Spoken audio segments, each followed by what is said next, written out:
Part 2. In order that we may start afresh and go to Meg's wedding. Chapter 24 Gossip. In order that we may start afresh and go to Meg's wedding with free minds, it will be well to begin with a little gossip about the Marches. And here let me premise that if any of the elders think there is too much lovering in the story, as I fear they may, I'm not afraid the young folks will make that objection. I can only say with Mrs. March, what can you expect when I have 4 gay girls in the house and a dashing young neighbor over the way? The 3 years that have passed have brought but few changes to the quiet family. The war is over, and Mr. March safely at home, busy with his books and the small parish which found in him a minister by nature as by grace, a quiet, studious man, rich in the wisdom that is better than learning, the charity which calls all mankind brother, the piety that blossoms into character, making it august and lovely. These attributes, in spite of poverty and the strict integrity which shut him out from the more worldly successes, attracted to him many admirable persons, as naturally as sweet herbs draw bees, and as naturally he gave them the honey into which 50 years of hard experience had distilled no bitter drop. Earnest young men found the gray-headed scholar as young at heart as they. Thoughtful or troubled women instinctively brought their doubts to him, sure of finding the gentlest sympathy, the wisest counsel. Sinners told their sins to the pure-hearted old man and were both rebuked and saved. Gifted men found a companion in him. Ambitious men caught glimpses of nobler ambitions than their own, and even worldlings confessed that his beliefs were beautiful and true, although they wouldn't pay. To outsiders, the 5 energetic women seemed to rule the house, and so they did in many things, but the quiet scholar, sitting among his books, was still the head of the family, the household conscience, anchor and comforter, for to him the busy, anxious women always turned in troublous times, finding him, in the truest sense of those sacred words, husband and father.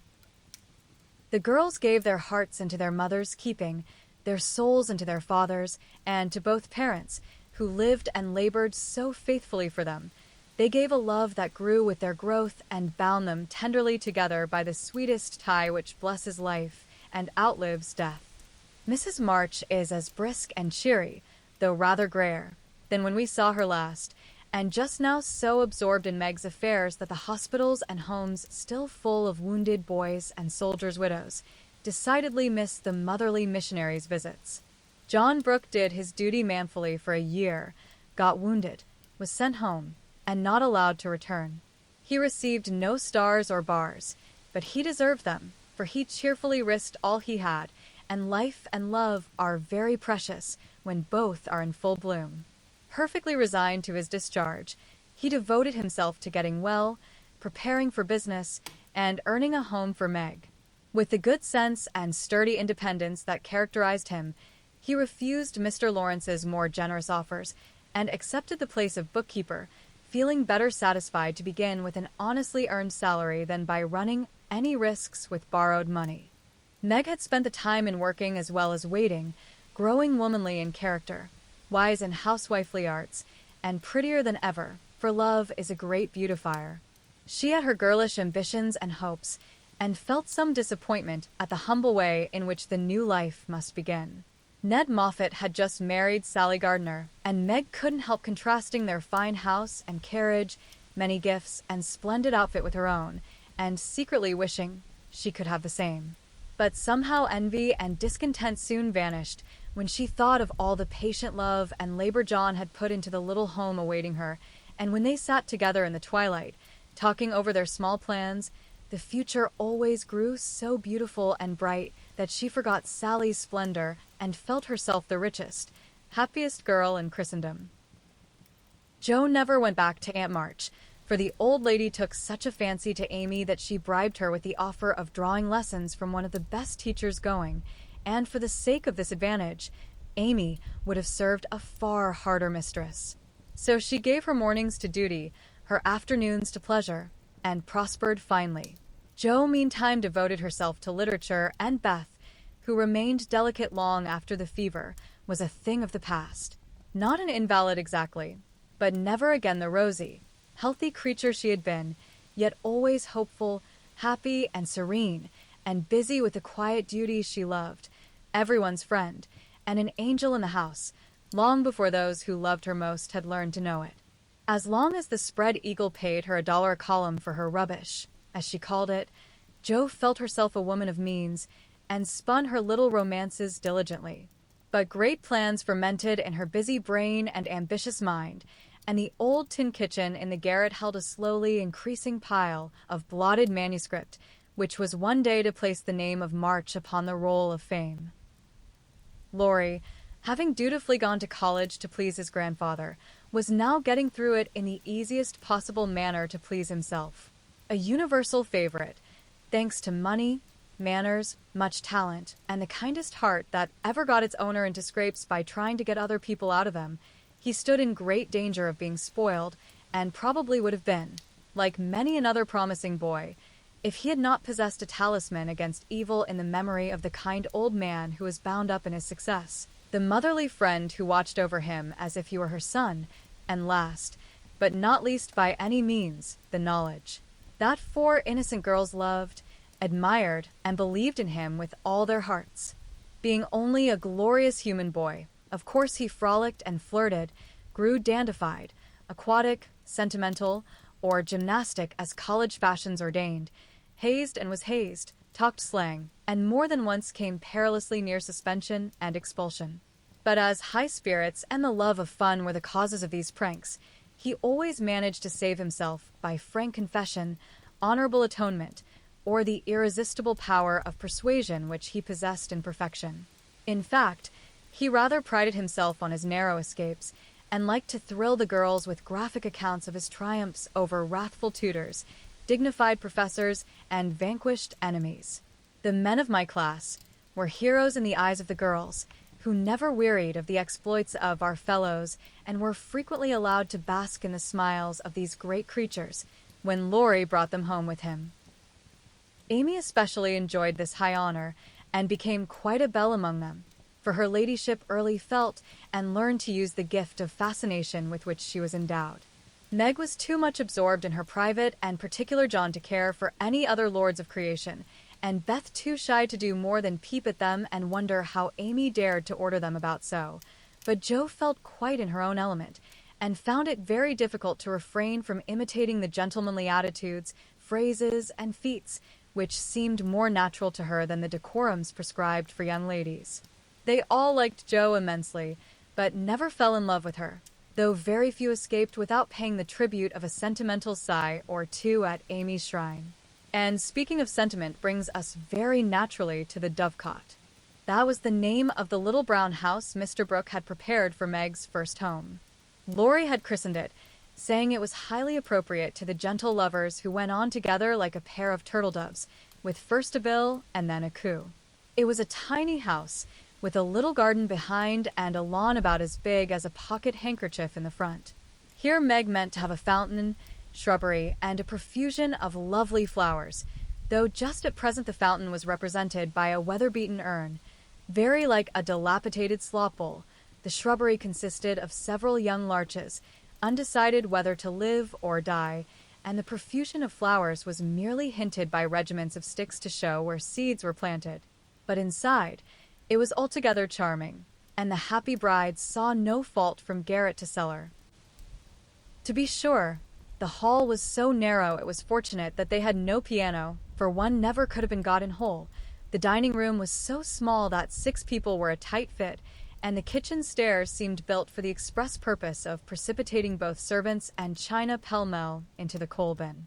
But once get used to these slight blemishes, and nothing could be more complete, for good sense and good taste had presided over the furnishing, and the result was highly satisfactory. There were no marble-top tables, long mirrors, or lace curtains in the little parlor, but simple furniture, plenty of books, a fine picture or two, a stand of flowers in the bay window, and, scattered all about, the pretty gifts which came from friendly hands and were the fairer for the loving messages they brought. I don't think the Parian Psyche Laurie gave lost any of its beauty, because John put up the bracket it stood upon, that any upholsterer could have draped the plain muslin curtains more gracefully than Amy's artistic hand, or that any storeroom was ever better provided with good wishes, merry words, and happy hopes than that in which Jo and her mother put away Meg's few boxes, barrels, and bundles. And I am morally certain that the spandy new kitchen never could have looked so cozy and neat if Hannah had not arranged every pot and pan a dozen times over and laid the fire all ready for lighting the minute Miss Brooke came home. I also doubt if any young matron ever began life with so rich a supply of dusters, holders, and piece bags, for Beth made enough to last till the silver wedding came round, and invented 3 different kinds of dishcloths for the express service of the bridal china. People who hire all these things done for them never know what they lose, for the homeliest tasks get beautified if loving hands do them, and Meg found so many proofs of this that everything in her small nest, from the kitchen roller to the silver vase on her parlor table, was eloquent of home love and tender forethought. What happy times they had planning together, what solemn shopping excursions, what funny mistakes they made, and what shouts of laughter arose over Laurie's ridiculous bargains. In his love of jokes, this young gentleman, though nearly through college, was as much of a boy as ever. His last whim had been to bring with him on his weekly visits some new, useful, and ingenious article for the young housekeeper.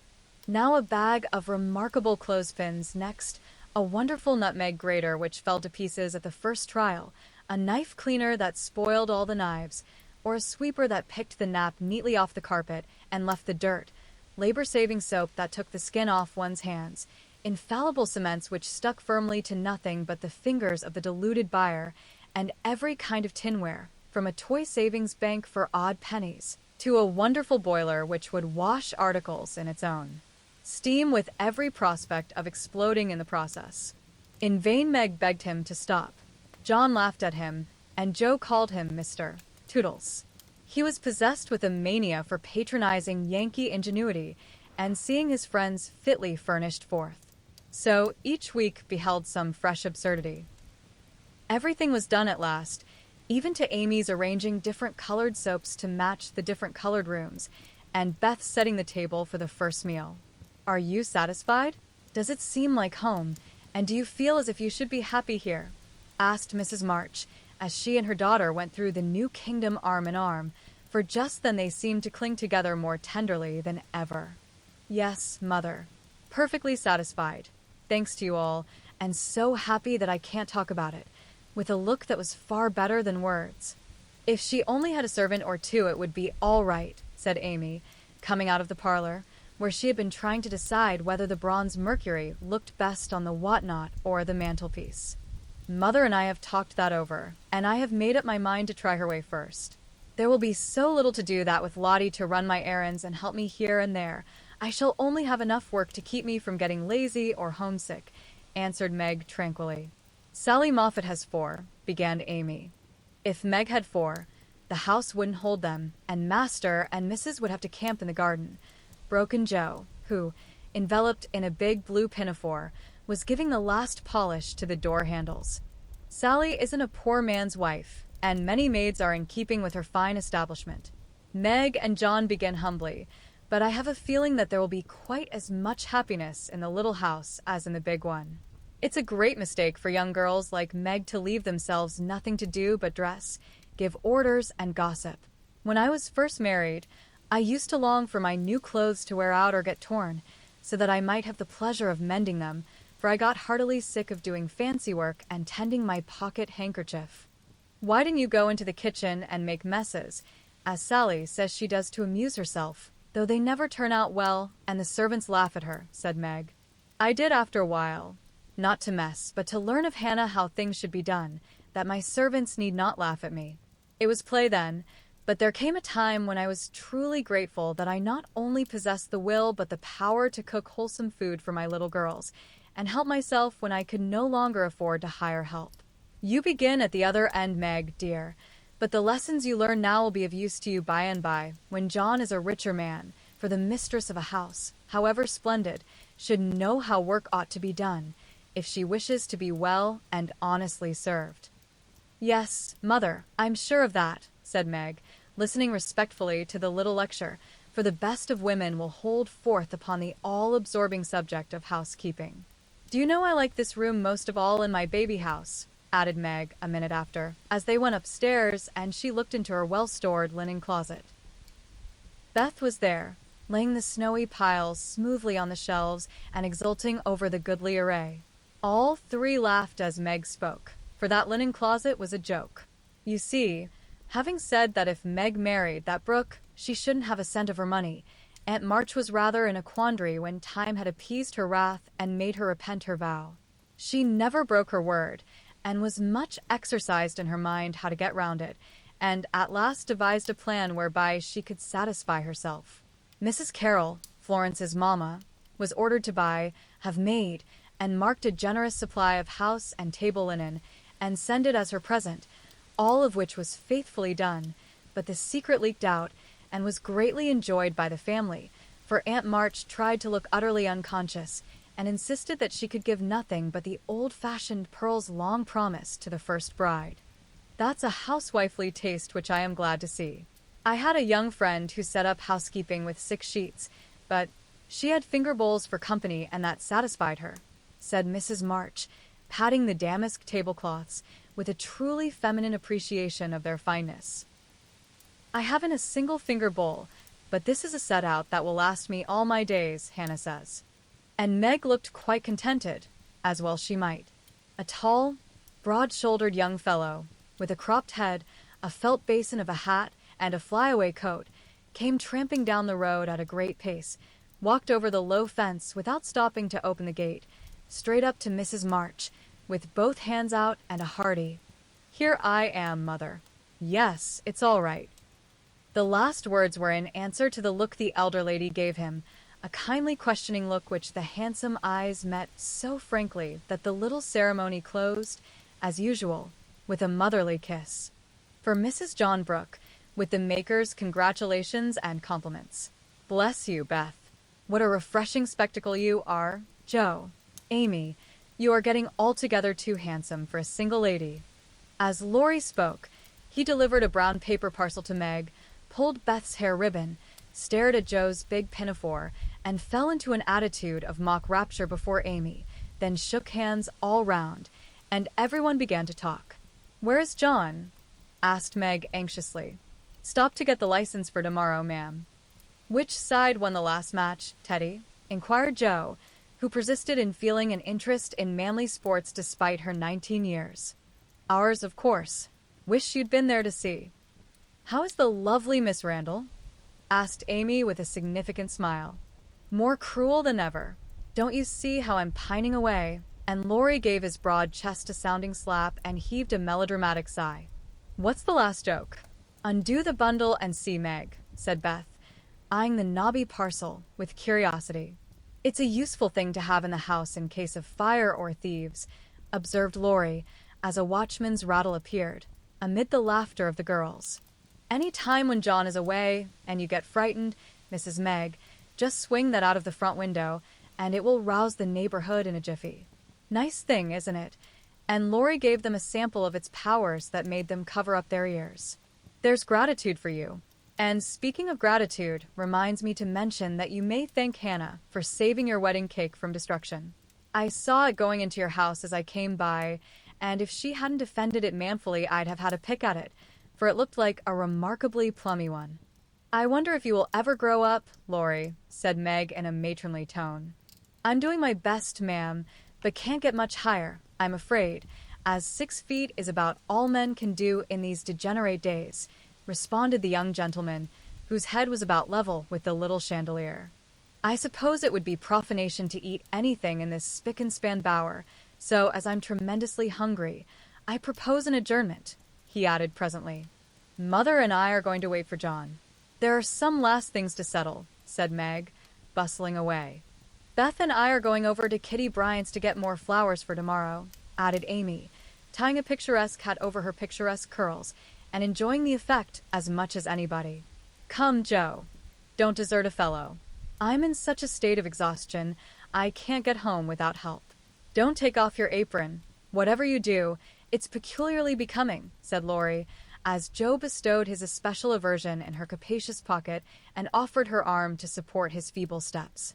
"Now, Teddy, I want to talk seriously to you about tomorrow," began Joe, as they strolled away together.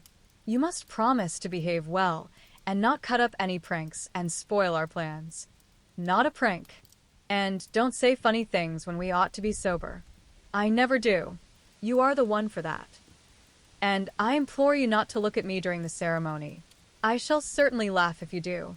You won't see me. You'll be crying so hard that the thick fog round you will obscure the prospect." "I never cry unless for some great affliction. Such as fellows going to college, hey?" cut in Laurie, with suggestive laugh. "Don't be a peacock.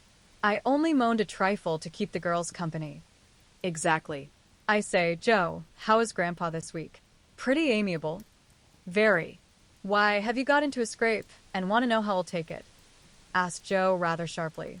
"Now, Joe, do you think I'd look your mother in the face and say, 'All right,' if it wasn't—" and Laurie stopped short, with an injured air. "No, I don't." "Then don't go, and be suspicious." "I only want some money," said Laurie, walking on again, appeased by her hearty tone. "You spend a great deal, Teddy." "Bless you, I don't spend it. It spends itself somehow, and is gone before I know it. You are so generous and kind-hearted that you let people borrow, and can't say no to anyone. We heard about Henshaw and all you did for him. If you always spent money in that way, no one would blame you," said Joe warmly. "Oh, he made a mountain out of a molehill. You wouldn't have me let that fine fellow work himself to death just for want of a little help, when he is worth a dozen of us lazy chaps, would you?" "Of course not, but I don't see the use of your having 17 waistcoats, endless neckties, and a new hat every time you come home. I thought you got over the dandy period, but every now and then it breaks out in a new spot. Just now it's the fashion to be hideous, to make your head look like a scrubbing brush, wear a straight jacket, orange gloves, and clumping square-toed boots. If it was cheap ugliness, I'd say nothing, but it costs as much as the other, and I don't get any satisfaction out of it." Laurie threw back his head and laughed so heartily at this attack that the felt hat fell off, and Joe walked on it, which insult only afforded him an opportunity for expatiating on the advantages of a rough-and-ready costume as he folded up the maltreated hat and stuffed it into his pocket. "Don't lecture any more. There's a good soul. I have enough all through the week, and like to enjoy myself when I come home. I'll get myself up regardless of expense tomorrow, and be a satisfaction to my friends. I'll leave you in peace if you'll only let your hair grow. I'm not aristocratic, but I do object to being seen with a person who looks like a young prize fighter," observed Joe severely. "This unassuming style promotes study. That's why we adopt it," returned Laurie, who certainly could not be accused of vanity, having voluntarily sacrificed a handsome cully crop to the demand for quarter-inch-long stubble. "By the way, Joe, I think that little Parker is really getting desperate about Amy. He talks of her constantly, writes poetry, and moons about in a most suspicious manner. He'd better nip his little passion in the bud, hadn't he?" added Laurie, in a confidential, elder-brotherly tone, after a minute's silence. "Of course he had. We don't want any more marrying in this family for years to come. Mercy on us, what are the children thinking of?" And Joe looked as much scandalized as if Amy and little Parker were not yet in their teens. "It's a fast age, and I don't know what we are coming to, ma'am.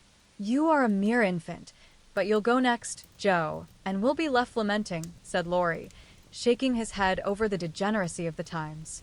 "Don't be alarmed. I'm not one of the agreeable sort. Nobody will want me, and it's a mercy, for there should always be one old maid in a family." "You won't give anyone a chance," said Laurie, with a sidelong glance and a little more color than before in his sunburned face. "You won't show the soft side of your character, and if a fellow gets a peep at it by accident and can't help showing that he likes it, you treat him as Mrs. Gummidge did her sweetheart, throw cold water over him, and get so thorny no one dares touch or look at you. I don't like that sort of thing. I'm too busy to be worried with nonsense, and I think it's dreadful to break up families so. Now don't say any more about it. Meg's wedding has turned all our heads, and we talk of nothing but lovers and such absurdities. I don't wish to get cross, so let's change the subject. and Joe looked quite ready to fling cold water on the slightest provocation. Whatever his feelings might have been, Laurie found a vent for them in a long, low whistle and the fearful prediction as they parted at the gate. "Mark my words, Joe, you'll go next." Chapter 25: The First Wedding. The June roses over the porch were awake bright and early on that morning, rejoicing with all their hearts in the cloudless sunshine, like friendly little neighbors as they were. Quite flushed with excitement were their ruddy faces as they swung in the wind, whispering to one another what they had seen, for some peeped in at the dining room windows where the feast was spread, some climbed up to nod and smile at the sisters as they dressed the bride, others waved a welcome to those who came and went on various errands in garden, porch, and hall, and all, from the rosiest full-blown flower to the palest baby bud, offered their tribute of beauty and fragrance to the gentle mistress who had loved and tended them so long. Meg looked very like a rose herself, for all that was best and sweetest in heart and soul seemed to bloom into her face that day, making it fair and tender, with a charm more beautiful than beauty. Neither silk, lace, nor orange flowers would she have. "I don't want a fashionable wedding, but only those about me whom I love, and to them I wish to look and be my familiar self." So she made her wedding gown herself, sewing into it the tender hopes and innocent romances of a girlish heart. Her sisters braided up her pretty hair, and the only ornaments she wore were the lilies of the valley, which her John liked best of all the flowers that grew. "You do look just like our own dear Meg, only so very sweet and lovely that I should hug you if it wouldn't crumple your dress," cried Amy, surveying her with delight when all was done. "Then I am satisfied. But please hug and kiss me, everyone, and don't mind my dress. I want a great many crumples of this sort put into it today," and Meg opened her arms to her sisters, who clung about her with April faces for a minute, feeling that the new love had not changed the old. "Now I'm going to tie John's cravat for him, and then to stay a few minutes with Father quietly in the study," and Meg ran down to perform these little ceremonies, and then to follow her mother wherever she went, conscious that in spite of the smiles on the motherly face, there was a secret sorrow hid in the motherly heart at the flight of the first bird from the nest. As the younger girls stand together, giving the last touches to their simple toilet, it may be a good time to tell of a few changes which 3 years have wrought in their appearance, for all are looking their best just now. Jo's angles are much softened. She has learned to carry herself with ease, if not grace. The curly crop has lengthened into a thick coil, more becoming to the small head atop of the tall figure. There is a fresh color in her brown cheeks, a soft shine in her eyes, and only gentle words fall from her sharp tongue today. Beth has grown slender, pale, and more quiet than ever. The beautiful, kind eyes are larger, and in them lies an expression that saddens one, although it is not sad itself. It is the shadow of pain which touches the young face with such pathetic patience, but Beth seldom complains and always speaks hopefully of being better soon. Amy is with truth considered the flower of the family, for at 16 she has the air and bearing of a full-grown woman, not beautiful, but possessed of that indescribable charm called grace. One saw it in the lines of her figure, the make and motion of her hands, the flow of her dress, the droop of her hair, unconscious yet harmonious, and as attractive to many as beauty itself. Amy's nose still afflicted her, for it never would grow Grecian. So did her mouth, being too wide, and having a decided chin. These offending features gave character to her whole face, but she never could see it, and consoled herself with her wonderfully fair complexion, keen blue eyes, and curls more golden and abundant than ever. All 3 wore suits of thin silver gray, their best gowns for the summer, with blush roses in hair and bosom, and all 3 looked just what they were, fresh-faced, happy-hearted girls, pausing a moment in their busy lives to read with wistful eyes the sweetest chapter in the romance of womanhood. There were to be no ceremonious performances.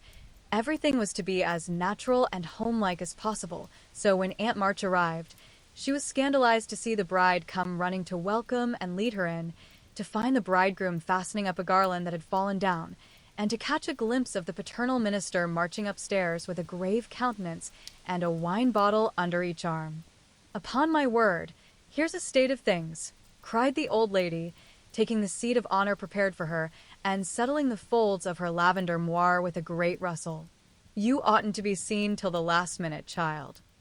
I'm not a show, Ani, and no one is coming to stare at me, to criticize my dress, or count the cost of my luncheon. I'm too happy to care what anyone says or thinks, and I'm going to have my little wedding just as I like it. John, dear, here's your hammer. And away went Meg to help that man in his highly improper employment.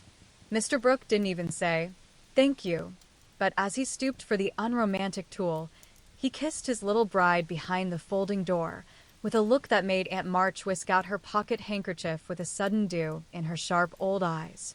A crash, a cry, and a laugh from Laurie, accompanied by the indecorous exclamation, "Jupiter Ammon!" Joe's upset the cake again, caused a momentary flurry, which was hardly over when a flock of cousins arrived and the party came in, as Beth used to say when a child. "Don't let that young giant come near me.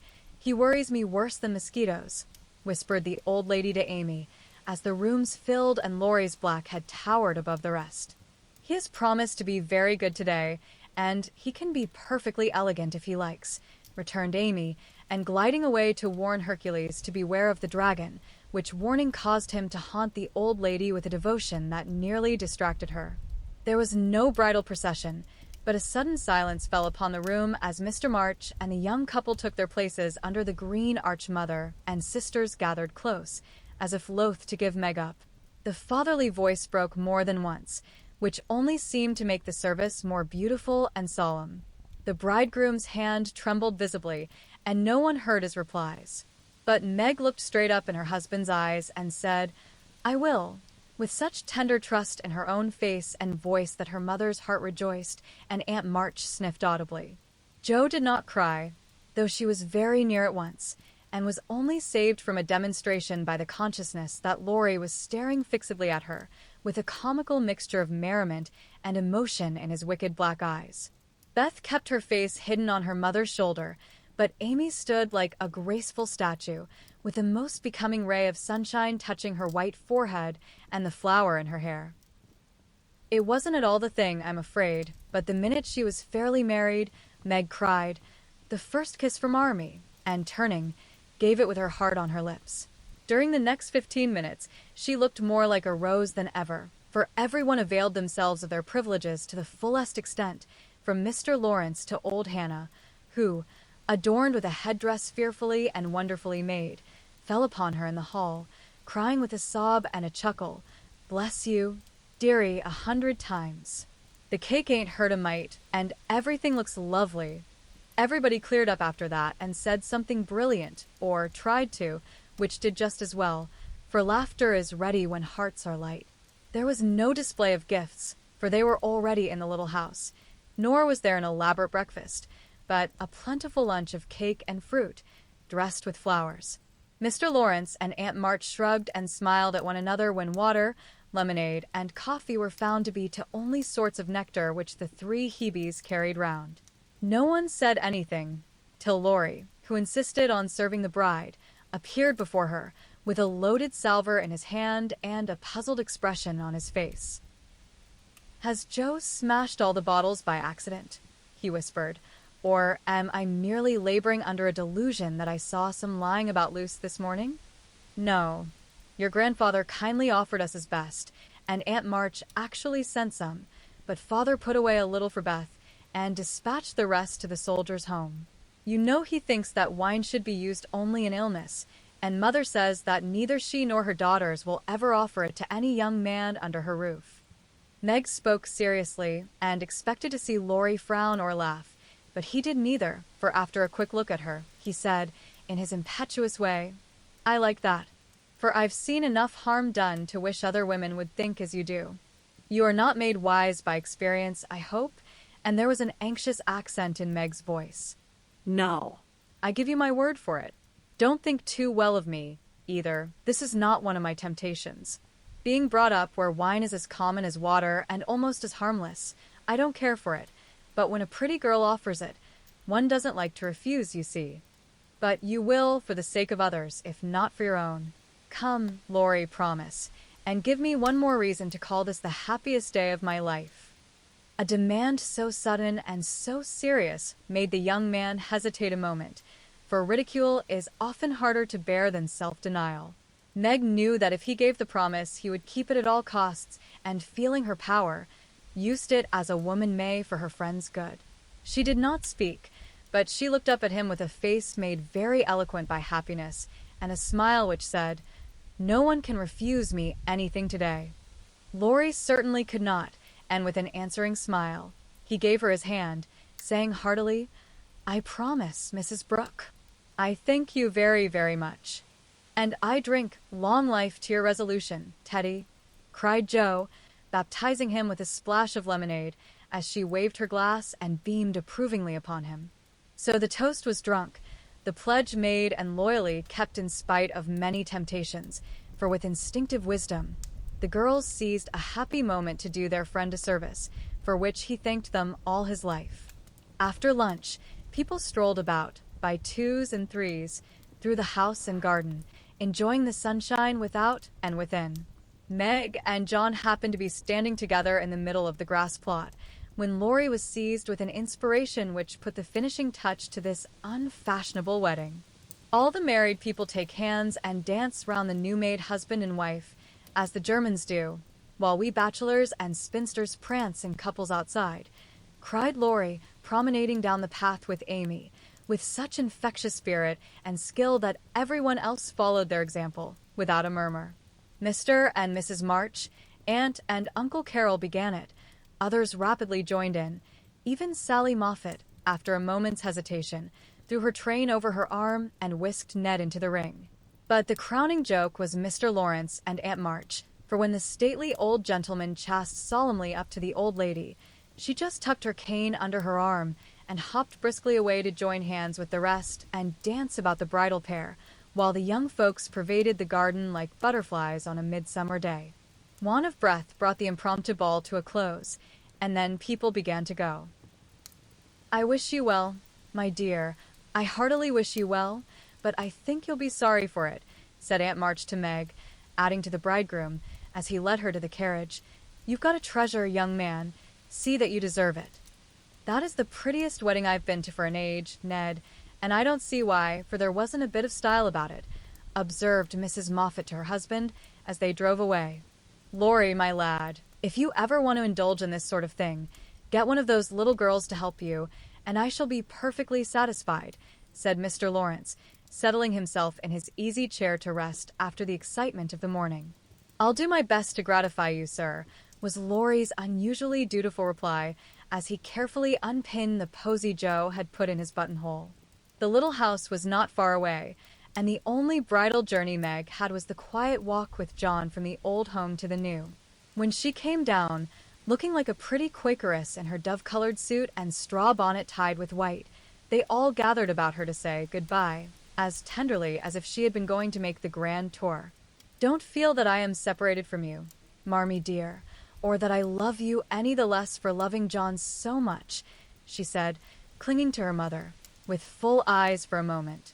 "I shall come every day, father, and expect to keep my old place in all your hearts, though I am married. Beth is going to be with me a great deal, and the other girls will drop in now, and then to laugh at my housekeeping struggles. Thank you all for my happy wedding day. Goodbye, goodbye." They stood watching her, with faces full of love and hope and tender pride as she walked away, leaning on her husband's arm, with her hands full of flowers and the June sunshine brightening her happy face, and so Meg's married life began.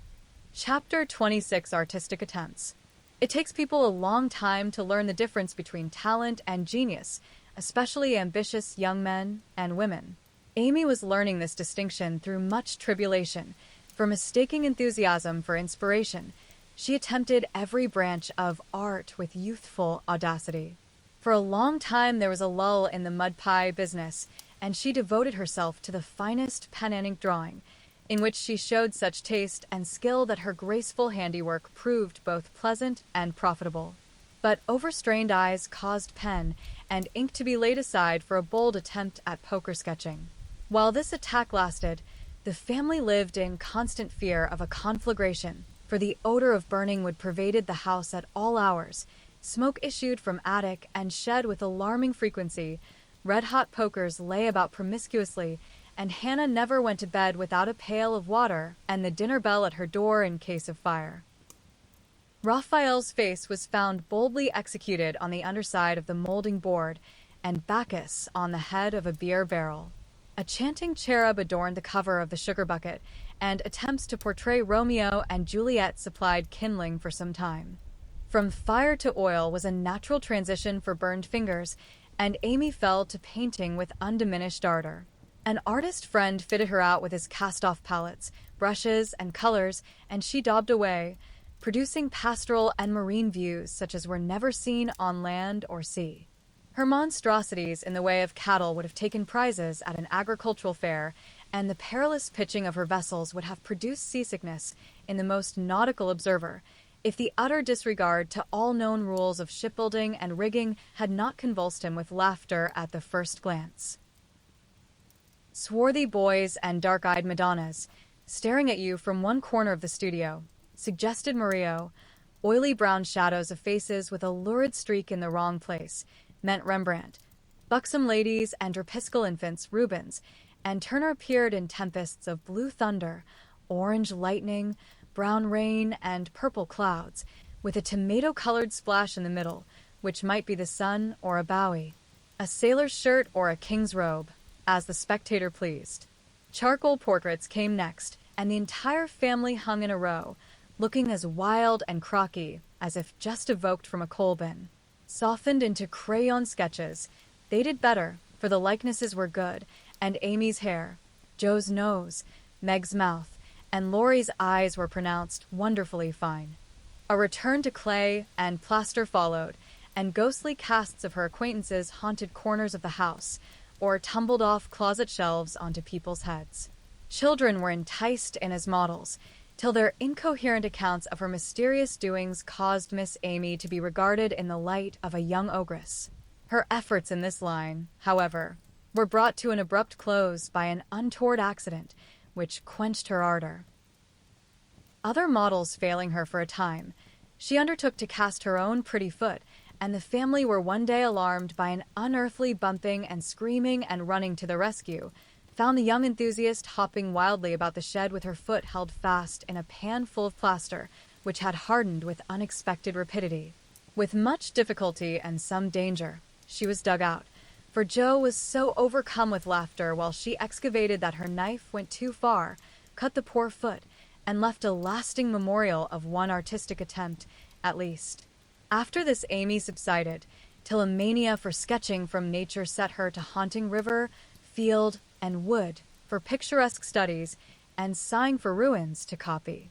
She caught endless colds sitting on damp grass to book a delicious bit, composed of a stone, a stump, one mushroom, and a broken mullein stalk, or a heavenly mass of clouds, that looked like a choice display of featherbeds when done. She sacrificed her complexion floating on the river in the midsummer sun to study light and shade, and got a wrinkle over her nose trying after points of sight, or whatever the squint and string performance is called. If genius is eternal patience, as Michelangelo affirms, Amy had some claim to the divine attribute, for she persevered in spite of all obstacles, failures, and discouragements, firmly believing that in time she should do something worthy to be called high art. She was learning, doing, and enjoying other things meanwhile, for she had resolved to be an attractive and accomplished woman, even if she never became a great artist. Here she succeeded better, for she was one of those happily created beings who please without effort, make friends everywhere, and take life so gracefully and easily that less fortunate souls are tempted to believe that such are born under a lucky star. Everybody liked her, for among her good gifts was tact. She had an instinctive sense of what was pleasing and proper, always said the right thing to the right person, did just what suited the time and place, and was so self-possessed that her sisters used to say, if Amy went to court without any rehearsal beforehand, she'd know exactly what to do. One of her weaknesses was a desire to move in our best society, without being quite sure what the best really was. Money, position, Fashionable accomplishments and elegant manners were most desirable things in her eyes, and she liked to associate with those who possessed them, often mistaking the false for the true, and admiring what was not admirable. Never forgetting that by birth she was a gentlewoman, she cultivated her aristocratic tastes and feelings, so that when the opportunity came, she might be ready to take the place from which poverty now excluded her. My lady, as her friends called her, sincerely desired to be a genuine lady, and was so at heart, but had yet to learn that money cannot buy refinement of nature, that rank does not always confer nobility, and that true breeding makes itself felt in spite of external drawbacks. "I want to ask a favor of you, Mamma," Amy said, coming in with an important air one day. "Well, little girl, what is it?" replied her mother, in whose eyes the stately young lady still remained the baby. "Our drawing class breaks up next week, and before the girls separate for the summer, I want to ask them out here for a day. They are wild to see the river, sketch the broken bridge, and copy some of the things they admire in my book. They have been very kind to me in many ways, and I am grateful, for they are all rich and I know I am poor, yet they never made any difference. Why should they?" And Mrs. March put the question with what the girls called her Maria Theresa air. "You know as well as I that it does make a difference with nearly everyone, so don't ruffle up like a dear, motherly hen when your chickens get pecked by smarter birds. The ugly duckling turned out a swan, you know," and Amy smiled without bitterness, for she possessed a happy temper and hopeful spirit. Mrs. March laughed, and smoothed down her maternal pride as she asked, "Well, my swan, what is your plan?" "I should like to ask the girls out to lunch next week, to take them for a drive to the places they want to see, a row on the river, perhaps, and make a little artistic fete for them." "That looks feasible. What do you want for lunch?" "Cake, sandwiches, fruit, and coffee will be all that is necessary, I suppose." "Oh, dear, no. We must have cold tongue and chicken, French chocolate, and ice cream, besides. The girls are used to such things, and I want my lunch to be proper and elegant, though I do work for my living." "How many young ladies are there?"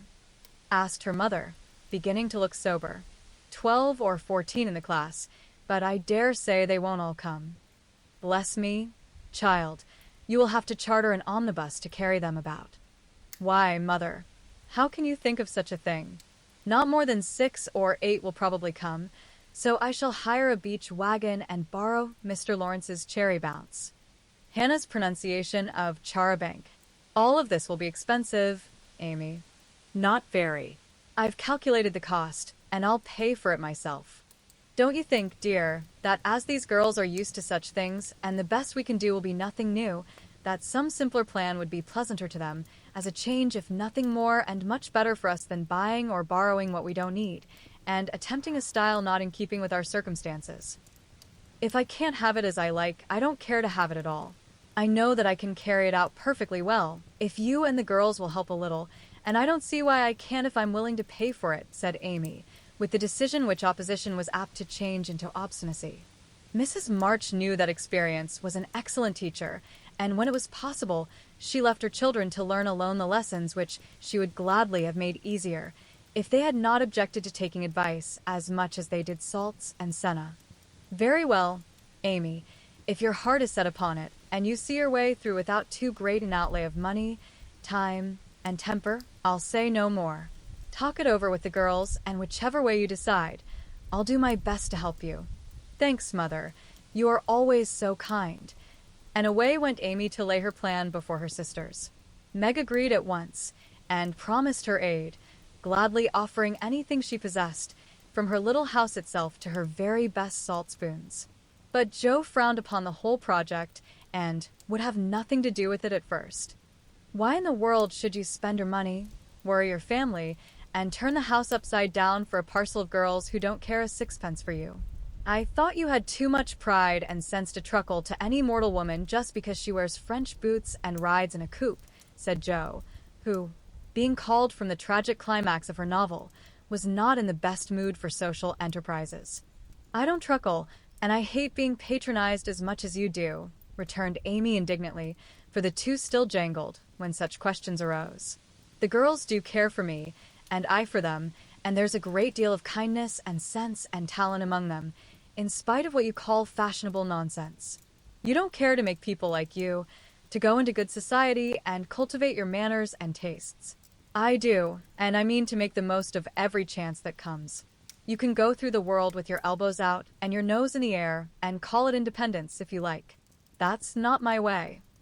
When Amy had wetted her tongue and freed her mind, she usually got the best of it, for she seldom failed to have common sense on her side, while Jo carried her love of liberty and hate of conventionalities to such an unlimited extent that she naturally found herself worsted in an argument.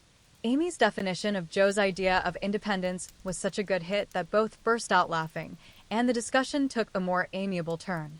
Much against her will, Jo at length consented to sacrifice a day to Mrs. Grundy and help her sister through what she regarded as a nonsensical business. The invitations were sent, nearly all accepted, and the following Monday was set apart for the grand event.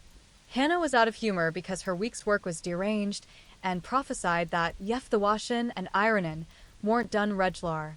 Nothin' would go well anywheres. This hitch in the mainspring of the domestic machinery had a bad effect upon the whole concern, but Amy's motto was nil desperandum, and having made up her mind what to do, she proceeded to do it in spite of all obstacles. To begin with, Hannah's cooking didn't turn out well. The chicken was tough, the tongue too salty, and the chocolate wouldn't froth properly. Then the cake and ice cost more than Amy expected, so did the wagon, and various other expenses, which seemed trifling at the outset, counted up rather alarmingly afterward. Beth got a cold and took to her bed. Meg had an unusual number of callers to keep her at home, and Jo was in such a divided state of mind that her breakages, accidents, and mistakes were uncommonly numerous, serious, and trying. If it was not fair on Monday, the young ladies were to come on Tuesday, an arrangement which aggravated Jo and Hannah to the last degree. On Monday morning the weather was in that undecided state, which is more exasperating than a steady pour. It drizzled a little, shone a little, blew a little, and didn't make up its mind till it was too late for anyone else to make up theirs. Amy was up at dawn, hustling people out of their beds and through their breakfasts, that the house might be got in order. The parlor struck her as looking uncommonly shabby, but, without stopping to sigh for what she had not, she skillfully made the best of what she had, arranging chairs over the worn places in the carpet, covering stains on the walls with homemade statuary, which gave an artistic air to the room, as did the lovely vases of flowers Jo scattered about. The lunch looked charming, and as she surveyed it, she sincerely hoped it would taste well, and that the borrowed glass, china, and silver would get safely home again. The carriages were promised. Meg and Mother were all ready to do the honors. Beth was able to help Hannah behind the scenes. Jo had engaged to be as lively and amiable as an absent mind, and aching head, and a very decided disapproval of everybody and everything would allow, and as she wearily dressed, Amy cheered herself with anticipations of the happy moment when, lunch safely over, she should drive away with her friends for an afternoon of artistic delights, for the cherry bounce and the broken bridge were her strong points. Then came the hours of suspense, during which she vibrated from parlor to porch, while public opinion varied like the weathercock. A smart shower at 11 had evidently quenched the enthusiasm of the young ladies who were to arrive at 12, for nobody came, and at 2 the exhausted family sat down in a blaze of sunshine to consume the perishable portions of the feast, that nothing might be lost. No doubt about the weather today. They will certainly come, so we must fly round and be ready for them, said Amy, as the sun woke her next morning. She spoke briskly, but in her secret soul she wished she had said nothing about Tuesday, for her interest, like her cake, was getting a little stale. I can't get any lobsters, so you will have to do without salad today, said Mr. March, coming in half an hour later, with an expression of placid despair. Use the chicken then, the toughness won't matter in a salad, advised his wife. Hannah left it on the kitchen table a minute, and the kittens got at it. I'm very sorry, Amy, added Beth, who was still a patroness of cats. Then I must have a lobster, for tongue alone won't do, said Amy decidedly. Shall I rush into town and demand one? Asked Jo, with the magnanimity of a martyr. You'd come bringing it home under your arm without any paper, just to try me. I'll go myself, answered Amy, whose temper was beginning to fail. Shrouded in a thick veil and armed with a genteel traveling basket, she departed, feeling that a cool drive would soothe her ruffled spirit and fit her for the labors of the day. After some delay, the object of her desire was procured, likewise a bottle of dressing to prevent further loss of time at home, and off she drove again, well pleased with her own forethought. As the omnibus contained only one other passenger, a sleepy old lady, Amy pocketed her veil and beguiled the tedium of the way by trying to find out where all her money had gone to. So busy was she with her card full of refractory figures that she did not observe a newcomer, who entered without stopping the vehicle, till a masculine voice said, "Good morning, Miss March," and, looking up, she beheld one of Laurie's most elegant college friends. Fervently hoping that he would get out before she did, Amy utterly ignored the basket at her feet, and, congratulating herself that she had on her new traveling dress, returned the young man's greeting with her usual suavity and spirit. They got on excellently, for Amy's chief care was soon set at rest by learning that the gentleman would leave first, and she was chatting away in a peculiarly lofty strain when the old lady got out. In stumbling to the door, she upset the basket, and, oh horror, the lobster, in all its vulgar size and brilliancy, was revealed to the high-born eyes of a tutor. "By Jove, she's forgotten her dinner," cried the unconscious youth, poking the scarlet monster into its place with his cane, and preparing to hand out the basket after the old lady. "Please don't, it's mine," murmured Amy, with a face nearly as red as her fish. "Oh, really, I beg pardon. It's an uncommonly fine one, isn't it?" said Tudor, with great presence of mind, and an air of sober interest that did credit to his breeding. Amy recovered herself in a breath, set her basket boldly on the seat, and said, laughing, "Don't you wish you were to have some of the salad he's going to make, and to see the charming young ladies who are to eat it?" Now that was tact, for two of the ruling foibles of the masculine mind were touched. The lobster was instantly surrounded by a halo of pleasing reminiscences and curiosity about. The charming young ladies diverted his mind from the comical mishap. "I suppose he'll laugh and joke over it with Laurie, but I shan't see them. That's a comfort," thought Amy, as Tudor bowed and departed. She did not mention this meeting at home, though she discovered that, thanks to the upset, her new dress was much damaged by the rivulets of dressing that meandered down the skirt, but went through with the preparations which now seemed more irksome than before, and at 12 o'clock all was ready again. Feeling that the neighbors were interested in her movements, she wished to efface the memory of yesterday's failure by a grand success today, so she ordered the cherry bounce, and drove away in state to meet and escort her guests to the banquet. "There's the rumble. They're coming. I'll go onto the porch and meet them. It looks hospitable, and I want the poor child to have a good time after all her trouble," said Mrs. March, suiting the action to the word.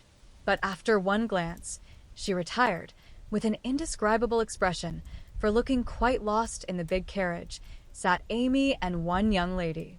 "Run, Beth, and help Hannah clear half the things off the table.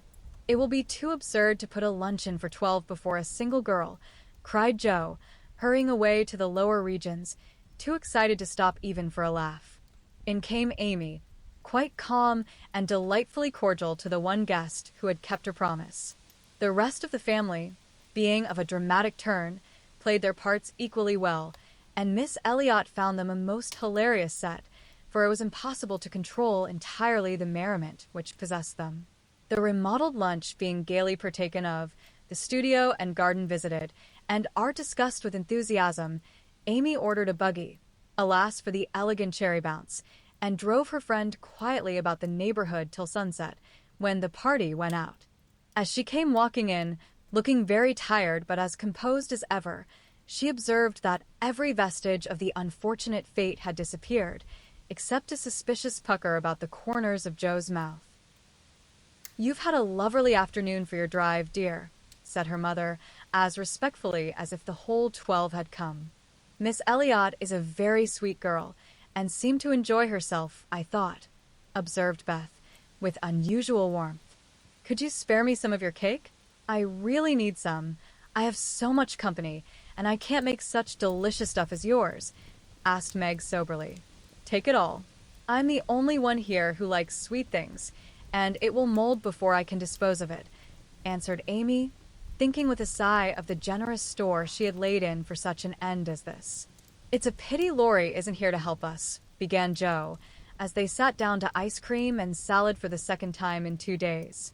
A warning look from her mother checked any further remarks, and the whole family ate in heroic silence, till Mr. March mildly observed, "Salad was one of the favorite dishes of the ancients and Evelyn."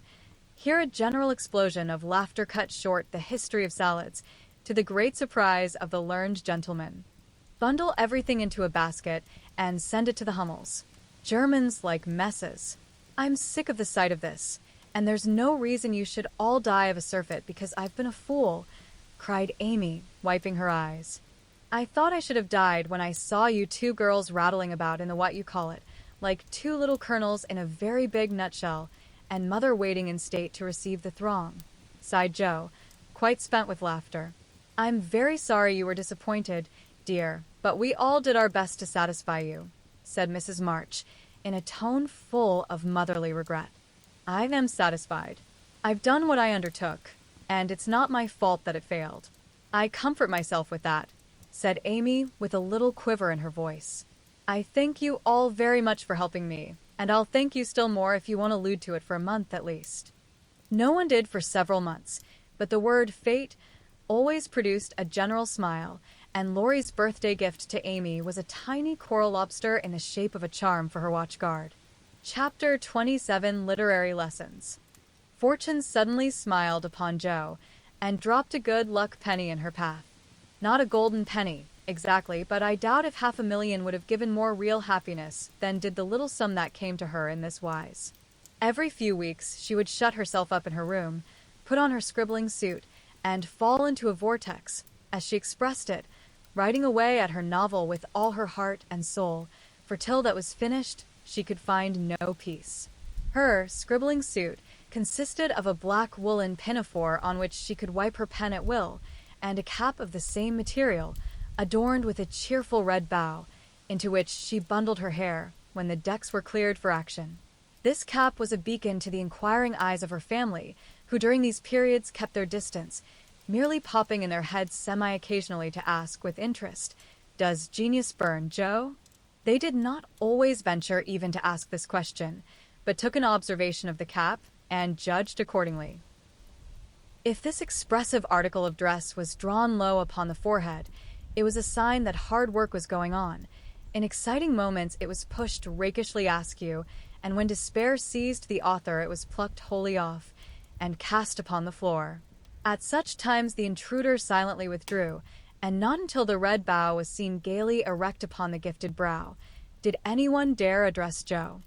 She did not think herself a genius by any means, but when the writing fit came on, she gave herself up to it with entire abandon and led a blissful life, unconscious of want, care, or bad weather, while she sat safe and happy in an imaginary world, full of friends almost as real and dear to her as any in the flesh.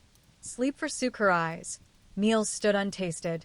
Day and night were all too short to enjoy the happiness which blessed her only at such times, and made these hours worth living, even if they bore no other fruit. The divine afflatus usually lasted a week or two, and then she emerged from her vortex, hungry, sleepy, cross, or despondent. She was just recovering from one of these attacks when she was prevailed upon to escort Miss Crocker to a lecture, and in return for her virtue was rewarded with a new idea. It was a people's course, the lecture on the pyramids, and Joe rather wondered at the choice of such a subject for such an audience, but took it for granted that some great social evil would be remedied or some great want supplied by unfolding the glories of the pharaohs to an audience whose thoughts were busy with the price of coal and flour, and whose lives were spent in trying to solve harder riddles than that of the Sphinx. They were early, and while Miss Crocker set the heel of her stocking, Joe amused herself by examining the faces of the people who occupied the seat with them. On her left were two matrons, with massive foreheads and bonnets to match, discussing women's rights and making tatting. Beyond sat a pair of humble lovers, artlessly holding each other by the hand, a somber spinster eating peppermints out of a paper bag, and an old gentleman taking his preparatory nap behind a yellow bandana. On her right, her only neighbor was a studious-looking lad absorbed in a newspaper. It was a pictorial sheet, and Joe examined the work of art nearest her, idly wondering what fortuitous concatenation of circumstances needed the melodramatic illustration of an Indian in full war costume, tumbling over a precipice with a wolf at his throat, while two infuriated young gentlemen, with unnaturally small feet and big eyes, were stabbing each other close by, and a disheveled female was flying away in the background with her mouth wide open. Pausing to turn a page, the lad saw her looking and, with boyish good nature, offered half his paper, saying bluntly, "Want to read it? That's a first-rate story." Joe accepted it with a smile, for she had never outgrown her liking for lads, and soon found herself involved in the usual labyrinth of love, mystery, and murder, for the story belonged to that class of light literature in which the passions have a holiday, and when the author's invention fails, a grand catastrophe clears the stage of one half the dramatis personae, leaving the other half to exult over their downfall. "Prime, isn't it?" asked the boy, as her eye went down the last paragraph of her portion. "I think you and I could do as well as that if we tried," returned Joe, amused at his admiration of the trash. "I should think I was a pretty lucky chap if I could. She makes a good living out of such stories, they say," and he pointed to the name of Mrs. Slang Northberry under the title of the tale. "Do you know her?"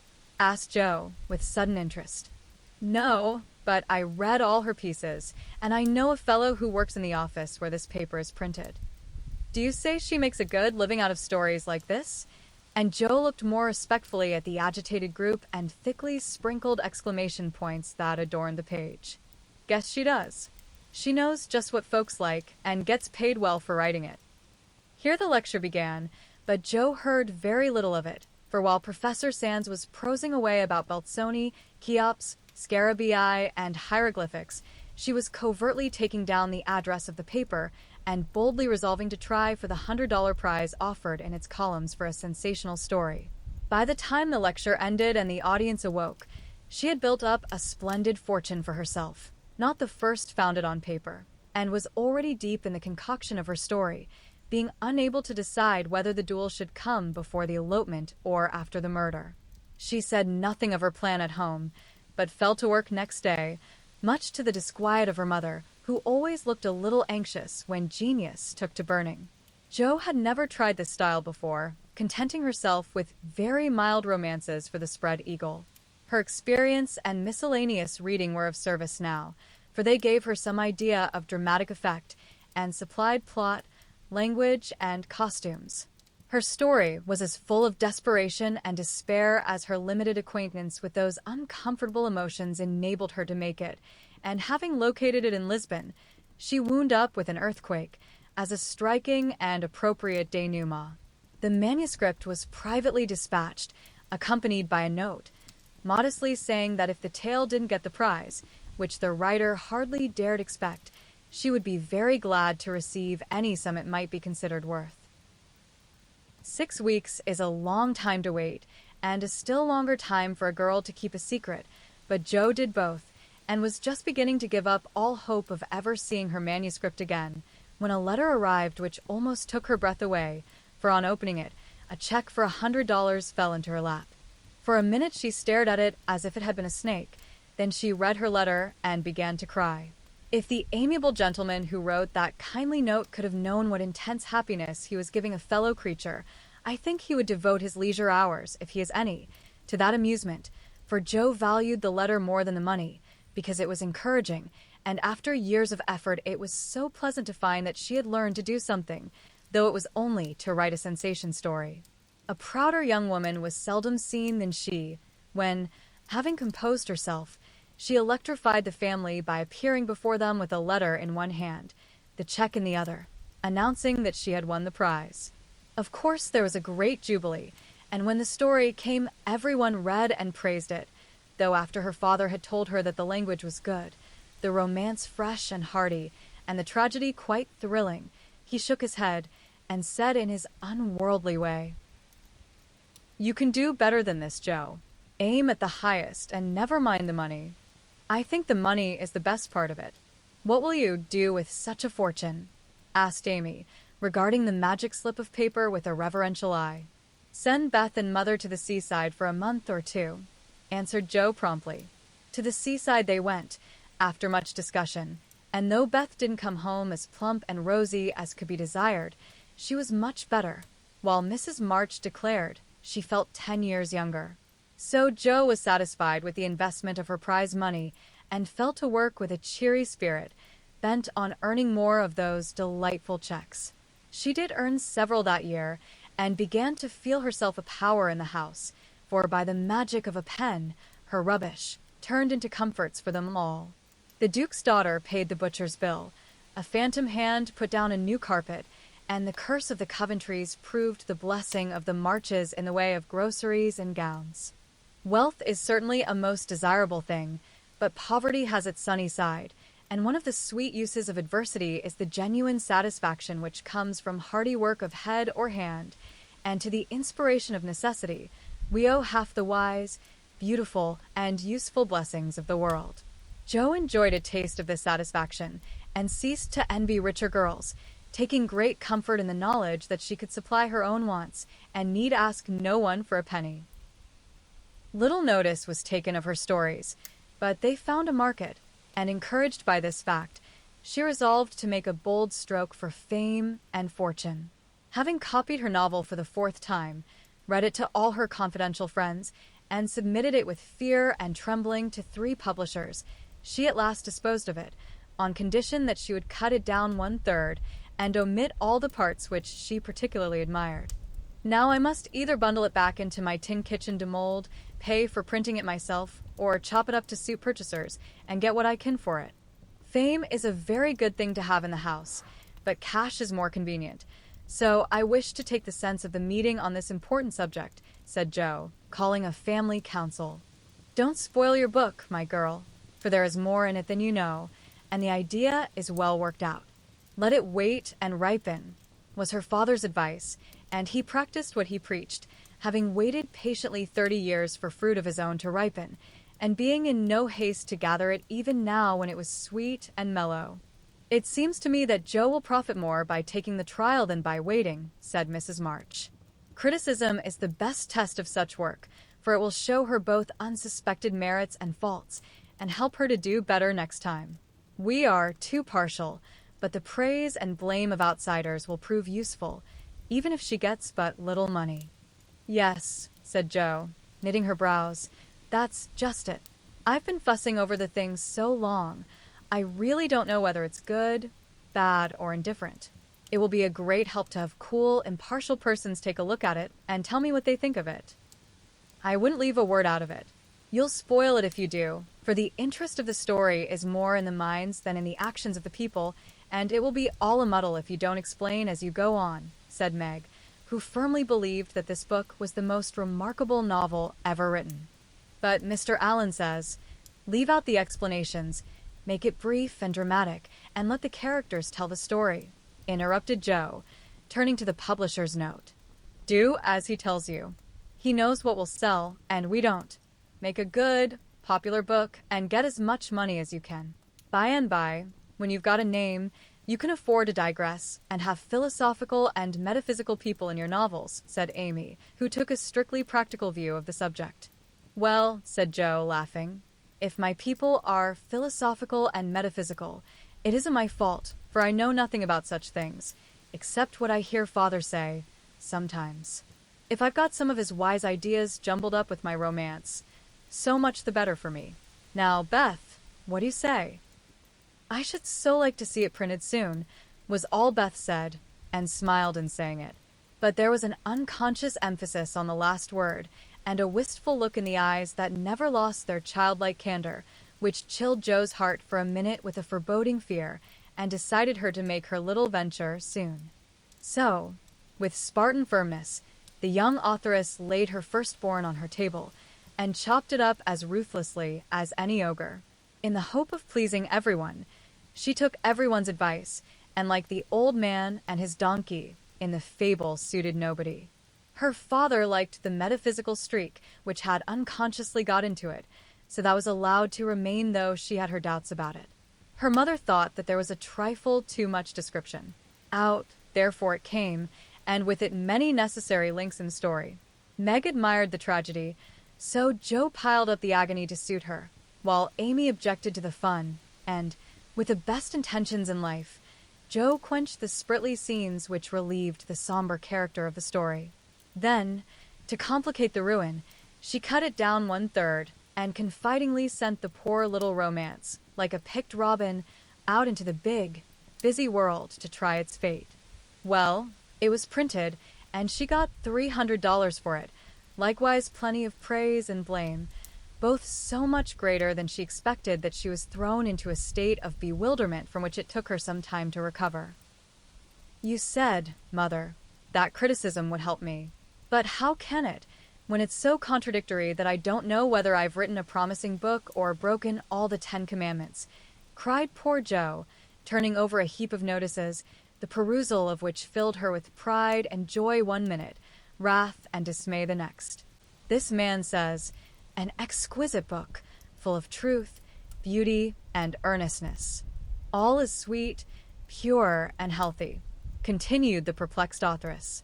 The next, "The theory of the book is bad, full of morbid fancies, spiritualistic ideas, and unnatural characters." Now, as I had no theory of any kind, don't believe in spiritualism, and copied my characters from life, I don't see how this critic can be right. Another says, "It's one of the best American novels which has appeared for years."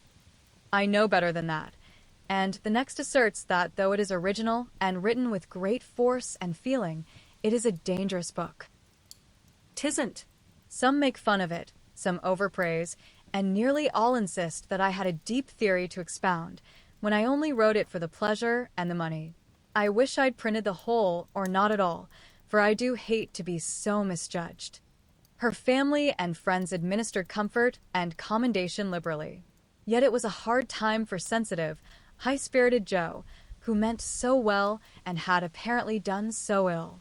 But it did her good, for those whose opinion had real value gave her the criticism which is an author's best education, and when the first soreness was over, she could laugh at her poor little book, yet believe in it still, and feel herself the wiser and stronger for the buffeting she had received. "Not being a genius, like Keats, it won't kill me," she said stoutly, "and I've got the joke on my side, after all, for the parts that were taken straight out of real life are denounced as impossible and absurd, and the scenes that I made up out of my own silly head are pronounced charmingly natural, tender, and true. So I'll comfort myself with that, and when I'm ready, I'll up again and take another." Chapter 28: Domestic Experiences. Like most other young matrons, Meg began her married life with the determination to be a model housekeeper. John should find home a paradise. He should always see a smiling face, should fare sumptuously every day, and never know the loss of a button. She brought so much love, energy, and cheerfulness to the work that she could not but succeed, in spite of some obstacles. Her paradise was not a tranquil one, for the little woman fussed, was over-anxious to please, and bustled about like a true Martha, cumbered with many cares. She was too tired, sometimes, even to smile. John grew dyspeptic after a course of dainty dishes and ungratefully demanded plain fare. As for buttons, she soon learned to wonder where they went, to shake her head over the carelessness of men, and to threaten to make him sew them on himself and see if his work would stand impatient and clumsy fingers any better than hers. They were very happy, even after they discovered that they couldn't live on love alone. John did not find Meg's beauty diminished, though she beamed at him from behind the familiar coffee pot. Nor did Meg miss any of the romance from the daily parting, when her husband followed up his kiss with the tender inquiry, "Shall I send some veal or mutton for dinner, darling?" The little house ceased to be a glorified bower, but it became a home, and the young couple soon felt that it was a change for the better. At first they played keep house, and frolicked over it like children. Then John took steadily to business, feeling the cares of the head of a family upon his shoulders, and Meg laid by her cambric wrappers, put on a big apron, and fell to work, as before said, with more energy than discretion. While the cooking mania lasted, she went through Mrs. Cornelius's receipt book as if it were a mathematical exercise, working out the problems with patience and care. Sometimes her family were invited in to help eat up a too bounteous feast of successes, or Lottie would be privately dispatched with a batch of failures, which were to be concealed from all eyes in the convenient stomachs of the little Hummels.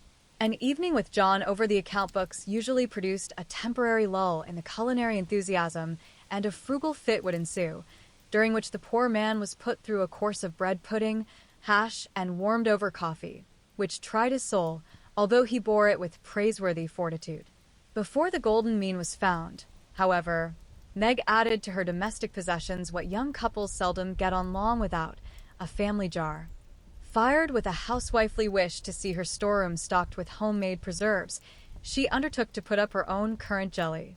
John was requested to order home a dozen or so of little pots and an extra quantity of sugar, for their own currants were ripe and were to be attended to at once. As John firmly believed that my wife was equal to anything and took a natural pride in her skill, he resolved that she should be gratified, and their only crop of fruit laid by in a most pleasing form for winter use. Home came 4 dozen delightful little pots, half a barrel of sugar, and a small boy to pick the currants for her. With her pretty hair tucked into a little cap, arms bared to the elbow, and a checked apron which had a coquettish look in spite of the bib, the young housewife fell to work, feeling no doubts about her success, for hadn't she seen Hannah do it hundreds of times?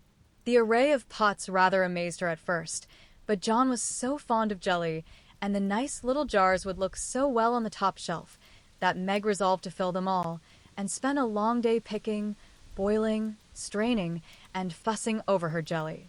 She did her best. She asked advice of Mrs. Cornelius. She racked her brain to remember what Hannah did that she left undone. She reboiled, resugared, and restrained, but that dreadful stuff wouldn't gel. She longed to run home, bib and all, and ask Mother to lend her a hand, but John and she had agreed that they would never annoy anyone with their private worries, experiments, or quarrels. They had laughed over that last word as if the idea it suggested was a most preposterous one, but they had held to their resolve, and whenever they could get on without help they did so, and no one interfered, for Mrs. March had advised the plan. So Meg wrestled alone with the refractory sweetmeats all that hot summer day, and at 5 o'clock sat down in her topsy-turvy kitchen, wrung her bedaubed hands, lifted up her voice, and wept. Now, in the first flush of the new life, she had often said, "My husband shall always feel free to bring a friend home whenever he likes. I shall always be prepared. There shall be no flurry, no scolding, no discomfort, but a neat house, a cheerful wife, and a good dinner. John, dear, never stop to ask my leave. Invite whom you please, and be sure of a welcome from me." How charming that was! To be sure. John quite glowed with pride to hear her say it, and felt what a blessed thing it was to have a superior wife. But, although they had had company from time to time, it never happened to be unexpected, and Meg had never had an opportunity to distinguish herself till now. It always happens so in this vale of tears. There is an inevitability about such things which we can only wonder at, deplore, and bear as we best can. If John had not forgotten all about the jelly, it really would have been unpardonable in him to choose that day, of all the days in a year, to bring a friend home to dinner unexpectedly. Congratulating himself that a handsome repast had been ordered that morning, feeling sure that it would be ready to the minute, and indulging in pleasant anticipations of the charming effect it would produce, when his pretty wife came running out to meet him, he escorted his friend to his mansion, with the irrepressible satisfaction of a young host and husband. It is a world of disappointments, as John discovered when he reached the dovecot. The front door usually stood hospitably open. Now it was not only shut, but locked, and yesterday's mud still adorned the steps. The parlor windows were closed and curtained. No picture of the pretty wife sewing on the piazza, in white, with a distracting little bow in her hair, or a bright-eyed hostess, smiling a shy welcome as she greeted her guest. Nothing of the sort, for not a soul appeared but a sanguinary-looking boy asleep under the currant bushes. "I'm afraid something has happened. Step into the garden, Scott. While I look up Mrs. Brooke, said John, alarmed at the silence and solitude. Round the house he hurried, led by a pungent smell of burned sugar, and Mr. Scott strolled after him, with a queer look on his face. He paused discreetly at a distance when Brooke disappeared, but he could both see and hear, and being a bachelor, enjoyed the prospect mightily. In the kitchen reigned confusion and despair. One edition of jelly was trickled from pot to pot, another lay upon the floor, and a third was burning gaily on the stove. Lottie, with Teutonic phlegm, was calmly eating bread and currant wine, for the jelly was still in a hopelessly liquid state, while Mrs. Brooke, with her apron over her head, sat sobbing dismally. "My dearest girl, what is the matter?" cried John, rushing in, with awful visions of scalded hands, sudden news of affliction, and secret consternation at the thought of the guest in the garden. "Oh, John, I am so tired and hot and cross and worried. I've been at it till I'm all worn out. Do come and help me, or I shall die." And the exhausted housewife cast herself upon his breast, giving him a sweet welcome in every sense of the word, for her pinafore had been baptized at the same time as the floor. "What worries you, dear? Has anything dreadful happened?" asked the anxious John, tenderly kissing the crown of the little cap, which was all askew. "Yes," sobbed Meg despairingly. "Tell me quick, then. Don't cry. I can bear anything better than that. Out with it, love." The jelly won't gel, and I don't know what to do." John Brooke laughed then as he never dared to laugh afterward, and the derisive Scot smiled involuntarily as he heard the hearty peal, which put the finishing stroke to poor Meg's woe. "Is that all? Fling it out of the window, and don't bother any more about it. I'll buy you quarts if you want it, but for heaven's sake don't have hysterics, for I've brought Jack Scott home to dinner, and—" John got no further, for Meg cast him off, and clasped her hands with a tragic gesture as she fell into a chair, exclaiming in a tone of mingled indignation, reproach, and dismay, "A man to dinner, and everything in a mess. John Brooke, how could you do such a thing?" "Hush, he's in the garden. I forgot the confounded jelly, but it can't be helped now," said John, surveying the prospect with an anxious eye. "You ought to have sent word, or told me this morning, and you ought to have remembered how busy I was," continued Meg petulantly, for even turtle doves will peck when ruffled. "I didn't know it this morning, and there was no time to send word, for I met him on the way out. I never thought of asking leave, when you have always told me to do as I liked. I never tried it before, and hang me if I ever do again," added John, with an aggrieved air. "I should hope not. Take him away at once. I can't see him, and there isn't any dinner." "Well, I like that. Where's the beef and vegetables I sent home, and the pudding you promised?" cried John, rushing to the larder. "I hadn't time to cook anything. I meant to dine at Mother's. I'm sorry, but I was so busy," and Meg's tears began again. John was a mild man, but he was human, and after a long day's work to come home tired, hungry, and hopeful, to find a chaotic house, an empty table, and a cross wife was not exactly conducive to repose of mind or manner. He restrained himself, however, and the little squall would have blown over, but for one unlucky word. "It's a scrape, I acknowledge, but if you will lend a hand, we'll pull through and have a good time yet. Don't cry, dear, but just exert yourself a bit, and fix us up something to eat. We're both as hungry as hunters, so we shan't mind what it is. Give us the cold meat and bread and cheese. We won't ask for jelly." He meant it to be a good-natured joke, but that one word sealed his fate. Meg thought it was too cruel to hint about her sad failure, and the last atom of patience vanished as he spoke. "You must get yourself out of the scrape as you can. I'm too used up to exert myself, for anyone. It's like a man to propose a bone and vulgar bread and cheese for company. I won't have anything of the sort in my house. Take that Scot up to Mother's and tell him I'm away, sick, dead, anything. I won't see him, and you two can laugh at me and my jelly as much as you like. You won't have anything else here," and having delivered her defiance all on one breath, Meg cast away her pinafore and precipitately left the field to bemoan herself in her own room. What those two creatures did in her absence, she never knew, but Mr. Scott was not taken up to Mother's, and when Meg descended, after they had strolled away together, she found traces of a promiscuous lunch which filled her with horror. Lottie reported that they had eaten much and greatly laughed, and the master bid her throw away all the sweet stuff and hide the pots. Meg longed to go and tell Mother, but a sense of shame at her own shortcomings of loyalty to John, who might be cruel, but nobody should know it, restrained her, and after a summary cleaning up, she dressed herself prettily and sat down to wait for John to come and be forgiven. Unfortunately, John didn't come, not seeing the matter in that light. He had carried it off as a good joke with Scott, excused his little wife as well as he could, and played the host so hospitably that his friend enjoyed the impromptu dinner and promised to come again. But John was angry. Though he did not show it, he felt that Meg had deserted him in his hour of need.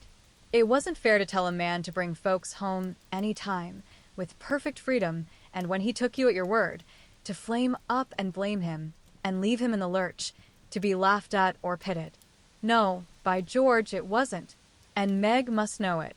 He had fumed inwardly during the feast, but when the flurry was over and he strolled home after seeing Scott off, a milder mood came over him. Poor little thing. It was hard upon her when she tried so heartily to please me. She was wrong, of course, but then she was young. I must be patient and teach her. He hoped she had not gone home. He hated gossip and interference.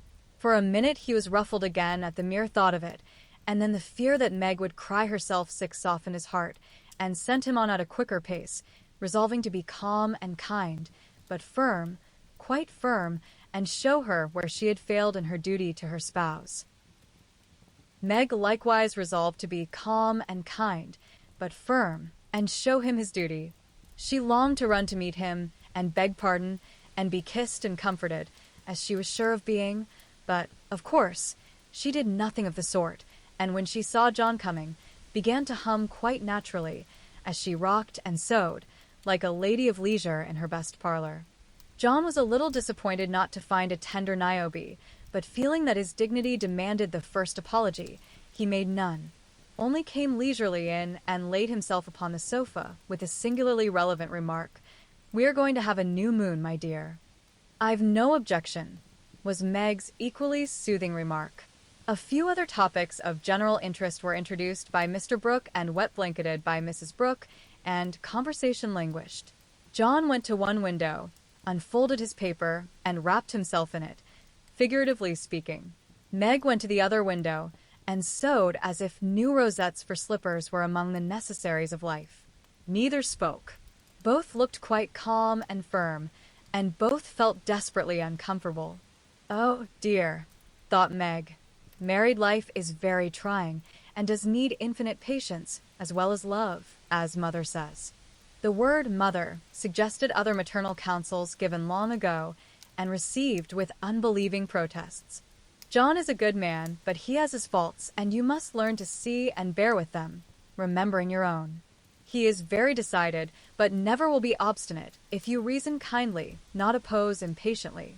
He is very accurate and particular about the truth, a good trait, though you call him fussy. Never deceive him by look or word, Meg, and he will give you the confidence you deserve, the support you need. He has a temper, not like ours, one flash and then all over, but the white, still anger that is seldom stirred, but once kindled is hard to quench. Be careful, be very careful, not to wake his anger against yourself, for peace and happiness depend on keeping his respect.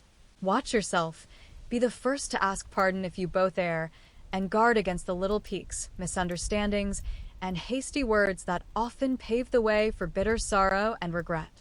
These words came back to Meg as she sat sewing in the sunset, especially the last.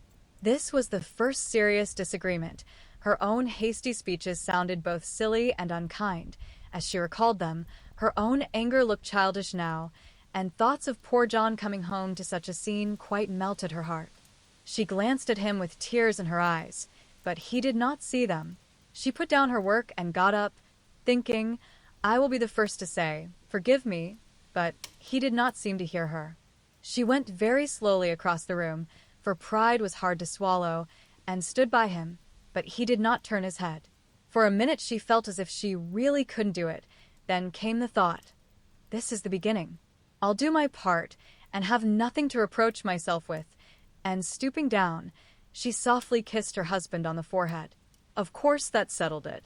The penitent kiss was better than a world of words, and John had her on his knee in a minute, saying tenderly, it was too bad to laugh at the poor little jelly pots. Forgive me, dear. I never will again. But he did. Oh, bless you, yes, hundreds of times, and so did Meg, both declaring that it was the sweetest jelly they ever made, for family peace was preserved in that little family jar. After this, Meg had Mr. Scott to dinner by special invitation, and served him up a pleasant feast without a cooked wife for the first course, on which occasion she was so gay and gracious, and made everything go off so charmingly, that Mr. Scott told John he was a lucky fellow, and shook his head over the hardships of bachelorhood all the way home. In the autumn, new trials and experiences came to Meg. Sally Moffat renewed her friendship, was always running out for a dish of gossip at the little house, or inviting that poor dear to come in and spend the day at the big house. It was pleasant, for in dull weather Meg often felt lonely. All were busy at home, John absent till night, and nothing to do but sew, or read, or potter about. So it naturally fell out that Meg got into the way of gaddying and gossiping with her friend. Seeing Sally's pretty things made her long for such, and pity herself because she had not got them. Sally was very kind, and often offered her the coveted trifles, but Meg declined them, knowing that John wouldn't like it, and then this foolish little woman went and did what John disliked even worse.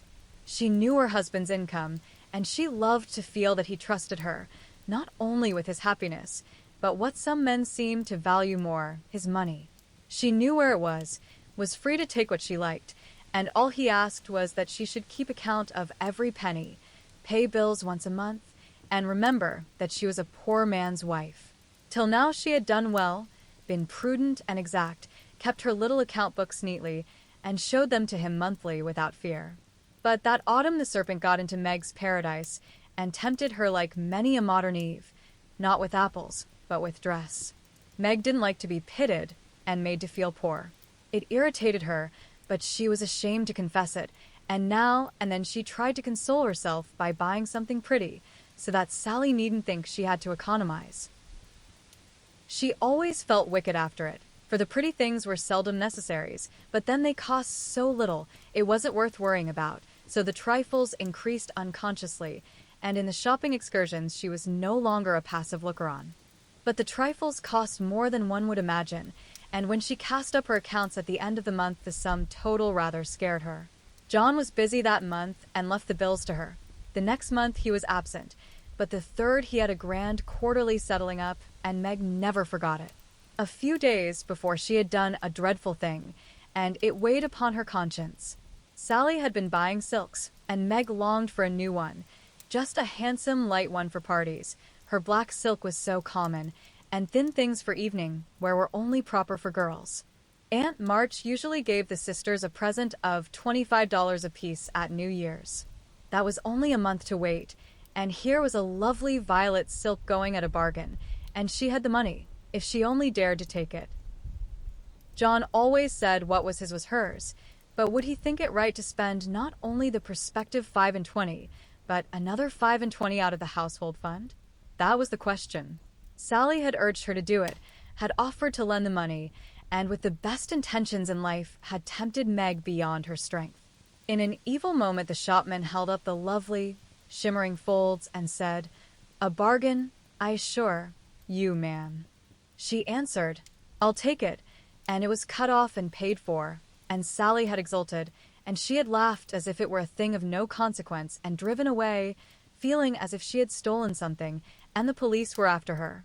When she got home, she tried to assuage the pangs of remorse by spreading forth the lovely silk, but it looked less silvery now, didn't become her, after all, and the words $50 seemed stamped like a pattern down each breadth. She put it away, but it haunted her, not delightfully as a new dress should, but dreadfully like the ghost of a folly that was not easily laid. When John got out his books that night, Meg's heart sank, and for the first time in her married life, she was afraid of her husband. The kind brown eyes looked as if they could be stern, and though he was unusually merry, she fancied he had found her out, but didn't mean to let her know it. The house bills were all paid, the books all in order. John had praised her, and was undoing the old pocketbook which they called the bank, when Meg, knowing that it was quite empty, stopped his hand, saying nervously, "You haven't seen my private expense book yet." John never asked to see it, but she always insisted on his doing so, and used to enjoy his masculine amazement at the queer things women wanted, and made him guess what piping was, demand fiercely the meaning of a hug me tight, or wonder how a little thing composed of 3 rosebuds, a bit of velvet, and a pair of strings could possibly be a bonnet, and cost $6. That night he looked as if he would like the fun of quizzing her figures and pretending to be horrified at her extravagance, as he often did, being particularly proud of his prudent wife. The little book was brought slowly out and laid down before him. Meg got behind his chair under pretense of smoothing the wrinkles out of his tired forehead, and standing there, she said, with her panic increasing with every word, "John, dear, I'm ashamed to show you my book, for I've really been dreadfully extravagant lately. I go about so much I must have things, you know, and Sally advised my getting it, so I did, and my New Year's money will partly pay for it, but I was sorry after I had done it, for I knew you'd think it wrong in me." John laughed, and drew her round beside him, saying good-humoredly, "Don't go and hide. I won't beat you if you have got a pair of killing boots. I'm rather proud of my wife's feet, and don't mind if she does pay $8 or $9 for her boots, if they are good ones." That had been one of her last trifles, and John's eye had fallen on it as he spoke. "Oh, what will he say when he comes to that awful $50, thought Meg, with a shiver. "It's worse than boots, it's a silk dress," she said, with the calmness of desperation, for she wanted the worst over. "Well, dear, what is the dem total, as Mr. Mantalini says?" That didn't sound like John, and she knew he was looking up at her with the straightforward look that she had always been ready to meet and answer with one as frank till now. She turned the page and her head at the same time, pointing to the sum which would have been bad enough without the 50, but which was appalling to her with that added. For a minute the room was very still. Then John said slowly, but she could feel it cost him an effort to express no displeasure, "Well, I don't know that 50 is much for a dress, with all the furbelows and notions you have to finish it off these days." "It isn't made or trimmed," sighed Meg, faintly, for a sudden recollection of the cost still to be incurred quite overwhelmed her. 25 yards of silk seems a good deal to cover one small woman, but I've no doubt my wife will look as fine as Ned Moffat's when she gets it on," said John dryly. "I know you are angry, John, but I can't help it. I don't mean to waste your money, and I didn't think those little things would count up so. I can't resist them when I see Sally buying all she wants, and pitying me because I don't. I try to be contented, but it is hard, and I'm tired of being poor." The last words were spoken so low she thought he did not hear them, but he did, and they wounded him deeply, for he had denied himself many pleasures for Meg's sake. She could have bitten her tongue out the minute she had said it, for John pushed the books away and got up, saying with a little quiver in his voice, "I was afraid of this.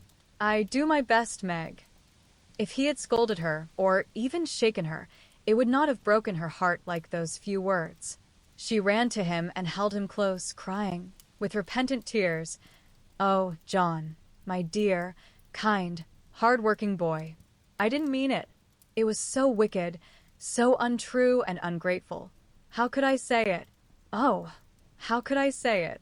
He was very kind, forgave her readily, and did not utter one reproach, but Meg knew that she had done, and said a thing which would not be forgotten soon, although he might never allude to it again.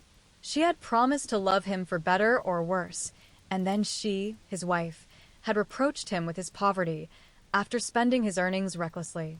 It was dreadful, and the worst of it was John went on so quietly afterward, just as if nothing had happened, except that he stayed in town later and worked at night when she had gone to cry herself to sleep. A week of remorse nearly made Meg sick, and the discovery that John had countermanded the order for his new greatcoat reduced her to a state of despair which was pathetic to behold. He had simply said, in answer to her surprised inquiries as to the change, "I can't afford it, my dear." Meg said no more, but a few minutes after he found her in the hall with her face buried in the old greatcoat, crying as if her heart would break.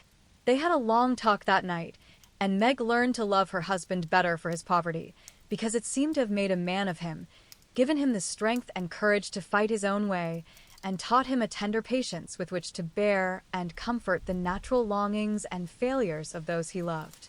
Next day she put her pride in her pocket, went to Sally, told the truth, and asked her to buy the silk as a favor.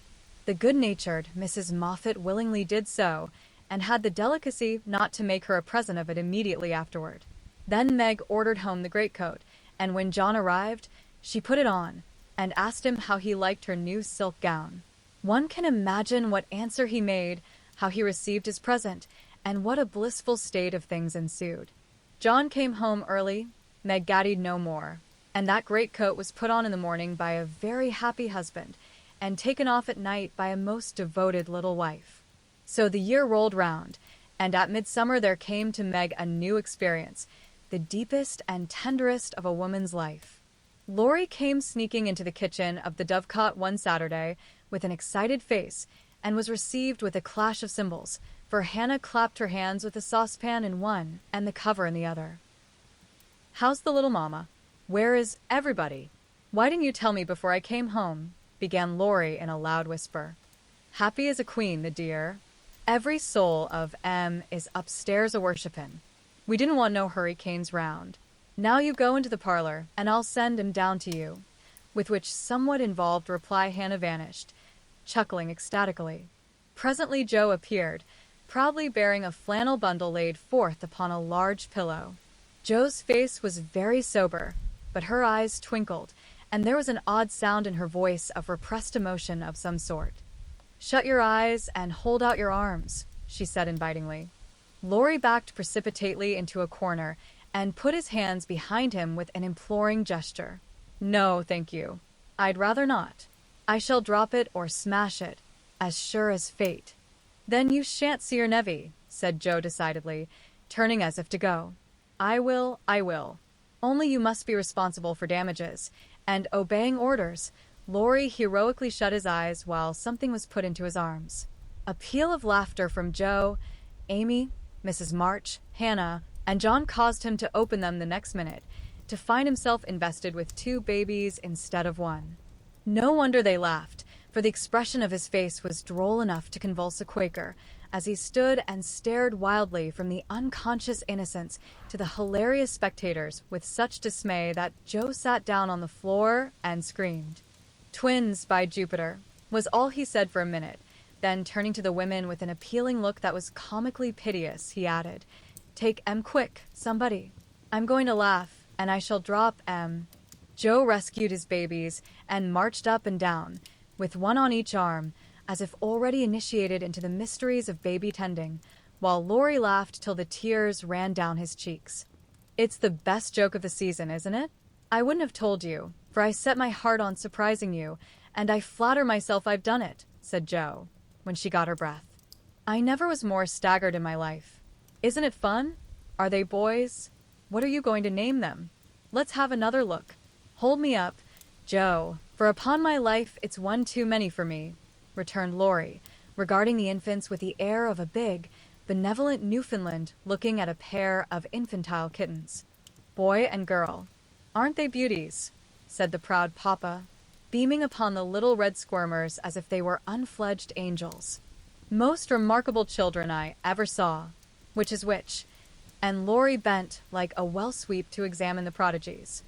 Amy put a blue ribbon on the boy and a pink on the girl, French fashion, so you can always tell. Besides, one has blue eyes and one brown. "Kiss them, Uncle Teddy," said wicked Joe. "I'm afraid they mightn't like it," began Laurie, with unusual timidity in such matters. "Of course they will. They're used to it now." "Do it this minute, sir," commanded Joe, fearing he might propose a proxy. Laurie screwed up his face and obeyed with a gingerly peck at each little cheek that produced another laugh and made the babies squeal. "There, I knew they didn't like it. That's the boy. See him kick. He hits out with his fists like a good one. Now then, young Brooke, pitch into a man of your own size, will you?" cried Laurie, delighted with a poke in the face from a tiny fist flapping aimlessly about. He's to be named John Lawrence, and the girl Margaret, after mother and grandmother. We shall call her Daisy, so as not to have two Megs, and I suppose the Manny will be Jack, unless we find a better name, said Amy, with ant-like interest. Name him Demi-John and call him Demi for short, said Laurie. Daisy and Demi, just the thing.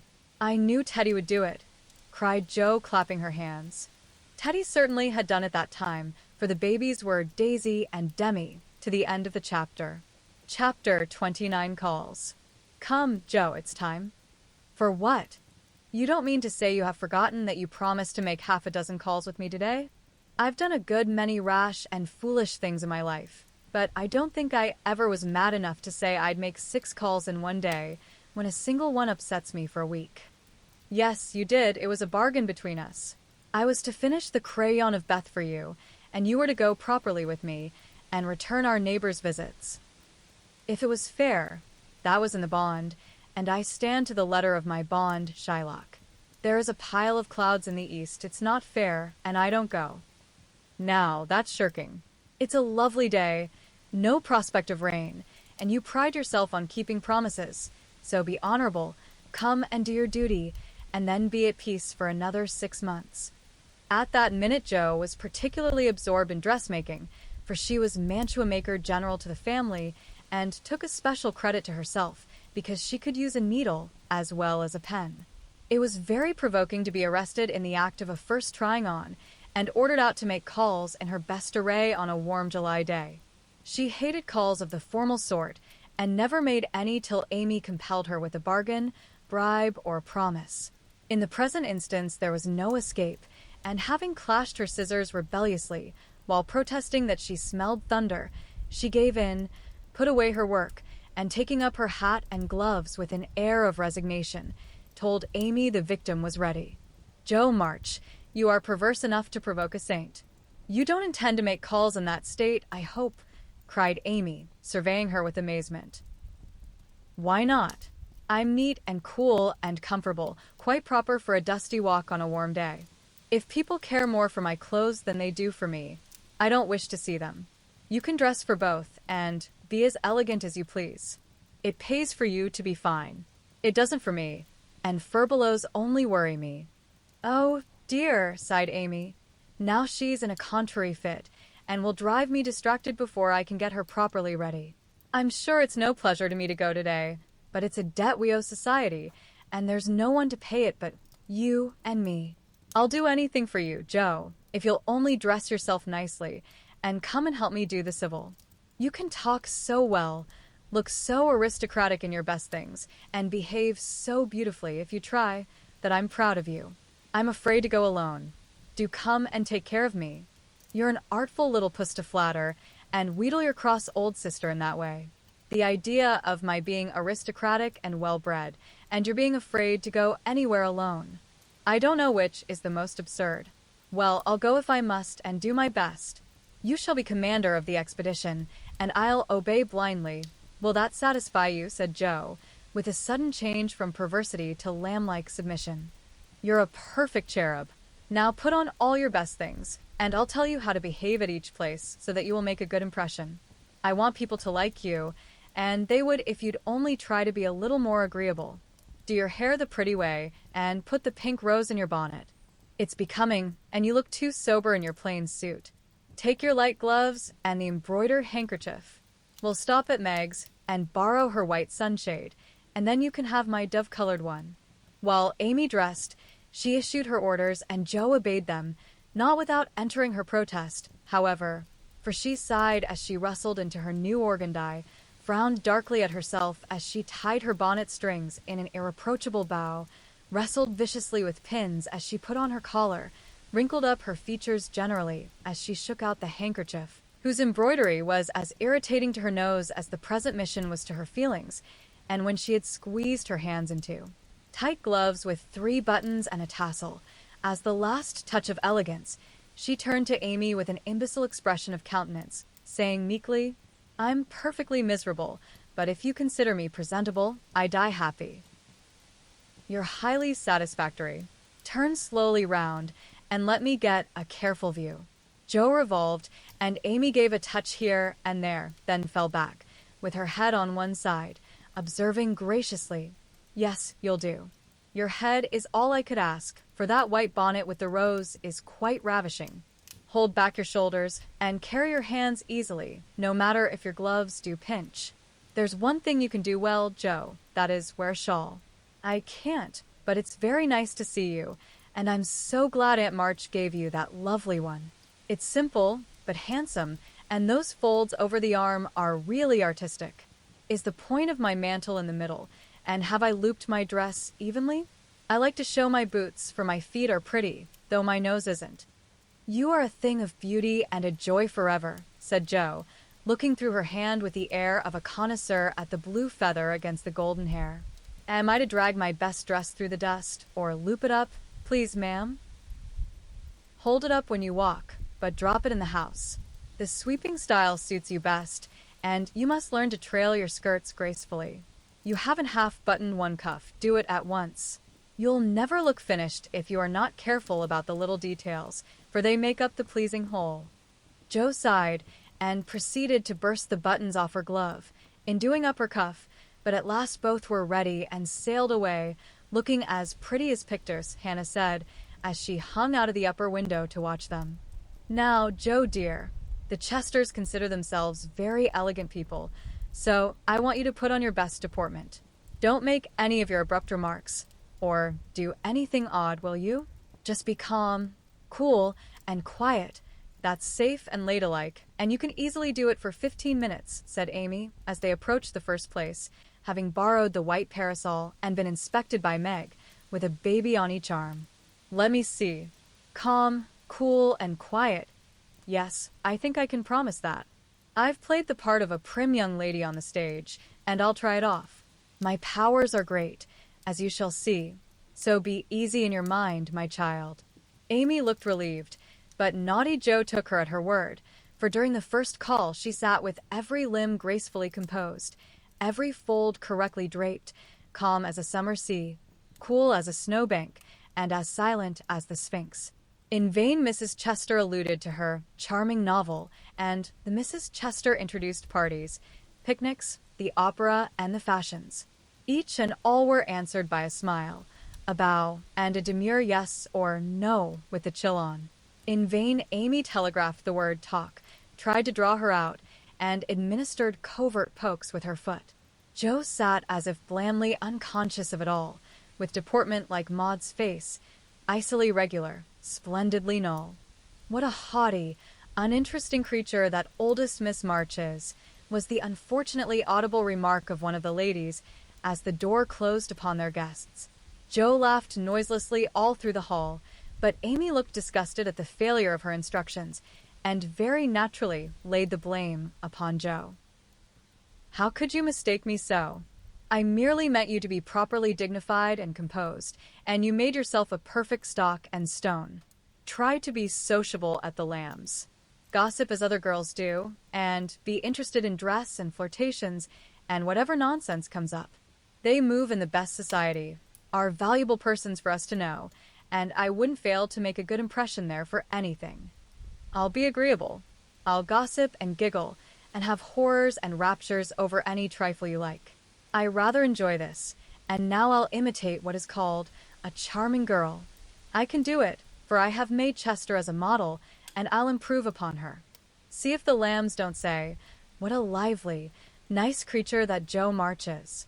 Amy felt anxious, as well she might, for when Joe turned freakish there was no knowing where she would stop. Amy's face was a study when she saw her sister skim into the next drawing-room, kiss all the young ladies with effusion, beam graciously upon a young gentleman, and join in the chat with a spirit which amazed the beholder. Amy was taken possession of by Mrs. Lamb, with whom she was a favorite, and forced to hear a long account of Lucretia's last attack, while 3 delightful young gentlemen hovered near, waiting for a pause when they might rush in and rescue her. So situated, she was powerless to check Joe, who seemed possessed by a spirit of mischief, and talked away as volubly as the lady. A knot of heads gathered about her, and Amy strained her ears to hear what was going on, for broken sentences filled her with curiosity, and frequent peals of laughter made her wild to share the fun. One may imagine her suffering on overhearing fragments of this sort of conversation. She rides splendidly. Who taught her? No one. She used to practice mounting, holding the reins, and sitting straight on an old saddle in a tree.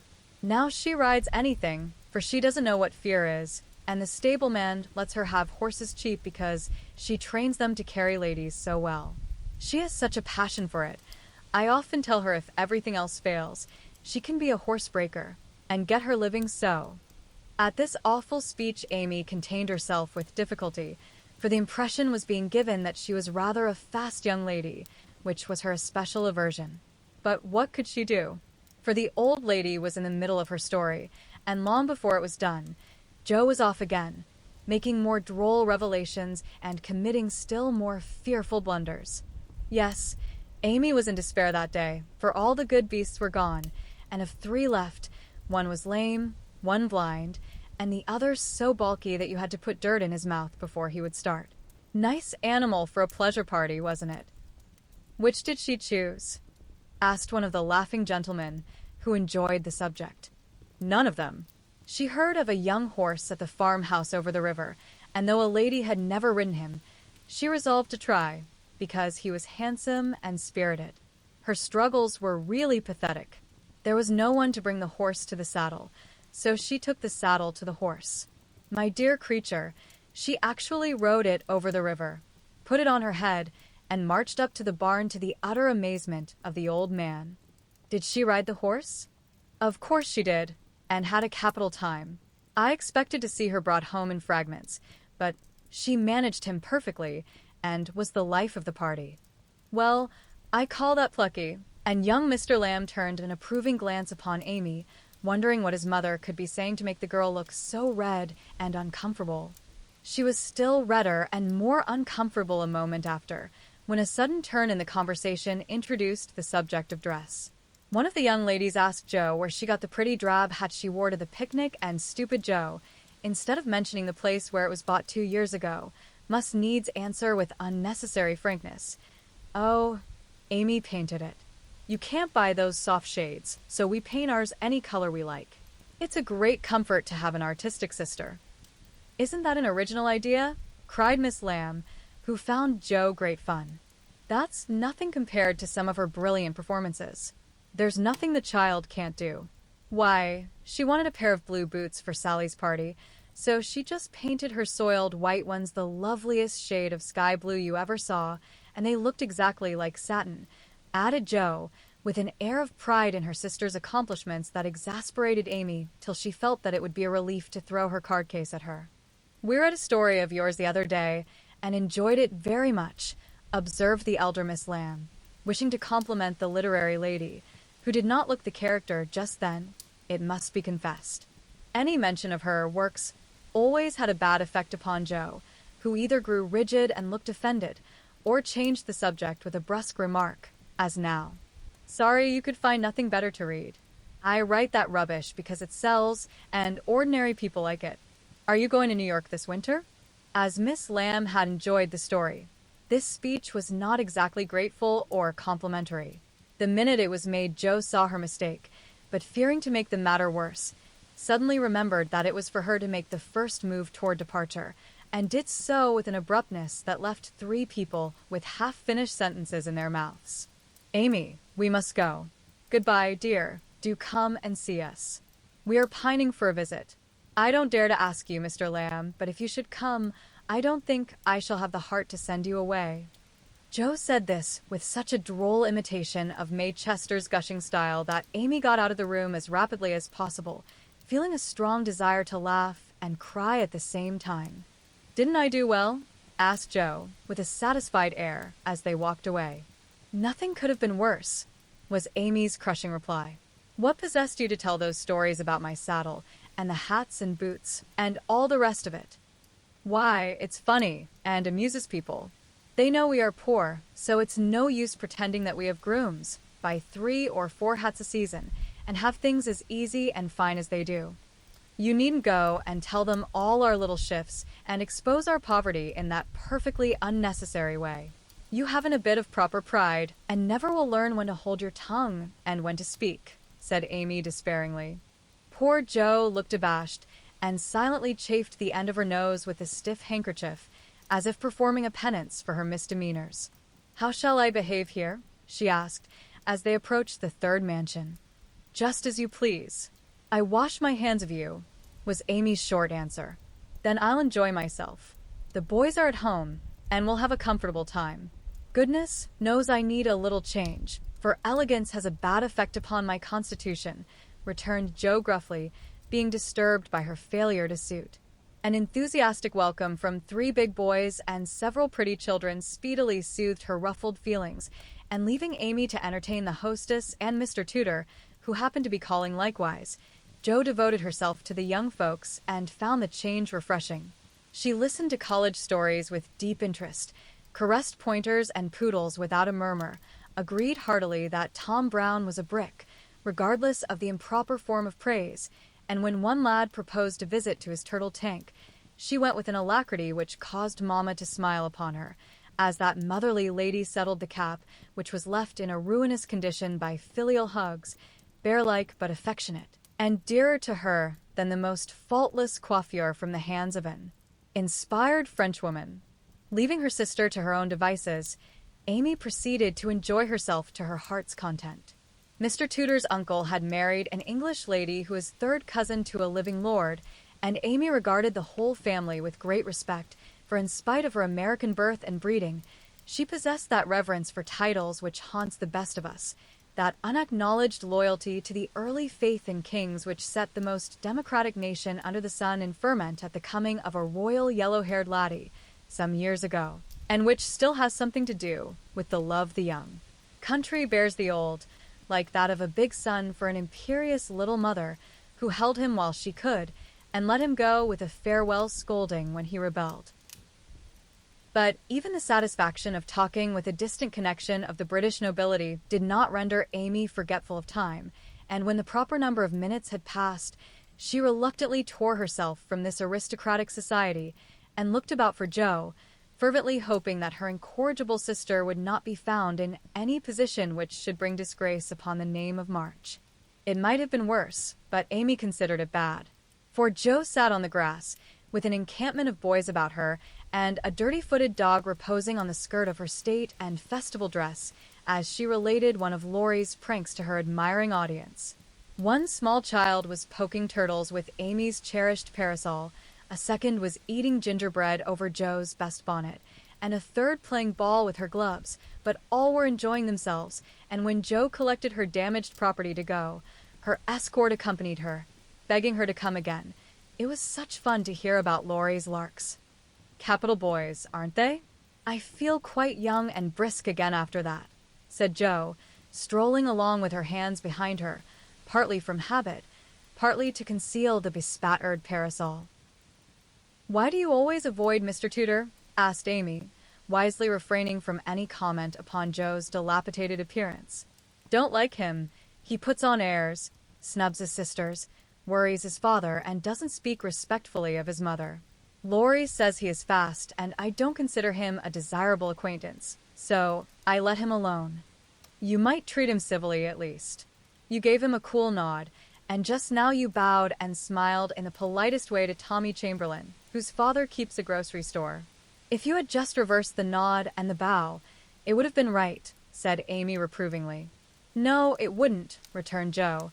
"I neither like, respect, nor admire Tudor, though his grandfather's uncle's nephew's niece was a third cousin to a lord. Tommy is poor and bashful and good, and very clever. I think well of him, and like to show that I do, for he is a gentleman in spite of the brown paper parcels." "It's no use trying to argue with you," began Amy. "Not the least, my dear," interrupted Jo. "So, let us look amiable, and drop a card here, as the kings are evidently out, for which I'm deeply grateful."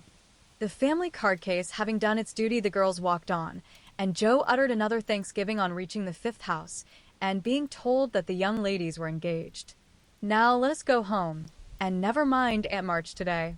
We can run down there any time, and it's really a pity to trail through the dust in our best bibs and tuckers when we are tired and cross. Speak for yourself, if you please. Aunt March likes to have us pay her the compliment of coming in style and making a formal call. It's a little thing to do, but it gives her pleasure, and I don't believe it will hurt your things half so much as letting dirty dogs and clumping boys spoil them. Stoop down, and let me take the crumbs off of your bonnet. What a good girl you are, Amy, said Jo, with a repentant glance from her own damaged costume to that of her sister, which was fresh and spotless still. I wish it was as easy for me to do little things to please people as it is for you. I think of them, but it takes too much time to do them, so I wait for a chance to confer a great favor and let the small ones slip, but they tell best in the end, I fancy. Amy smiled and was mollified at once, saying with a maternal air, "Women should learn to be agreeable, particularly poor ones, for they have no other way of repaying the kindnesses they receive. If you'd remember that and practice it, you'd be better liked than I am, because there is more of you. I'm a crotchety old thing, and always shall be, but I'm willing to own that you are right, only it's easier for me to risk my life for a person than to be pleasant to him when I don't feel like it. It's a great misfortune to have such strong likes and dislikes, isn't it? It's a greater not to be able to hide them. I don't mind saying that I don't approve of Tudor any more than you do, but I'm not called upon to tell him so. Neither are you, and there is no use in making yourself disagreeable because he is. But I think girls ought to show when they disapprove of young men, and how can they do it except by their manners? Preaching does not do any good, as I know to my sorrow, since I've had Teddy to manage. But there are many little ways in which I can influence him without a word, and I say we ought to do it to others if we can. Teddy is a remarkable boy, and can't be taken as a sample of other boys, said Amy, in a tone of solemn conviction, which would have convulsed the remarkable boy if he had heard it. If we were belles, or women of wealth and position, we might do something, perhaps, but for us to frown at one set of young gentlemen because we don't approve of them, and smile upon another set because we do, wouldn't have a particle of effect, and we should only be considered odd and puritanical. So we are to countenance things and people which we detest, merely because we are not belles and millionaires, are we? That's a nice sort of morality. I can't argue about it. I only know that it's the way of the world, and people who set themselves against it only get laughed at for their pains. I don't like reformers, and I hope you never try to be one. I do like them, and I shall be one if I can, for in spite of the laughing the world would never get on without them. We can't agree about that, for you belong to the old set and I to the new. You will get on the best, but I shall have the liveliest time of it. I should rather enjoy the brickbats and hooting, I think. Well, compose yourself now, and don't worry Aunt with your new ideas. I'll try not to, but I'm always possessed to burst out with some particularly blunt speech or revolutionary sentiment before her. It's my doom, and I can't help it. They found Aunt Carol with the old lady, both absorbed in some very interesting subject, but they dropped it as the girls came in, with a conscious look which betrayed that they had been talking about their nieces. Jo was not in a good humor, and the perverse fit returned, but Amy, who had virtuously done her duty, kept her temper and pleased everybody, was in a most angelic frame of mind. This amiable spirit was felt at once, and both aunts my deared her affectionately, looking what they afterwards said emphatically, "That child improves every day." "Are you going to help about the fair, dear?" asked Mrs. Carroll, as Amy sat down beside her with the confiding air elderly people like so well in the young. "Yes, Aunt. Mrs. Chester asked me if I would, and I offered to tend a table, as I have nothing but my time to give." "I'm not," put in Jo decidedly. "I hate to be patronized, and the Chesters think it's a great favor to allow us to help with their highly connected fair. I wonder you consented, Amy. They only want you to work." "I am willing to work. It's for the freedmen as well as the Chesters, and I think it very kind of them to let me share the labor and the fun. Patronage does not trouble me when it is well meant. Quite right and proper. I like your grateful spirit, my dear. It's a pleasure to help people who appreciate our efforts. Some do not, and that is trying," observed Aunt March, looking over her spectacles at Jo, who sat apart, rocking herself, with a somewhat morose expression. If Joe had only known what a great happiness was wavering in the balance for one of them, she would have turned dove-like in a minute, but unfortunately, we don't have windows in our breasts, and cannot see what goes on in the minds of our friends. Better for us that we cannot as a general thing, but now and then it would be such a comfort, such a saving of time and temper. By her next speech, Jo deprived herself of several years of pleasure and received a timely lesson in the art of holding her tongue. I don't like favors, they oppress and make me feel like a slave. I'd rather do everything for myself and be perfectly independent. Ahem, coughed Aunt Carol softly, with a look at Aunt March. I told you so, said Aunt March, with a decided nod to Aunt Carol. Mercifully unconscious of what she had done, Jo sat with her nose in the air and a revolutionary aspect which was anything but inviting. Do you speak French, dear? Asked Mrs. Carroll, laying a hand on Amy's. Pretty well, thanks to Aunt March, who lets Esther talk to me as often as I like, replied Amy, with a grateful look, which caused the old lady to smile affably. How are you about languages? Asked Mrs. Carroll of Jo. Don't know a word. I'm very stupid about studying anything. Can't bear French. It's such a slippery, silly sort of language, was the brusque reply. Another look passed between the ladies, and Aunt March said to Amy, You are quite strong and well now, dear, I believe? Eyes don't trouble you any more, do they? Not at all. Thank you, ma'am.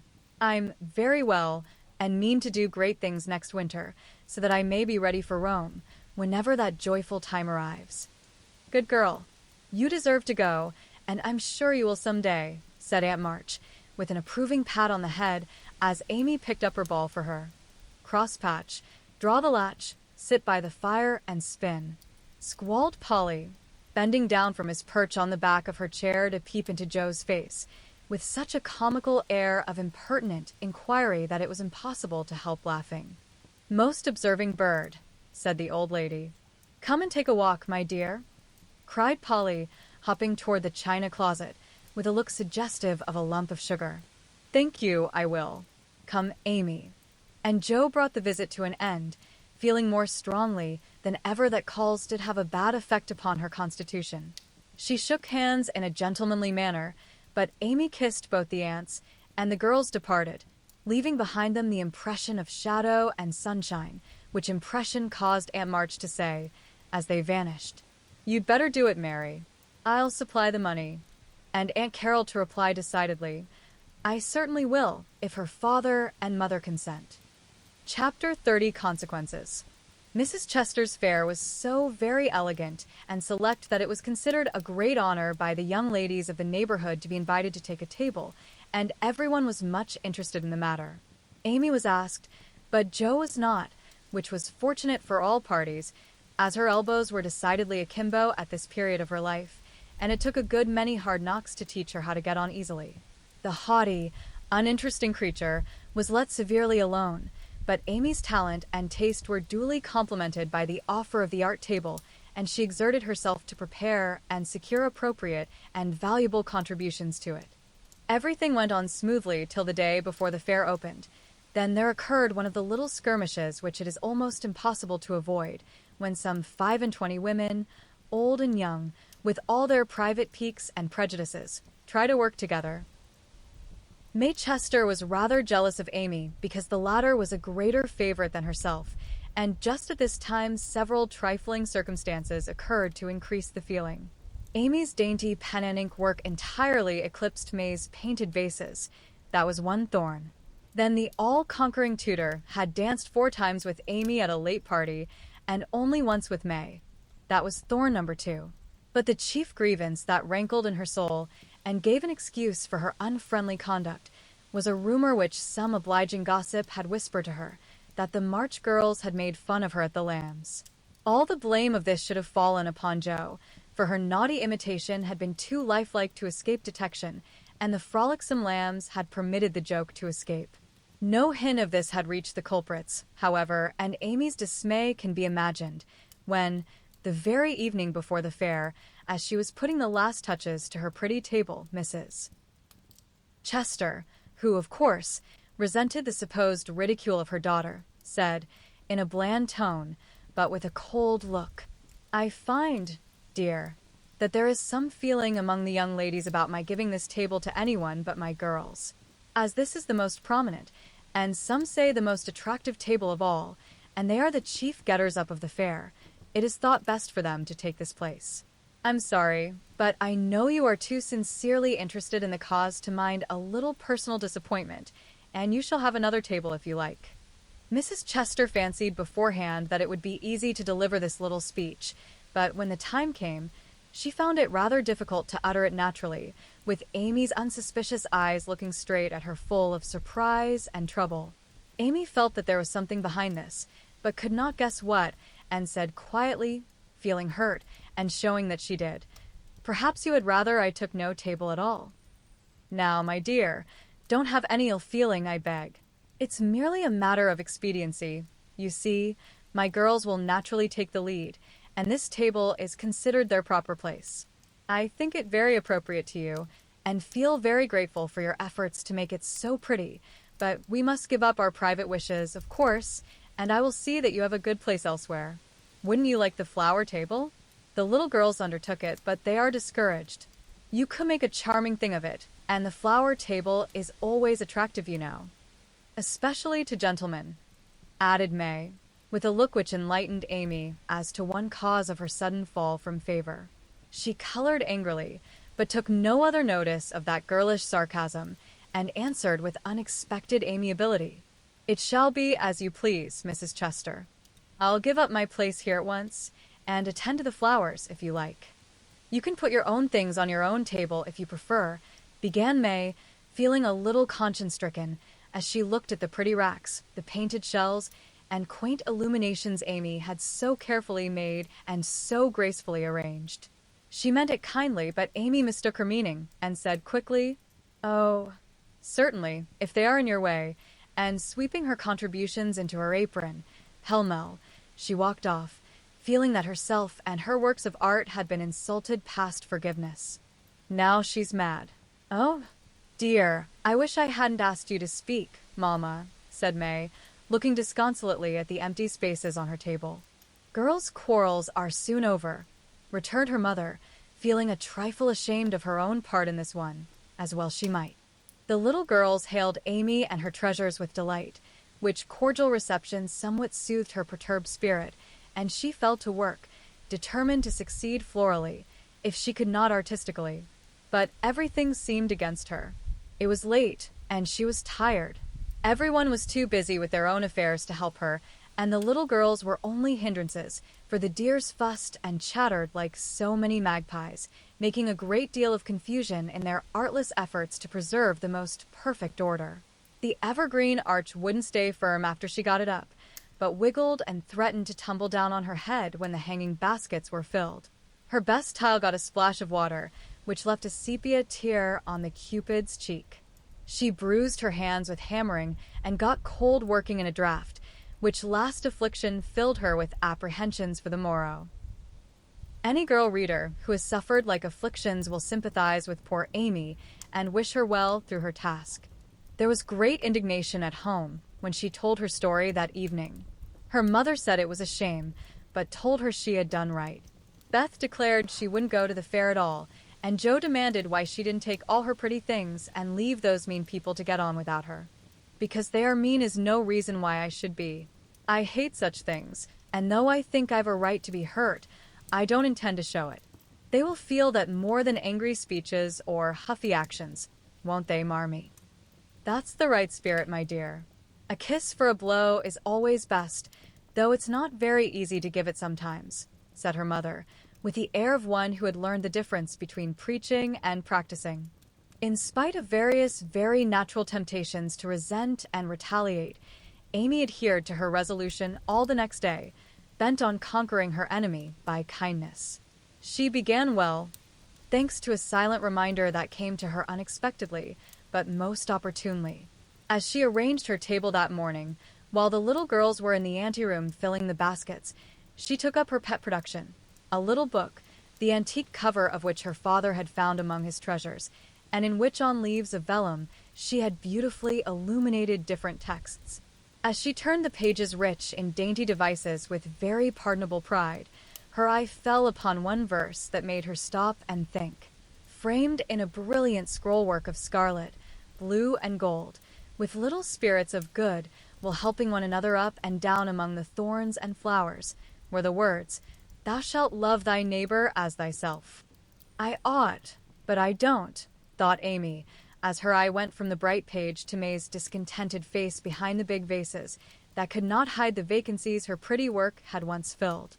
Amy stood a minute, turning the leaves in her hand, reading on each some sweet rebuke for all heartburnings and uncharitableness of spirit. Many wise and true sermons are preached us every day by unconscious ministers in street, school, office, or home. Even a fair table may become a pulpit, if it can offer the good and helpful words which are never out of season.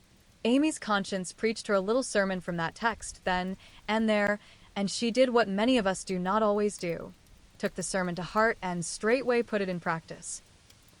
A group of girls were standing about May's table, admiring the pretty things and talking over the change of saleswomen. They dropped their voices, but Amy knew they were speaking of her, hearing one side of the story and judging accordingly. It was not pleasant, but a better spirit had come over her, and presently a chance offered for proving it. She heard May say sorrowfully, "It's too bad, for there is no time to make other things, and I don't want to fill up with odds and ends." The table was just complete then. Now it's spoiled. "I dare say she'd put them back if you asked her," suggested someone. "How could I after all the fuss?" began May, but she did not finish, for Amy's voice came across the hall, saying pleasantly, "You may have them, and welcome, without asking if you want them. I was just thinking I'd offer to put them back, for they belong to your table rather than mine. Here they are, please take them, and forgive me if I was hasty in carrying them away last night." As she spoke, Amy returned her contribution with a nod and a smile, and hurried away again, feeling that it was easier to do a friendly thing than it was to stay and be thanked for it. "Now, I call that lovely of her, don't you?" cried one girl.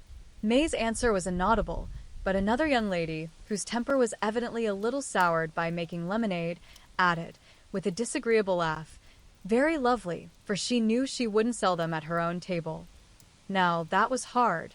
When we make little sacrifices, we like to have them appreciated, at least, and for a minute Amy was sorry she had done it, feeling that virtue was not always its own reward. But it is, as she presently discovered, for her spirits began to rise, and her table to blossom under her skillful hands. The girls were very kind, and that one little act seemed to have cleared the atmosphere amazingly. It was a very long day, and a hard one for Amy, as she sat behind her table, often quite alone, for the little girls deserted very soon. Few cared to buy flowers in summer, and her bouquets began to droop long before night. The art table was the most attractive in the room. There was a crowd about it all day long, and the tenders were constantly flying to and fro with important faces and rattling money boxes. Amy often looked wistfully across, longing to be there, where she felt at home and happy, instead of in a corner with nothing to do. It might seem no hardship to some of us, but to a pretty, blithe young girl, it was not only tedious, but very trying, and the thought of Laurie and his friends made it a real martyrdom. She did not go home till night, and then she looked so pale and quiet that they knew the day had been a hard one, though she made no complaint, and did not even tell what she had done. Her mother gave her an extra cordial cup of tea. Beth helped her dress, and made a charming little wreath for her hair, while Jo astonished her family by getting herself up with unusual care, and hinting darkly that the tables were about to be turned. "Don't do anything rude, pray, Jo. I won't have any fuss made, so let it all pass and behave yourself," begged Amy, as she departed early, hoping to find a reinforcement of flowers to refresh her poor little table. "I merely intend to make myself entrancingly agreeable to everyone I know, and to keep them in your corner as long as possible. Teddy and his boys will lend a hand, and we'll have a good time yet," returned Jo, leaning over the gate to watch for Laurie. Presently the familiar tramp was heard in the dusk, and she ran out to meet him. "Is that my boy?" "As sure as this is my girl," and Laurie tucked her hand under his arm with the air of a man whose every wish was gratified. "Oh, Teddy's such doings, and Joe told Amy's wrongs with sisterly zeal. A flock of our fellows are going to drive over by and by, and I'll be hanged if I don't make them buy every flower she's got and camp down before her table afterward, said Laurie, espousing her cause with warmth. The flowers are not at all nice, Amy says, and the fresh ones may not arrive in time. I don't wish to be unjust or suspicious, but I shouldn't wonder if they never came at all. When people do one mean thing, they are very likely to do another, observed Joe in a disgusted tone. Didn't Hayes give you the best out of our gardens? I told him to. I didn't know that, he forgot, I suppose, and as your grandpa was poorly, I didn't like to worry him by asking, though I did want some. Now, Joe, how could you think there was any need of asking? They are just as much yours as mine. Don't we always go halves in everything? Began Laurie, in the tone that always made Joe turn thorny. Gracious, I hope not. Half of some of your things wouldn't suit me at all. But we mustn't stand philandering here. I've got to help Amy, so you go and make yourself splendid, and if you'll be so very kind as to let Hayes take a few nice flowers up to the hall, I'll bless you forever. Couldn't you do it now? Asked Laurie, so suggestively that Joe shut the gate in his face with inhospitable haste and called through the bars, Go away. Teddy, I'm busy. Thanks to the conspirators, the tables were turned that night, for Hayes sent up a wilderness of flowers, with a lovely basket arranged in his best manner for a centerpiece. Then the March family turned out en masse, and Jo exerted herself to some purpose, for people not only came, but stayed, laughing at her nonsense, admiring Amy's taste, and apparently enjoying themselves very much. Laurie and his friends gallantly threw themselves into the breach, bought up the bouquets, encamped before the table, and made that corner the liveliest spot in the room. Amy was in her element now, and out of gratitude, if nothing more, was as sprightly and gracious as possible, coming to the conclusion about that time that virtue was its own reward after all. Jo behaved herself with exemplary propriety, and when Amy was happily surrounded by her guard of honor, Jo circulated about the hall, picking up various bits of gossip, which enlightened her upon the subject of the Chester change of base. She reproached herself for her share of the ill feeling and resolved to exonerate Amy as soon as possible. She also discovered what Amy had done about the things in the morning and considered her a model of magnanimity. As she passed the art table, she glanced over it for her sister's things, but saw no sign of them. Tucked away out of sight, I dare say, thought Jo, who could forgive her own wrongs, but hotly resented any insult offered her family. Good evening, Miss Jo. How does Amy get on? Asked May with a conciliatory air, for she wanted to show that she also could be generous. She has sold everything she had that was worth selling, and now she is enjoying herself. The flower table is always attractive, you know, especially to gentlemen. Jo couldn't resist giving that little slap, but May took it so meekly she regretted it a minute after, and fell to praising the great vases, which still remained unsold. Is Amy's illumination anywhere about? I took a fancy to buy that for father, said Jo, very anxious to learn the fate of her sister's work. Everything of Amy's sold long ago. I took care that the right people saw them, and they made a nice little sum of money for us, returned May, who had overcome sundry small temptations, as well as Amy had, that day. Much gratified, Jo rushed back to tell the good news, and Amy looked both touched and surprised by the report of May's word and manner. Now, gentlemen, I want you to go and do your duty by the other tables as generously as you have by mine, especially the art table, she said, ordering out Teddy's own, as the girls called the college friends. Charge, Chester, charge, is the motto for that table, but do your duty like men, and you'll get your money's worth of art in every sense of the word, said the irrepressible Jo, as the devoted phalanx prepared to take the field. To hear is to obey, but March is fairer far than May, said little Parker, making a frantic effort to be both witty and tender, and getting promptly quenched by Laurie, who said, Very well, my son, for a small boy, and walked him off, with a paternal pat on the head. By the vases, whispered Amy to Laurie, as a final heaping of coals of fire on her enemy's head. To May's great delight, Mr. Lawrence not only bought the vases, but pervaded the hall with one under each arm. The other gentlemen speculated with equal rashness in all sorts of frail trifles, and wandered helplessly about afterward, burdened with wax flowers, painted fans, filigree portfolios, and other useful and appropriate purchases. Aunt Carol was there, heard the story, looked pleased, and said something to Mrs. March in a corner, which made the latter lady beam with satisfaction, and watch Amy with a face full of mingled pride and anxiety, though she did not betray the cause of her pleasure till several days later. The fair was pronounced a success, and when May bade Amy good night, she did not gush as usual, but gave her an affectionate kiss, and a look which said, "Forgive and forget." That satisfied Amy, and when she got home, she found the vases paraded on the parlor chimney piece, with a great bouquet in each. The reward of merit for a magnanimous march, as Laurie announced with a flourish. "You've a deal more principle and generosity and nobleness of character than I ever gave you credit for, Amy. You've behaved sweetly, and I respect you with all my heart," said Joe warmly, as they brushed their hair together late that night. "Yes, we all do, and love her for being so ready to forgive. It must have been dreadfully hard, after working so long and setting your heart on selling your own pretty things. I don't believe I could have done it as kindly as you did," added Beth from her pillow. "Why, girls, you needn't praise me so. I only did as I'd be done by. You laugh at me when I say I want to be a lady, but I mean a true gentlewoman in mind and manners, and I try to do it, as far as I know how. I can't explain exactly, but I want to be above the little meannesses and follies and faults that spoil so many women. I'm far from it now, but I do my best, and hope in time to be what Mother is." Amy spoke earnestly, and Joe said, with a cordial hug, "I understand now what you mean, and I'll never laugh at you again. You are getting on faster than you think, and I'll take lessons of you in true politeness, for you've learned the secret, I believe. Try away, dearie. You'll get your reward some day, and no one will be more delighted than I shall." A week later Amy did get her reward, and poor Joe found it hard to be delighted.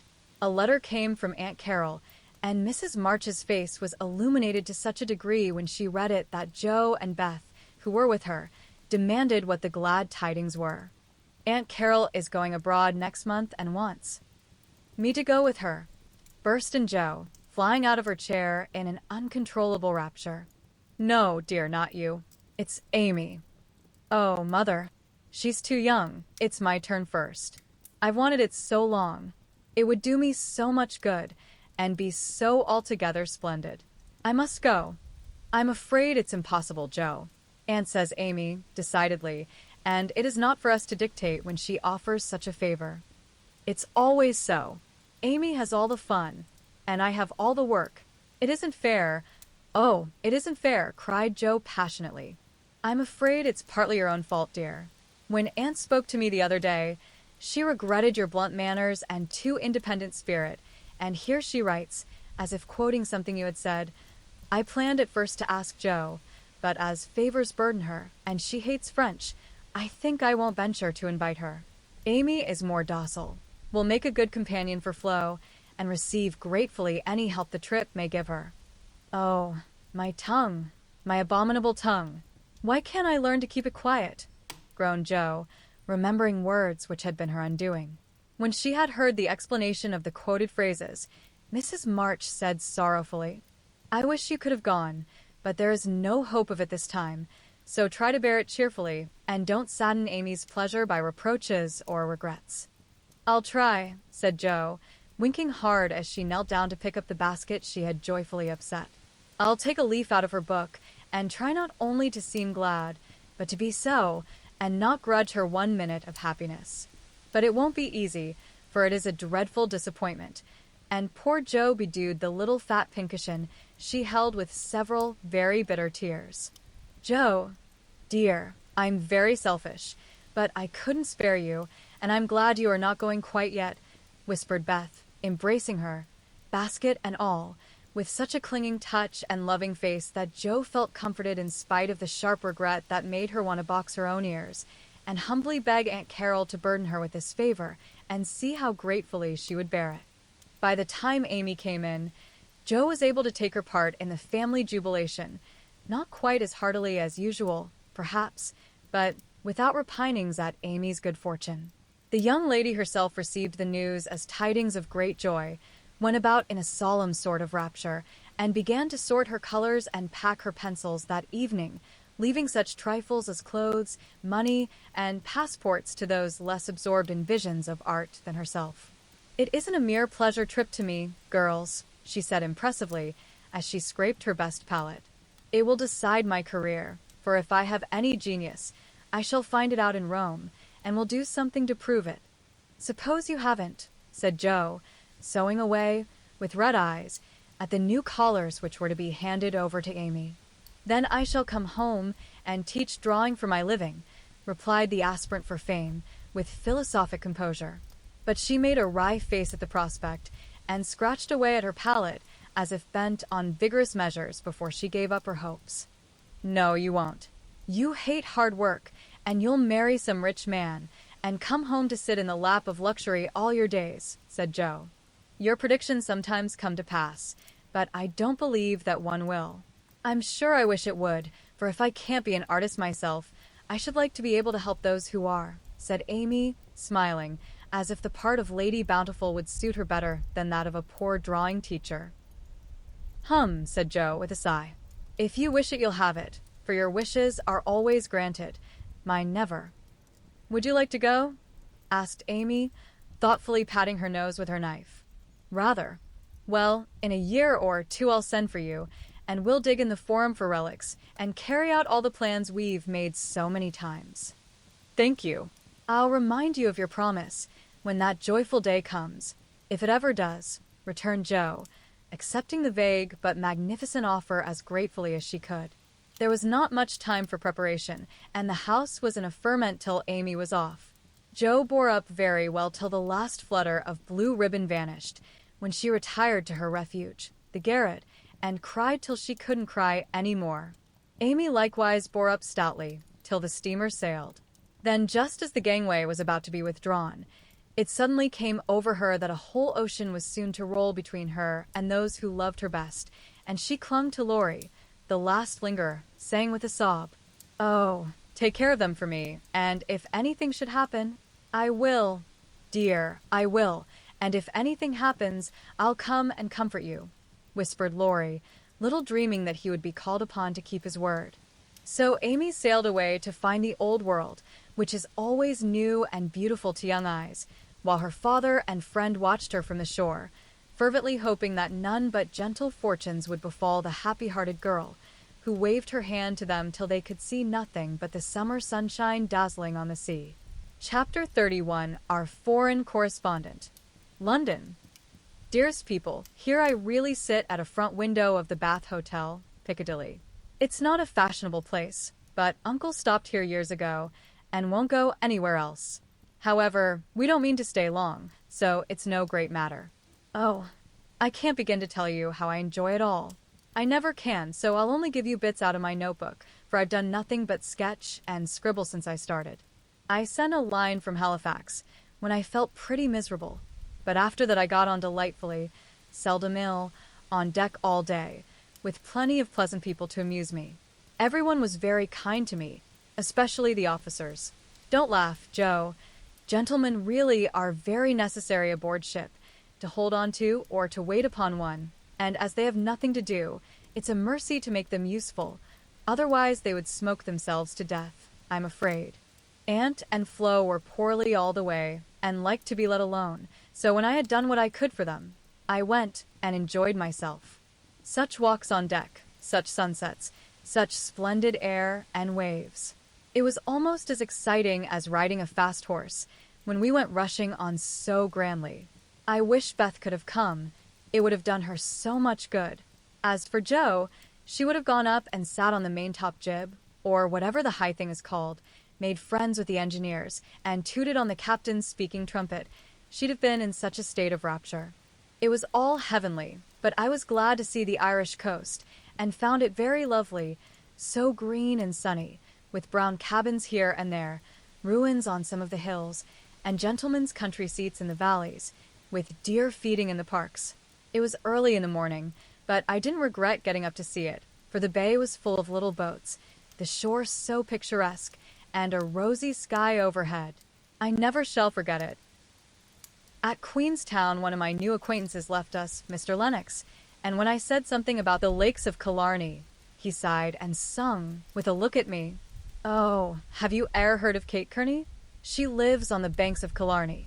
From the glance of her eye, shun danger and fly, for fatal's the glance of Kate Kearney. Wasn't that nonsensical? We only stopped at Liverpool a few hours. It's a dirty, noisy place, and I was glad to leave it.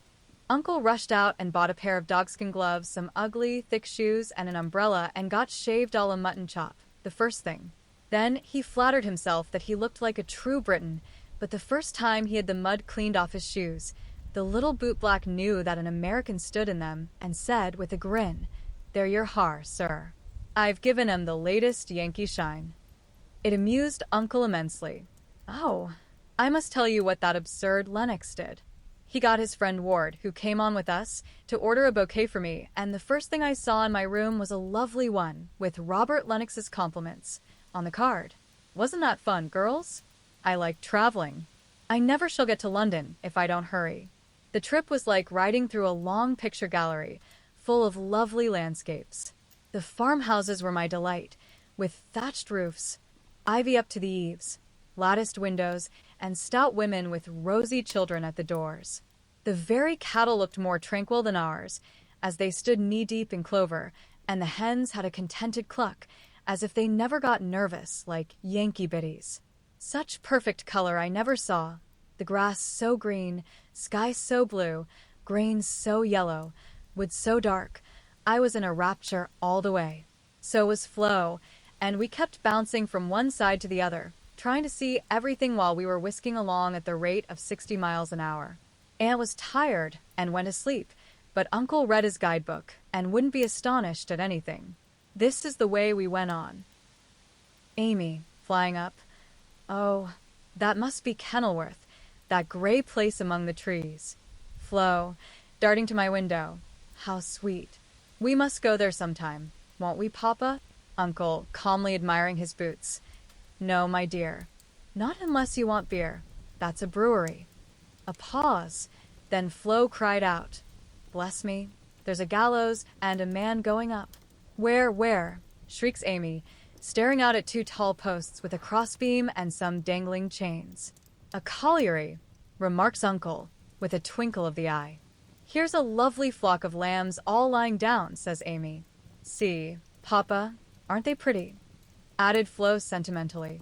Geese, young ladies, returns Uncle, in a tone that keeps us quiet till Flo settles down to enjoy the flirtations of Captain Cavendish, and I have the scenery all to myself. Of course it rained when we got to London, and there was nothing to be seen but fog and umbrellas. We rested, unpacked, and shopped a little between the showers. Aunt Mary got me some new things, for I came off in such a hurry I wasn't half ready. A white hat and blue feather, a muslin dress to match, and the loveliest mantle you ever saw. Shopping in Regent Street is perfectly splendid. Things seem so cheap, nice ribbons only 6 pence a yard. I laid in a stock, but shall get my gloves in Paris. Doesn't that sound sort of elegant and rich? Flo and I, for the fun of it, ordered a hansom cab, while Aunt and Uncle were out, and went for a drive, though we learned afterward that it wasn't the thing for young ladies to ride in them alone. It was so droll, for when we were shut in by the wooden apron, the man drove so fast that Flo was frightened and told me to stop him, but he was up outside behind somewhere, and I couldn't get at him. He didn't hear me call, nor see me flap my parasol in front, and there we were, quite helpless, rattling away and whirling around corners at a breakneck pace. At last, in my despair, I saw a little door in the roof, and on poking it open, a red eye appeared, and a beery voice said, "Now, then, Mum." I gave my order as soberly as I could, and slamming down the door, with an aye, Mum, the man made his horse walk, as if going to a funeral. I poked again and said, "A little faster." Then off he went, helter-skelter as before, and we resigned ourselves to our fate. Today was fair, and we went to Hyde Park, close by, for we are more aristocratic than we look. The Duke of Devonshire lives near. I often see his footmen lounging at the back gate, and the Duke of Wellington's house is not far off. Such sights as I saw. My dear, it was as good as punch, for there were fat dowagers rolling about in their red and yellow coaches, with gorgeous geniuses in silk stockings and velvet coats, up behind, and powdered coachmen in front.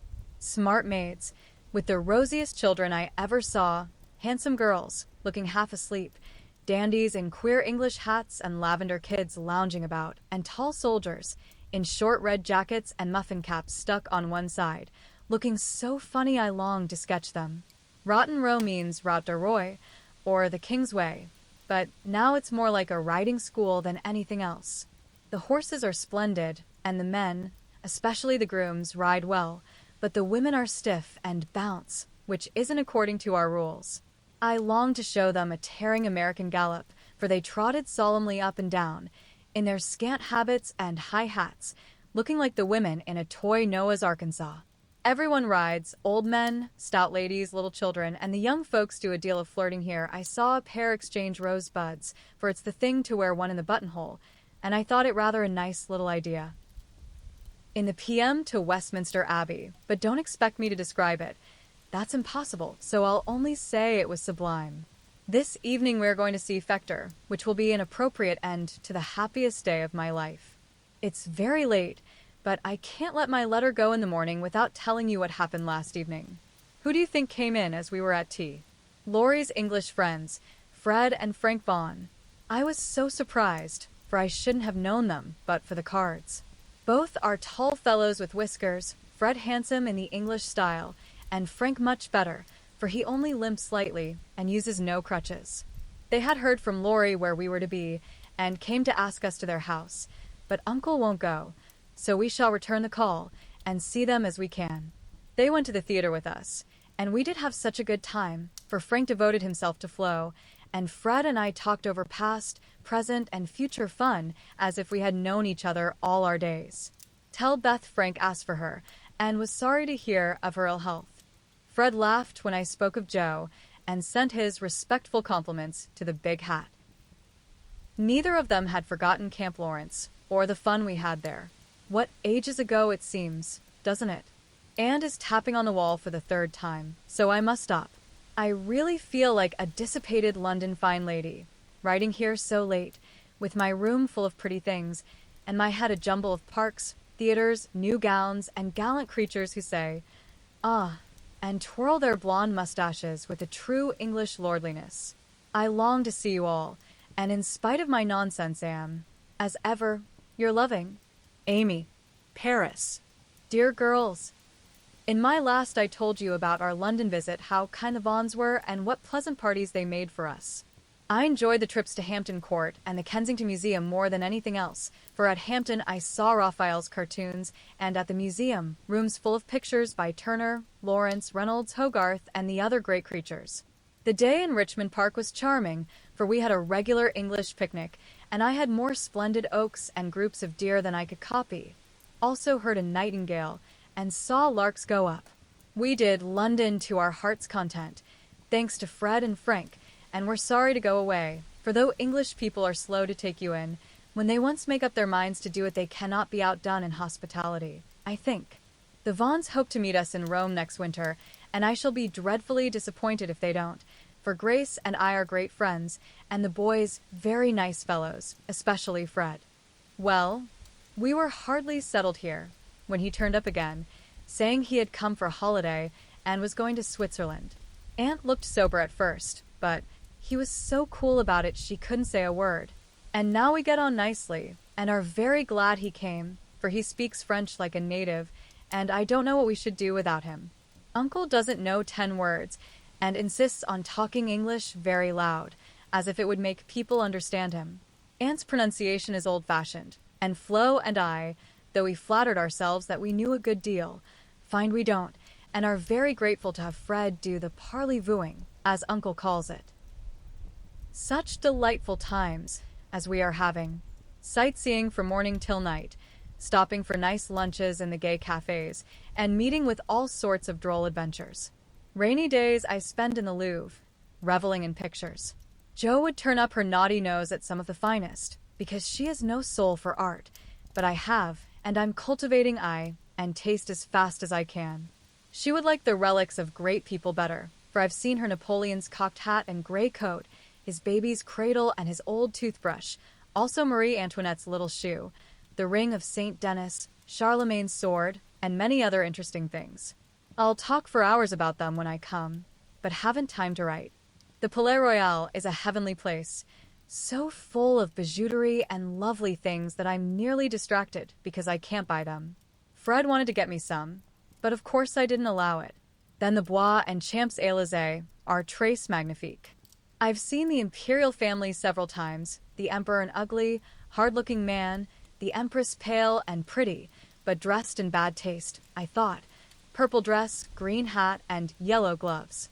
Little Nap is a handsome boy who sits chatting to his tutor and kisses his hand to the people as he passes in his four-horse barouche, with postilions in red satin jackets and a mounted guard before and behind.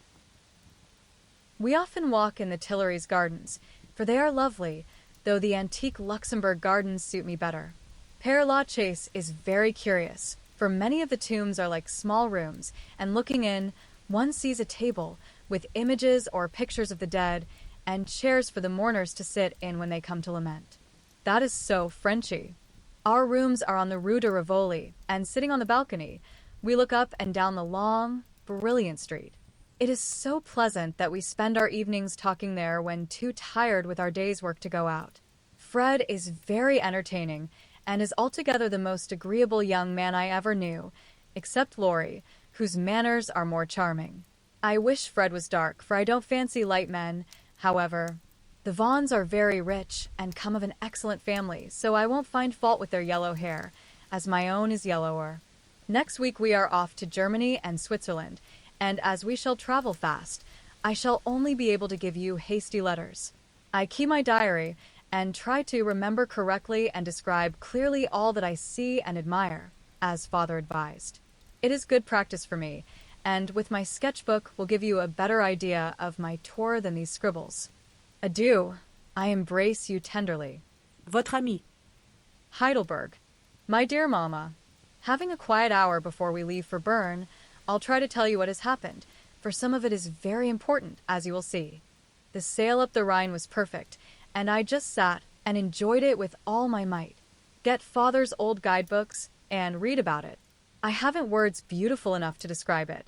At Koblenz, we had a lovely time, for some students from Bonn, with whom Fred got acquainted on the boat, gave us a serenade.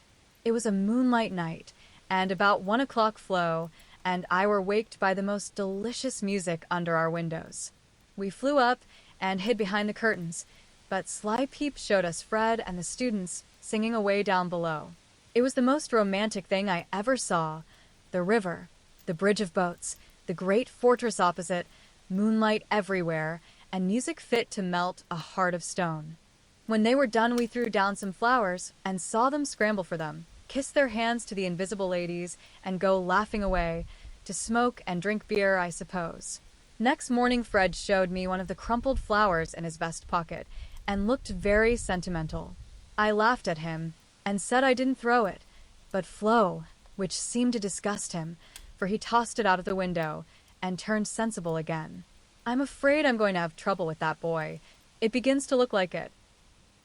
The baths at Nassau were very gay, so was Baden-Baden, where Fred lost some money, and I scolded him.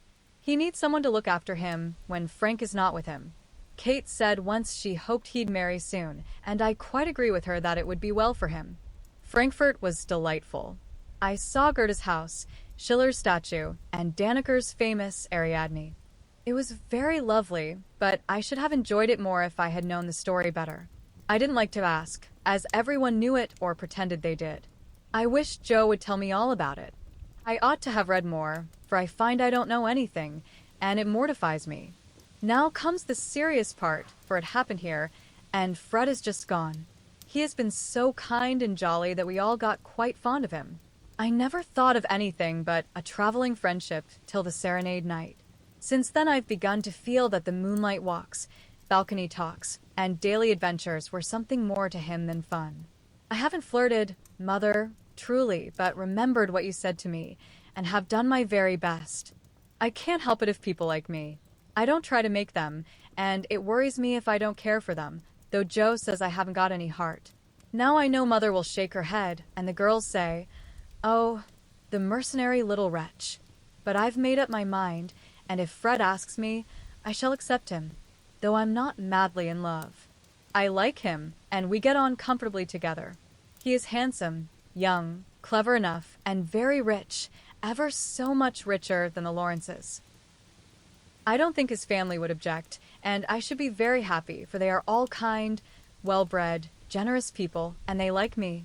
Fred, as the eldest twin, will have the estate, I suppose, and such a splendid one it is. A city house in a fashionable street, not so showy as our big houses, but twice as comfortable and full of solid luxury, such as English people believe in. I like it, for it's genuine. I've seen the plate, the family jewels, the old servants, and pictures of the country place, with its park, great house, lovely grounds, and fine horses. Oh, it would be all I should ask. And I'd rather have it than any title such as girls snap up so readily and find nothing behind. I may be mercenary, but I hate poverty and don't mean to bear it a minute longer than I can help. One of us must marry well. Meg didn't, Joe won't, Beth can't yet, so I shall, and make everything okay all round. I wouldn't marry a man I hated or despised. You may be sure of that, and though Fred is not my model hero, he does very well, and in time I should get fond enough of him if he was very fond of me, and let me do just as I liked. So, I've been turning the matter over in my mind the last week, for it was impossible to help seeing that Fred liked me. He said nothing, but little things showed it. He never goes with Flo, always gets on my side of the carriage, table, or promenade, looks sentimental when we are alone, and frowns at anyone else who ventures to speak to me. Yesterday at dinner, when an Austrian officer stared at us, and then said something to his friend, a rakish-looking baron, about Ein Wunderschönes Blondchen. Fred looked as fierce as a lion, and cut his meat so savagely it nearly flew off his plate. He isn't one of the cool, stiff Englishmen, but is rather peppery, for he has Scotch blood in him, as one might guess from his bonny blue eyes. Well, last evening we went up to the castle about sunset, at least all of us but Fred, who was to meet us there after going to the post restaurant for letters.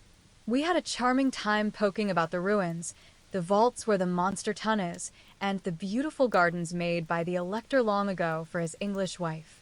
I liked the great terrace best, for the view was divine, so while the rest went to see the rooms inside, I sat there trying to sketch the gray stone lion's head on the wall, with scarlet woodbine sprays hanging round it. I felt as if I got into a romance, sitting there, watching the Neckar rolling through the valley, listening to the music of the Austrian band below, and waiting for my lover, like a real storybook girl. I had a feeling that something was going to happen, and I was ready for it. I didn't feel blushy or quaky, but quite cool, and only a little excited. By and by I heard Fred's voice, and then he came hurrying through the great arch to find me.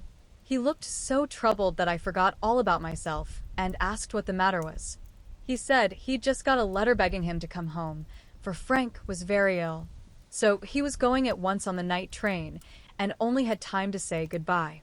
I was very sorry for him, and disappointed for myself, but only for a minute, because he said, as he shook hands, and said it in a way that I could not mistake, "I shall soon come back. You won't forget me, Amy?"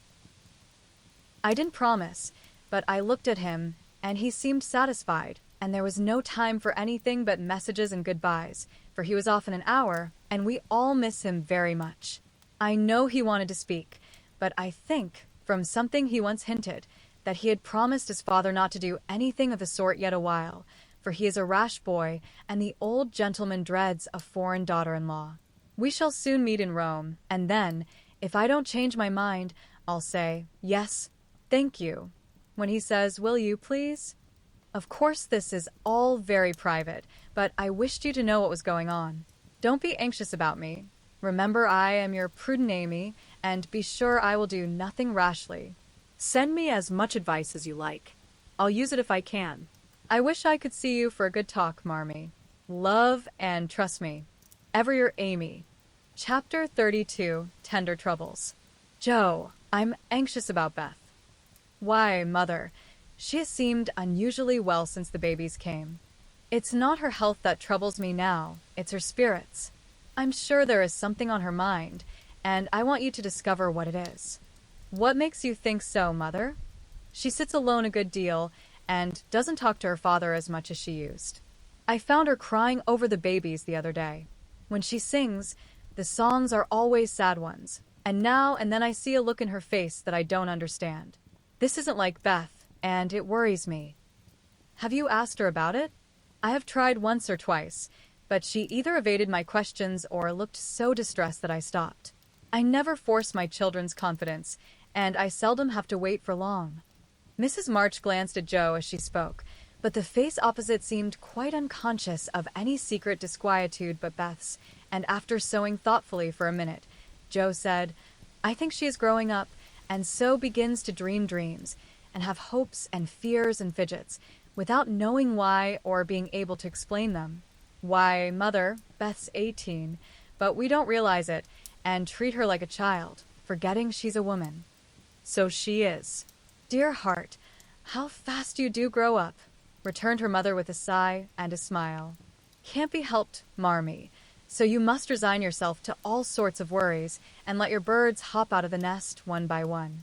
I promise never to hop very far, if that is any comfort to you. It's a great comfort, Joe. I always feel strong when you are at home. Now Meg is gone. Beth is too feeble and Amy too young to depend upon, but when the tug comes, you are always ready. Why, you know I don't mind hard jobs much, and there must always be one scrub in a family. Amy is splendid in fine works, and I'm not, but I feel in my element when all the carpets are to be taken up, or half the family falls sick at once. Amy is distinguishing herself abroad, but if anything is amiss at home, I'm your man. I leave Beth to your hands, then, for she will open her tender little heart to her Joe sooner than to anyone else. Be very kind, and don't let her think anyone watches or talks about her. If she only would get quite strong and cheerful again, I shouldn't have a wish in the world. Happy woman, I've got heaps. My dear, what are they? I'll settle Bethy's troubles, and then I'll tell you mine. They are not very wearing, so they'll keep. And Joe stitched away, with a wise nod which set her mother's heart at rest about her for the present at least. While apparently absorbed in her own affairs, Joe watched Beth, and after many conflicting conjectures, finally settled upon one which seemed to explain the change in her. A slight incident gave Joe the clue to the mystery, she thought, and lively fancy. Loving heart did the rest. She was affecting to write busily one Saturday afternoon when she and Beth were alone together. Yet as she scribbled, she kept her eye on her sister, who seemed unusually quiet. Sitting at the window, Beth's work often dropped into her lap, and she leaned her head upon her hand, in a dejected attitude, while her eyes rested on the dull, autumnal landscape. Suddenly, someone passed below, whistling like an operatic blackbird, and a voice called out, all serene, coming in tonight. Beth started, leaned forward, smiled and nodded, watched the passer by till his quick tramp died away, then said softly as if to herself, how strong and well and happy that dear boy looks. Said Joe, still intent upon her sister's face, for the bright color faded as quickly as it came, the smile vanished, and presently a tear lay shining on the window ledge. Beth whisked it off, and in her half-averted face read a tender sorrow that made her own eyes fill. Fearing to betray herself, she slipped away, murmuring something about needing more paper. Mercy on me, Beth loves Laurie, she said, sitting down in her own room, pale with the shock of the discovery which she believed she had just made. I never dreamed of such a thing. What will Mother say? I wonder if her... There Joe stopped and turned scarlet with a sudden thought. If he shouldn't love back again, how dreadful it would be. He must. I'll make him. And she shook her head threateningly at the picture of the mischievous-looking boy laughing at her from the wall. Oh, dear. We are growing up with a vengeance. Here's Meg married and a mamma, Amy flourishing away at Paris, and Beth in love. I'm the only one that has sense enough to keep out of mischief. Jo thought intently for a minute with her eyes fixed on the picture. Then she smoothed out her wrinkled forehead and said, with a decided nod at the face opposite, "No thank you, sir. You're very charming, but you've no more stability than a weathercock. So you needn't write touching notes and smile in that insinuating way, for it won't do a bit of good, and I won't have it." Then she sighed, and fell into a reverie from which she did not wake till the early twilight sent her down to take new observations, which only confirmed her suspicion. Though Laurie flirted with Amy and joked with Jo, his manner to Beth had always been peculiarly kind and gentle, but so was everybody's. Therefore, no one thought of imagining that he cared more for her than for the others. Indeed, a general impression had prevailed in the family of late that our boy was getting fonder than ever of Jo, who, however, wouldn't hear a word upon the subject and scolded violently if anyone dared to suggest it. If they had known the various tender passages which had been nipped in the bud, they would have had the immense satisfaction of saying, "I told you so." But Jo hated philandering, and wouldn't allow it, always having a joke or a smile ready at the least sign of impending danger. When Laurie first went to college, he fell in love about once a month, but these small flames were as brief as ardent, did no damage, and much amused Jo, who took great interest in the alternations of hope, despair, and resignation, which were confided to her in their weekly conferences. But there came a time when Laurie ceased to worship at many shrines, hinted darkly at one all-absorbing passion, and indulged occasionally in Byronic fits of gloom. Then he avoided the tender subject altogether, wrote philosophical notes to Jo, turned studious, and gave out that he was going to dig, intending to graduate in a blaze of glory. This suited the young lady better than twilight confidences, tender pressures of the hand, and eloquent glances of the eye, for with Jo, brain developed earlier than heart, and she preferred imaginary heroes to real ones, because when tired of them, the former could be shut up in the tin kitchen till called for, and the latter were less manageable. Things were in this state when the grand discovery was made, and Jo watched Laurie that night as she had never done before. If she had not got the new idea into her head, she would have seen nothing unusual in the fact that Beth was very quiet and Laurie very kind to her. But having given the rein to her lively fancy, it galloped away with her at a great pace, and common sense, being rather weakened by a long course of romance writing, did not come to the rescue. As usual, Beth lay on the sofa and Laurie sat in a low chair close by, amusing her with all sorts of gossip, for she depended on her weekly spin, and he never disappointed her. But that evening Jo fancied that Beth's eyes rested on the lively, dark face beside her with peculiar pleasure, and that she listened with intense interest to an account of some exciting cricket match, though the phrases, "caught off a tice," "stumped off his ground," and "the leg hit for 3" were as intelligible to her as Sanskrit. She also fancied, having set her heart upon seeing it, that she saw a certain increase of gentleness in Laurie's manner, that he dropped his voice now and then, laughed less than usual, was a little absent-minded, and settled the Afghan over Beth's feet with an assiduity that was really almost tender. Who knows? Stranger things have happened, thought Jo, as she fussed about the room. She will make quite an angel of him, and he will make life delightfully easy and pleasant for the dear, if they only love each other. I don't see how he can help it, and I do believe he would if the rest of us were out of the way. As everyone was out of the way but herself, Jo began to feel that she ought to dispose of herself with all speed. But where should she go? And burning to lay herself upon the shrine of sisterly devotion, she sat down to settle that point. Now, the old sofa was a regular patriarch of a sofa, long, broad, well-cushioned and low, a trifle shabby, as well it might be, for the girls had slept and sprawled on it as babies, fished over the back, rode on the arms, and had menageries under it as children, and rested tired heads, dreamed dreams, and listened to tender talk on it as young women. They all loved it, for it was a family refuge, and one corner had always been Jo's favorite lounging place. Among the many pillows that adorned the venerable couch was one, hard, round, covered with prickly horsehair, and furnished with a knobby button at each end. This repulsive pillow was her special property, being used as a weapon of defense, a barricade, or a stern preventive of too much slumber. Lori knew this pillow well and had cause to regard it with deep aversion, having been unmercifully pummeled with it in former days when romping was allowed, and now frequently debarred by it from the seat he most coveted next to Joe in the sofa corner. If the sausage, as they called it, stood on end, it was a sign that he might approach and repose, but if it lay flat across the sofa, woe to man, woman, or child who dared disturb it.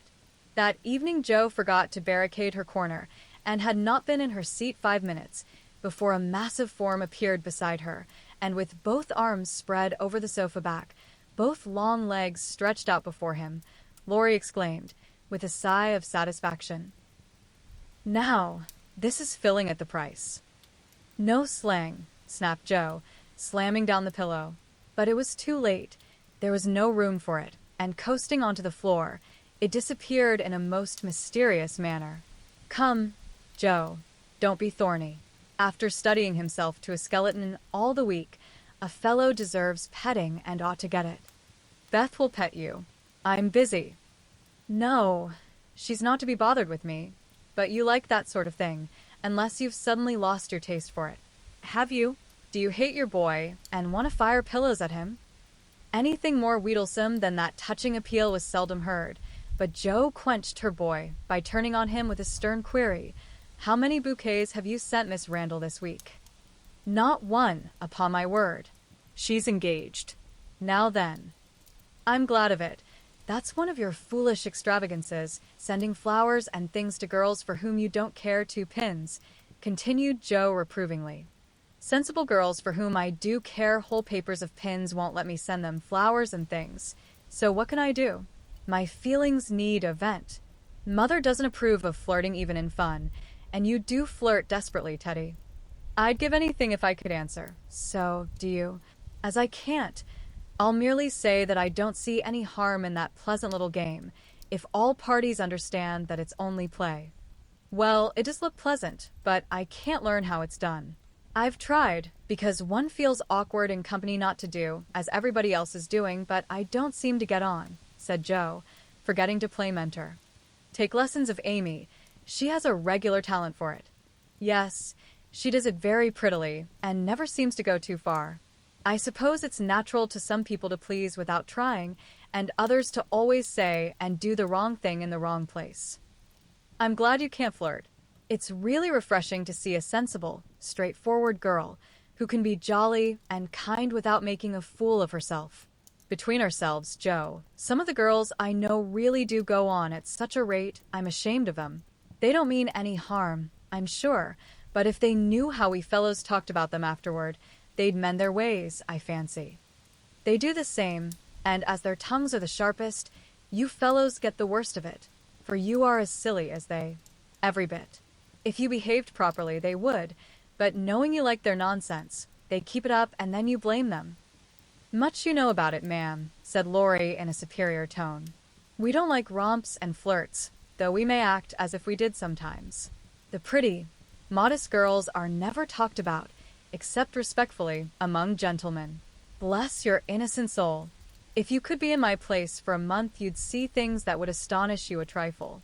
Upon my word, when I see one of those harum-scarum girls, I always want to say with our friend Cock Robin, 'Out upon you, fie upon you, bold-faced jig.'" It was impossible to help laughing at the funny conflict between Lori's chivalrous reluctance to speak ill of womankind and his very natural dislike of the unfeminine folly of which fashionable society showed him many samples. Joe knew that young Lawrence was regarded as a most eligible part one by worldly mammas, was much smiled upon by their daughters, and flattered enough by ladies of all ages to make a coxcomb of him, so she watched him rather jealously, fearing he would be spoiled, and rejoiced more than she confessed to find that he still believed in modest girls. Returning suddenly to her admonitory tone, she said, dropping her voice, "If you must have a vent, Teddy, go and devote yourself to one of the pretty, modest girls whom you do respect, and not waste your time with the silly ones." "You really advise it?" And Lori looked at her with an odd mixture of anxiety and merriment in his face. Yes, I do, but you'd better wait till you are through college on the whole and be fitting yourself for the place meantime. You're not half good enough for, well, whoever the modest girl may be. And Joe looked a little queer likewise, for a name had almost escaped her. That I'm not, acquiesced Laurie, with an expression of humility quite new to him, as he dropped his eyes and absently wound Joe's apron tassel round his finger. Mercy on us, this will never do, thought Joe, adding aloud, go and sing to me. I'm dying for some music and always like yours. I'd rather stay here. Thank you. Well, you can't, there isn't room. Go and make yourself useful, since you are too big to be ornamental. I thought you hated to be tied to a woman's apron string, retorted Joe, quoting certain rebellious words of his own. That depends on who wears the apron, and Laurie gave an audacious tweak at the tassel. Are you going? Demanded Joe, diving for the pillow. He fled at once, and the minute it was well, up with the bonnets of Bonnie Dundee. She slipped away to return no more till the young gentleman departed in high dudgeon. Joe lay long awake that night, and was just dropping off when the sound of a stifled sob made her fly to Beth's bedside, with the anxious inquiry, "What is it, dear?" "I thought you were asleep," sobbed Beth. "Is it the old pain, my precious?" "No, it's a new one, but I can bear it," and Beth tried to check her tears. "Tell me all about it, and let me cure it as I often did the other." "You can't, there is no cure." There Beth's voice gave way, and clinging to her sister, she cried so despairingly that Joe was frightened. "Where is it? Shall I call Mother?" "No, no, don't call her, don't tell her. I shall be better soon.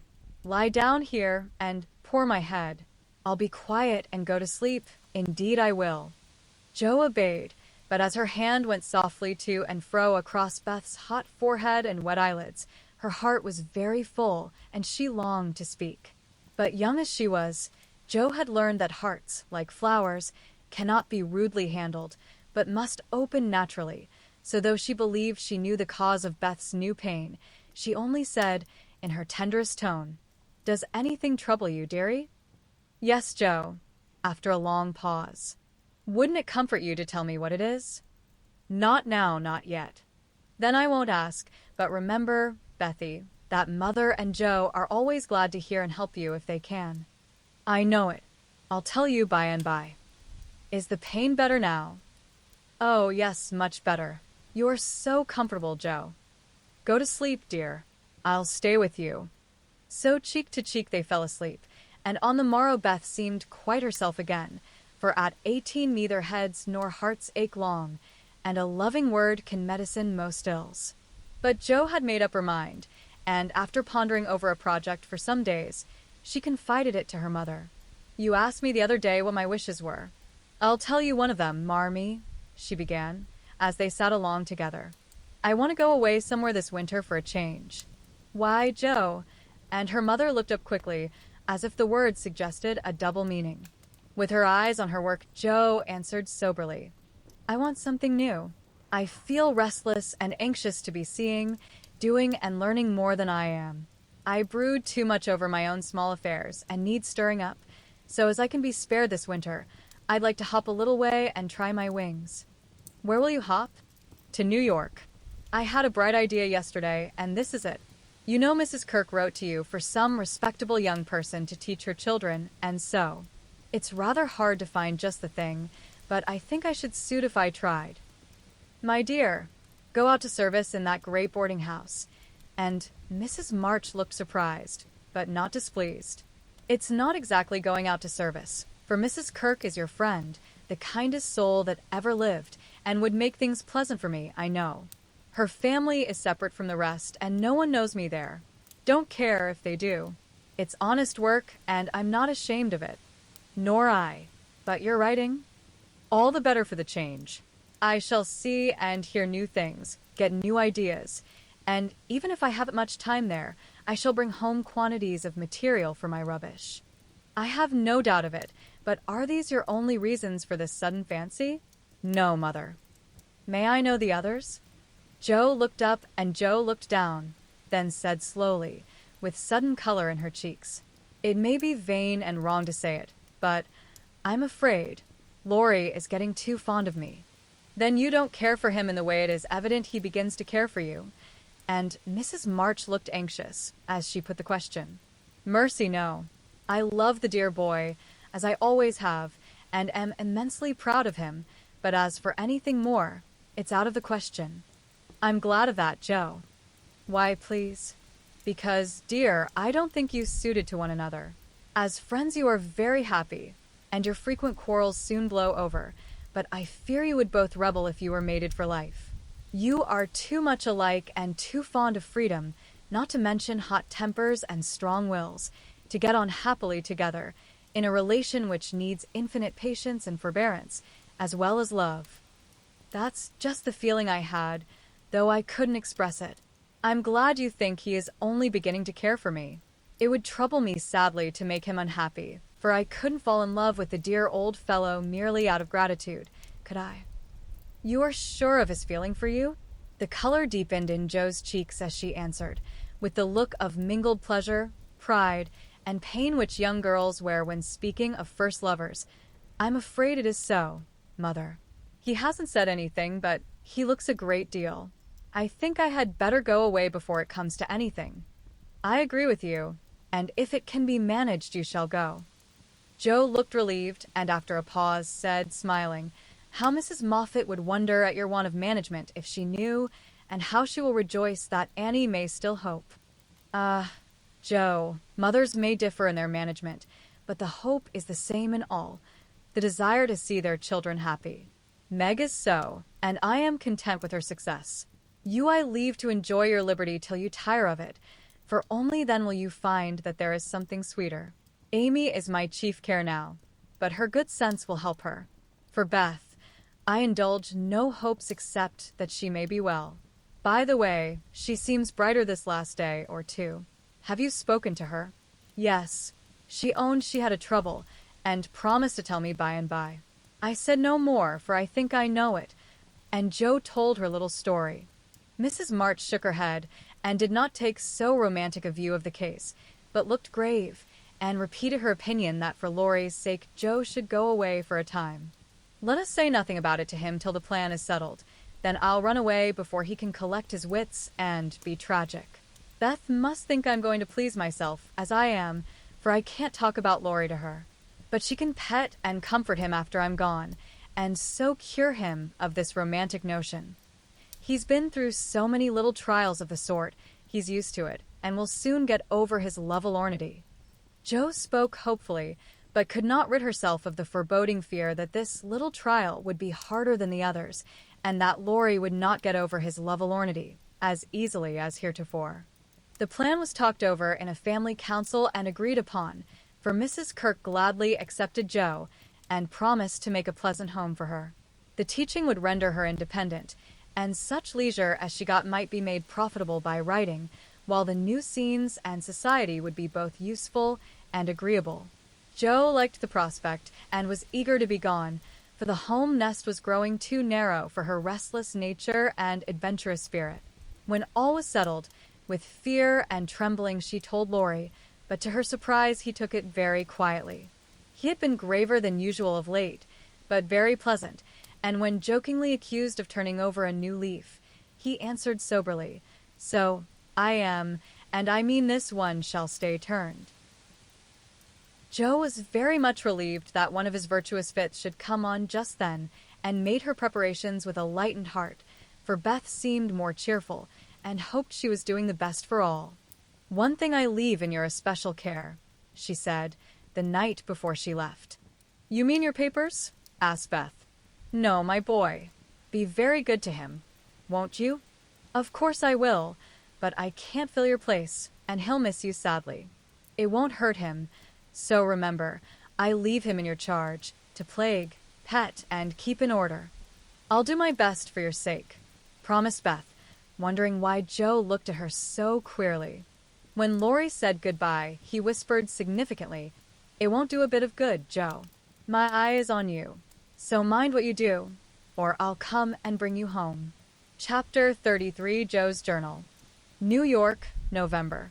Dear Marmee and Beth, I'm going to write you a regular volume. for I've got heaps to tell, though I'm not a fine young lady traveling on the continent.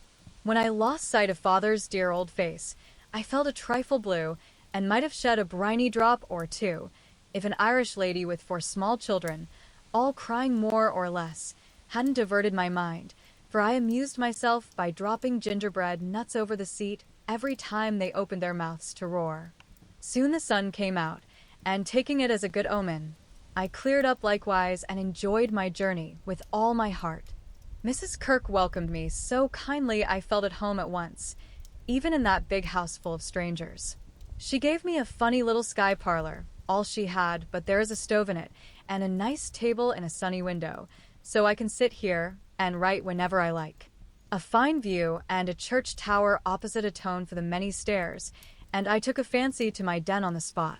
The nursery, where I am to teach and sew, is a pleasant room next Mrs. Kirk's private parlor, and the 2 little girls are pretty children, rather spoiled, I fancy, but they took to me after telling them the 7 bad pigs, and I've no doubt I shall make a model governess. I am to have my meals with the children, if I prefer it to the great table, and for the present I do, for I am bashful, though no one will believe it. "Now, my dear, make yourself at home," said Mrs. K. in her motherly way. "I'm on the drive from morning to night, as you may suppose with such a family, but a great anxiety will be off my mind if I know the children are safe with you. My rooms are always open to you, and your own shall be as comfortable as I can make it. There are some pleasant people in the house if you feel sociable, and your evenings are always free. Come to me if anything goes wrong, and be as happy as you can. There's the tea bell. I must run and change my cap." And off she bustled, leaving me to settle myself in my new nest.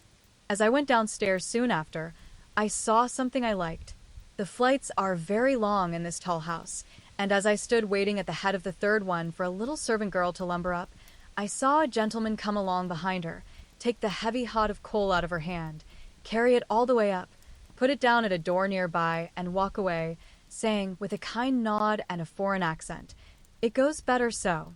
The little back is too young to have such heaviness." Wasn't it good of him? I like such things, for as father says, trifles show character. When I mentioned it to Mrs. K. that evening, she laughed and said, "That must have been Professor Bear. He's always doing things of that sort." Mrs. K. told me he was from Berlin, very learned and good, but poor as a church mouse, and gives lessons to support himself and 2 little orphan nephews whom he is educating here, according to the wishes of his sister, who married an American. Not a very romantic story, but it interested me, and I was glad to hear that Mrs. K. lends him her parlor for some of his scholars. There is a glass door between it and the nursery, and I mean to peep at him, and then I'll tell you how he looks. He's almost 40, so it's no harm, Marmee. After tea and a go-to-bed romp with the little girls, I attacked the big work basket and had a quiet evening chatting with my new friend. I shall keep a journal letter and send it once a week, so good night and more tomorrow. Tuesday Eve. Had a lively time in my seminary this morning, for the children acted like Sancho, and at one time I really thought I should shake them all round. Some good angel inspired me to try gymnastics, and I kept it up till they were glad to sit down and keep still. After luncheon, the girl took them out for a walk, and I went to my needlework like little Mabel with a willing mind. I was thanking my stars that I'd learned to make nice buttonholes, when the parlor door opened and shut, and someone began to hum, "Canst du das Land," like a big bumblebee. It was dreadfully improper, I know, but I couldn't resist the temptation, and lifting one end of the curtain before the glass door, I peeped in. Professor Bear was there, and while he arranged his books, I took a good look at him. A regular German, rather stout, with brown hair tumbled all over his head, a bushy beard, good nose, the kindest eyes I ever saw, and a splendid big voice that does one's ears good, after our sharp or slipshod American gabble. His clothes were rusty, his hands were large, and he hadn't a really handsome feature in his face, except his beautiful teeth. Yet I liked him, for he had a fine head, his linen was very nice, and he looked like a gentleman, though 2 buttons were off his coat, and there was a patch on one shoe. He looked sober in spite of his humming, till he went to the window to turn the hyacinth bulbs toward the sun, and stroked the cat, who received him like an old friend. Then he smiled, and when a tap came at the door, called out in a loud, brisk tone, "Herein." I was just going to run, when I caught sight of a morsel of a child carrying a big book, and stopped to see what was going on. "Me wants me bear," said the mite, slamming down her book and running to meet him. "Thou shalt have thy bear." "Come, then, and take a good hug from him, my Tina," said the professor, catching her up with a laugh, and holding her so high over his head that she had to stoop her little face to kiss him. "Now me muse tuddy my lesson," went on the funny little thing. So he put her up at the table, opened the great dictionary she had brought, and gave her a paper and pencil, and she scribbled away, turning a leaf now and then, and passing her little fat finger down the page, as if finding a word, so soberly that I nearly betrayed myself by a laugh, while Mr. Bear stood stroking her pretty hair with a fatherly look that made me think she must be his own, though she looked more French than German. Another knock and the appearance of 2 young ladies sent me back to my work, and there I virtuously remained through all the noise and gabbling that went on next door. One of the girls kept laughing affectedly and saying, "Now, Professor," in a coquettish tone, and the other pronounced her German with an accent that must have made it hard for him to keep sober. Both seemed to try his patience sorely, for more than once I heard him say emphatically, "No, no, it is not so. You have not attend to what I say," and once there was a loud rap, as if he struck the table with his book, followed by the despairing exclamation, "Prut, it all goes bad this day." Poor man, I pitied him, and when the girls were gone, took just one more peep to see if he survived it. He seemed to have thrown himself back in his chair, tired out, and sat there with his eyes shut till the clock struck 2, when he jumped up, put his books in his pocket, as if ready for another lesson, and taking little Tina, who had fallen asleep on the sofa in his arms, he carried her quietly away. I fancy he has a hard life of it. Mrs. Kirk asked me if I wouldn't go down to the 5 o'clock dinner, and feeling a little bit homesick, I thought I would, just to see what sort of people are under the same roof with me. So I made myself respectable and tried to slip in behind Mrs. Kirk, but as she is short and I'm tall, my efforts at concealment were rather a failure.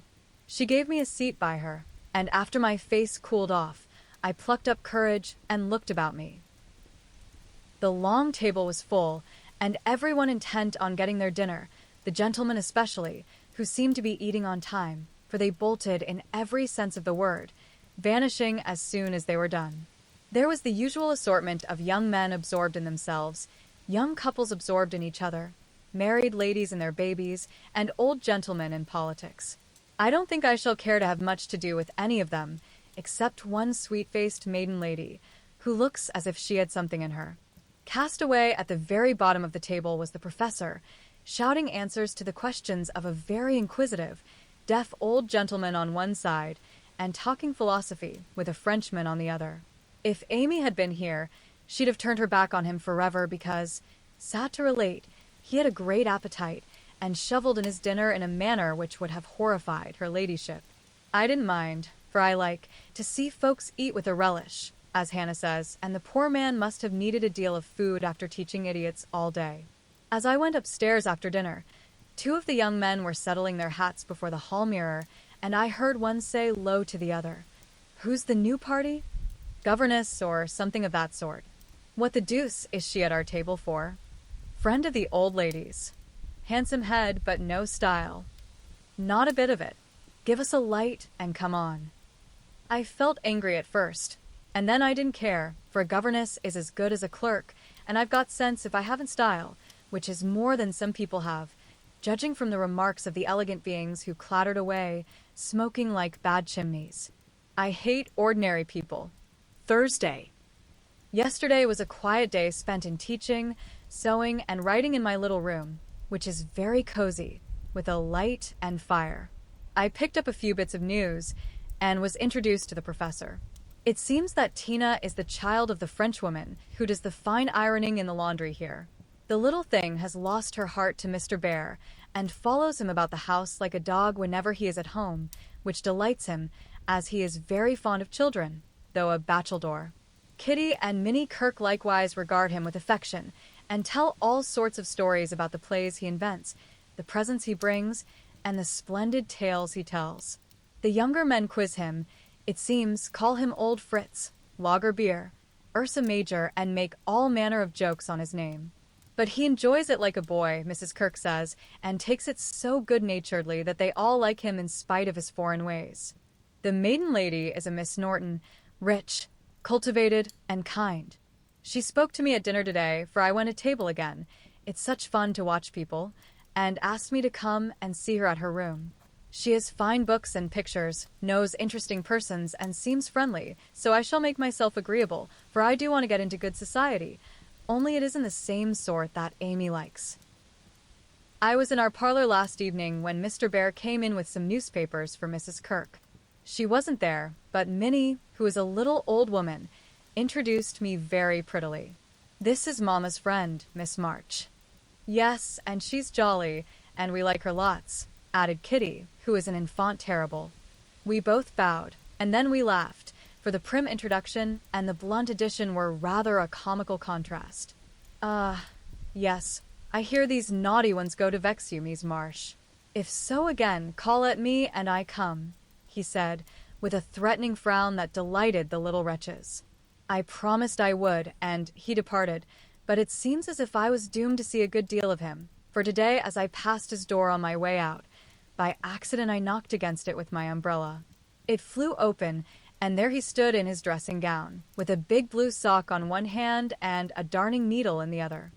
He didn't seem at all ashamed of it, for when I explained and hurried on, he waved his hand, sock and all, saying in his loud, cheerful way, "You have a fine day to make your walk." Bon voyage, mademoiselle. I laughed all the way downstairs, but it was a little pathetic, also to think of the poor man having to mend his own clothes. The German gentlemen embroider, I know, but darning hose is another thing and not so pretty. Saturday. Nothing has happened to write about, except a call on Miss Norton, who has a room full of pretty things, and who is very charming, for she showed me all her treasures, and asked me if I would sometimes go with her to lectures and concerts as her escort if I enjoyed them. She put it as a favor, but I'm sure Mrs. Kirk has told her about us, and she does it out of kindness to me. I'm as proud as Lucifer, but such favors from such people don't burden me, and I accepted gratefully. When I got back to the nursery, there was such an uproar in the parlor that I looked in, and there was Mr. Bear down on his hands and knees, with Tina on his back, Kitty leading him with a jump rope, and Minnie feeding two small boys with seed cakes, as they roared and ramped in cages built of chairs. "We are playing Nargery," explained Kitty. "Dis is mine effluent," added Tina, holding on by the professor's hair. "Mamma always allows us to do what we like Saturday afternoon, when Franz and Emile come, doesn't she, Mr. Bear?" said Minnie. The effluent sat up, looking as much in earnest as any of them, and said soberly to me, "I give you my word it is so.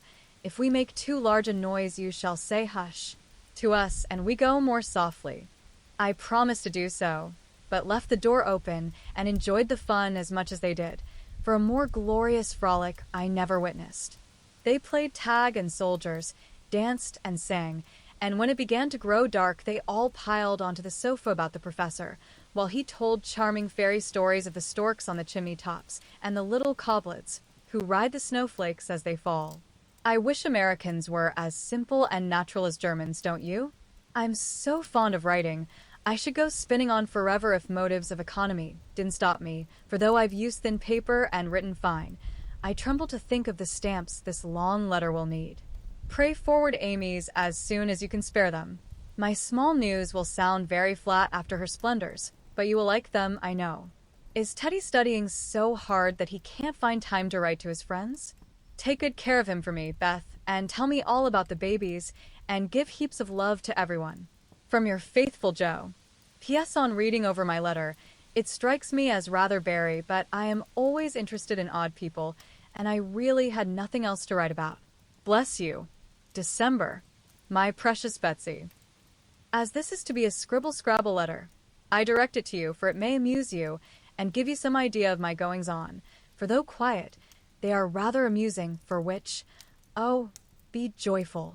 After what Amy would call Herculaneum efforts, in the way of mental and moral agriculture, my young ideas begin to shoot, and my little twigs to bend as I could wish. They are not so interesting to me as Tina and the boys, but I do my duty by them, and they are fond of me. Franz and Emil are jolly little lads, quite after my own heart, for the mixture of German and American spirit in them produces a constant state of effervescence. Saturday afternoons are riotous times, whether spent in the house or out, for on pleasant days they all go to walk, like a seminary, with the professor and myself to keep order, and then such fun. We are very good friends now, and I've begun to take lessons. I really couldn't help it, and it all came about in such a droll way that I must tell you.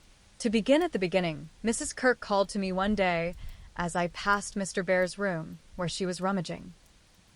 "Did you ever see such a den, my dear? Just come and help me put these books to rights, for I've turned everything upside down, trying to discover what he has done with the 6 new handkerchiefs I gave him not long ago." I went in, and while we worked I looked about me, for it was a den to be sure.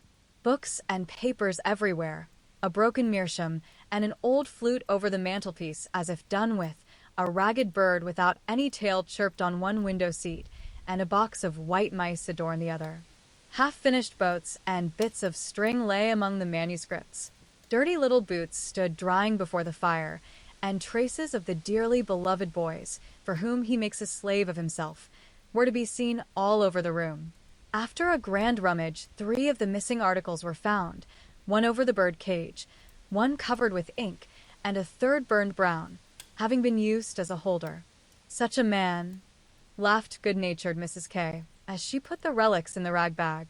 "I suppose the others are torn up to rig ships, bandage cut fingers, or make kite tails. It's dreadful, but I can't scold him. He's so absent-minded and good-natured. He lets those boys ride over him roughshod. I agreed to do his washing and mending, but he forgets to give out his things, and I forget to look them over, so he comes to a sad pass sometimes." "Let me mend them," said I. "I don't mind it, and he needn't know. I'd like to. He's so kind to me about bringing my letters and lending books." So I have got his things in order, and knit heels into 2 pairs of the socks, for they were boggled out of shape with his queer darns. Nothing was said, and I hoped he wouldn't find it out, but one day last week he caught me at it. Hearing the lessons he gives to others has interested and amused me so much that I took a fancy to learn, for Tina runs in and out, leaving the door open, and I can hear.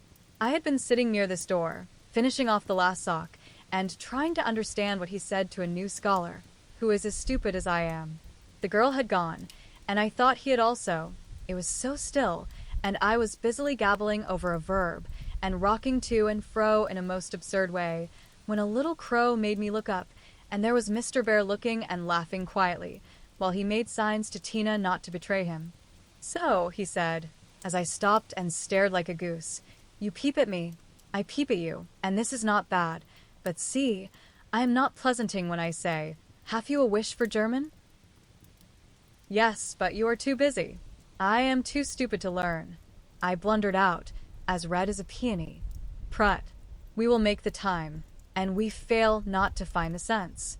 At evening I shall jiff a little lesson with much gladness, for look you, Mies Marsh, I half this debt to pay." And he pointed to my work. "Yes, they say to one another, these so kind ladies, he is a stupid old fellow, he will see not what we do. He will never observe that his sock heels go not in holes any more, he will think his buttons grow out new when they fall, and believe that strings make theirselves." Ah, But I half an eye, and I see much. I half a heart, and I feel thanks for this. Come, a little lesson then and now, or no more good fairy works for me and mine. Of course I couldn't say anything after that, and as it really is a splendid opportunity, I made the bargain and we began. I took 4 lessons, and then I stuck fast in a grammatical bog. The professor was very patient with me, but it must have been torment to him, and now and then he'd look at me with such an expression of mild despair that it was a toss-up with me whether to laugh or cry. I tried both ways, and when it came to a sniff or utter mortification and woe, he just threw the grammar onto the floor and marched out of the room. I felt myself disgraced and deserted forever, but didn't blame him a particle, and was scrambling my papers together, meaning to rush upstairs and shake myself hard, when in he came, as brisk and beaming as if I'd covered myself in glory. "Now we shall try a new way. You and I will read these pleasant little Märchen together, and dig no more in that dry book that goes in the corner for making us trouble. He spoke so kindly and opened Hans Andersen's fairy tales so invitingly before me that I was more ashamed than ever, and went at my lesson in a neck-or-nothing style that seemed to amuse him immensely. I forgot my bashfulness and pegged away no other word will express it with all my might, tumbling over long words, pronouncing according to inspiration of the minute, and doing my very best. When I finished reading my first page and stopped for breath, he clapped his hands and cried out in his hearty way, "Das ist gut. Now we go well. My turn. I do him in German. Gif mir your ear." And away he went, rumbling out the words with his strong voice and a relish which was good to see as well as hear.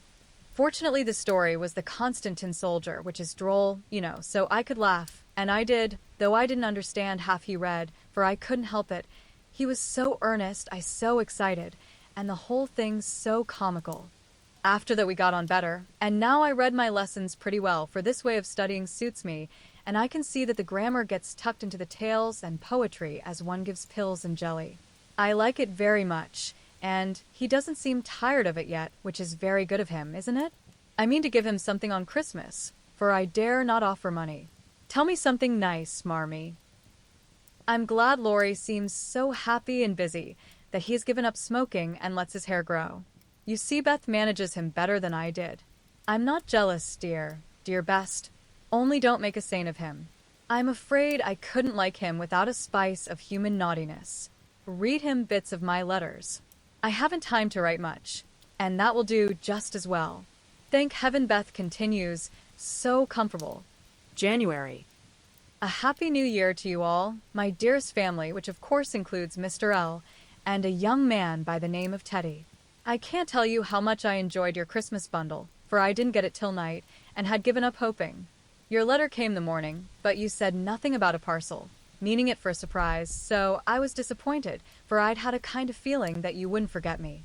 I felt a little low in my mind as I sat up in my room after tea, and when the big, muddy, battered-looking bundle was brought to me, I just hugged it and pranced. It was so homey and refreshing that I sat down on the floor and read and looked and ate and laughed and cried, in my usual absurd way. The things were just what I wanted, and all the better for being made instead of bought. Beth's new ink bib was capital, and Hannah's box of hard gingerbread will be a treasure. I'll be sure and wear the nice flannels you sent, Marmee, and read carefully the books Father has marked. Thank you all, heaps and heaps. Speaking of books reminds me that I'm getting rich in that line, for on New Year's Day Mr. Bear gave me a fine Shakespeare. It is one he values much, and I've often admired it, set up in the place of honor with his German Bible, Plato, Homer, and Milton, so you may imagine how I felt when he brought it down without its cover and showed me my own name in it, from my friend Friedrich Bear. You say often you wish a library. Here I gif you one, for between these lids, he meant covers, is many books in one. Read him well, and he will help you much, for the study of character in this book will help you to read it in the world and paint it with your pen. I thanked him as well as I could, and talk now about my library, as if I had 100 books. I never knew how much there was in Shakespeare before, but then I never had a bear to explain it to me. Now don't laugh at his horrid name. It isn't pronounced either bear or beer, as people will say it, but something between the two, as only Germans can give it. I'm glad you both like what I tell you about him, and hope you will know him some day. Mother would admire his warm heart, father his wise head. I admire both, and feel rich in my new friend Friedrich Bear. Not having much money, or knowing what he'd like, I got several little things and put them about the room, where he would find them unexpectedly. They were useful, pretty or funny, a new standish on his table, a little vase for his flower, he always is one, or a bit of green in a glass, to keep him fresh, he says, and a holder for his blower, so that he needn't burn up what Amy calls much wires. I made it like those Beth invented. A big butterfly with a fat body and black and yellow wings, worsted feelers and bead eyes. It took his fancy immensely, and he put it on his mantelpiece as an article of virtue, so it was rather a failure after all. Poor as he is, He didn't forget a servant or a child in the house, and not a soul here, from the French laundrywoman to Miss Norton, forgot him. I was so glad of that. They got up a masquerade, and had a gay time New Year's Eve. I didn't mean to go down, having no dress. But at the last minute, Mrs. Kirk remembered some old brocades, and Miss Norton lent me lace and feathers. So I dressed up as Mrs. Malaprop, and sailed in with the mask on. No one knew me, for I disguised my voice, and no one dreamed of the silent, haughty Miss March, for they think I am very stiff and cool, most of them, and so I am to whippersnappers, could dance and dress, and burst out into a nice derangement of epitaphs, like an allegory on the banks of the Nile. I enjoyed it very much, and when we unmasked it was fun to see them stare at me. I heard one of the young men tell another that he knew I'd been an actress. In fact, he thought he remembered seeing me at one of the minor theaters. Meg will relish that joke. Mr. Bear was Nick Bottom, and Tina was Titania, a perfect little fairy in his arms.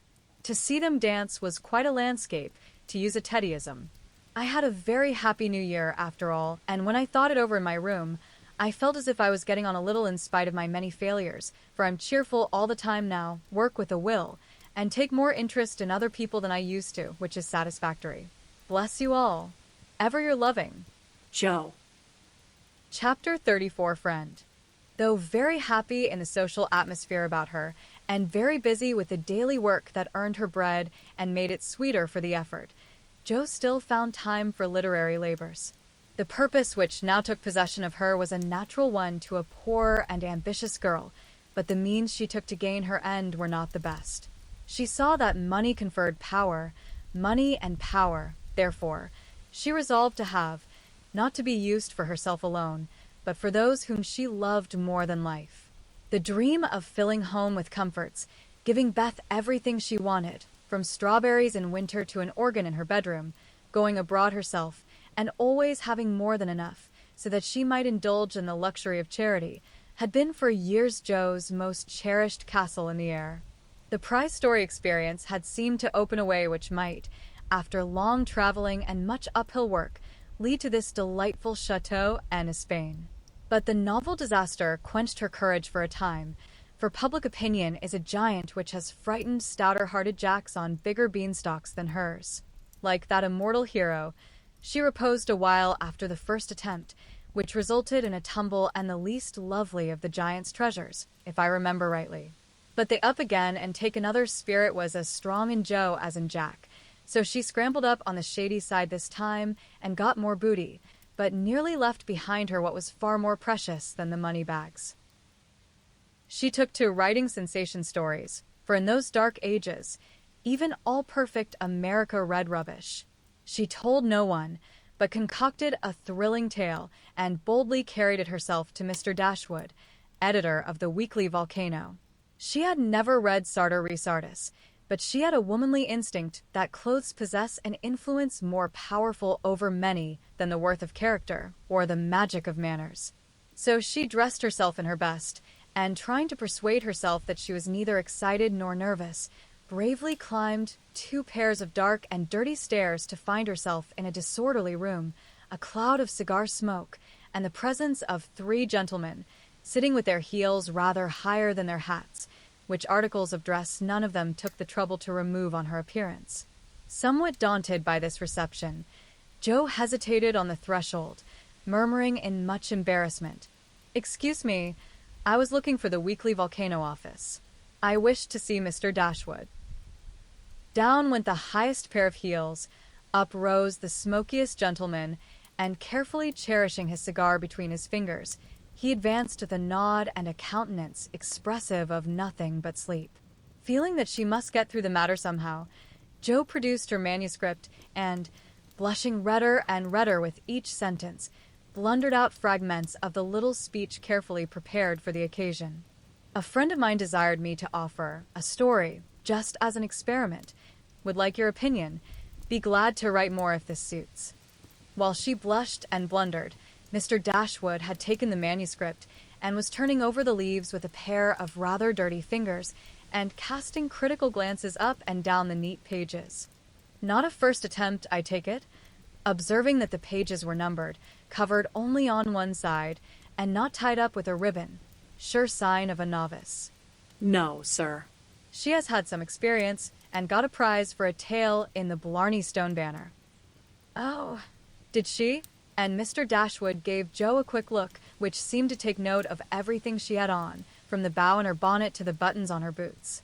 Well, you can leave it if you like. We've more of this sort of thing on hand than we know what to do with at present, but I'll run my eye over it and give you an answer next week. Now, Jo did not like to leave it, for Mr. Dashwood didn't suit her at all, but under the circumstances, there was nothing for her to do but bow and walk away, looking particularly tall and dignified, as she was apt to do when nettled or abashed. Just then she was both, for it was perfectly evident from the knowing glances exchanged among the gentlemen that her little fiction of my friend was considered a good joke, and a laugh, produced by some inaudible remark of the editor, as he closed the door, completed her discomfiture.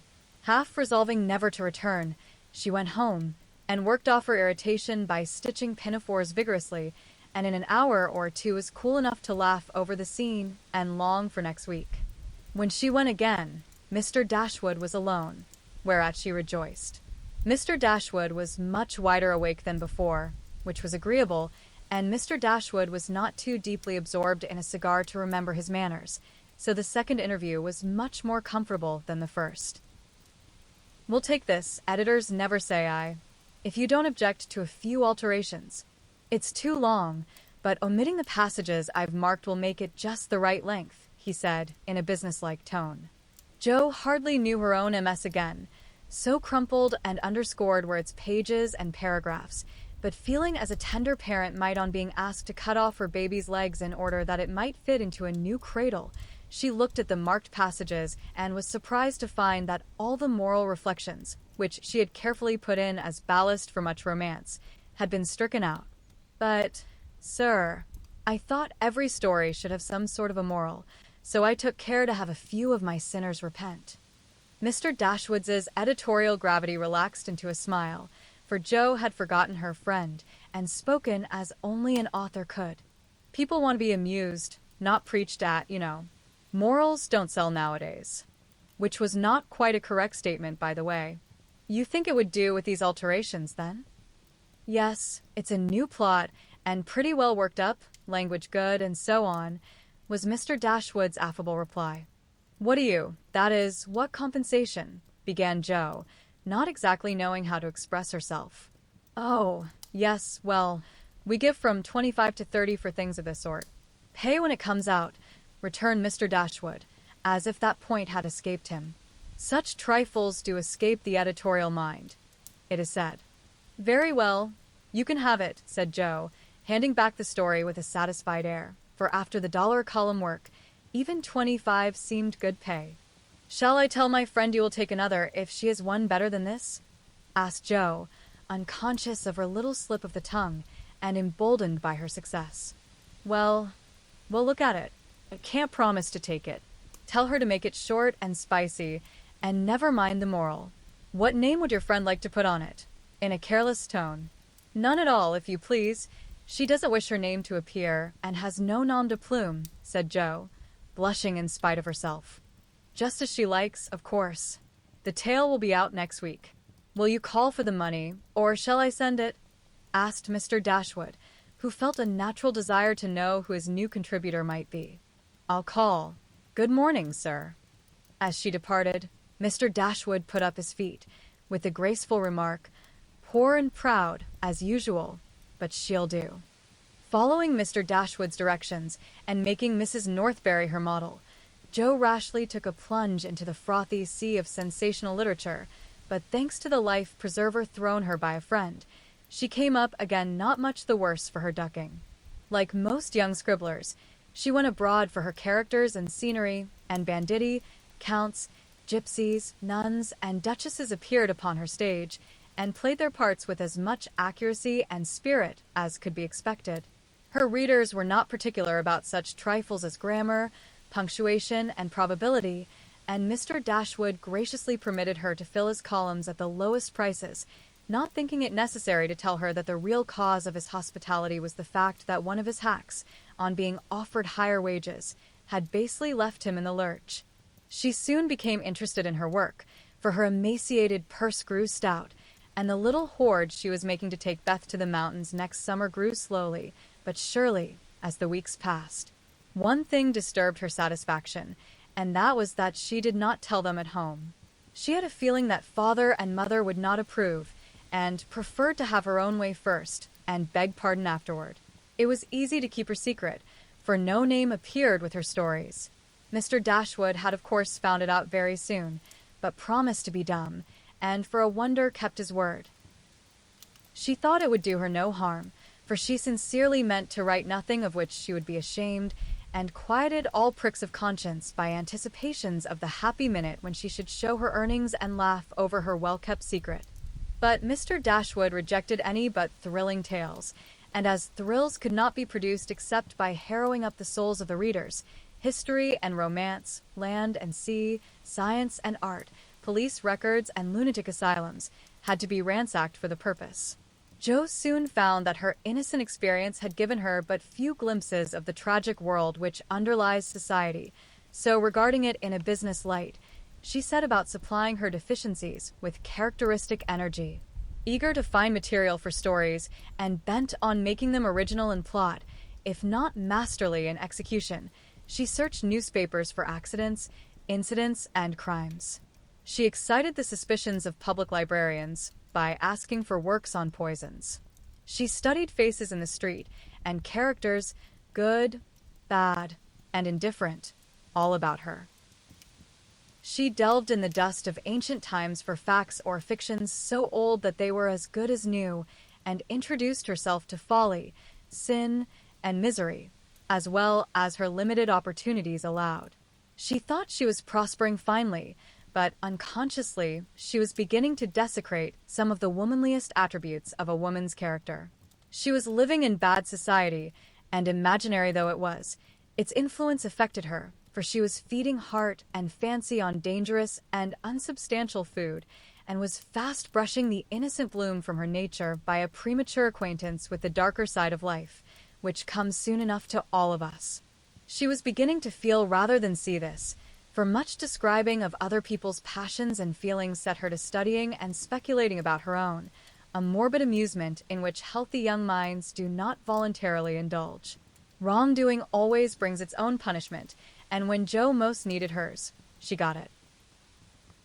I don't know whether the study of Shakespeare helped her to read character, or the natural instinct of a woman for what was honest, brave, and strong, but while endowing her imaginary heroes with every perfection under the sun, Jo was discovering a live hero who interested her in spite of many human imperfections.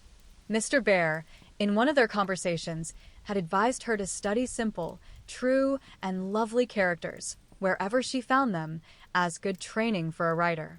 Jo took him at his word, for she coolly turned round and studied him, a proceeding which would have much surprised him, had he known it, for the worthy professor was very humble in his own conceit. Why everybody liked him was what puzzled Jo, at first. He was neither rich nor great, young nor handsome, in no respect what is called fascinating, imposing, or brilliant, and yet he was as attractive as a genial fire, and people seemed to gather about him as naturally as about a warm hearth. He was poor, yet always appeared to be giving something away, a stranger, yet everyone was his friend. No longer young, but as happy-hearted as a boy, plain and peculiar, yet his face looked beautiful to many, and his oddities were freely forgiven for his sake. Jo often watched him, trying to discover the charm, and at last decided that it was benevolence which worked the miracle. If he had any sorrow, it sat with its head under its wing, and he turned only his sunny side to the world. There were lines upon his forehead, but time seemed to have touched him gently, remembering how kind he was to others. The pleasant curves about his mouth were the memorials of many friendly words and cheery laughs. His eyes were never cold or hard, and his big hand had a warm, strong grasp that was more expressive than words. His very clothes seemed to partake of the hospitable nature of the wearer. They looked as if they were at ease, and liked to make him comfortable. His capacious waistcoat was suggestive of a large heart underneath. His rusty coat had a social air, and the baggy pockets plainly proved that little hands often went in empty and came out full. His very boots were benevolent, and his collars never stiff and raspy like other people's. "That's it," said Jo to herself, when she at length discovered that genuine goodwill toward one's fellow men could beautify and dignify even a stout German teacher who shoveled in his dinner, darned his own socks, and was burdened with the name of bear. Jo valued goodness highly, but she also possessed a most feminine respect for intellect, and a little discovery which she made about the professor added much to her regard for him. He never spoke of himself, and no one ever knew that in his native city he had been a man much honored and esteemed for learning and integrity, till a countryman came to see him. He never spoke of himself, and in a conversation with Miss Norton divulged the pleasing fact. From her Jo learned it, and liked it all the better, because Mr. Bear had never told it. She felt proud to know that he was an honored professor in Berlin, though only a poor language master in America, and his homely, hard-working life was much beautified by the spice of romance which this discovery gave it. Another and a better gift than intellect was shown her in a most unexpected manner. Miss Norton had the entree into most society, which Jo would have had no chance of seeing but for her. The solitary woman felt an interest in the ambitious girl, and kindly conferred many favors of this sort both on Jo and the professor. She took them with her one night to a select symposium held in honor of several celebrities. Jo went prepared to bow down and adore the mighty ones whom she had worshipped with youthful enthusiasm afar off. But her reverence for genius received a severe shock that night, and it took her some time to recover from the discovery that the great creatures were only men and women after all. Imagine her dismay on stealing a glance of timid admiration at the poet whose lines suggested an ethereal being fed on spirit, fire, and dew, to behold him devouring his supper with an ardor which flushed his intellectual countenance. Turning as from a fallen idol, she made other discoveries which rapidly dispelled her romantic illusions. The great novelist vibrated between two decanters with the regularity of a pendulum. The famous divine flirted openly with one of the Madame de Staëls of the age, who looked daggers at another Corinne, who was amiably satirizing her, after outmaneuvering her in efforts to absorb the profound philosopher, who imbibed tea Johnsonianly and appeared to slumber, the loquacity of the lady rendering speech impossible. The scientific celebrities, forgetting their mollusks and glacial periods, gossiped about art, while devoting themselves to oysters and ices with characteristic energy. The young musician, who was charming the city like a second Orpheus, talked horses, and the specimen of the British nobility present happened to be the most ordinary man of the party. Before the evening was half over, Jo felt so completely disillusioned that she sat down in a corner to recover herself. Mr. Bear soon joined her, looking rather out of his element, and presently several of the philosophers, each mounted on his hobby, came ambling up to hold an intellectual tournament in the recess. The conversations were miles beyond Jo's comprehension, but she enjoyed it, though Kant and Hegel were unknown gods, the subjective and objective unintelligible terms, and the only thing evolved from her inner consciousness was a bad headache after it was all over. It dawned upon her gradually that the world was being picked to pieces and put together on new and, according to the talkers, on infinitely better principles than before, that religion was in a fair way to be reasoned into nothingness, and intellect was to be the only God. Jo knew nothing about philosophy or metaphysics of any sort, but a curious excitement, half pleasurable, half painful, came over her as she listened with a sense of being turned adrift into time and space, like a young balloon out on a holiday. She looked round to see how the professor liked it, and found him looking at her with the grimmest expression she had ever seen him wear. He shook his head and beckoned her to come away, but she was fascinated just then by the freedom of speculative philosophy, and kept her seat, trying to find out what the wise gentleman intended to rely upon after they had annihilated all the old beliefs. Now, Mr. Bear was a diffident man and slow to offer his own opinions, not because they were unsettled, but too sincere and earnest to be lightly spoken. As he glanced from Jo to several other young people, attracted by the brilliancy of the philosophic pyrotechnics, he knit his brows and longed to speak, fearing that some inflammable young soul would be led astray by the rockets, to find when the display was over that they had only an empty stick or a scorched hand. He bore it as long as he could, but when he was appealed to for an opinion, he blazed up with honest indignation and defended religion with all the eloquence of truth, an eloquence which made his broken English musical and his plain face beautiful.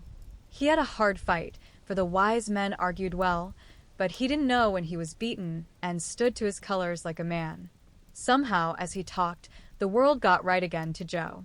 The old beliefs that had lasted so long seemed better than the new. God was not a blind force, and immortality was not a pretty fable, but a blessed fact. She felt as if she had solid ground under her feet again, and when Mr. Bear paused, out-talked but not one whit convinced, Joe wanted to clap her hands and thank him. She did neither, but she remembered the scene and gave the professor her heartiest respect, for she knew it cost him an effort to speak out then and there, because his conscience would not let him be silent. She began to see that character is a better possession than money, rank, intellect, or beauty, and to feel that if greatness is what a wise man has defined it to be, truth, reverence, and goodwill, then her friend Friedrich Bear was not only good, but great. This belief strengthened daily. She valued his esteem, she coveted his respect, she wanted to be worthy of his friendship, and just when the wish was sincerest, she came near to losing everything. It all grew out of a cocked hat, for one evening the professor came in to give Joe her lesson with a paper soldier cap on his head, which Tina had put there, and he had forgotten to take off. It's evident he doesn't look in his glass before coming down, thought Joe, with a smile, as he said "Gut evening," and sat soberly down, quite unconscious of the ludicrous contrast between his subject and his headgear, for he was going to read her the death of Wallenstein. She said nothing at first, for she liked to hear him laugh out his big, hearty laugh when anything funny happened, so she left him to discover it for himself, and presently forgot all about it, for to hear a German read Schiller is rather an absorbing occupation. After the reading came the lesson, which was a lively one, for Joe was in a gay mood that night, and the cocked hat kept her eyes dancing with merriment. The professor didn't know what to make of her, and stopped at last to ask with an air of mild surprise that was irresistible, "Mies Marsh, for what do you laugh in your master's face? Have you no respect for me, that you go on so bad?" "How can I be respectful, sir, when you forget to take your hat off?" said Joe. Lifting his hand to his head, the absent-minded professor gravely felt and removed the little cocked hat, looked at it a minute, and then threw back his head and laughed like a merry bass viol. Ah, "I see him now. It is that imp Tina who makes me a fool with my cap. Well, it is nothing, but see you, if this lesson goes not well, you too shall wear him." But the lesson did not go at all for a few minutes, because Mr. Bear caught sight of a picture on the hat, and unfolding it, said with great disgust, "I wish these papers did not come in the house. They are not for children to see, nor young people to read. It is not well, and I have no patience with those who make this harm." Joe glanced at the sheet and saw a pleasing illustration composed of a lunatic, a corpse, a villain, and a viper. She did not like it, but the impulse that made her turn it over was not one of displeasure but fear, because for a minute she fancied the paper was the volcano. It was not, however, and her panic subsided as she remembered that even if it had been, and one of her own tales in it, there would have been no name to betray her. She had betrayed herself, however, by a look and a blush, for though an absent man, the professor saw a good deal more than people fancied.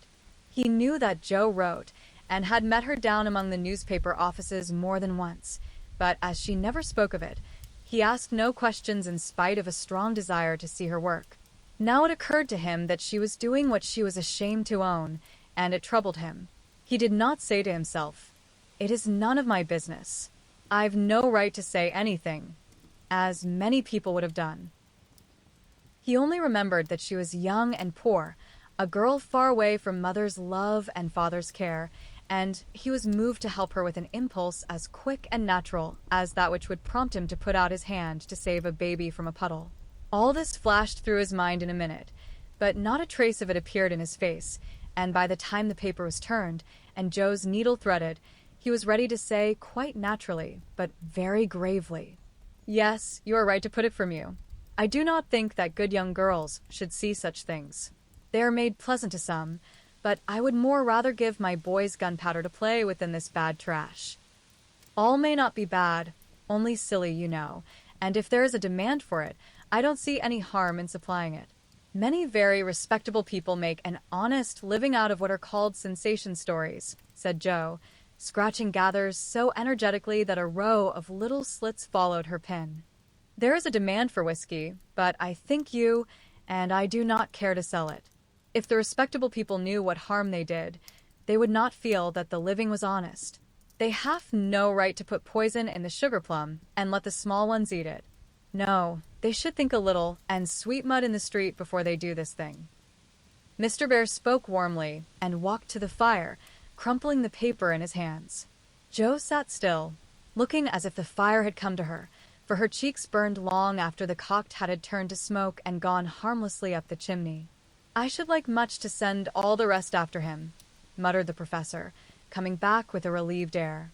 Joe thought what a blaze her pile of papers upstairs would make, and her hard-earned money lay rather heavily on her conscience at that minute.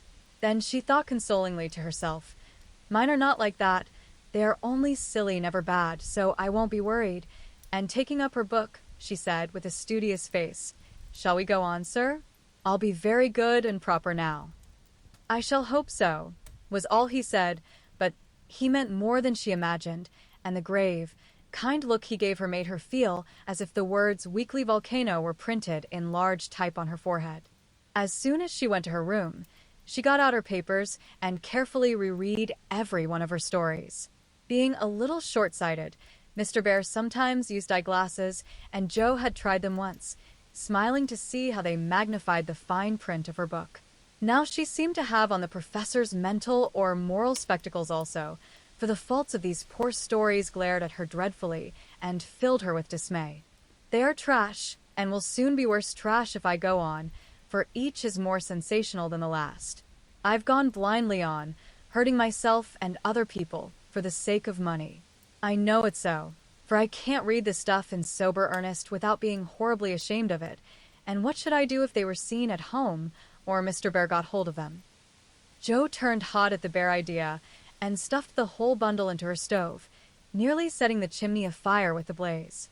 "Yes, that's the best place for such inflammable nonsense. I'd better burn the house down, I suppose, than let other people blow themselves up with my gunpowder," she thought as she watched the demon of the Jura whisk away, a little black cinder with fiery eyes.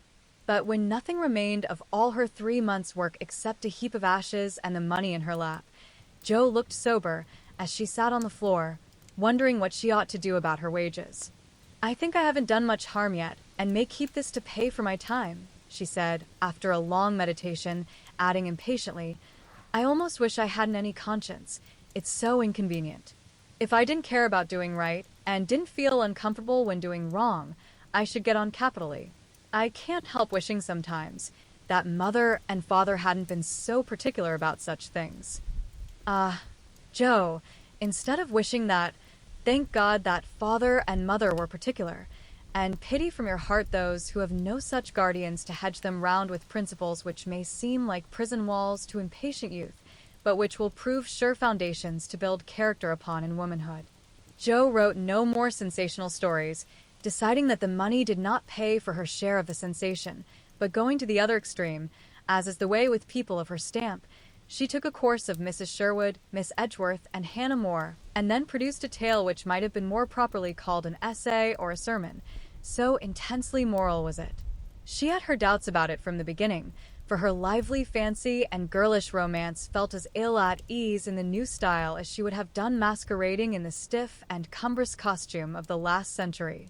She sent this didactic gem to several markets, but it found no purchaser, and she was inclined to agree with Mr. Dashwood that morals didn't sell. Then she tried a child's story, which she could easily have disposed of if she had not been mercenary enough to demand filthy lucre for it.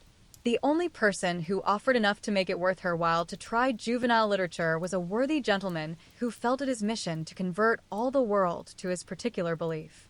But much as she liked to write for children, Joe could not consent to depict all her naughty boys as being eaten by bears or tossed by mad bulls because they did not go to a particular Sabbath school, nor all the good infants who did go as rewarded by every kind of bliss, from gilded gingerbread to escorts of angels when they departed this life with psalms or sermons on their lisping tongues. So nothing came of these trials, and Joe corked up her inkstand and said in a fit of very wholesome humility, "I don't know anything. I'll wait until I do before I try again, and meantime, sweet mud in the street if I can't do better, that's honest at least." Which decision proved that her second tumble down the beanstalk had done her some good. While these internal revolutions were going on, her external life had been as busy and uneventful as usual, and if she sometimes looked serious or a little sad, no one observed it but Professor Bear. He did it so quietly that Joe never knew he was watching to see if she would accept and profit by his reproof, but she stood the test, and he was satisfied, for though no words passed between them, he knew that she had given up writing. Not only did he guess it by the fact that the second finger of her right hand was no longer inky, but she spent her evenings downstairs now, was met no more among newspaper offices, and studied with a dogged patience, which assured him that she was bent on occupying her mind with something useful, if not pleasant. He helped her in many ways, proving himself a true friend, and Joe was happy, for while her pen lay idle, she was learning other lessons besides German, and laying a foundation for the sensation story of her own life. It was a pleasant winter and a long one, for she did not leave Mrs. Kirk till June. Everyone seemed sorry when the time came. The children were inconsolable, and Mr. Bear's hair stuck straight up all over his head, for he always rumpled it wildly when disturbed in mind. "Going home?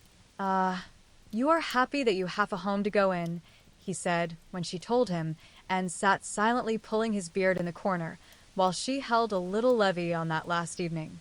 She was going early, so she bade them all goodbye overnight, and when his turn came, she said warmly, "Now, sir, you won't forget to come and see us. If you ever travel our way, will you?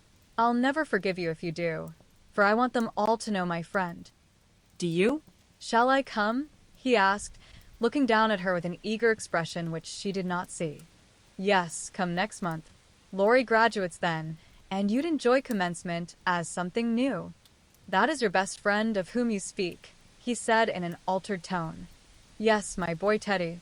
I'm very proud of him, and should like you to see him." Joe looked up then, quite unconscious of anything but her own pleasure in the prospect of showing them to one another. Something in Mr. Bear's face suddenly recalled the fact that she might find Laurie more than a best friend, and simply because she particularly wished not to look as if anything was the matter, she involuntarily began to blush, and the more she tried not to, the redder she grew.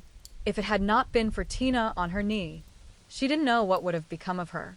Fortunately, the child was moved to hug her, so she managed to hide her face an instant, hoping the professor did not see it. But he did, and his own changed again from that momentary anxiety to its usual expression, as he said cordially, "I fear I shall not make the time for that, but I wish the friend much success, and you all happiness. God bless you." And with that, he shook hands warmly, shouldered Tina, and went away. But after the boys were abed, he sat long before his fire with a tired look on his face and the heimweh, or homesickness, lying heavy at his heart. Once, when he remembered Joe as she sat with the little child in her lap and that new softness in her face, he leaned his head on his hands a minute, and then roamed about the room, as if in search of something that he could not find. "It is not for me. I must not hope it now," he said to himself, with a sigh that was almost a groan. Then, as if reproaching himself for the longing that he could not repress, he went and kissed the two tousled heads upon the pillow, took down his seldom-used meerschaum, and opened his Plato. He did his best, and did it manfully, but I don't think he found that a pair of rampant boys, a pipe, or even the divine Plato, were very satisfactory substitutes for wife and child at home.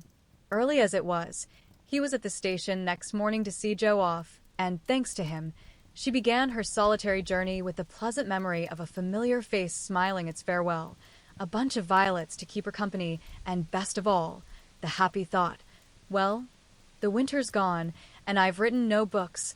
earn no fortune, but I've made a friend worth having and I'll try to keep him all my life. Chapter 35 Heartache. Whatever his motive might have been, Laurie studied to some purpose that year, for he graduated with honor and gave the Latin oration with the grace of a Phillips and the eloquence of a Demosthenes, so his friends said. They were all there, his grandfather. Oh, so proud, Mr. and Mrs. March, John and Meg, Joe and Beth, and all exulted over him with the sincere admiration which boys make light of at the time, but fail to win from the world by any after triumphs. I've got to stay for this confounded supper, but I shall be home early tomorrow. You'll come and meet me as usual, girls? Laurie said, as he put the sisters into the carriage after the joys of the day were over. He said girls, but he meant Joe, for she was the only one who kept up the old custom. She had not the heart to refuse her splendid, successful boy anything, and answered warmly, I'll come, Teddy, rain or shine, and march before you, playing Hail the Conquering Hero Comes on a Jew's Harp. Laurie thanked her with a look that made her think in a sudden panic. Oh, dearie me, I know he'll say something, and then what shall I do? Evening meditation and morning work somewhat allayed her fears, and having decided that she wouldn't be vain enough to think people were going to propose when she had given them every reason to know what her answer would be, she set forth at the appointed time, hoping Teddy wouldn't do anything to make her hurt his poor feelings. A call at Meg's, and a refreshing sniff and sip at the Daisy and Demijohn still further fortified her for the tete-a-tete, but when she saw a stalwart figure looming in the distance, she had a strong desire to turn about and run away. Where's the Jew's harp, Joe? Cried Laurie, as soon as he was within speaking distance. I forgot it, and Joe took heart again, for that salutation could not be called lover-like. She always used to take his arm on these occasions. Now she did not, and he made no complaint, which was a bad sign, but talked on rapidly about all sorts of faraway subjects, till they turned from the road into the little path that led homeward through the grove. Then he walked more slowly, suddenly lost his fine flow of language, and then a dreadful pause occurred. To rescue the conversation from one of the wells of silence into which it kept falling, Joe said hastily, Now you must have a good, long holiday. I intend to. Something in his resolute tone made Joe look up quickly to find him looking down at her with an expression that assured her the dreaded moment had come, and made her put out her hand with an imploring, No, Teddy, please don't. I will, and you must hear me. It's no use, Joe. We've got to have it out, and the sooner the better for both of us, he answered, getting flushed and excited all at once. Say what you like then. I'll listen, said Joe, with a desperate sort of patience. Laurie was a young lover, but he was in earnest and meant to have it out, if he died in the attempt, so he plunged into the subject with characteristic impetuosity, saying in a voice that would get choky now and then, in spite of manful efforts to keep it steady, I've loved you ever since I've known you, Joe. Couldn't help it. You've been so good to me. I've tried to show it, but you wouldn't let me. Now I'm going to make you hear and give me an answer, for I can't go on so any longer. I wanted to save you this. I thought you'd understand, began Joe, finding it a great deal harder than she expected. I know you did, but the girls are so queer you never know what they mean. They say no when they mean yes, and drive a man out of his wits just for the fun of it, returned Laurie, entrenching himself behind an undeniable fact. I don't. I never wanted to make you care for me so, and I went away to keep you from it if I could. I thought so. It was like you, but it was no use. I only loved you all the more, and I worked hard to please you, and I gave up billiards and everything you didn't like, and waited and never complained, for I hoped you'd love me, though I'm not half good enough. Here there was a choke that couldn't be controlled, so he decapitated Buttercups while he cleared his confounded throat. You're a great deal too good for me, and I'm so grateful to you, and so proud and fond of you. I don't know why I can't love you as you want me to. I've tried, but I can't change the feeling, and it would be a lie to say I do when I don't. Really, truly, Joe? He stopped short and caught both her hands as he put his question with a look that she did not soon forget. Really, truly, dear. They were in the grove now, close by the stile, and when the last words fell reluctantly from Joe's lips, Lori dropped her hands and turned as if to go on, but for once in his life the fence was too much for him. So he just laid his head down on the mossy post and stood so still that Joe was frightened. "Oh, Teddy, I'm sorry, so desperately sorry. I could kill myself if it would do any good. I wish you wouldn't take it so hard. I can't help it. You know it's impossible for people to make themselves love other people if they don't," cried Joe inelegantly but remorsefully as she softly patted his shoulder, remembering the time when he had comforted her so long ago. "They do sometimes," said a muffled voice from the post. "I don't believe it's the right sort of love, and I'd rather not try it," was the decided answer. There was a long pause, while a blackbird sung blithely on the willow by the river, and the tall grass rustled in the wind. Presently Joe said very soberly, as she sat down on the step of the stile, "Lori, I want to tell you something." He started as if he had been shot, threw up his head, and cried out in a fierce tone, "Don't tell me that, Joe. I can't bear it now." "Tell what?" she asked, wondering at his violence. "That you love that old man." "What old man?" demanded Joe, thinking he must mean his grandfather. "That devilish professor you were always writing about. If you say you love him, I know I shall do something desperate." And he looked as if he would keep his word, as he clenched his hands with a wrathful spark in his eyes. Joe wanted to laugh, but restrained herself and said warmly, for she, too, was getting excited with all this, "Don't swear, Teddy. He isn't old, nor anything bad, but good and kind, and the best friend I've got, next to you. Pray, don't fly into a passion. I want to be kind, but I know I shall get angry if you abuse my professor. I haven't the least idea of loving him, or anybody else. But you will after a while, and then what will become of me? You'll love someone else too, like a sensible boy, and forget all this trouble. I can't love anyone else, and I'll never forget you, Joe. Never. Never," with a stamp to emphasize his passionate words. "What shall I do with him?" sighed Joe, finding that emotions were more unmanageable than she expected. "You haven't heard what I wanted to tell you. Sit down and listen, for indeed I want to do right and make you happy," she said, hoping to soothe him with a little reason, which proved that she knew nothing about love. Seeing a ray of hope in that last speech, Lori threw himself down on the grass at her feet, leaned his arm on the lower step of the stile, and looked up at her with an expectant face. Now that arrangement was not conducive to calm speech or clear thought on Joe's part, for how could she say hard things to her boy while he watched her with eyes full of love and longing, and lashes still wet with the bitter drop or two her hardness of heart had wrung from him? She gently turned his head away, saying, as she stroked the wavy hair which had been allowed to grow for her sake, "How touching that was, to be sure. I agree with Mother that you and I are not suited to each other, because our quick tempers and strong wills would probably make us very miserable if we were so foolish as to—" Joe paused a little over the last word, but Lori uttered it with a rapturous expression. "Mary, no, we shouldn't. If you loved me, Joe, I should be a perfect saint, for you could make me anything you like." "No, I can't. I've tried and failed, and I won't risk our happiness by such a serious experiment.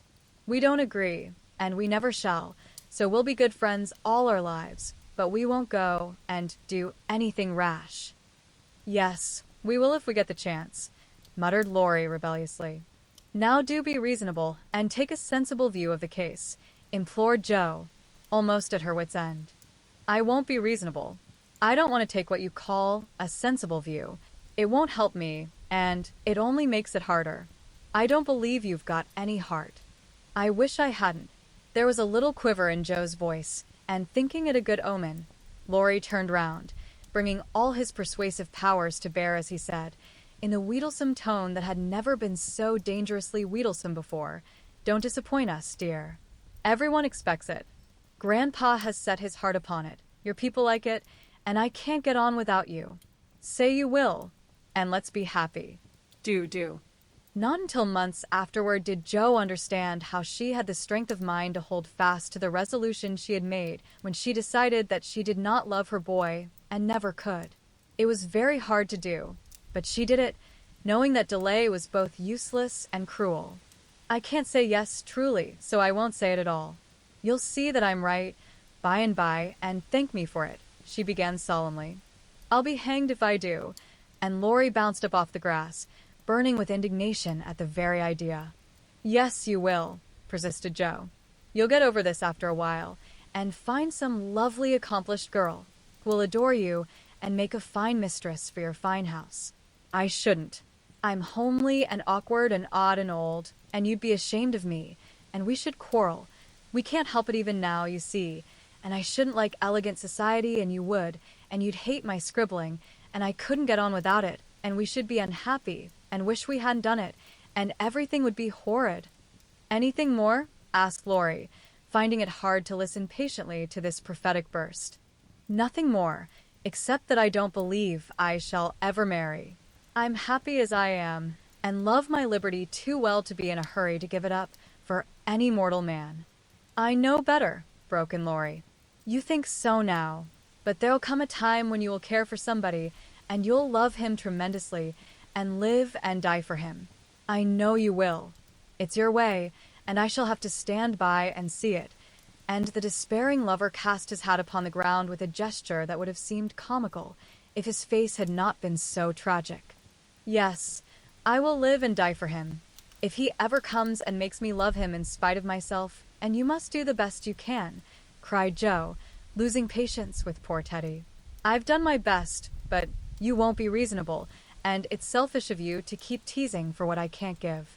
I shall always be fond of you, very fond indeed, as a friend, but I'll never marry you, and the sooner you believe it the better for both of us. So now. That speech was like gunpowder. Laurie looked at her a minute as if he did not quite know what to do with himself, then turned sharply away, saying in a desperate sort of tone, You'll be sorry some day, Joe. Oh, where are you going? She cried, for his face frightened her. To the devil, was the consoling answer. For a minute Joe's heart stood still, as he swung himself down the bank toward the river.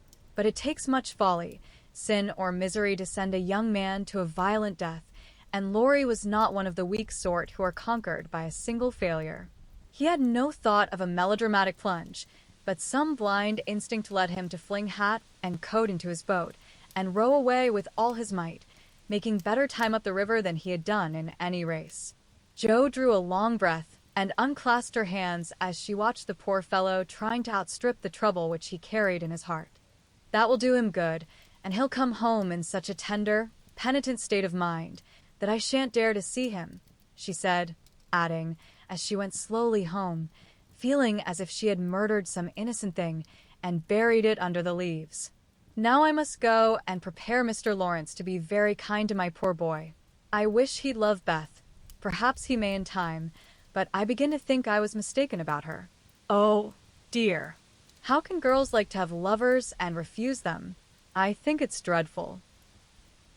Being sure that no one could do it so well as herself, she went straight to Mr. Lawrence, told the hard story bravely through, and then broke down, crying so dismally over her own insensibility that the kind old gentleman, though sorely disappointed, did not utter a reproach.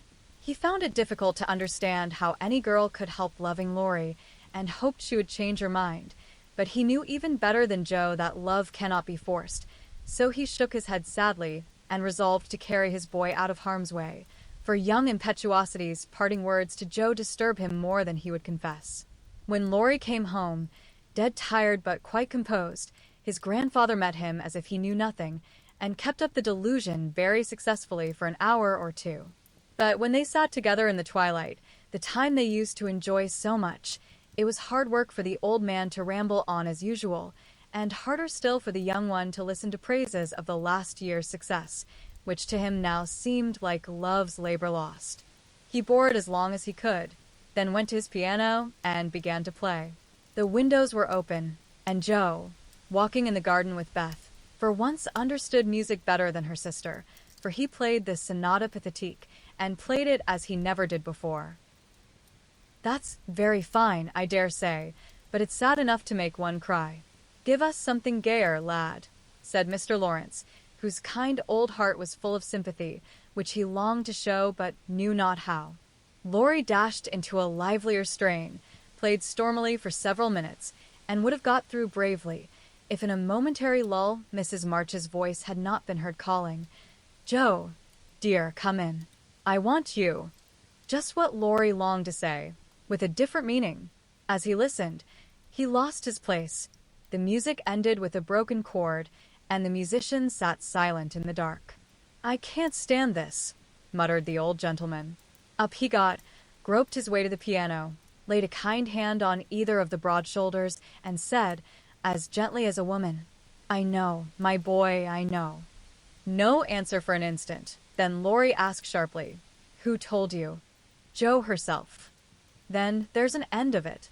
And he shook off his grandfather's hands with an impatient motion, for though grateful for the sympathy, his man's pride could not bear a man's pity. "Not quite. I want to say one thing, and then there shall be an end of it," returned Mr. Lawrence with unusual mildness. "You won't care to stay at home now, perhaps?" "I don't intend to run away from a girl. Jo can't prevent my seeing her, and I shall stay and do it as long as I like," interrupted Laurie in a defiant tone. "Not if you are the gentleman I think you. I'm disappointed, but the girl can't help it, and the only thing left for you to do is to go away for a time. Where will you go?" "Anywhere. I don't care what becomes of me," and Laurie got up with a reckless laugh that grated on his grandfather's ear. "Take it like a man, and don't do anything rash, for God's sake. Why not go abroad, as you planned, and forget it?" "I can't. But you've been wild to go, and I promised you should when you got through college." But I didn't mean to go alone," and Laurie walked fast through the room with an expression which it was well his grandfather did not see. "I don't ask you to go alone. There's someone ready and glad to go with you. Anywhere in the world." "Who, sir?" stopping to listen. "Myself." Laurie came back as quickly as he went, and put out his hand, saying huskily, "I'm a selfish brute, but you know, grandfather." "Lord help me. Yes, I do know, for I've been through it all before, once in my own young days, and then with your father.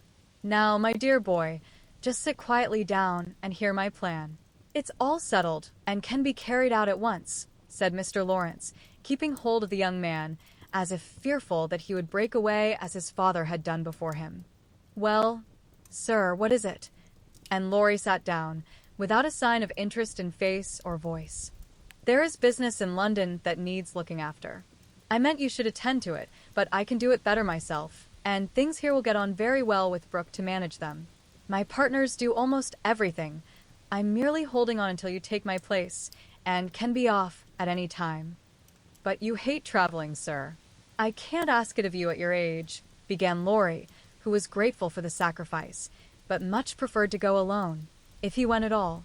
The old gentleman knew that perfectly well, and particularly desired to prevent it, for the mood in which he found his grandson assured him that it would not be wise to leave him to his own devices. So, stifling a natural regret at the thought of the home comforts he would leave behind him, he said stoutly, "Bless your soul, I'm not superannuated yet. I quite enjoy the idea. It will do me good, and my old bones won't suffer, for traveling nowadays is almost as easy as sitting in a chair." A restless movement from Laurie suggested that his chair was not easy, or that he did not like the plan, and made the old man add hastily, "I don't mean to be a marplot or a burden. I go because I think you'd feel happier than if I was left behind. I don't intend to gad about with you, but leave you free to go where you like, while I amuse myself in my own way. I've friends in London and Paris, and should like to visit them. Meantime you can go to Italy, Germany, Switzerland, where you will, and enjoy pictures, music, scenery, and adventures to your heart's content."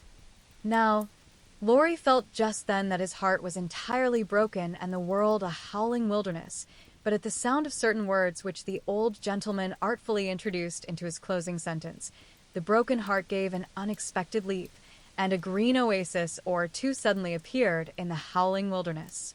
He sighed, and then said, in a spiritless tone, "Just as you like, sir. It doesn't matter where I go or what I do."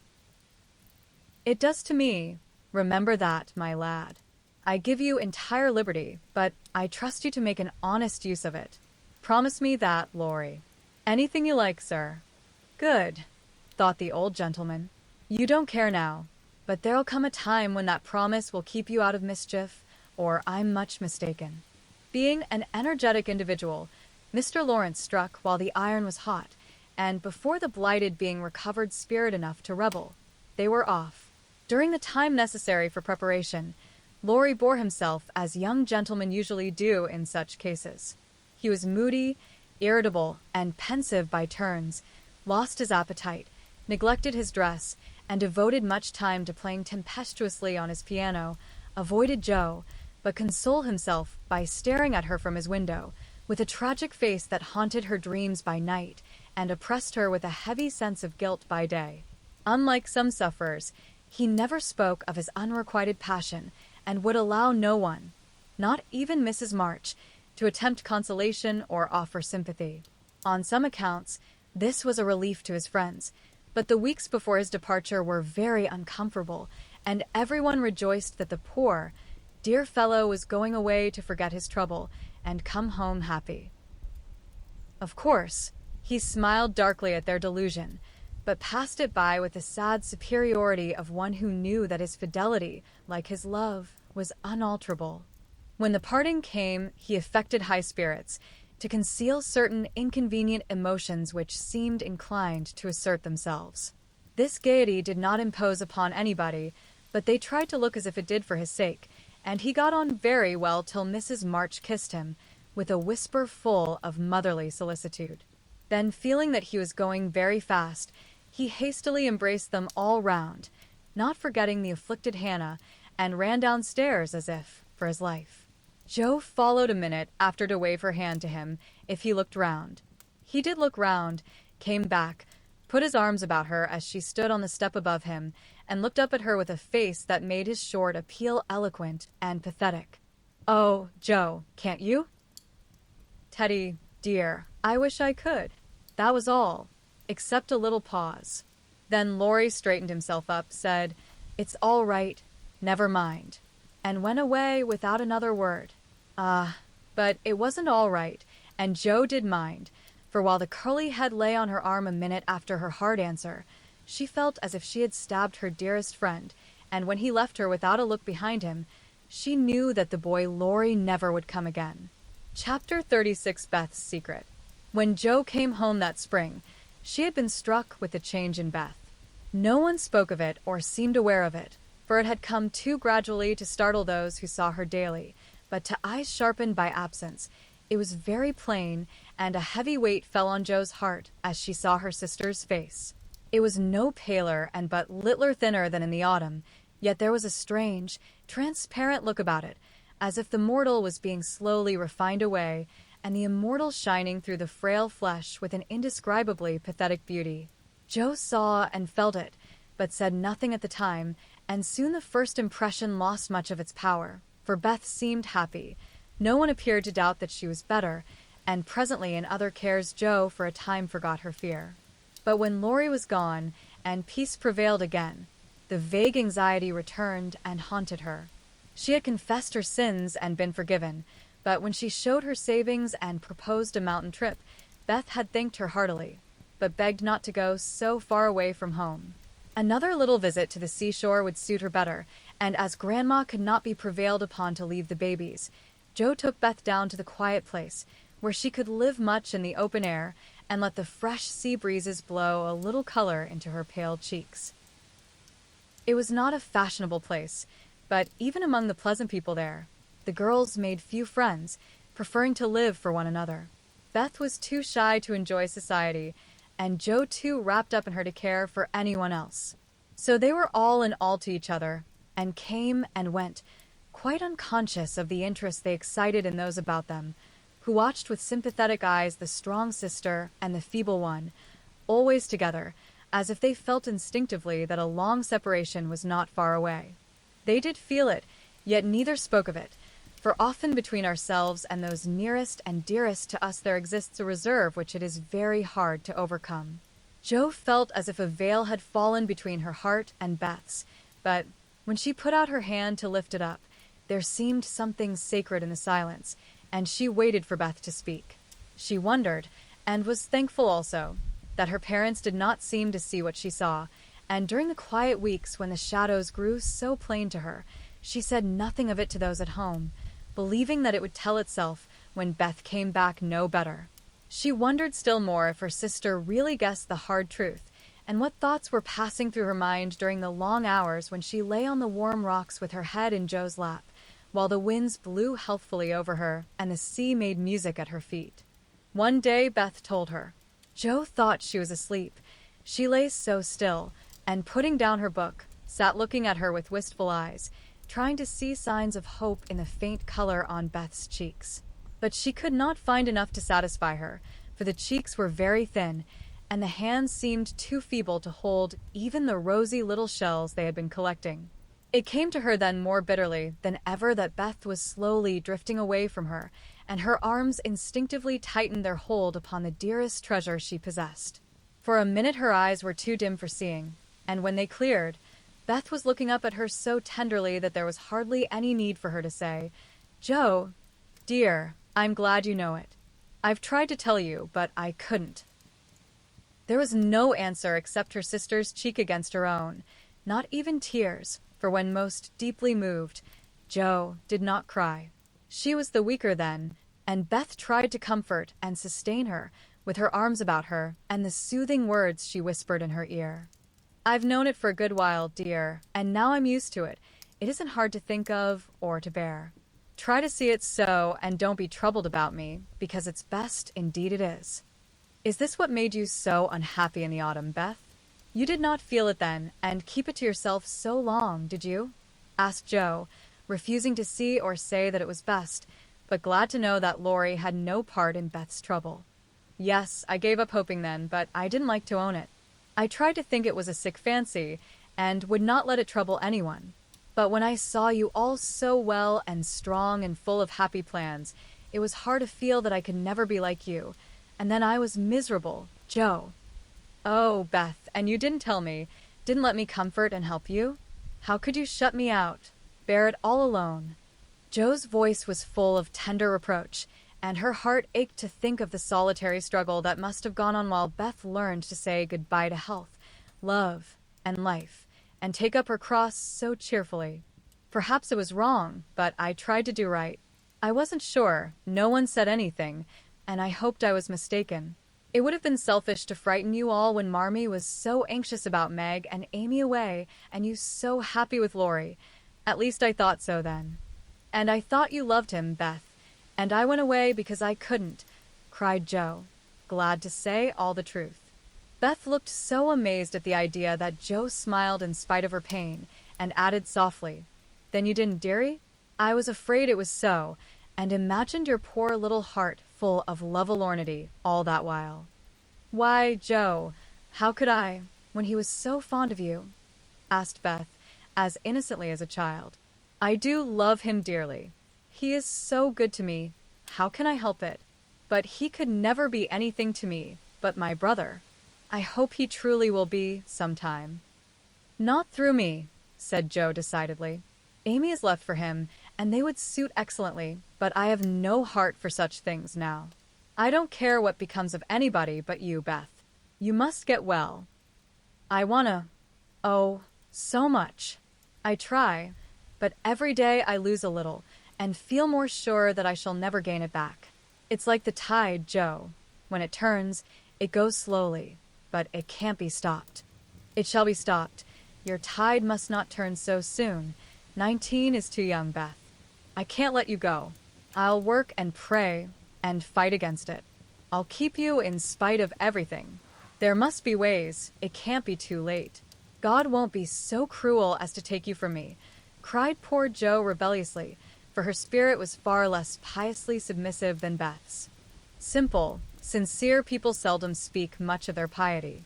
It shows itself in acts rather than in words, and has more influence than homilies or protestations. Beth could not reason upon or explain the faith that gave her courage and patience to give up life and cheerfully wait for death. Like a confiding child, she asked no questions, but left everything to God and nature, Father and Mother of us all, feeling sure that they, and they only, could teach and strengthen heart and spirit for this life and the life to come. She did not rebuke Jo with saintly speeches, only loved her better for her passionate affection, and clung more closely to the dear human love, from which our Father never means us to be weaned, but through which he draws us closer to himself. She could not say, "I'm glad to go," for life was very sweet for her. She could only sob out, "I try to be willing," while she held fast to Jo, as the first bitter wave of this great sorrow broke over them together. By and by Beth said, with recovered serenity, "You'll tell them this when we go home?" "I think they will see it without words," sighed Jo, for now it seemed to her that Beth changed every day. "Perhaps not. I've heard that the people who love best are often blindest to such things. If they don't see it, you will tell them for me. I don't want any secrets, and it's kinder to prepare them. Meg has John and the babies to comfort her, but you must stand by father and mother, won't you, Jo?" "If I can. But, Beth, I don't give up yet. I'm going to believe that it is a sick fancy and not let you think it's true," said Jo, trying to speak cheerfully. Beth lay a minute thinking, and then said in her quiet way, "I don't know how to express myself, and shouldn't try to anyone but you, because I can't speak out except to my Jo. I only mean to say that I have a feeling that it never was intended I should live long. I'm not like the rest of you. I never made any plans about what I'd do when I grew up. I never thought of being married, as you all did. I couldn't seem to imagine myself anything but stupid little Beth, trotting about at home, of no use anywhere but there. I never wanted to go away, and the hard part now is the leaving you all. I'm not afraid, but it seems as if I should be homesick for you even in heaven." Jo could not speak, and for several minutes there was no sound but the sigh of the wind and the lapping of the tide. A white-winged gull flew by, with a flash of sunshine on its silvery breast. Beth watched it till it vanished, and her eyes were full of sadness. A little gray-coated sand-bird came tripping over the beach, peeping softly to itself, as if enjoying the sun and sea. It came quite close to Beth, and looked at her with a friendly eye and sat upon a warm stone, dressing its wet feathers, quite at home. Beth smiled and felt comforted, for the tiny thing seemed to offer its small friendship and remind her that a pleasant world was still to be enjoyed. "Dear little bird, see, Jo, how tame it is. I like Peeps better than the gulls. They're not so wild and handsome, but they seem happy, confiding little things. I used to call them my birds last summer, and Mother said they reminded her of me, busy, Quaker-colored creatures, always near the shore, and always chirping that contented little song of theirs. You are the gull, Jo, strong and wild, fond of the storm and the wind, flying far out to sea, and happy all alone. Meg is the turtle dove, and Amy is like the lark she writes about, trying to get up among the clouds, but always dropping down into its nest again. Dear little girl, she's so ambitious, but her heart is good and tender, and no matter how high she flies, she never will forget home. I hope I shall see her again, but she seems so far away. She is coming in the spring, and I mean that you shall be all ready to see and enjoy her. I'm going to have you well and rosy by that time," began Jo, feeling that of all the changes in Beth, the talking change was the greatest, for it seemed to cost no effort now, and she thought aloud in a way quite unlike bashful Beth. "Jo, dear, don't hope any more. It won't do any good. I'm sure of that. We won't be miserable, but enjoy being together while we wait. We'll have happy times, for I don't suffer much, and I think the tide will go out easily if you help me." Jo leaned down to kiss the tranquil face, and with that silent kiss, she dedicated herself soul and body to Beth. She was right. There was no need of any words when they got home, for Father and Mother saw plainly now what they had prayed to be saved from seeing.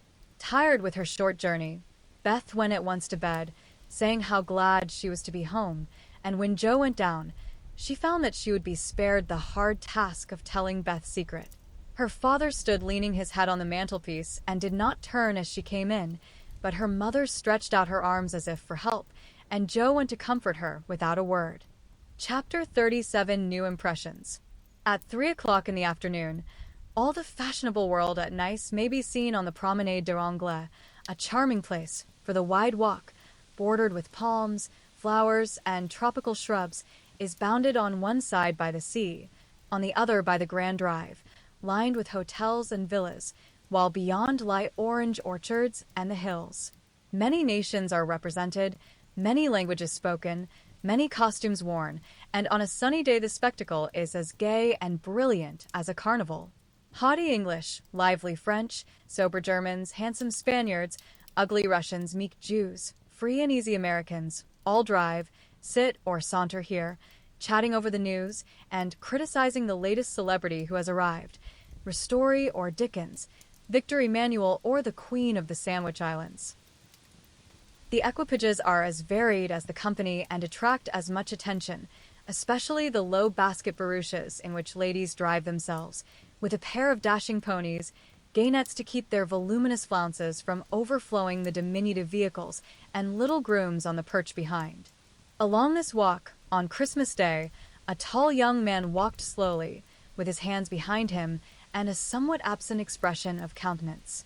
He looked like an Italian, was dressed like an Englishman, and had the independent air of an American, a combination which caused sundry pairs of feminine eyes to look approvingly after him, and sundry dandies in black velvet suits, with rose-colored neckties, buff gloves, and orange flowers in their buttonholes, to shrug their shoulders and then envy him his inches. There were plenty of pretty faces to admire, but the young man took little notice of them, except to glance now and then at some blonde girl in blue. Presently he strolled out of the promenade and stood a moment at the crossing, as if undecided whether to go and listen to the band in the Jardin public, or to wander along the beach toward Castle Hill. The quick trot of ponies' feet made him look up, as one of the little carriages, containing a single young lady, came rapidly down the street. The lady was young, blonde, and dressed in blue. He stared a minute, then his whole face woke up, and, waving his hat like a boy, he hurried forward to meet her. "Oh, Laurie, is it really you? I thought you'd never come," cried Amy, dropping the reins and holding out both hands, to the great scandalization of a French mamma who hastened her daughter's steps, lest she should be demoralized by beholding the free manners of these mad English. "I was detained by the way, but I promised to spend Christmas with you, and here I am. How is your grandfather? When did you come? Where are you staying?" "Very well, last night, at the Chow Vane. I called at your hotel, but you were out. I have so much to say, I don't know where to begin. Get in, and we can talk at our ease. I was going for a drive, and longing for company. Flo's saving up for tonight. What happens then, a ball? A Christmas party at our hotel. There are many Americans there, and they give it in honor of the day. You'll go with us, of course? Aunt will be charmed." "Thank you. Where now?" asked Laurie, leaning back and folding his arms, a proceeding which suited Amy, who preferred to drive, for her parasol whip and blue reins over the white ponies' backs afforded her infinite satisfaction. "I'm going to the banker's first for letters, and then to Castle Hill. The view is so lovely, and I like to feed the peacocks. Have you ever been there?" "Often, years ago, but I don't mind having a look at it. Now tell me all about yourself. The last I heard of you, your grandfather wrote that he expected you from Berlin." "Yes, I spent a month there and then joined him in Paris, where he is settled for the winter. He has friends there and finds plenty to amuse him, so I go and come, and we get on capitally." "That's a sociable arrangement," said Amy, missing something in Laurie's manner, though she couldn't tell what. "Why, you see, he hates to travel, and I hate to keep still, so we each suit ourselves, and there is no trouble. I am often with him, and he enjoys my adventures, while I like to feel that someone is glad to see me when I get back from my wanderings. Dirty old hole, isn't it?" he added, with a look of disgust as they drove along the boulevard to the place Napoleon in the old city. "The dirt is picturesque, so I don't mind. The river and the hills are delicious, and these glimpses of the narrow cross streets are my delight. Now we shall have to wait for that procession to pass. It's going to the Church of St. John." While Laurie listlessly watched the procession of priests under their canopies, white-veiled nuns bearing lighted tapers, and some brotherhood in blue chanting as they walked, Amy watched him and felt a new sort of shyness steal over her, for he was changed, and she could not find the merry-faced boy she left in the moody-looking man beside her. He was handsomer than ever and greatly improved, she thought, but now that the flush of pleasure at meeting her was over, he looked tired and spiritless, not sick, nor exactly unhappy, but older and graver than a year or two of prosperous life should have made him.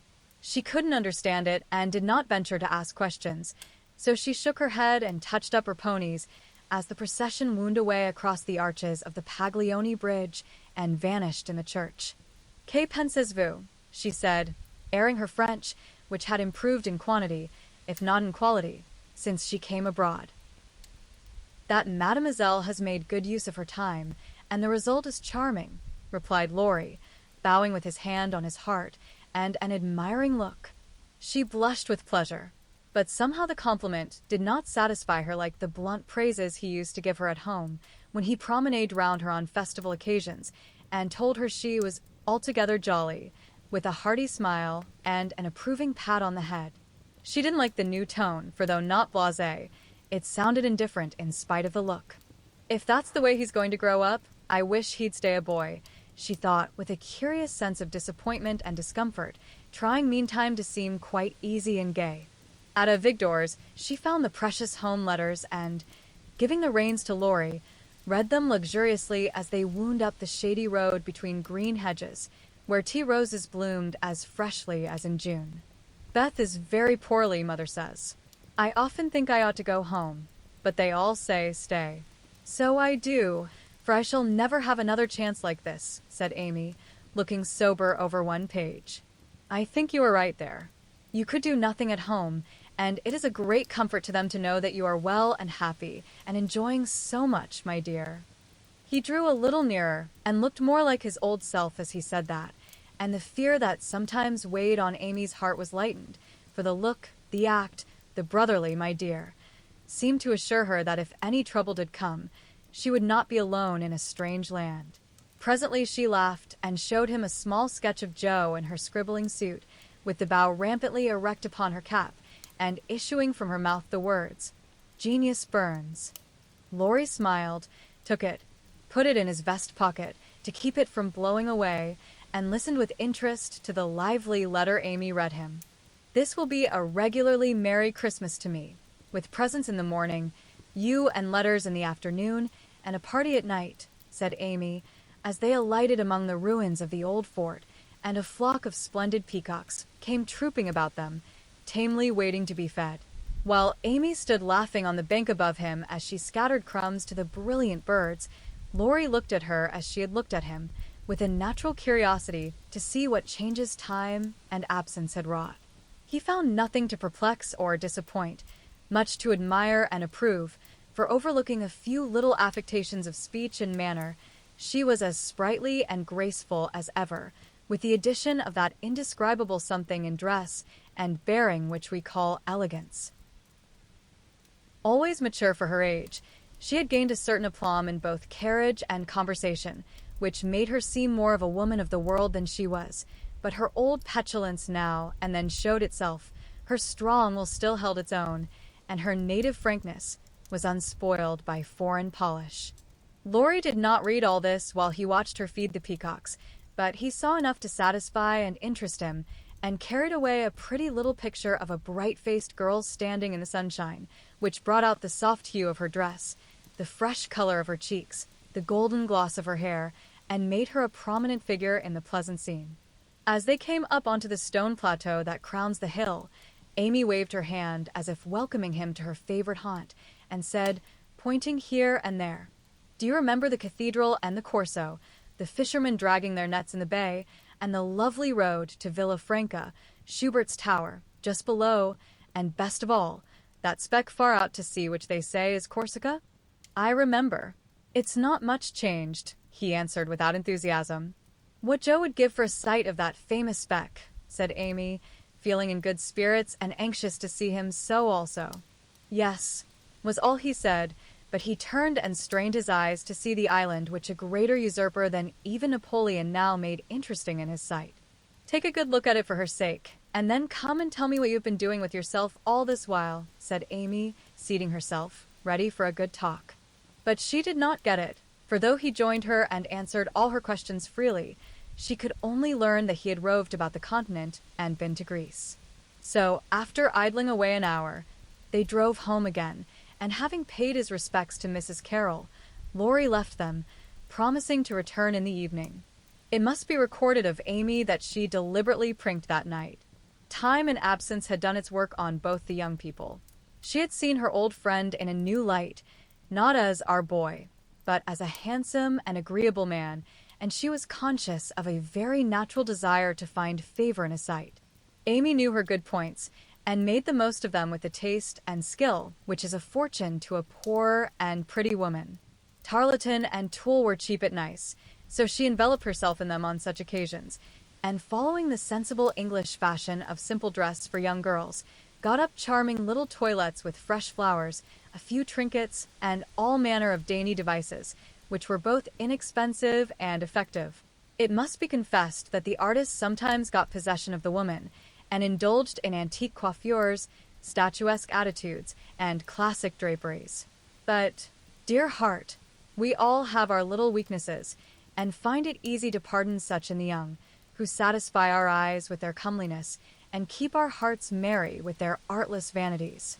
I do want to think I look well, and tell them so at home, said Amy to herself, as she put on Flo's old white silk ball dress, and covered it with a cloud of fresh illusion, out of which her white shoulders and golden head emerged with a most artistic effect.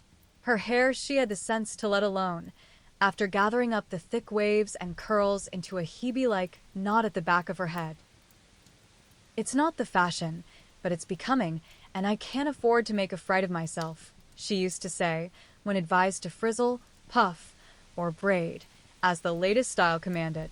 Having no ornaments fine enough for this important occasion, Amy looped her fleecy skirts with rosy clusters of azalea and framed the white shoulders in delicate green vines.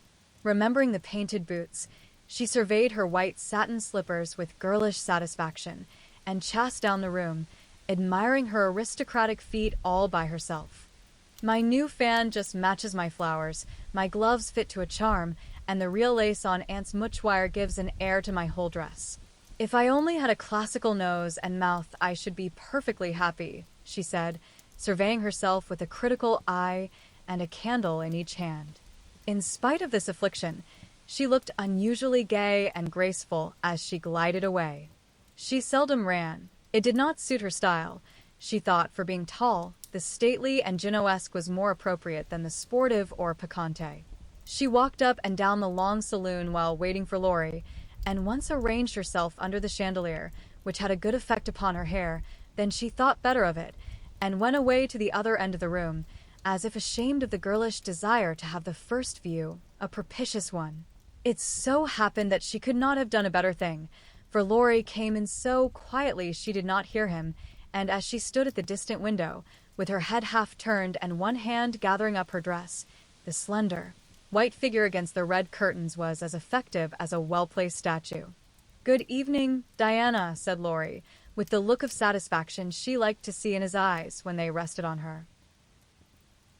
"Good evening, Apollo," she answered, smiling back at him, for he too looked unusually debonair, and the thought of entering the ballroom on the arm of such a personable man caused Amy to pity the foreplain Mrs. Davis from the bottom of her heart. "Here are your flowers.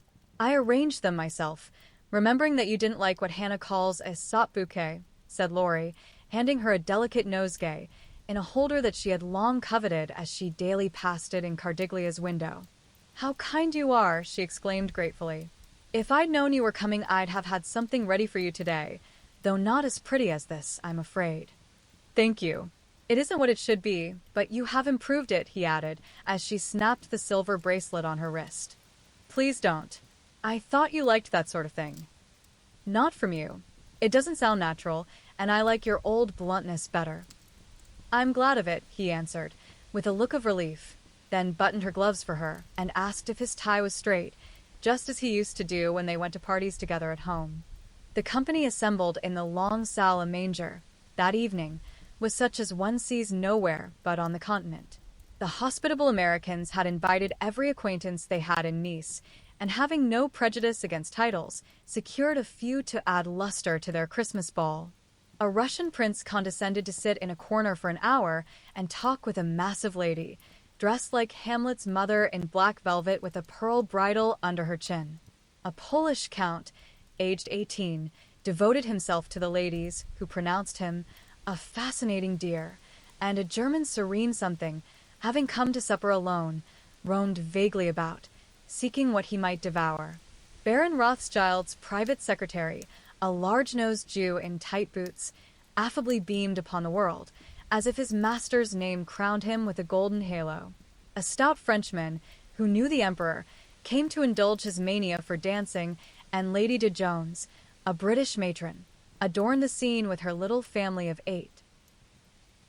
Of course, there were many light-footed, shrill-voiced American girls, handsome, lifeless-looking English ditto, and a few plain but piquante French demoiselles, likewise the usual set of traveling young gentlemen who disported themselves gaily, while mammas of all nations lined the walls and smiled upon them benignly when they danced with their daughters. Any young girl can imagine Amy's state of mind when she took the stage that night, leaning on Laurie's arm. She knew she looked well. She loved to dance. She felt that her foot was on her native heath in a ballroom, and enjoyed the delightful sense of power which comes when young girls first discover the new and lovely kingdom they are born to rule by virtue of beauty, youth, and womanhood. She did pity the Davis girls, who were awkward, plain, and destitute of escort, except a grim papa and 3 grimmer maiden aunts, and she bowed to them in her friendliest manner as she passed, which was good of her, as it permitted them to see her dress, and burn with curiosity to know who her distinguished-looking friend might be. With the first burst of the band, Amy's color rose. Her eyes began to sparkle, and her feet to tap the floor impatiently, for she danced well and wanted Laurie to know it. Therefore the shock she received can better be imagined than described, when he said in a perfectly tranquil tone, "Do you care to dance?" One usually does at a ball. Her amazed look and quick answer caused Laurie to repair his error as fast as possible. "I meant the first dance. May I have the honor? I can give you one if I put off the count. He dances divinely, but he will excuse me, as you are an old friend," said Amy, hoping that the name would have a good effect, and show Laurie that she was not to be trifled with. Nice little boy, but rather a short pole to support.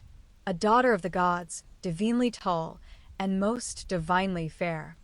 Was all the satisfaction she got, however. The set in which they found themselves was composed of English, and Amy was compelled to walk decorously through a cotillion, feeling all the while as if she could dance the tarantella with relish. Laurie resigned her to the nice little boy, and went to do his duty to Flo, without securing Amy for the joys to come, which reprehensible want of forethought was properly punished, for she immediately engaged herself till supper, meaning to relent if he then gave any signs penitence. She showed him her ball book with demure satisfaction when he strolled instead of rushed up to claim her for the next, a glorious polka redowa. But his polite regrets didn't impose upon her, and when she galloped away with the count, she saw Laurie sit down by her aunt with an actual expression of relief. That was unpardonable, and Amy took no more notice of him for a long while, except a word now, and then when she came to her chaperone between the dances for a necessary pin or a moment's rest. Her anger had a good effect, however, for she hid it under a smiling face and seemed unusually blithe and brilliant. Laurie's eyes followed her with pleasure, for she neither romped nor sauntered, but danced with spirit and grace, making the delightsome pastime what it should be. He very naturally fell to studying her from this new point of view, and before the evening was half over, had decided that little Amy was going to make a very charming woman. It was a lively scene, for soon the spirit of the social season took possession of everyone, and Christmas merriment made all faces shine, hearts happy, and heels light. The musicians fiddled, tooted, and banged as if they enjoyed it. Everybody danced who could, and those who couldn't admired their neighbors with uncommon warmth. The air was dark with devices, and many Joneses gamboled like a flock of young giraffes. The golden secretary darted through the room like a meteor with a dashing Frenchwoman who carpeted the floor with her pink satin train. The serene Teuton found the supper table and was happy, eating steadily through the bill of fare, and dismayed the garçons by the ravages he committed. But the emperor's friend covered himself with glory, for he danced everything, whether he knew it or not, and introduced impromptu pirouettes when the figures bewildered him. The boyish abandon of that stout man was charming to behold, for though he carried weight, he danced like an india-rubber ball.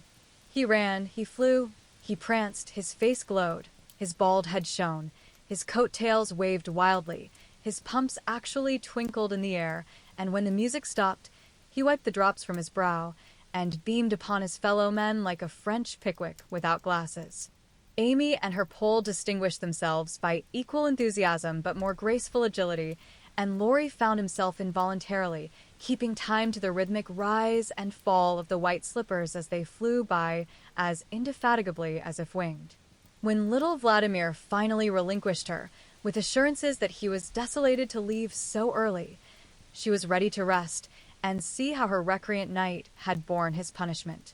It had been successful, for at 23, blighted affections find a balm in friendly society, and young nerves will thrill, young blood dance, and healthy young spirits rise, when subjected to the enchantment of beauty, light, music, and motion.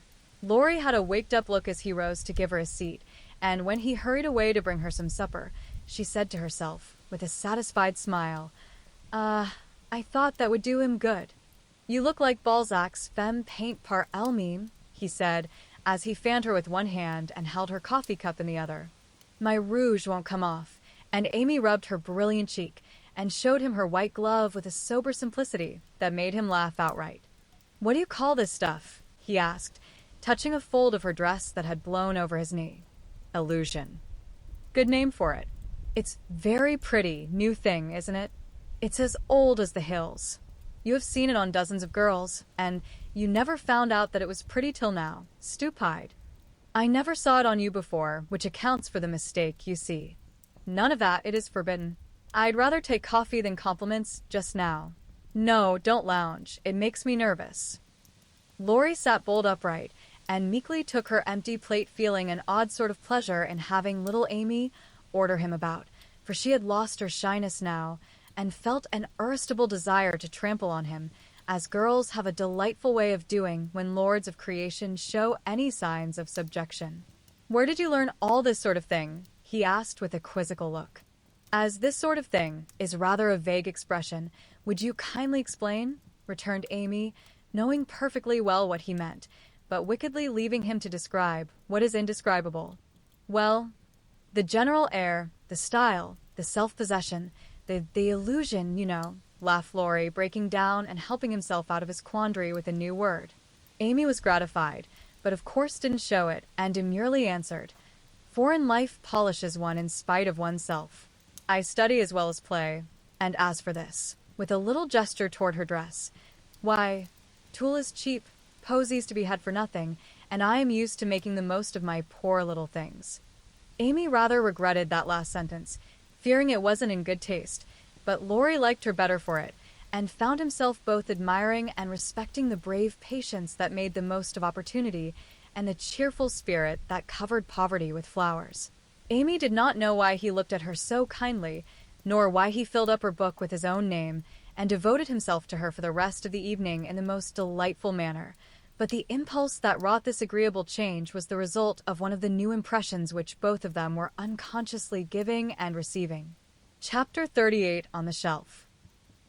In France, the young girls have a dull time of it till they are married, when "Vive la liberté" becomes their motto. In America, as everyone knows, girls early sign the Declaration of Independence and enjoy their freedom with Republican zest, but the young matrons usually abdicate with the first heir to the throne and go into a seclusion almost as close as a French nunnery, though by no means as quiet. Whether they like it or not, they are virtually put upon the shelf as soon as the wedding excitement is over, and most of them might exclaim, as did a very pretty woman the other day, "I'm as handsome as ever, but no one takes any notice of me because I'm married." Not being a belle, or even a fashionable lady, Meg did not experience this affliction till her babies were a year old, for in her little world primitive customs prevailed, and she found herself more admired and beloved than ever. As she was a womanly little woman, the maternal instinct was very strong, and she was entirely absorbed in her children, to the utter exclusion of everything and everybody else. Day and night, she brooded over them with tireless devotion and anxiety, leaving John to the tender mercies of the help, for an Irish lady now presided over the kitchen department. Being a domestic man, John decidedly missed the wifely attentions he had been accustomed to receive, but as he adored his babies, he cheerfully relinquished his comfort for a time, supposing with masculine ignorance that peace would soon be restored. But 3 months passed, and there was no return of repose. Meg looked worn and nervous. The babies absorbed every minute of her time. The house was neglected, and Kitty, the cook, who took life, AC, kept him on short commons. When he went out in the morning, he was bewildered by small commissions for the captive mama. If he came gaily in at night, eager to embrace his family, he was quenched by a hush. They're just asleep after worrying all day. If he proposed a little amusement at home, no, it would disturb the babies. If he hinted at a lecture or a concert, he was answered with a reproachful look and a decided, "Leave my children for pleasure, never." His sleep was broken by infant wails and visions of a phantom figure pacing noiselessly to and fro in the watches of the night. His meals were interrupted by the frequent flight of the presiding genius, who deserted him, half-helped, if a muffled chirp sounded from the nest above. And when he read his paper of an evening, Demi's colic got into the shipping list and Daisy's fall affected the price of stocks, for Mrs. Brooke was only interested in domestic news. The poor man was very uncomfortable, for the children had bereft him of his wife. Home was merely a nursery, and the perpetual hushing made him feel like a brutal intruder whenever he entered the sacred precincts of Babyland. He bore it very patiently for 6 months, and when no signs of amendment appeared, he did what other paternal exiles do, tried to get a little comfort elsewhere. Scott had married and gone to housekeeping not far off, and John fell into the way of running over for an hour or two of an evening when his own parlor was empty and his own wife singing lullabies that seemed to have no end. Mrs. Scott was a lively, pretty girl with nothing to do but be agreeable, and she performed her mission most successfully. The parlor was always bright and attractive, the chessboard ready, the piano in tune, plenty of gay gossip, and a nice little supper set forth in tempting style. John would have preferred his own fireside if it had not been so lonely, but as it was he gratefully took the next best thing and enjoyed his neighbor's society. Meg rather approved of the new arrangement at first, and found it a relief to know that John was having a good time instead of dozing in the parlor or tramping about the house and waking the children. But by and by, when the teething worry was over and the idols went to sleep at proper hours, leaving Mama time to rest, she began to miss John and find her work basket dull company when he was not sitting opposite in his old dressing gown, comfortably scorching his slippers on the fender. She would not ask him to stay at home, but felt injured because he did not know that she wanted him without being told, entirely forgetting the many evenings he had waited for her in vain. She was nervous and worn out with watching and worry, and in that unreasonable frame of mind which the best of mothers occasionally experience when domestic cares oppress them. Want of exercise robs them of cheerfulness, and too much devotion to that idol of American women, the teapot, makes them feel as if they were all nerve and no muscle. "Yes," she would say, looking in the glass, "I'm getting old and ugly. John doesn't find me interesting any longer, so he leaves his faded wife and goes to see his pretty neighbor, who has no encumbrances. Well, the babies love me. They don't care if I am thin and pale and haven't time to crimp my hair. They are my comfort, and someday John will see what I've gladly sacrificed for them. Won't he, my precious?" To which pathetic appeal Daisy would answer with a coo, or Demi with a crow, and Meg would put by her lamentations for a maternal revel, which soothed her solitude for the time being. But the pain increased as politics absorbed John, who was always running over to discuss interesting points with Scott, quite unconscious that Meg missed him. Not a word did she say, however, till her mother found her in tears one day, and insisted on knowing what the matter was, for Meg's drooping spirits had not escaped her observation. "I wouldn't tell anyone except you, Mother, but I really do need advice, for if John goes on much longer I might as well be widowed," replied Mrs. Brooke. drying her tears on Daisy's bib with an injured air. "Goes on how, my dear?" asked her mother anxiously. "He's away all day, and at night when I want to see him, he is continually going over to the Scots. It isn't fair that I should have the hardest work and never any amusement. Men are very selfish, even the best of them. So are women. Don't blame John till you see where you are wrong yourself. But it can't be right for him to neglect me." "Don't you neglect him?" "Why, Mother, I thought you'd take my part." "So I do, as far as sympathizing goes, but I think the fault is yours, Meg." "I don't see how. Let me show you. Did John ever neglect you, as you call it, while you made it a point to give him your society of an evening, his only leisure time?" "No, but I can't do it now with 2 babies to tend." "I think you could, dear, and I think you ought. May I speak quite freely, and will you remember that it's mother who blames as well as mother who sympathizes?" "Indeed I will. Speak to me as if I were little Meg again. I often feel as if I needed teaching more than ever, since these babies look to me for everything." Meg drew her low chair beside her mother's, and with a little interruption in either lap, the 2 women rocked and talked lovingly together, feeling that the tie of motherhood made them more one than ever. "You have only made the mistake that most young wives make, forgotten your duty to your husband in your love for your children. A very natural and forgivable mistake, Meg, but one that had better be remedied before you take to different ways, for children should draw you nearer than ever, not separate you, as if they were all yours, and John had nothing to do but support them. I've seen it for some weeks, but have not spoken, feeling sure it would come right in time. I'm afraid it won't. If I ask him to stay, he'll think I'm jealous, and I wouldn't insult him by such an idea. He doesn't see that I want him, and I don't know how to tell him without words. Make it so pleasant he won't want to go away. My dear, he's longing for his little home, but it isn't home without you, and you are always in the nursery. Oughtn't I to be there? Not all the time. Too much confinement makes you nervous, and then you are unfitted for everything. Besides, you owe something to John as well as to the babies. Don't neglect husband for children. Don't shut him out of the nursery, but teach him how to help in it. His place is there as well as yours, and the children need him. Let him feel that he has a part to do, and he will do it gladly and faithfully, and it will be better for you all." "You really think so, Mother?" "I know it, Meg, for I've tried it, and I seldom give advice unless I've proved its practicability. When you and Joe were little, I went on just as you are, feeling as if I didn't do my duty unless I devoted myself wholly to you. Poor father took to his books, after I had refused all offers of help, and left me to try my experiment alone. I struggled along as well as I could, but Joe was too much for me. I nearly spoiled her by indulgence. You were poorly, and I worried about you till I fell sick myself. Then father came to the rescue, quietly managed everything, and made himself so helpful that I saw my mistake, and never have been able to get on without him since. That is the secret of our home happiness. He does not let business wean him from the little cares and duties that affect us all, and I try not to let domestic worries destroy my interest in his pursuits. Each do our part alone in many things, but at home we work together, always.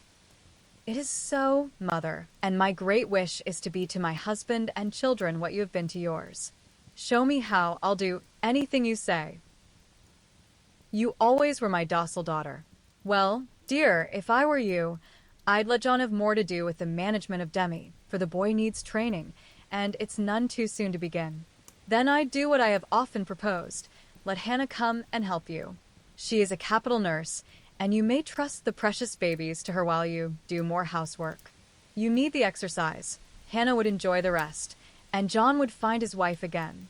Go out more, keep cheerful as well as busy, for you are the sunshine maker of the family, and if you get dismal, there is no fair weather. Then I try to take an interest in whatever John likes. Talk with him, let him read to you, exchange ideas, and help each other in that way. Don't shut yourself up in a bandbox because you are a woman, but understand what is going on, and educate yourself to take your part in the world's work, for it all affects you and yours. John is so sensible. I'm afraid he will think I'm stupid if I ask questions about politics and things. I don't believe he would. Love covers a multitude of sins, and of whom could you ask more freely than of him? Try it, and see if he doesn't find your society far more agreeable than Mrs. Scott's suppers. I will. Poor John. I'm afraid I have neglected him sadly, but I thought I was right, and he never said anything. He tried not to be selfish, but he has felt rather forlorn, I fancy. This is just the time, Meg, when young married people are apt to grow apart, and the very time when they ought to be most together, for the first tenderness soon wears off, unless care is taken to preserve it. And no time is so beautiful and precious to parents as the first years of the little lives given to them to train.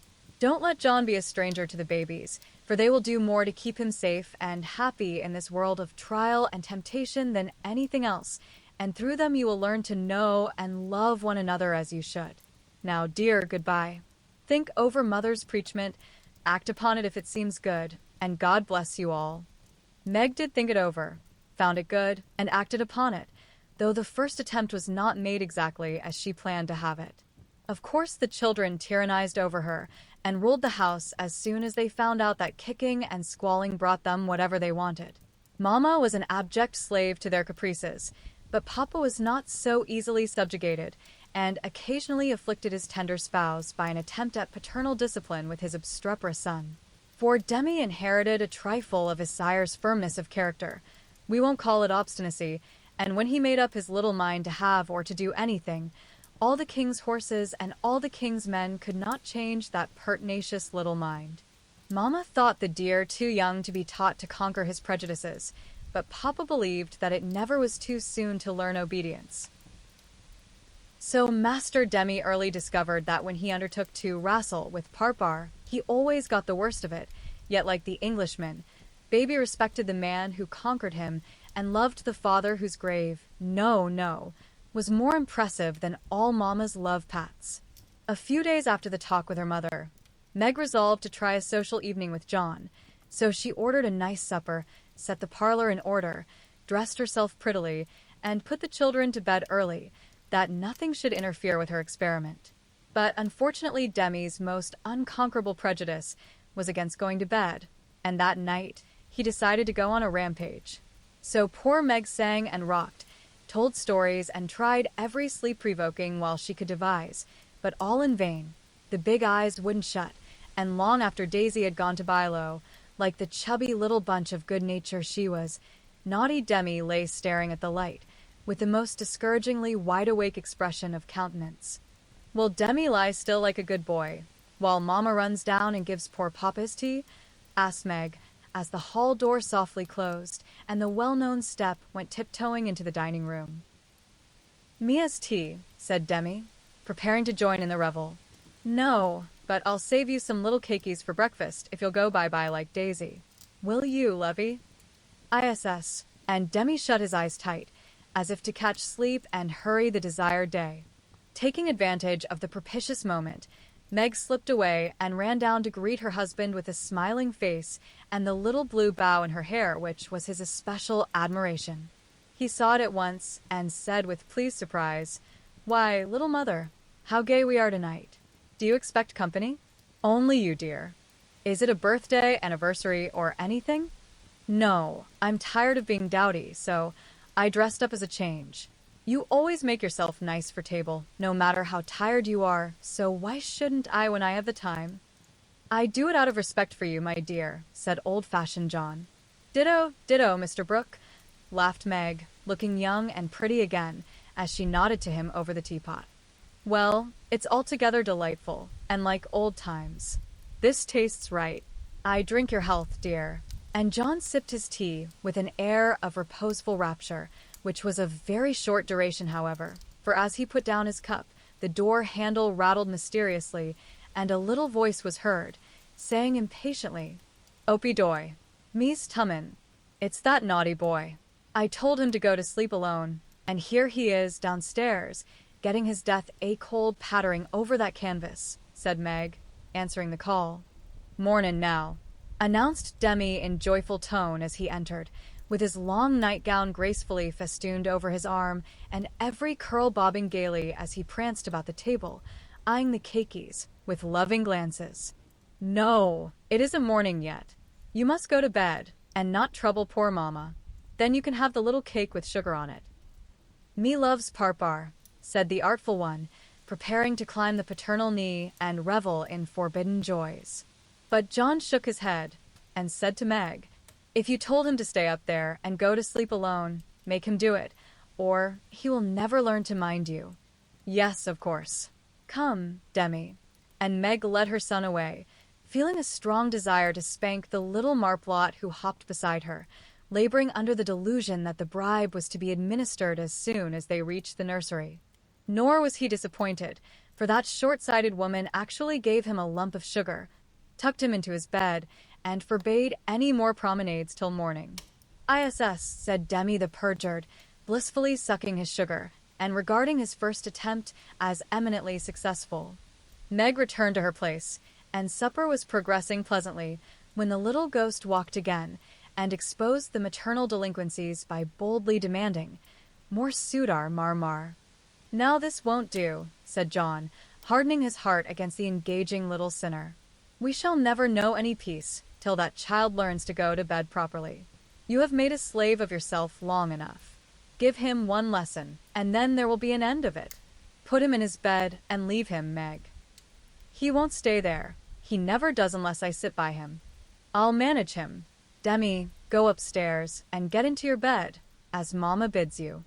Sant, replied the young rebel, helping himself to the coveted keiki and beginning to eat the same with calm audacity. You must never say that to Papa. I shall carry you, if you don't go yourself. Go away, me don't love parpar, and Demi retired to his mother's skirts for protection. But even that refuge proved unavailing, for he was delivered over to the enemy, with a be gentle with him, John, which struck the culprit with dismay, for when Mamma deserted him, then the judgment day was at hand. Bereft of his cake, defrauded of his frolic, and borne away by a strong hand to that detested bed, poor Demi could not restrain his wrath, but openly defied Papa, and kicked and screamed lustily all the way upstairs. The minute he was put into bed on one side, he rolled out on the other and made for the door, only to be ignominiously caught up by the tail of his little toga and put back again, which lively performance was kept up till the young man's strength gave out, when he devoted himself to roaring at the top of his voice. This vocal exercise usually conquered Meg, but John sat as unmoved as the post which is popularly believed to be deaf. No coaxing, no sugar, no lullaby, no story. Even the light was put out, and only the red glow of the fire enlivened the big dark, which Demi regarded with curiosity rather than fear. This new order of things disgusted him, and he howled dismally for Marmar. As his angry passions subsided and recollections of his tender bondwoman returned to the captive autocrat, the plaintive wail which succeeded the passionate roar went to Meg's heart, and she ran up to say beseechingly, "Let me stay with him. He'll be good now, John." "No, my dear. I've told him he must go to sleep, as you bid him, and he must if I stay here all night." "But he'll cry himself sick," pleaded Meg, reproaching herself for deserting her boy. "No, he won't. He's so tired he will soon drop off, and then the matter is settled, for he will understand that he has got to mind. Don't interfere, I'll manage him. He's my child, and I can't have his spirit broken by harshness. He's my child, and I won't have his temper spoiled by indulgence. Go down, my dear, and leave the boy to me." When John spoke in that masterful tone, Meg always obeyed, and never regretted her docility. "Please let me kiss him once, John." "Certainly. Demi, say good night to Mamma, and let her go and rest, for she is very tired with taking care of you all day." Meg always insisted upon it that the kiss won the victory, for after it was given, Demi sobbed more quietly and lay quite still at the bottom of the bed, whither he had wriggled in his anguish of mind. "Poor little man, he's worn out with sleep and crying. I'll cover him up, and then go and set Meg's heart at rest," thought John, creeping to the bedside, hoping to find his rebellious heir asleep. But he wasn't, for the moment his father peeped at him, Demi's eyes opened, his little chin began to quiver, and he put up his arms, saying with a penitent hiccup, "Me's dude now." Sitting on the stairs outside, Meg wondered at the long silence which followed the uproar, and after imagining all sorts of impossible accidents, she slipped into the room to set her fears at rest. Demi lay fast asleep, not in his usual spread-eagle attitude, but in a subdued bunch, cuddled close in the circle of his father's arm and holding his father's finger, as if he felt that justice was tempered with mercy and had gone to sleep a sadder and wiser baby. So held, John had waited with a womanly patience till the little hand relaxed its hold, and while waiting had fallen asleep, more tired by that tussle with his son than with his whole day's work. As Meg stood watching the two faces on the pillow, she smiled to herself and then slipped away again, saying in a satisfied tone, "I never need fear that John will be too harsh with my babies. He does know how to manage them and will be a great help, for Demi is getting too much for me." When John came down at last, expecting to find a pensive or reproachful wife, he was agreeably surprised to find Meg placidly trimming a bonnet and to be greeted with the request to read something about the election, if he was not too tired. John saw in a minute that a revolution of some kind was going on, but wisely asked no questions. Knowing that Meg was such a transparent little person, she couldn't keep a secret to save her life, and therefore the clue would soon appear. He read a long debate with the most amiable readiness, and then explained it in his most lucid manner, while Meg tried to look deeply interested, to ask intelligent questions, and keep her thoughts from wandering from the state of the nation to the state of her bonnet. In her secret soul, however, she decided that politics were as bad as mathematics, and that the mission of politicians seemed to be calling each other names, but she kept these feminine ideas to herself, and when John paused, shook her head and said with what she thought diplomatic ambiguity, "Well, I really don't see what we are coming to." John laughed and watched her for a minute as she poised a pretty little preparation of lace and flowers on her hand, and regarded it with the genuine interest which his harangue had failed to waken. "She is trying to like politics for my sake, so I'll try and like millinery for hers. That's only fair," thought John the Just, adding aloud, "That's very pretty. Is it what you call a breakfast cap?" "My dear man, it's a bonnet. My very best go-to-concert and theater bonnet. I beg your pardon, it was so small, I naturally mistook it for one of the flyaway things you sometimes wear. How do you keep it on?" "These bits of lace are fastened under the chin with a rosebud, so," and Meg illustrated by putting on the bonnet and regarding him with an air of calm satisfaction that was irresistible. "It's a love of a bonnet, but I prefer the face inside, for it looks young and happy again," and John kissed the smiling face, to the great detriment of the rosebud under the chin. "I'm glad you like it, for I want you to take me to one of the new concerts some night. I really need some music to put me in tune. Will you, please?" "Of course I will, with all my heart, or anywhere else you like. You have been shut up so long. It will do you no end of good, and I shall enjoy it, of all things. What put it into your head, little mother?" "Well, I had a talk with Marmee the other day and told her how nervous and cross and out of sorts I felt, and she said I needed change and less care, so Hannah is to help me with the children, and I'm to see to things about the house more, and now and then have a little fun just to keep me from getting to be a fidgety, broken-down old woman before my time. It's only an experiment, John, and I want to try it for your sake as much as for mine, because I've neglected you shamefully lately, and I'm going to make home what it used to be, if I can. You don't object, I hope." Never mind what John said, or what a very narrow escape the little bonnet had from utter ruin. All that we have any business to know is that John did not appear to object, judging from the changes which gradually took place in the house and its inmates. It was not all paradise by any means, but everyone was better for the division of labor system. The children throve under the paternal rule, for accurate, steadfast John brought order and obedience into babydom, while Meg recovered her spirits and composed her nerves by plenty of wholesome exercise, a little pleasure, and much confidential conversation with her sensible husband. Home grew homelike again, and John had no wish to leave it, unless he took Meg with him. The Scotts came to the Brooks now, and everyone found the little house a cheerful place, full of happiness, content, and family love. Even Sally Moffat liked to go there. "It is always so quiet and pleasant here. It does me good, Meg," she used to say, looking about her with wistful eyes, as if trying to discover the charm, that she might use it in her great house, full of splendid loneliness, for there were no riotous, sunny-faced babies there, and Ned lived in a world of his own, where there was no place for her.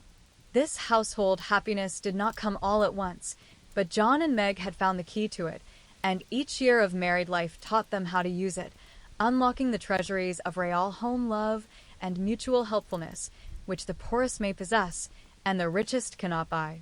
This is the sort of shelf on which young wives and mothers may consent to be laid, safe from the restless fret and fever of the world, finding loyal lovers in the little sons and daughters who cling to them, undaunted by sorrow, poverty, or age, walking side by side through fair and stormy weather with a faithful friend who is, in the true sense of the good old Saxon word, the house band, and learning, as Meg learned, that a woman's happiest kingdom is home, her highest honor the art of, ruling it not as a queen, but as a wise wife and mother. Chapter 39. Lazy Lawrence. Laurie went to Nice intending to stay a week, and remained a month. He was tired of wandering about alone, and Amy's familiar presence seemed to give a home-like charm to the foreign scenes in which she bore a part. He rather missed the petting he used to receive, and enjoyed a taste of it again, for no attentions, however flattering, from strangers, were half so pleasant as the sisterly adoration of the girls at home. Amy never would pet him like the others, but she was very glad to see him now, and quite clung to him, feeling that he was the representative of the dear family for whom she longed more than she would confess. They naturally took comfort in each other's society and were much together, riding, walking, dancing, or dawdling, for at Nice no one can be very industrious during the gay season. But, while apparently amusing themselves in the most careless fashion, they were half-consciously making discoveries and forming opinions about each other. Amy rose daily in the estimation of her friend, but he sank in hers, and each felt the truth before a word was spoken. Amy tried to please, and succeeded, for she was grateful for the many pleasures he gave her, and repaid him with the little services to which womanly women know how to lend an indescribable charm. Laurie made no effort of any kind, but just let himself drift along as comfortably as possible, trying to forget, and feeling that all women owed him a kind word because one had been cold to him. It cost him no effort to be generous, and he would have given Amy all the trinkets in Nice if she would have taken them, but at the same time he felt that he could not change the opinion she was forming of him, and he rather dreaded the keen blue eyes that seemed to watch him with such half-sorrowful, half-scornful surprise. All the rest have gone to Monaco for the day. I preferred to stay at home and write letters. They are done now, and I am going to Valrosa to sketch. Will you come? Said Amy, as she joined Laurie one lovely day when he lounged in, as usual, about noon. Well, yes, but isn't it rather warm for such a long walk? He answered slowly, for the shaded salon looked inviting after the glare without. I'm going to have the little carriage, and Baptiste can drive, so you'll have nothing to do but hold your umbrella and keep your gloves nice, returned Amy, with a sarcastic glance at the immaculate kids, which were a weak point with Laurie. Then I'll go with pleasure. And he put out his hand for her sketchbook, but she tucked it under her arm with a sharp, "Don't trouble yourself. It's no exertion to me, but you don't look equal to it." Laurie lifted his eyebrows and followed at a leisurely pace as she ran downstairs, but when they got into the carriage he took the reins himself, and left little Baptiste nothing to do but fold his arms and fall asleep on his perch. The two never quarreled. Amy was too well-bred, and just now Laurie was too lazy, so in a minute he peeped under her hat brim with an inquiring air. She answered him with a smile, and they went on together in the most amicable manner. It was a lovely drive, along winding roads rich in the picturesque scenes that delight beauty-loving eyes. Here an ancient monastery, whence the solemn chanting of the monks came down to them. There a bare-legged shepherd, in wooden shoes, pointed hat, and rough jacket over one shoulder, sat piping on a stone while his goats skipped among the rocks or lay at his feet. Meek, mouse-colored donkeys, laden with panniers of freshly cut grass passed by, with a pretty girl in a capeline sitting between the green piles, or an old woman spinning with a distaff as she went. Brown, soft-eyed children ran out from the quaint stone hovels to offer nosegays, or bunches of oranges still on the bough. Gnarled olive trees covered the hills with their dusky foliage, fruit hung golden in the orchard, and great scarlet anemones fringed the roadside, while beyond green slopes and craggy heights, the maritime Alps rose sharp and white against the blue Italian sky. Valrosa well deserved its name, for in that climate of perpetual summer roses blossomed everywhere. They overhung the archway, thrust themselves between the bars of the great gate with a sweet welcome to passers-by, and lined the avenue, winding through lemon trees and feathery palms up to the villa on the hill. Every shadowy nook, where seats invited one to stop and rest, was a mass of bloom. Every cool grotto had its marble nymph smiling from a veil of flowers, and every fountain reflected crimson, white, or pale pink roses, leaning down to smile at their own beauty. Roses covered the walls of the house, draped the cornices, climbed the pillars, and ran right over the balustrade of the wide terrace, whence one looked down on the sunny Mediterranean and the white-walled city on its shore. "This is a regular honeymoon paradise, isn't it? Did you ever see such roses?" asked Amy, pausing on the terrace to enjoy the view and a luxurious whiff of perfume that came wandering by. "No, nor felt such thorns," returned Laurie, with his thumb in his mouth, after a vain attempt to capture a solitary scarlet flower that grew just beyond his reach.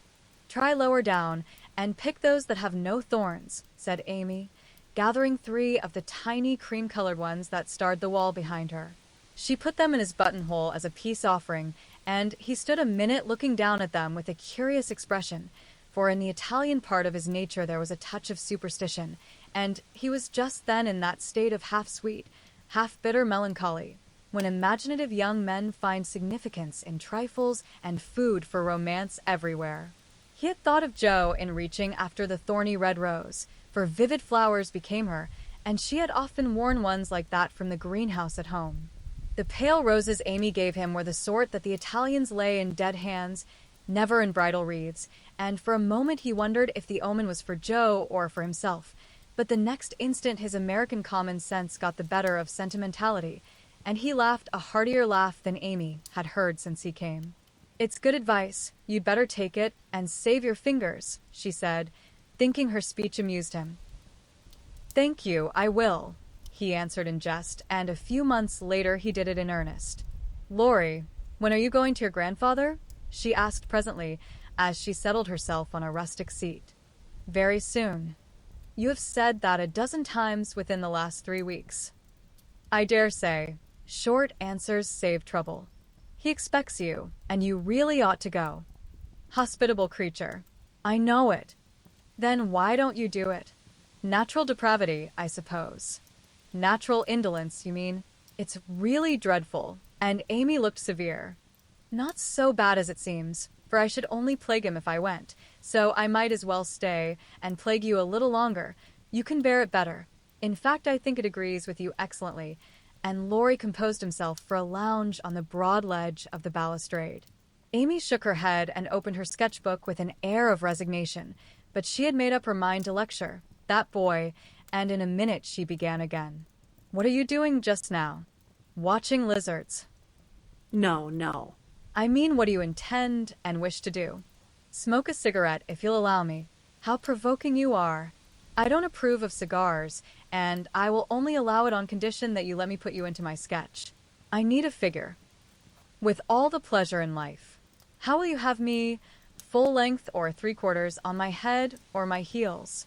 "I should respectfully suggest a recumbent posture, then put yourself in also and call it dolce far niente. Stay as you are and go to sleep if you like." "I intend to work hard," said Amy in her most energetic tone. "What delightful enthusiasm!" And he leaned against a tall urn with an air of entire satisfaction. "What would Jo say if she saw you now?" asked Amy impatiently, hoping to stir him up by the mention of her still more energetic sister's name. "As usual. Go away, Teddy. I'm busy." He laughed as he spoke, but the laugh was not natural, and a shade passed over his face, for the utterance of the familiar name touched the wound that was not healed yet. Both tone and shadow struck Amy, for she had seen and heard them before, and now she looked up in time to catch a new expression on Laurie's face, a hard, bitter look, full of pain, dissatisfaction, and regret. It was gone before she could study it, and the listless expression back again. She watched him for a moment with artistic pleasure, thinking how like an Italian he looked, as he lay basking in the sun with uncovered head and eyes full of southern dreaminess, for he seemed to have forgotten her and fallen into a reverie. "You look like the effigy of a young knight asleep on his tomb," she said, carefully tracing the well-cut profile defined against the dark stone. "Wish I was. That's a foolish wish, unless you have spoiled your life. You are so changed, I sometimes think." There Amy stopped, with a half-timid, half-wistful look, more significant than her unfinished speech. Laurie saw and understood the affectionate anxiety which she hesitated to express, and looking straight into her eyes, said, just as he used to say it to her mother, "It's all right, ma'am." That satisfied her and set at rest the doubts that had begun to worry her lately. It also touched her, and she showed that it did, by the cordial tone in which she said, "I'm glad of that. I didn't think you'd been a very bad boy, but I fancied you might have wasted money at that wicked Baden-Baden, lost your heart to some charming Frenchwoman with a husband, or got into some of the scrapes that young men seem to consider a necessary part of a foreign tour. Don't stay out there in the sun. Come and lie on the grass here and let us be friendly, as Joe used to say when we got in the sofa corner and told secrets." Laurie obediently threw himself down on the turf and began to amuse himself by sticking daisies into the ribbons of Amy's hat that lay there. "I'm all ready for the secrets," and he glanced up with a decided expression of interest in his eyes. "I've none to tell. You may begin. Haven't one to bless myself with. I thought perhaps you'd had some news from home. You have heard all that has come lately. Don't you hear often? I fancied Joe would send you volumes." "She's very busy. I'm roving about so. It's impossible to be regular, you know." "When do you begin your great work of art, Raffaella?" he asked, changing the subject abruptly after another pause, in which he had been wondering if Amy knew his secret and wanted to talk about it. "Never," she answered, with a despondent but decided air. "Rome took all the vanity out of me, for after seeing the wonders there, I felt too insignificant to live and gave up all my foolish hopes in despair." "Why should you, with so much energy and talent?" "That's just why, because talent isn't genius and no amount of energy can make it so. I want to be great, or nothing. I won't be a commonplace dauber, so I don't intend to try any more." "And what are you going to do with yourself now, if I may ask?" "Polish up my other talents, and be an ornament to society, if I get the chance." It was a characteristic speech, and sounded daring, but audacity becomes young people, and Amy's ambition had a good foundation. Laurie smiled, but he liked the spirit with which she took up a new purpose when a long-cherished one died, and spent no time lamenting. "Good. And here is where Fred Bond comes in, I fancy." Amy preserved a discreet silence, but there was a conscious look in her downcast face that made Laurie sit up and say gravely, "Now I'm going to play brother and ask questions. May I?" "I don't promise to answer." "Your face will, if your tongue won't. You aren't woman of the world enough yet to hide your feelings, my dear. I heard rumors about Fred and you last year, and it's my private opinion that if he had not been called home so suddenly and detained so long, something would have come of it. Hey?" "That's not for me to say," was Amy's grim reply, but her lips would smile, and there was a traitorous sparkle of the eye which betrayed that she knew her power and enjoyed the knowledge. "You are not engaged, I hope?" And Laurie looked very elder-brotherly and grave all of a sudden. No. "But you will be, if he comes back and goes properly down on his knees, won't you?" "Very likely." "Then you are fond of old Fred?" "I could be, if I tried." "But you don't intend to try till the proper moment?" "Bless my soul. What unearthly prudence. He's a good fellow, Amy, but not the man I fancied you'd like." "He is rich, a gentleman, and has delightful manners," began Amy, trying to be quite cool and dignified, but feeling a little ashamed of herself, in spite of the sincerity of her intentions. "I understand. The queens of society can't get on without money, so you mean to make a good match, and start in that way?" "Quite right and proper, as the world goes, but it sounds odd from the lips of one of your mother's girls." "True, nevertheless." A short speech, but the quiet decision with which it was uttered contrasted curiously with the young speaker. Laurie felt this instinctively and laid himself down again, with a sense of disappointment which he could not explain.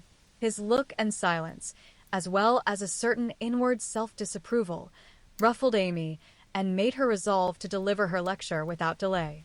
"I wish you'd do me the favor to rouse yourself a little," she said sharply. "Do it for me, there's a dear girl." "I could if I tried," and she looked as if she would like doing it in the most summery style. "Try, then. I give you leave," returned Laurie, who enjoyed having someone to tease after his long abstinence from his favorite pastime. "You'd be angry in 5 minutes." "I'm never angry with you. It takes 2 flints to make a fire. You are as cool and soft as snow. You don't know what I can do. Snow produces a glow and a tingle if applied rightly. Your indifference is half affectation, and a good stirring up would prove it. Stir away. It won't hurt me, and it may amuse you, as the big man said when his little wife beat him. Regard me in the light of a husband or a carpet, and beat till you are tired, if that sort of exercise agrees with you." Being decidedly nettled herself, and longing to see him shake off the apathy that so altered him, Amy sharpened both tongue and pencil, and began. "Flo and I have got a new name for you. It's Lazy Lawrence. How do you like it?" She thought it would annoy him, but he only folded his arms under his head with an imperturbable, "That's not bad. Thank you, ladies. Do you want to know what I honestly think of you?" Pining to be told. "Well, I despise you." If she had even said, "I hate you," in a petulant or coquettish tone, he would have laughed and rather liked it, but the grave, almost sad, accent in her voice made him open his eyes and ask quickly, "Why, if you please?" "Because, with every chance for being good, useful, and happy, you are faulty, lazy, and miserable." "Strong language, mademoiselle. If you like it, I'll go on." "Pray do. It's quite interesting." "I thought you'd find it so. Selfish people always like to talk about themselves." "Am I selfish?" The question slipped out involuntarily and in a tone of surprise, for the one virtue on which he prided himself was generosity. "Yes, very selfish," continued Amy, in a calm, cool voice, twice as effective just then as an angry one. "I'll show you how, for I've studied you while we were frolicking, and I'm not at all satisfied with you. Here you have been abroad nearly 6 months, and done nothing but waste time and money and disappoint your friends. Isn't a fellow to have any pleasure after a 4-year grind? You don't look as if you'd had much. At any rate, you are none the better for it, as far as I can see. I said when we first met that you had improved. Now I take it all back, for I don't think you half so nice as when I left you at home. You have grown abominably lazy. You like gossip and waste time on frivolous things. You are contented to be petted and admired by silly people, instead of being loved and respected by wise ones. With money, talent, position, health, and beauty, you like that old vanity. But it's the truth, so I can't help saying it. With all these splendid things to use and enjoy, you can find nothing to do but dawdle, and instead of being the man you ought to be, you are only—" There she stopped, with a look that had both pain and pity in it. "St. Lawrence on a gridiron," added Laurie, blandly finishing the sentence. But the lecture began to take effect, for there was a wide-awake sparkle in his eyes now, and a half-angry, half-injured expression replaced the former indifference. "I supposed you'd take it so. You men tell us we are angels, and say we can make you what we will. But the instant we honestly try to do good, you laugh at us and won't listen, which proves how much your flattery is worth." Amy spoke bitterly, and turned her back on the exasperating martyr at her feet. In a minute a hand came down over the page, so that she could not draw, and Laurie's voice said, with a droll imitation of a penitent child, "I will be good. Oh, I will be good." But Amy did not laugh, for she was in earnest, and tapping on the outspread hand with her pencil, said soberly, "Aren't you ashamed of a hand like that? It's as soft and white as a woman's, and looks as if it never did anything but wear Juven's best gloves and pick flowers for ladies. You are not a dandy, thank heaven, so I'm glad to see there are no diamonds or big seal rings on it, only the little old one Joe gave you so long ago. Dear soul, I wish she was here to help me. So, do I. The hand vanished as suddenly as it came, and there was energy enough in the echo of her wish to suit even Amy. She glanced down at him with a new thought in her mind, but he was lying with his hat half over his face, as if for shade, and his mustache hid his mouth. She only saw his chest rise and fall, with a long breath that might have been a sigh, and the hand that wore the ring nestled down into the grass, as if to hide something too precious or too tender to be spoken of. All in a minute various hints and trifles assumed shape and significance in Amy's mind, and told her what her sister never had confided to her. She remembered that Laurie never spoke voluntarily of Joe. She recalled the shadow on his face just now, the change in his character, and the wearing of the little old ring which was no ornament to a handsome hand. Girls are quick to read such signs, and feel their eloquence. Amy had fancied that perhaps a love trouble was at the bottom of the alteration, and now she was sure of it. Her keen eyes filled, and when she spoke again, it was in a voice that could be beautifully soft and kind when she chose to make it so. I know I have no right to talk so to you, Laurie, and if you weren't the sweetest-tempered fellow in the world, you'd be very angry with me. But we are all so fond and proud of you. I couldn't bear to think they should be disappointed in you at home as I have been, though perhaps they would understand the change better than I do. I think they would, came from under the hat in a grim tone, quite as touching as a broken one. They ought to have told me, and not let me go blundering and scolding, when I should have been more kind and patient than ever. I never did like that Miss Randall, and now I hate her, said artful Amy, wishing to be sure of her facts this time. Hang Miss Randall. And Laurie knocked the hat off his face with a look that left no doubt of his sentiments toward that young lady. I beg pardon, I thought, and there she paused diplomatically. No, you didn't. You knew perfectly well I never cared for anyone but Joe. Laurie said that in his old, impetuous tone, and turned his face away as he spoke. I did think so, but as they never said anything about it and you came away, I supposed I was mistaken. And Joe wouldn't be kind to you? Why, I was sure she loved you dearly. She was kind, but not in the right way, and it's lucky for her she didn't love me, if I'm the good-for-nothing fellow you think me. It's her fault, though, and you may tell her so. The hard, bitter look came back again as he said that, and it troubled Amy, for she did not know what balm to apply. I was wrong, I didn't know. I'm very sorry I was so cross, but I can't help wishing you'd bear it better, Teddy dear. Don't. That's her name for me, and Laurie put up his hand with a quick gesture to stop the words spoken in Joe's half-kind, half-reproachful tone. Wait till you've tried it yourself, he added in a low voice, as he pulled up the grass by the handful. I'd take it manfully, and be respected if I couldn't be loved, said Amy, with the decision of one who knew nothing about it.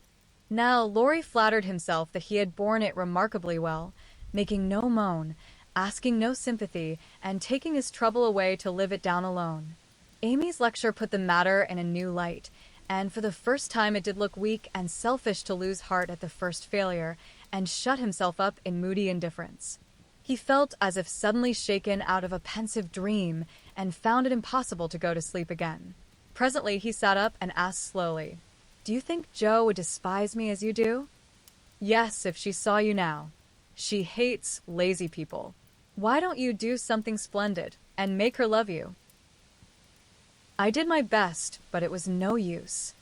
Graduating well, you mean? That was no more than you ought to have done, for your grandfather's sake. It would have been shameful to fail after spending so much time and money, when everyone knew that you could do well. I did fail, say what you will, for Joe wouldn't love me, began Laurie, leaning his head on his hand in a despondent attitude. No, you didn't, and you'll say so in the end, for it did you good, and proved that you could do something if you tried. If you'd only set about another task of some sort, you'd soon be your hearty, happy self again, and forget your trouble. That's impossible. Try it and see. You needn't shrug your shoulders and think. Much she knows about such things. I don't pretend to be wise, but I am observing, and I see a great deal more than you'd imagine. I'm interested in other people's experiences and inconsistencies, and though I can't explain, I remember and use them for my own benefit. Love Joe all your days if you choose, but don't let it spoil you. for it's wicked to throw away so many good gifts because you can't have the one you want. There, I won't lecture anymore, for I know you'll wake up and be a man in spite of that hard-hearted girl." Neither spoke for several minutes. Laurie sat turning the little ring on his finger, and Amy put the last touches to the hasty sketch she had been working at while she talked. Presently she put it on his knee, merely saying, "How do you like that?" He looked, and then he smiled, as he could not well help doing, for it was capitally done, the long, lazy figure on the grass, with listless face, half-shut eyes, and one hand holding a cigar, from which came the little wreath of smoke that encircled the dreamer's head. "How well you draw," he said, with a genuine surprise and pleasure at her skill, adding, with a half-laugh, "Yes, that's me. As you are. This is as you were." And Amy laid another sketch beside the one he held. It was not nearly so well done, but there was a life and spirit in it which atoned for many faults, and it recalled the past so vividly that a sudden change swept over the young man's face as he looked. Only a rough sketch of Laurie taming a horse. Hat and coat were off, and every line of the active figure, resolute face, and commanding attitude was full of energy and meaning. The handsome brute, just subdued, stood arching his neck under the tightly drawn rein, with one foot impatiently pawing the ground, and ears pricked up as if listening for the voice that had mastered him. In the ruffled mane, the rider's breezy hair and erect attitude, there was a suggestion of suddenly arrested motion, of strength, courage, and youthful buoyancy that contrasted sharply with the supine grace of the dolce far niente. Sketch. Laurie said nothing, but as his eye went from one to the other, Amy saw him flush up and fold his lips together as if he read and accepted the little lesson she had given him. That satisfied her, and without waiting for him to speak, she said, in her sprightly way, "Don't you remember the day you played Rari with Puck, and we all looked on? Meg and Beth were frightened, but Joe clapped and pranced, and I sat on the fence and drew you. I found that sketch in my portfolio the other day, touched it up, and kept it to show you. Much obliged. You've improved immensely since then, and I congratulate you. May I venture to suggest in A Honeymoon Paradise that 5 o'clock is the dinner hour at your hotel?" Laurie rose as he spoke, returned the pictures with a smile and a bow, and looked at his watch, as if to remind her that even moral lectures should have an end. He tried to resume his former easy, indifferent air, but it was an affectation now, for the rousing had been more efficacious than he would confess. Amy felt the shade of coldness in his manner, and said to herself, "Now I've offended him. Well, if it does him good, I'm glad. If it makes him hate me, I'm sorry, but it's true, and I can't take back a word of it." They laughed and chatted all the way home, and little Baptiste, up behind, thought that Monsieur and Mademoiselle were in charming spirits. But both felt ill at ease. The friendly frankness was disturbed, the sunshine had a shadow over it, and despite their apparent gaiety, there was a secret discontent in the heart of each. "Shall we see you this evening, mon frère?" asked Amy, as they parted at her aunt's door. "Unfortunately, I have an engagement. Au revoir, mademoiselle," and Laurie bent as if to kiss her hand, in the foreign fashion, which became him better than many men. Something in his face made Amy say quickly and warmly, "No. Be yourself with me, Laurie, and pardon the good old way. I'd rather have a hearty English handshake than all the sentimental salutations in France. Goodbye, dear," and with these words, uttered in the tone she liked, Laurie left her, after a handshake almost painful in its heartiness. Next morning, instead of the usual call, Amy received a note which made her smile at the beginning and sigh at the end. "My dear Mentor, please make my adieus to your aunt, and exult within yourself, for lazy Lawrence has gone to his grandpa, like the best of boys. A pleasant winter to you, and may the gods grant you a blissful honeymoon at Valrosa. I think Fred would be benefited by a rouser. Tell him so, with my congratulations. Yours gratefully, Telemachus." "Good boy. I'm glad he's gone," said Amy, with an approving smile. The next minute her face fell as she glanced about the empty room, adding, with an involuntary sigh, "Yes, I am glad, but how I shall miss him." Chapter 40. The Valley of the Shadow. When the first bitterness was over, the family accepted the inevitable and tried to bear it cheerfully, helping one another by the increased affection which comes to bind households tenderly together in times of trouble. They put away their grief, and each did his or her part toward making that last year a happy one. The pleasantest room in the house was set apart for Beth, and in it was gathered everything that she most loved: flowers, pictures, her piano, the little work table, and the beloved pussies. Father's best books found their way there: Mother's easy chair, Joe's desk, Amy's finest sketches, and every day Meg brought her babies on a loving pilgrimage to make sunshine for Auntie Beth. John quietly set apart a little sum, that he might enjoy the pleasure of keeping the invalid supplied with the fruit she loved and longed for. Old Hannah never wearied of concocting dainty dishes to tempt a capricious appetite, dropping tears as she worked, and from across the sea came little gifts and cheerful letters, seeming to bring breaths of warmth and fragrance from lands that know no winter. Here, cherished like a household saint in its shrine, sat Beth, tranquil and busy as ever, for nothing could change the sweet, unselfish nature, and even while preparing to leave life, she tried to make it happier for those who should remain behind. The feeble fingers were never idle, and one of her pleasures was to make little things for the school children daily passing to and fro, to drop a pair of mittens from her window for a pair of purple hands, a needlebook for some small mother of many dolls, pen wipers for young penmen toiling through forests of pothooks, scrapbooks for picture-loving eyes, and all manner of pleasant devices, till the reluctant climbers of the ladder of learning found their way strewn with flowers, as it were, and came to regard the gentle giver as a sort of fairy godmother, who sat above there and showered down gifts miraculously suited to their tastes and needs. If Beth had wanted any reward, she found it in the bright little faces always turned up to her window, with nods and smiles, and the droll little letters which came to her, full of blots and gratitude. The first few months were very happy ones, and Beth often used to look round and say how beautiful this is, as they all sat together in her sunny room, the babies kicking and crowing on the floor, mother and sisters working near, and father reading, in his pleasant voice, from the wise old books which seemed rich in good and comfortable words, as applicable now as when written centuries ago, a little chapel, where a paternal priest taught his flock the hard lessons all must learn, trying to show them that hope can comfort love, and faith make resignation possible.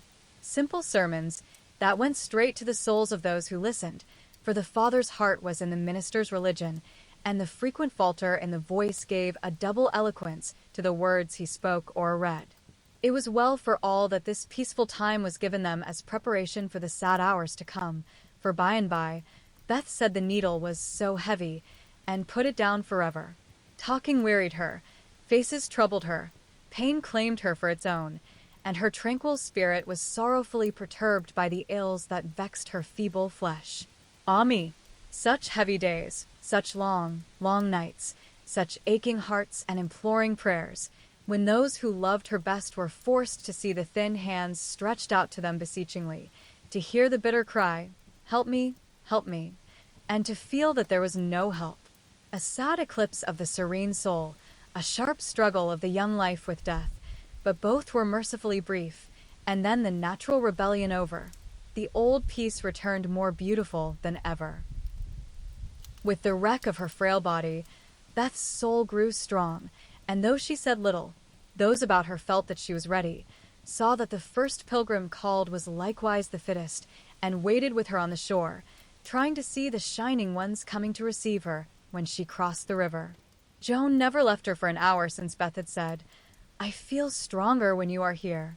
She slept on a couch in the room, waking often to renew the fire, to feed, lift, or wait upon the patient creature who seldom asked for anything, and tried not to be a trouble.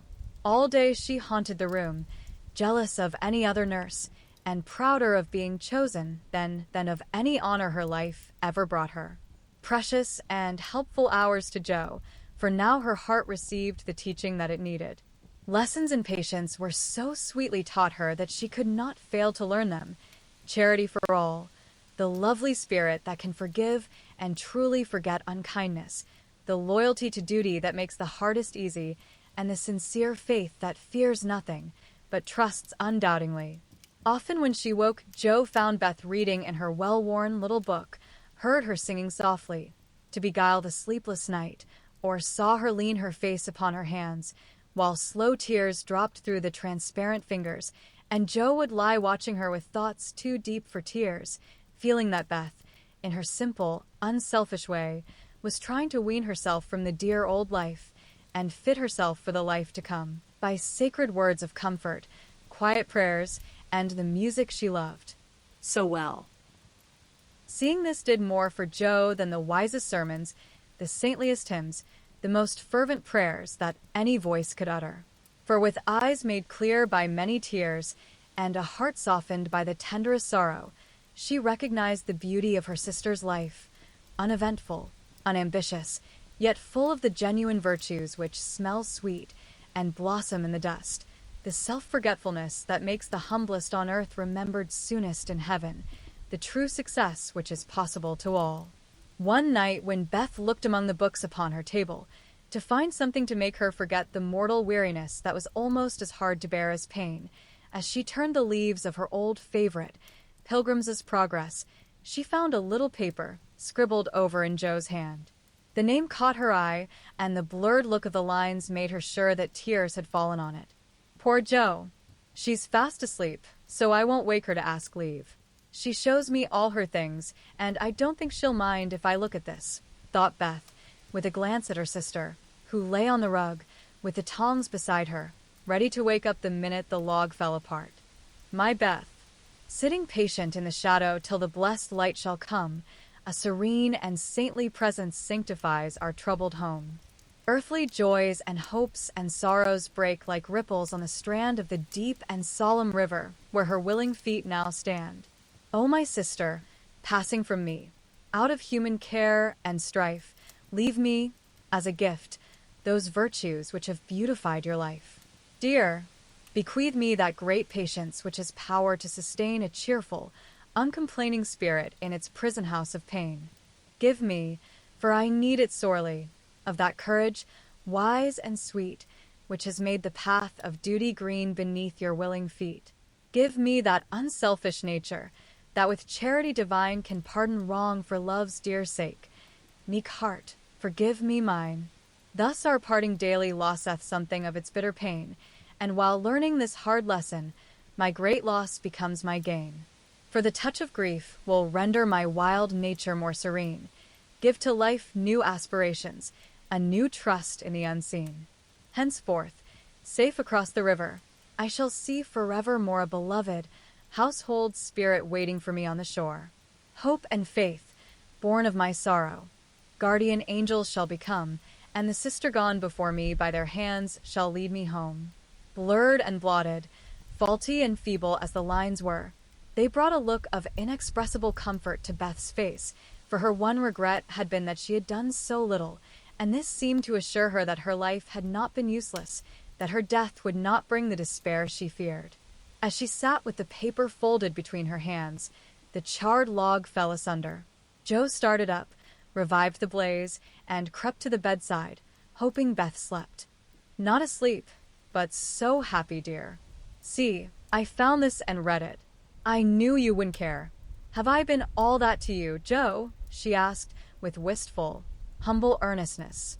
Oh, Beth, so much, so much. And Jo's head went down upon the pillow beside her sister's. Then I don't feel as if I'd wasted my life. I'm not so good as you make me, but I have tried to do right. And now, when it's too late to begin even to do better, it's such a comfort to know that someone loves me so much and feels as if I'd helped them. More than anyone in the world, Beth. I used to think I couldn't let you go, but I'm learning to feel that I don't lose you, that you'll be more to me than ever, and death can't part us, though it seems to.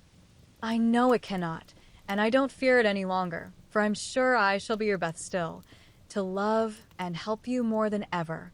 You must take my place, Jo, and be everything to father and mother when I'm gone. They will turn to you, don't fail them, and if it's hard to work alone, remember that I don't forget you, and that you'll be happier in doing that than writing splendid books or seeing all the world. For love is the only thing that we can carry with us when we go, and it makes the end so easy. I'll try, Beth. And there Jo renounced her old ambition, pledged herself to a new and better one, acknowledging the poverty of other desires, and feeling the blessed solace of a belief in the immortality of love. So the spring days came and went. The sky grew clearer, the earth greener, the flowers were up fairly early, and the birds came back in time to say goodbye to Beth, who, like a tired but trustful child, clung to the hands that had led her all her life, as father and mother guided her tenderly through the valley of the shadow and gave her up to God. Seldom except in books do the dying utter memorable words, see visions, or depart with beatified countenances, and those who have sped many parting souls know that to most the end comes as naturally and simply as sleep. As Beth had hoped, the tide went out easily, and in the dark hour before dawn, on the bosom where she had drawn her first breath, she quietly drew her last, with no farewell but one loving look, one little sigh. With tears and prayers and tender hands, mother and sisters made her ready for the long sleep that pain would never mar again, seeing with grateful eyes the beautiful serenity that soon replaced the pathetic patience that had wrung their hearts so long, and feeling with reverent joy that to their darling death was a benignant angel, not a phantom full of dread. When morning came, for the first time in many months the fire was out. Jo's place was empty, and the room was very still. But a bird sang blithely on a budding bough. Close by, the snowdrops blossomed freshly at the window, and the spring sunshine streamed in like a benediction over the placid face upon the pillow, a face so full of painless peace that those who loved it best smiled through their tears, and thanked God that Beth was well at last. Chapter 41, Learning to Forget. Amy's lecture did Laurie good, though, of course, he did not own it till long afterward. Men seldom do, for when women are the advisers, the lords of creation don't take the advice till they have persuaded themselves that it is just what they intended to do. Then they act upon it, and if it succeeds, they give the weaker vessel half the credit of it. If it fails, they generously give her the whole. Laurie went back to his grandfather, and was so dutifully devoted for several weeks that the old gentleman declared the climate of Nice had improved him wonderfully, and he had better try it again. There was nothing the young gentleman would have liked better, but elephants could not have dragged him back after the scolding he had received. Pride forbid, and whenever the longing grew very strong, he fortified his resolution by repeating the words that had made the deepest impression. I despise you. Go and do something splendid that will make her love you. Laurie turned the matter over in his mind so often that he soon brought himself to confess that he had been selfish and lazy. But then when a man has a great sorrow, he should be indulged in all sorts of vagaries till he has lived it down. He felt that his blighted affections were quite dead now, and though he should never cease to be a faithful mourner, there was no occasion to wear his weeds ostentatiously. Jo wouldn't love him, but he might make her respect and admire him by doing something which should prove that a girl's no had not spoiled his life. He had always meant to do something, and Amy's advice was quite unnecessary. He had only been waiting till the aforesaid blighted affections were decently interred. That being done, he felt that he was ready to hide his stricken heart and still toil on. As Gerda, when he had a joy or a grief, put it into a song, so Laurie resolved to embalm his love-sorrow in music, and to compose a requiem which should harrow up Jo's soul and melt the heart of every hearer. Therefore the next time the old gentleman found him getting restless and moody and ordered him off, he went to Vienna, where he had musical friends, and fell to work with the firm determination to distinguish himself. But whether the sorrow was too vast to be embodied in music, or music too ethereal to uplift a mortal woe, he soon discovered that the requiem was beyond him just at present. It was evident that his mind was not in working order yet, and his ideas needed clarifying, for often in the middle of a plaintive strain, he would find himself humming a dancing tune that vividly recalled the Christmas ball at Nice, especially the stout Frenchman, and put an effectual stop to tragic composition for the time being. Then he tried an opera, for nothing seemed impossible in the beginning, But here again, unforeseen difficulties beset him. He wanted Joe for his heroine, and called upon his memory to supply him with tender recollections and romantic visions of his love. But memory turned traitor, and as if possessed by the perverse spirit of the girl, would only recall Joe's oddities, faults, and freaks, would only show her in the most unsentimental aspects, beating mats with her head tied up in a bandana, barricading herself with a sofa pillow, or throwing cold water over his passion a la gummidge, and an irresistible laugh spoiled the pensive picture he was endeavoring to paint. Joe wouldn't be put into the opera at any price, and he had to give her up with a "bless that girl, what a torment she is," and a clutch at his hair, as became a distracted composer. When he looked about him for another and a less intractable damsel to immortalize in melody, memory produced one with the most obliging readiness. This phantom wore many faces, but it always had golden hair, was enveloped in a diaphanous cloud, and floated airily before his mind's eye in a pleasing chaos of roses, peacocks, white ponies, and blue ribbons. He did not give the complacent wraith any name, but he took her for his heroine and grew quite fond of her, as well he might, for he gifted her with every gift and grace under the sun, and escorted her, unscathed, through trials which would have annihilated any mortal woman. Thanks to this inspiration, he got on swimmingly for a time, but gradually the work lost its charm, and he forgot to compose, while he sat musing, pen in hand, or roamed about the gay city to get some new ideas and refresh his mind, which seemed to be in a somewhat unsettled state that winter. He did not do much, but he thought a great deal, and was conscious of a change of some sort going on in spite of himself. It's genius simmering, perhaps. I'll let it simmer, and see what comes of it, he said, with a secret suspicion all the while that it wasn't genius, but something far more common. Whatever it was, it simmered to some purpose, for he grew more and more discontented with his desultory life, began to long for some real and earnest work to go at, soul and body, and finally came to the wise conclusion that everyone who loved music was not a composer. Returning from one of Mozart's grand operas, splendidly performed at the Royal Theatre, he looked over his own, played a few of the best parts, sat staring at the busts of Mendelssohn, Beethoven, and Bach, who stared benignly back again. Then suddenly he tore up his music sheets, one by one, and as the last fluttered out of his hand, he said soberly to himself, "She is right. Talent isn't genius, and you can't make it so. That music has taken the vanity out of me as Rome took it out of her, and I won't be a humbug any longer. Now what shall I do?" That seemed a hard question to answer, and Laurie began to wish he had to work for his daily bread. Now, if ever, occurred an eligible opportunity for going to the devil, as he once forcibly expressed it, for he had plenty of money and nothing to do, and Satan is proverbially fond of providing employment for full and idle hands. The poor fellow had temptations enough from without and from within, but he withstood them pretty well, for much as he valued liberty, he valued good faith and confidence more, so his promise to his grandfather, and his desire to be able to look honestly into the eyes of the women who loved him and say, "All's well," kept him safe and steady. Very likely some Mrs. Grundy will observe, "I don't believe it. Boys will be boys. Young men must sow their wild oats, and women must not expect miracles." I dare say you don't, Mrs. Grundy, but it's true nevertheless.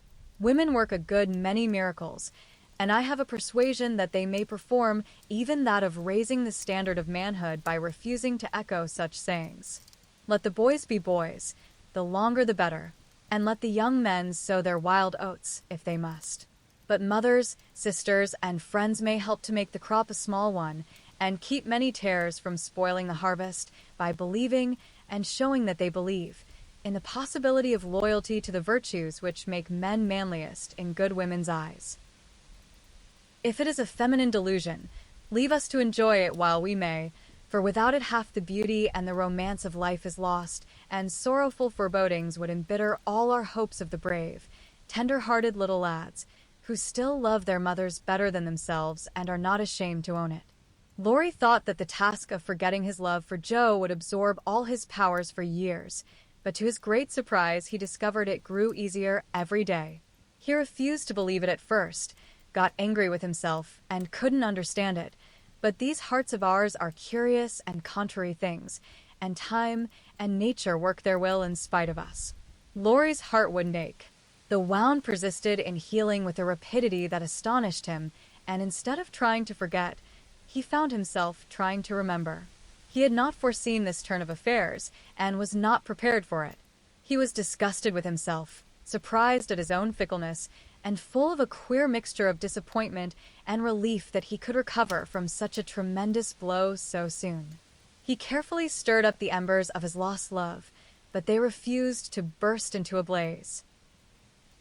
There was only a comfortable glow that warmed and did him good without putting him into a fever, and he was reluctantly obliged to confess that the boyish passion was slowly subsiding into a more tranquil sentiment, very tender, a little sad and resentful still, but that was sure to pass away in time, leaving a brotherly affection which would last unbroken to the end. As the word brotherly passed through his mind in one of his reveries, he smiled, and glanced up at the picture of Mozart that was before him.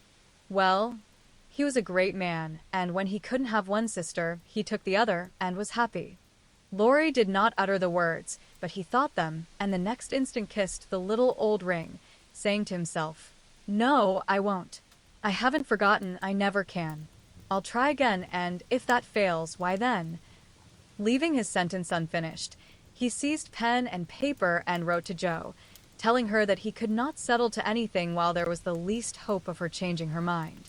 Couldn't she, wouldn't she, and let him come home and be happy?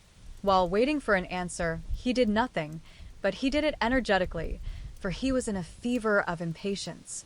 It came at last, and settled his mind effectually on one point, for Jo decidedly couldn't and wouldn't. She was wrapped up in Beth, and never wished to hear the word love again. Then she begged him to be happy with somebody else, but always keep a little corner of his heart for his loving sister Jo. In a postscript, she desired him not to tell Amy that Beth was worse. She was coming home in the spring, and there was no need of saddening the remainder of her stay. That would be time enough, please God, but Laurie must write to her often, and not let her feel lonely, homesick, or anxious. So I will at once. Poor little girl, it will be a sad going home for her, I'm afraid, and Laurie opened his desk, as if writing to Amy had been the proper conclusion of the sentence left unfinished some weeks before. But he did not write the letter that day, for as he rummaged out his best paper, he came across something which changed his purpose. Tumbling about in one part of the desk among bills, passports, and business documents of various kinds were several of Jo's letters, and in another compartment were 3 notes from Amy, carefully tied up with one of her blue ribbons and sweetly suggestive of the little dead roses put away inside.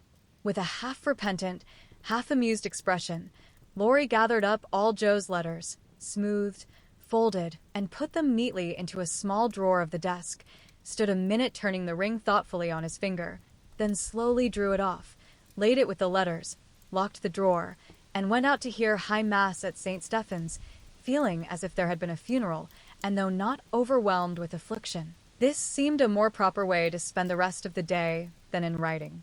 Letters to charming young ladies. The letter went very soon, however, and was promptly answered, for Amy was homesick and confessed it in the most delightfully confiding manner. The correspondence flourished famously, and letters flew to and fro with unfailing regularity all through the early spring. Laurie sold his busts, made allumettes of his opera, and went back to Paris, hoping somebody would arrive before long. He wanted desperately to go to Nice, but would not till he was asked, and Amy would not ask him, for just then she was having little experiences of her own, which made her rather wish to avoid the quizzical eyes of our boy. Fred Vaughn had returned and put the question to which she had once decided to answer. Yes, thank you. But now she said, no, thank you, kindly but steadily, for when the time came, her courage failed her, and she found that something more than money and position was needed to satisfy the new longing that filled her heart so full of tender hopes and fears. The words, "Fred is a good fellow, but not at all the man I fancied you would ever like," and Laurie's face when he uttered them, kept returning to her as pertinaciously as her own did when she said in look, if not in words, I shall marry for money. It troubled her to remember that now. She wished she could take it back. It sounded so unwomanly. She didn't want Laurie to think her a heartless, worldly creature. She didn't care to be a queen of society, now half so much as she did to be a lovable woman. She was so glad he didn't hate her for the dreadful things she said, but took them so beautifully and was kinder than ever. His letters were such a comfort, for the home letters were very irregular and not half so satisfactory as his when they did come. It was not only a pleasure, but a duty to answer them, for the poor fellow was forlorn and needed petting, since Joe persisted in being stony-hearted. She ought to have made an effort and tried to love him. It couldn't be very hard. Many people would be proud and glad to have such a dear boy care for them. But Joe never would act like other girls, so there was nothing to do but be very kind and treat him like a brother. If all brothers were treated as well as Laurie was at this period, they would be a much happier race of beings than they are. Amy never lectured now. She asked his opinion on all subjects.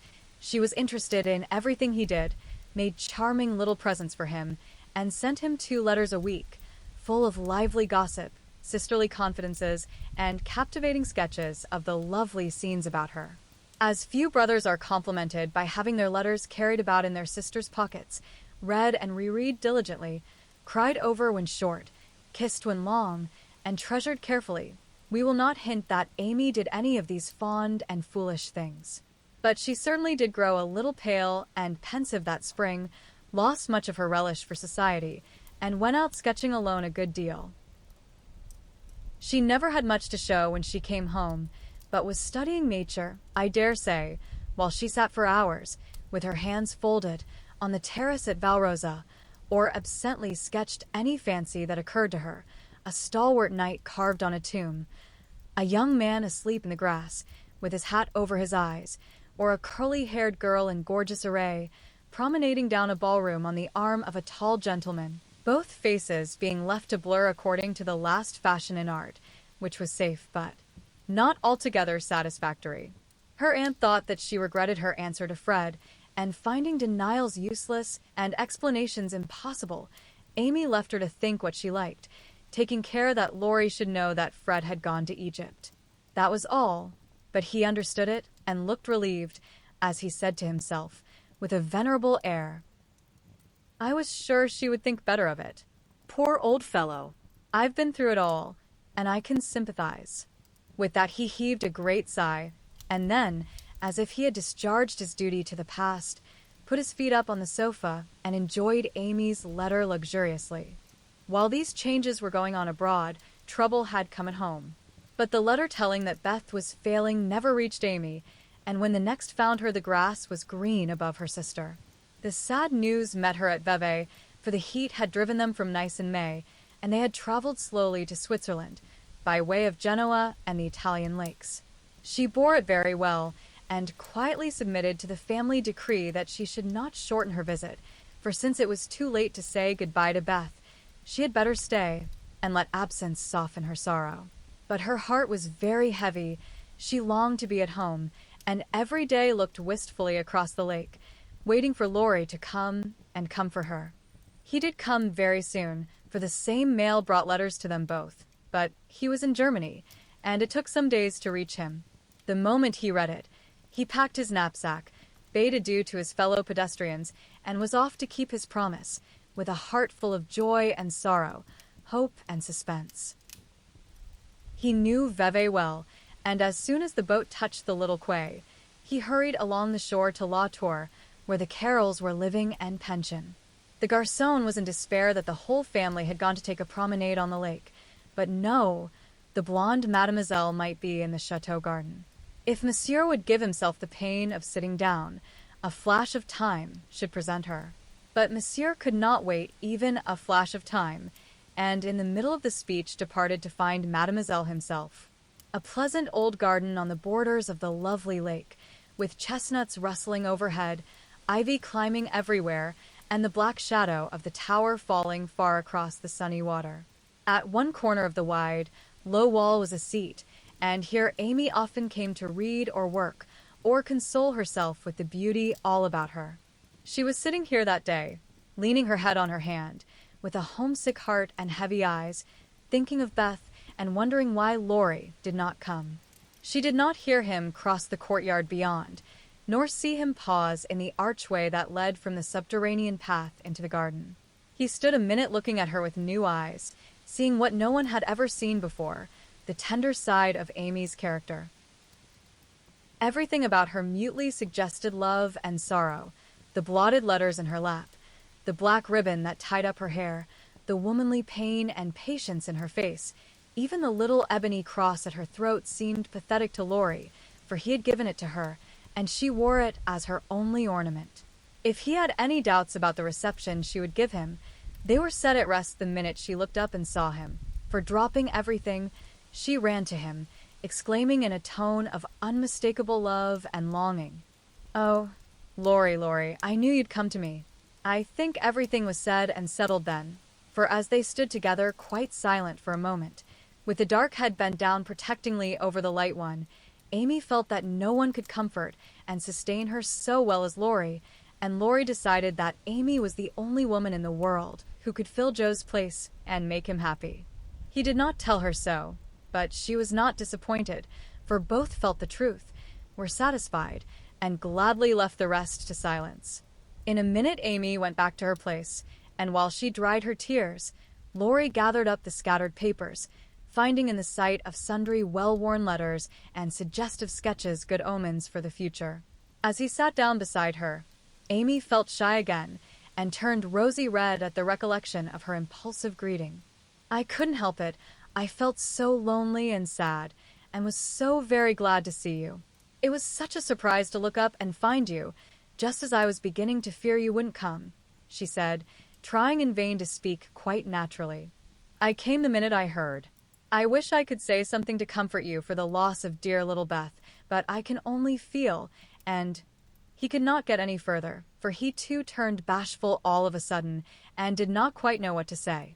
He longed to lay Amy's head down on his shoulder and tell her to have a good cry, but he did not dare, so took her hand instead and gave it a sympathetic squeeze that was better than words. "You needn't say anything, this comforts me," she said softly. "Beth is well and happy, and I mustn't wish her back, but I dread the going home, much as I long to see them all. We won't talk about it now, for it makes me cry, and I want to enjoy you while you stay. You needn't go right back, need you?" "Not if you want me, dear." "I do, so much. Aunt and Flo are very kind, but you seem like one of the family, and it would be so comfortable to have you for a little while." Amy spoke and looked so like a homesick child whose heart was full that Laurie forgot his bashfulness all at once, and gave her just what she wanted, the petting she was used to and the cheerful conversation she needed. "Poor little soul, you look as if you'd grieved yourself half sick. I'm going to take care of you, so don't cry any more, but come and walk about with me. The wind is too chilly for you to sit still," he said, in the half-caressing, half-commanding way that Amy liked, as he tied on her hat, drew her arm through his, and began to pace up and down the sunny walk under the new-leaved chestnuts. He felt more at ease upon his legs, and Amy found it pleasant to have a strong arm to lean upon, a familiar face to smile at her, and a kind voice to talk delightfully for her alone. The quaint old garden had sheltered many pairs of lovers, and seemed expressly made for them. So sunny and secluded was it, with nothing but the tower to overlook them, and the wide lake to carry away the echo of their words, as it rippled by below.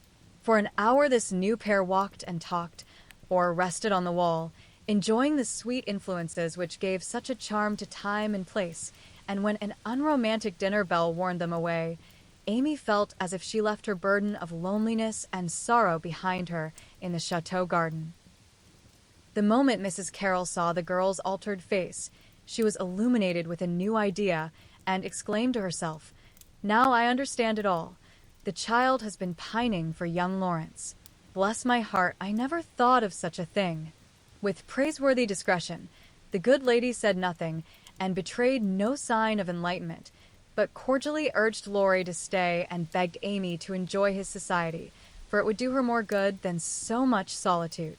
Amy was a model of docility, and as her aunt was a good deal occupied with Flo, she was left to entertain her friend, and did it with more than her usual success. At Nice, Laurie had lounged and Amy had scolded.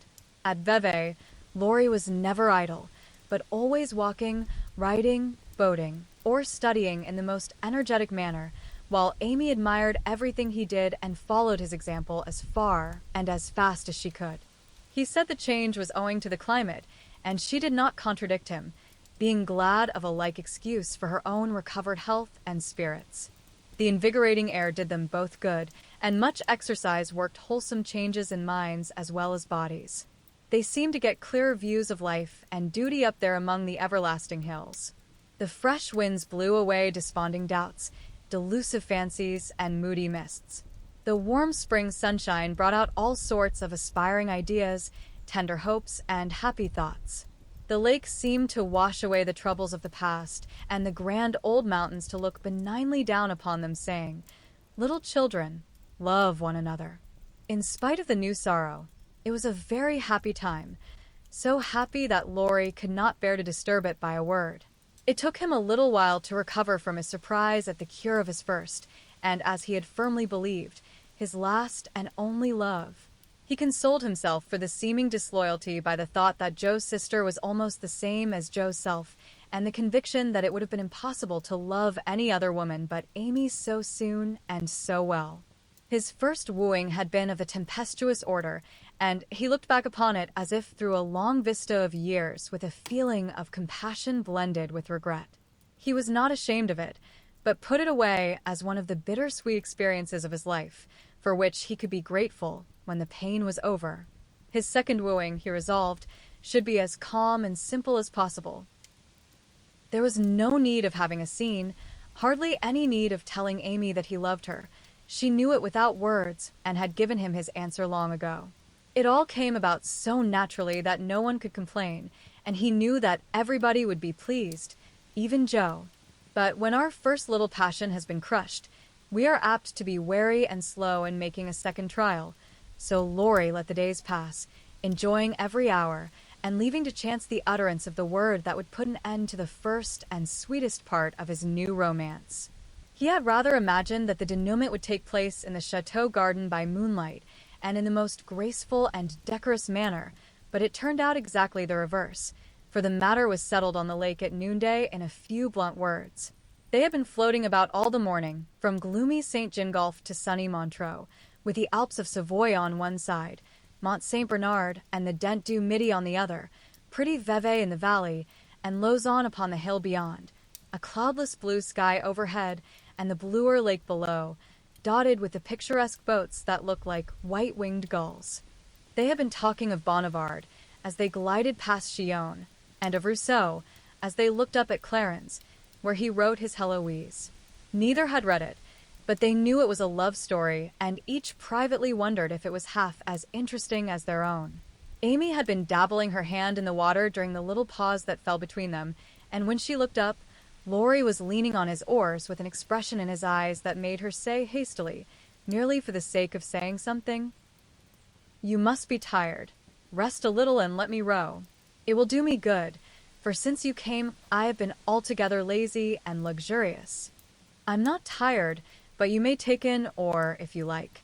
There's room enough, though I have to sit nearly in the middle, else the boat won't trim," returned Laurie, as if he rather liked the arrangement. Feeling that she had not mended matters much, Amy took the offered third of a seat, shook her hair over her face, and accepted an oar. She rowed as well as she did many other things, and though she used both hands, and Laurie but one, the oars kept time, and the boat went smoothly through the water. "How well we pull together, don't we?" said Amy, who objected to silence just then. "So well that I wish we might always pull in the same boat. Will you, Amy?" Very tenderly. "Yes, Laurie." Very low. Then they both stopped rowing, and unconsciously added a pretty little tableau of human love and happiness to the dissolving views reflected in the lake. Chapter 42. All Alone. It was easy to promise self-abnegation when self was wrapped up in another, and heart and soul were purified by a sweet example.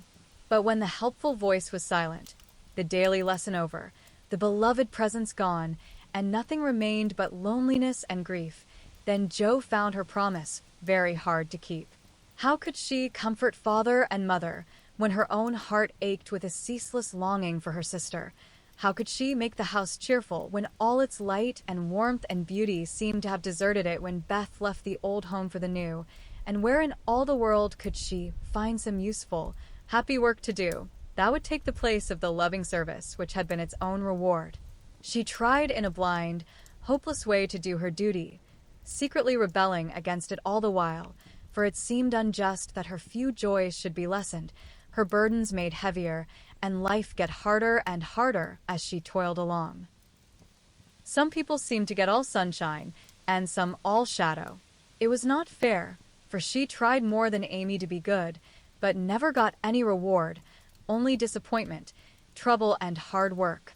Poor Jo, these were dark days to her, for something like despair came over her when she thought of spending all her life in that quiet house, devoted to humdrum cares, a few small pleasures, and the duty that never seemed to grow any easier. I can't do it.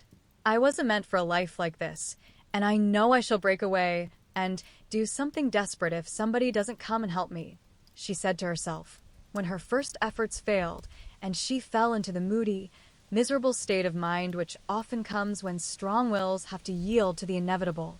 But someone did come and help her, though Jo did not recognize her good angels at once because they wore familiar shapes and used the simple spells best fitted to poor humanity. Often she started up at night, thinking Beth called her, and when the sight of the little empty bed made her cry with the bitter cry of unsubmissive sorrow, "Oh, Beth, come back, come back," she did not stretch out her yearning arms in vain. For, as quick to hear her sobbing as she had been to hear her sister's faintest whisper, her mother came to comfort her, not with words only, but the patient tenderness that soothes by a touch, tears that were mute reminders of a greater grief than Jo's, and broken whispers, more eloquent than prayers, because hopeful resignation went hand in hand with natural sorrow. Sacred moments, when heart talked to heart in the silence of the night, turning affliction to a blessing, which chastened grief and strengthened love. Feeling this, Jo's burden seemed easier to bear, duty grew sweeter, and life looked more endurable, seen from the safe shelter of her mother's arms. When aching heart was a little comforted, troubled mind likewise found help, for one day she went to the study, and leaning over the good gray head lifted to welcome her with a tranquil smile, she said very humbly, "Father, talk to me as you did to Beth. I need it more than she did, for I'm all wrong." "My dear, nothing can comfort me like this," he answered, with a falter in his voice and both arms round her, as if he too needed help and did not fear to ask for it. Then, sitting in Beth's little chair close beside him, Jo told her troubles, the resentful sorrow for her loss, the fruitless efforts that discouraged her, the want of faith that made life look so dark, and all the sad bewilderment which we call despair. She gave him entire confidence, he gave her the help she needed, and both found consolation in the act. For the time had come when they could talk together not only as father and daughter, but as man and woman, able and glad to serve each other with mutual sympathy as well as mutual love. Happy, thoughtful times there in the old study which Jo called the church of one member, and from which she came with fresh courage, recovered cheerfulness, and a more submissive spirit. For the parents who had taught one child to meet death without fear were trying now to teach another to accept life without despondency or distrust, and to use its beautiful opportunities with gratitude and power. Other helps had Jo, humble, wholesome duties and delights that would not be denied their part in serving her, and which she slowly learned to see and value. Brooms and dishcloths never could be as distasteful as they once had been, for Beth had presided over both, and something of her housewifely spirit seemed to linger around the little mop and the old brush, never thrown away. As she used them, Jo found herself humming the songs Beth used to hum, imitating Beth's orderly ways, and giving the little touches here and there that kept everything fresh and cozy, which was the first step toward making home happy, though she didn't know it till Hannah said with an approving squeeze of the hand, "You thoughtful creature, you're determined we shan't miss that dear lamb yef you can help it. We don't say much, but we see it, and the Lord will bless you for it. See if he don't. As they sat sewing together, Jo discovered how much improved her sister Meg was, how well she could talk, how much she knew about good, womanly impulses, thoughts, and feelings, how happy she was in husband and children, and how much they were all doing for each other. Marriage is an excellent thing, after all. I wonder if I should blossom out half as well as you have, if I tried it, always per wizen I could, said Jo, as she constructed a kite for Demi in the topsy-turvy nursery. It's just what you need to bring out the tender womanly half of your nature, Jo. You are like a chestnut burr, prickly outside, but silky soft within, and a sweet kernel, if one can only get at it. Love will make you show your heart one day, and then the rough burr will fall off. Frost opens chestnut burrs, ma'am, and it takes a good shake to bring them down. Boys go nutting, and I don't care to be bagged by them, returned Jo, pasting away at the kite which no wind that blows would ever carry up, for Daisy had tied herself on as a bob. Meg laughed, for she was glad to see a glimmer of Jo's old spirit, but she felt it her duty to enforce her opinion by every argument in her power, and the sisterly chats were not wasted, especially as two of Meg's most effective arguments were the babies, whom Jo loved tenderly. Grief is the best opener of some hearts, and Jo's was nearly ready for the bag. A little more sunshine to ripen the nut, then, not a boy's impatient shake, but a man's hand reached up to pick it gently from the burr, and find the kernel sound and sweet. If she suspected this, she would have shut up tight, and been more prickly than ever. Fortunately, she wasn't thinking about herself, so when the time came, down she dropped. Now, if she had been the heroine of a moral storybook, she ought at this period of her life to have become quite saintly, renounced the world, and gone about doing good in a mortified bonnet, with tracts in her pocket. But, you see, Jo wasn't a heroine. She was only a struggling human girl like hundreds of others, and she just acted out her nature, being sad, cross, listless, or energetic, as the mood suggested. It's highly virtuous to say we'll be good, but we can't do it all at once, and it takes a long pull, a strong pull, and a pull all together before some of us even get our feet set in the right way. Jo had got so far. She was learning to do her duty, and to feel unhappy if she did not, but to do it cheerfully. That was another thing. She had often said she wanted to do something splendid, no matter how hard, and now she had her wish. For what could be more beautiful than to devote her life to father and mother, trying to make home as happy to them as they had to her? And if difficulties were necessary to increase the splendor of the effort, what could be harder for a restless, ambitious girl than to give up her own hopes, plans, and desires, and cheerfully live for others? Providence had taken her at her word. Here was the task, not what she had expected, but better because self had no part in it. Now, could she do it? She decided that she would try, and in her first attempt she found the helps I have suggested. Still another was given her, and she took it, not as a reward, but as a comfort, as Christian took the refreshment afforded by the little arbor where he rested, as he climbed the hill called Difficulty. "Why don't you write? That always used to make you happy," said her mother once, when the desponding fit overshadowed Jo.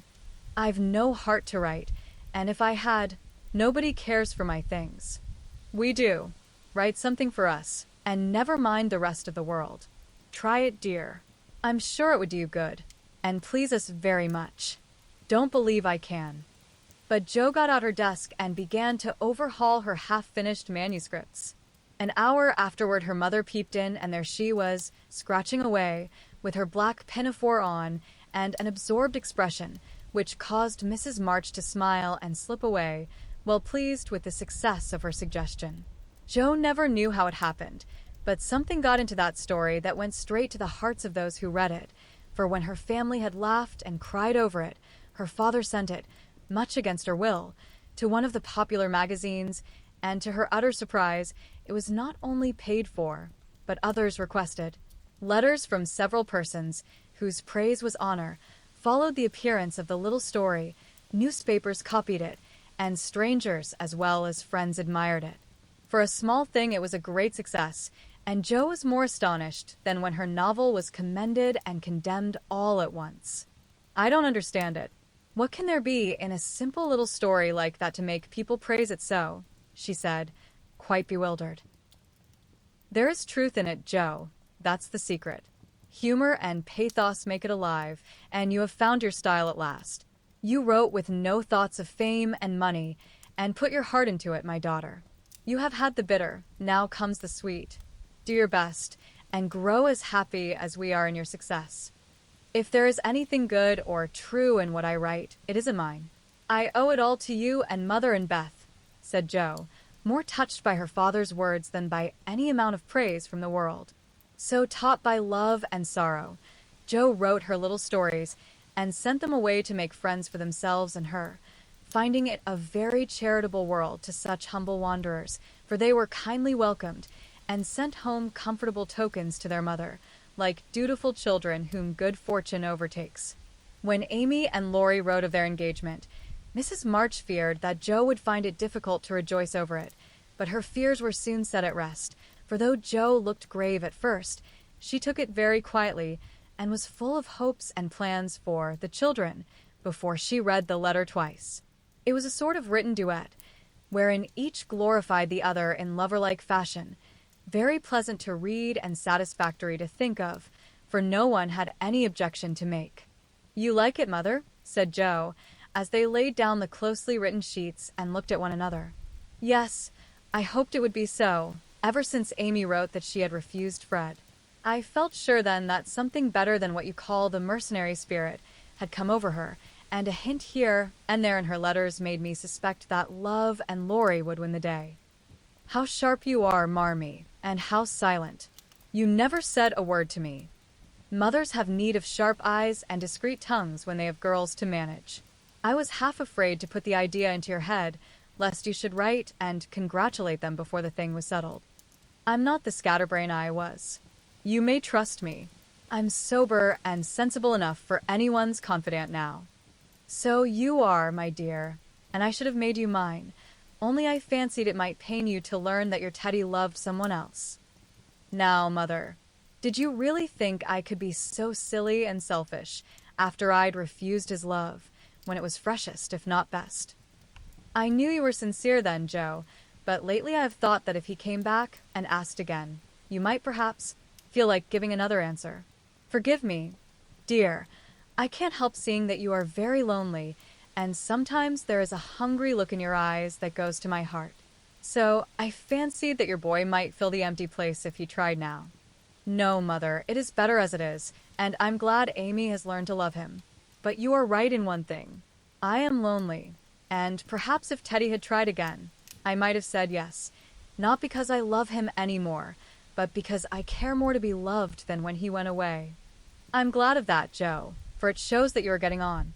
There are plenty to love you, so try to be satisfied with father and mother, sisters and brothers, friends and babies, till the best lover of all comes to give you your reward. Mothers are the best lovers in the world, but I don't mind whispering to Marmee that I'd like to try all kinds. It's very curious, but the more I try to satisfy myself with all sorts of natural affections, the more I seem to want. I'd no idea hearts could take in so many. Mine is so elastic, it never seems full now, and I used to be quite contented with my family. I don't understand it. I do. And Mrs. March smiled her wise smile, as Joe turned back the leaves to read what Amy said of Laurie. It is so beautiful to be loved as Laurie loves me. He isn't sentimental, doesn't say much about it, but I see and feel it in all he says and does, and it makes me so happy and so humble that I don't seem to be the same girl I was. I never knew how good and generous and tender he was till now, for he lets me read his heart, and I find it full of noble impulses and hopes and purposes, and am so proud to know it's mine. He says he feels as if he could make a prosperous voyage now with me aboard as mate, and lots of love for ballast. I pray he may, and try to be all he believes me, for I love my gallant captain with all my heart and soul and might, and never will desert him, while God lets us be together. Oh, Mother, I never knew how much like heaven this world could be, when two people love and live for one another. And that's our cool, reserved, and worldly Amy. Truly, love does work miracles. How very, very happy they must be. And Joe laid the rustling sheets together with a careful hand, as one might shut the covers of a lovely romance, which holds the reader fast till the end comes, and he finds himself alone in the workaday world again. By and by, Jo roamed away upstairs, for it was rainy, and she could not walk. A restless spirit possessed her, and the old feeling came again, not bitter as it once was, but a sorrowfully patient wonder why one sister should have all she asked, the other nothing. It was not true. She knew that and tried to put it away, but the natural craving for affection was strong, and Amy's happiness woke the hungry longing for someone to love with heart and soul, and cling to while God let them be together. Up in the garret, where Jo's unquiet wanderings ended, stood four little wooden chests in a row, each marked with its owner's name, and each filled with relics of the childhood and girlhood ended now for all. Jo glanced into them, and when she came to her own, leaned her chin on the edge, and stared absently at the chaotic collection, till a bundle of old exercise books caught her eye. She drew them out, turned them over, and relived that pleasant winter at kind Mrs. Kirk's. She had smiled at first, then she looked thoughtful, next sad, and when she came to a little message written in the professor's hand, her lips began to tremble, the books slid out of her lap, and she sat looking at the friendly words, as they took a new meaning and touched a tender spot in her heart. "Wait for me, my friend. I may be a little late, but I shall surely come." Oh, if he only would! So kind, so good, so patient with me always, my dear old Fritz. I didn't value him half enough when I had him, but now how I should love to see him, for everyone seems going away from me, and I'm all alone. And holding the little paper fast, as if it were a promise yet to be fulfilled, Jo laid her head down on a comfortable rag bag and cried, as if in opposition to the rain pattering on the roof. Was it all self-pity, loneliness, or low spirits? Or was it the waking up of a sentiment which had bided its time as patiently as its inspirer? Who shall say? Chapter 43 Surprises. Jo was alone in the twilight, lying on the old sofa, looking at the fire and thinking. It was her favorite way of spending the hour of dusk. No one disturbed her, and she used to lie there on Beth's little red pillow, planning stories, dreaming dreams, or thinking tender thoughts of the sister who never seemed far away. Her face looked tired, grave, and rather sad, for tomorrow was her birthday, and she was thinking how fast the years went by, how old she was getting, and how little she seemed to have accomplished. Almost 25, and nothing to show for it. Jo was mistaken in that. There was a good deal to show, and by she saw and was grateful for it. An old maid, that's what I'm to be. A literary spinster, with a pen for a spouse, a family of stories for children, and 20 years hence a morsel of fame, perhaps, when, like poor Johnson, I'm old and can't enjoy it, solitary and can't share it, independent and don't need it. Well, I needn't be a sour saint nor a selfish sinner, and I dare say, old maids are very comfortable when they get used to it, but, and there Jo sighed, as if the prospect was not inviting. It seldom is, at first, and 30 seems the end of all things to 5 and 20. But it's not as bad as it looks, and one can get on quite happily if one has something in oneself to fall back upon. At 25, girls begin to talk about being old maids, but secretly resolve that they never will be. At 30, they say nothing about it, but quietly accept the fact, and if sensible, console themselves by remembering that they have 20 more useful, happy years in which they may be learning to grow old gracefully.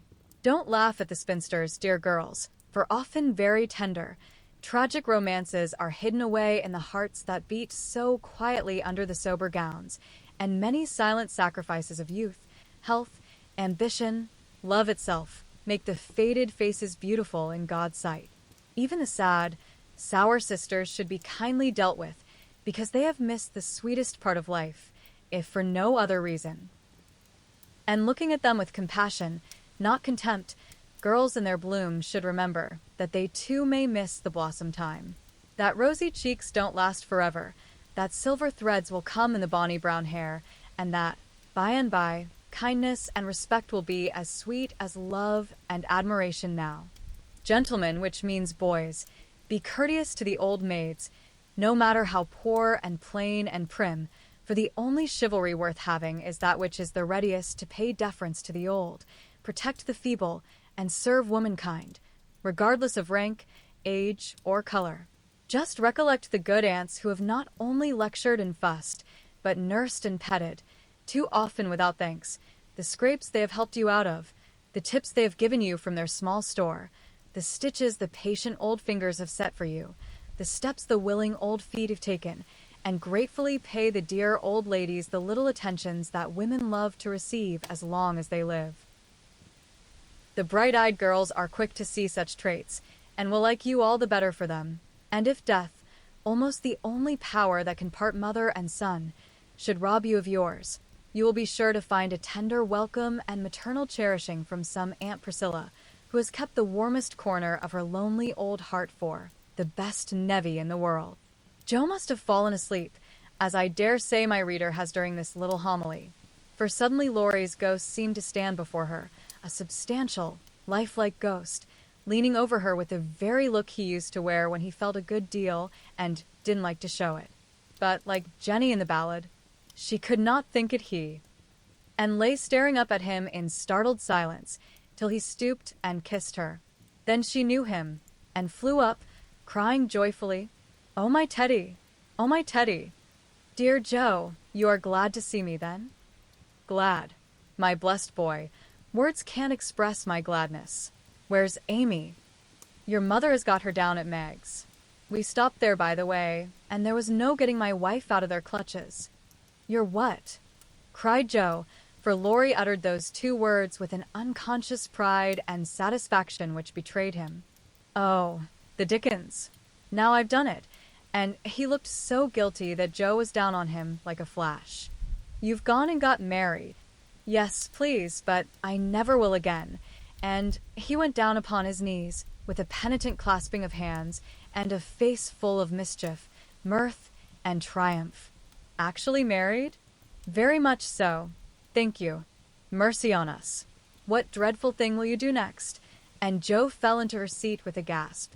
"A characteristic, but not exactly complimentary, congratulation," returned Laurie, still in an abject attitude, but beaming with satisfaction.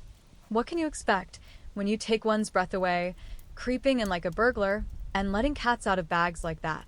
Get up, you ridiculous boy, and tell me all about it." "Not a word, unless you let me come in my old place, and promise not to barricade." Jo laughed at that as she had not done for many a long day, and patted the sofa invitingly, as she said in a cordial tone, "The old pillow is up garret, and we don't need it now. So, come and fess, Teddy." "How good it sounds to hear you say, Teddy. No one ever calls me that but you." And Laurie sat down with an air of great content. "What does Amy call you?" "My lord." "That's like her.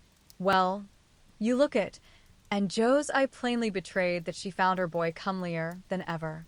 The pillow was gone, but there was a barricade, nevertheless, a natural one, raised by time, absence, and change of heart. Both felt it, and for a minute looked at one another as if that invisible barrier cast a little shadow over them.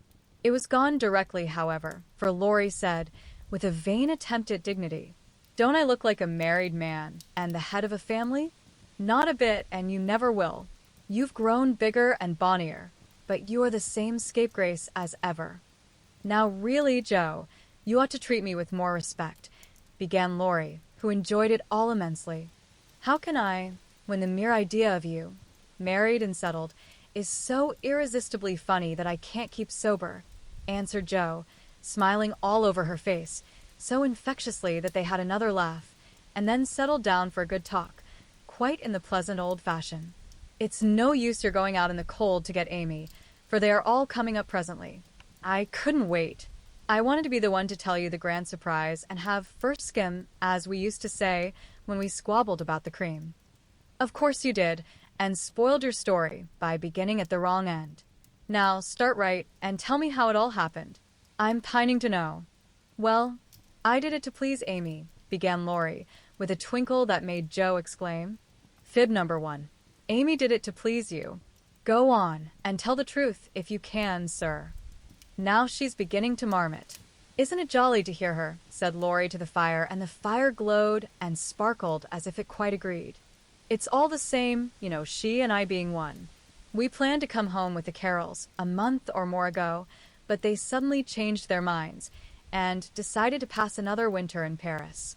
But Grandpa wanted to come home. He went to please me, and I couldn't let him go alone. Neither could I leave Amy, and Mrs. Carroll had got English notions about chaperones and such nonsense, and wouldn't let Amy come with us. So I just settled the difficulty by saying, 'Let's be married, and then we can do as we liked.' Of course you did. You always have things to suit you." Not always, and something in Laurie's voice made Joe say hastily, "How did you ever get Aunt to agree?" "It was hard work, but between us, we talked her over, for we had heaps of good reasons on our side. There wasn't time to write and ask leave, but you all liked it, had consented to it by and by, and it was only taking time by the fetlock, as my wife says." "Aren't we proud of those 2 words, and don't we like to say them?" interrupted Joe, addressing the fire in her turn, and watching with delight the happy light it seemed to kindle in the eyes that had been so tragically gloomy when she saw them last. "A trifle, perhaps. She's such a captivating little woman, I can't help being proud of her."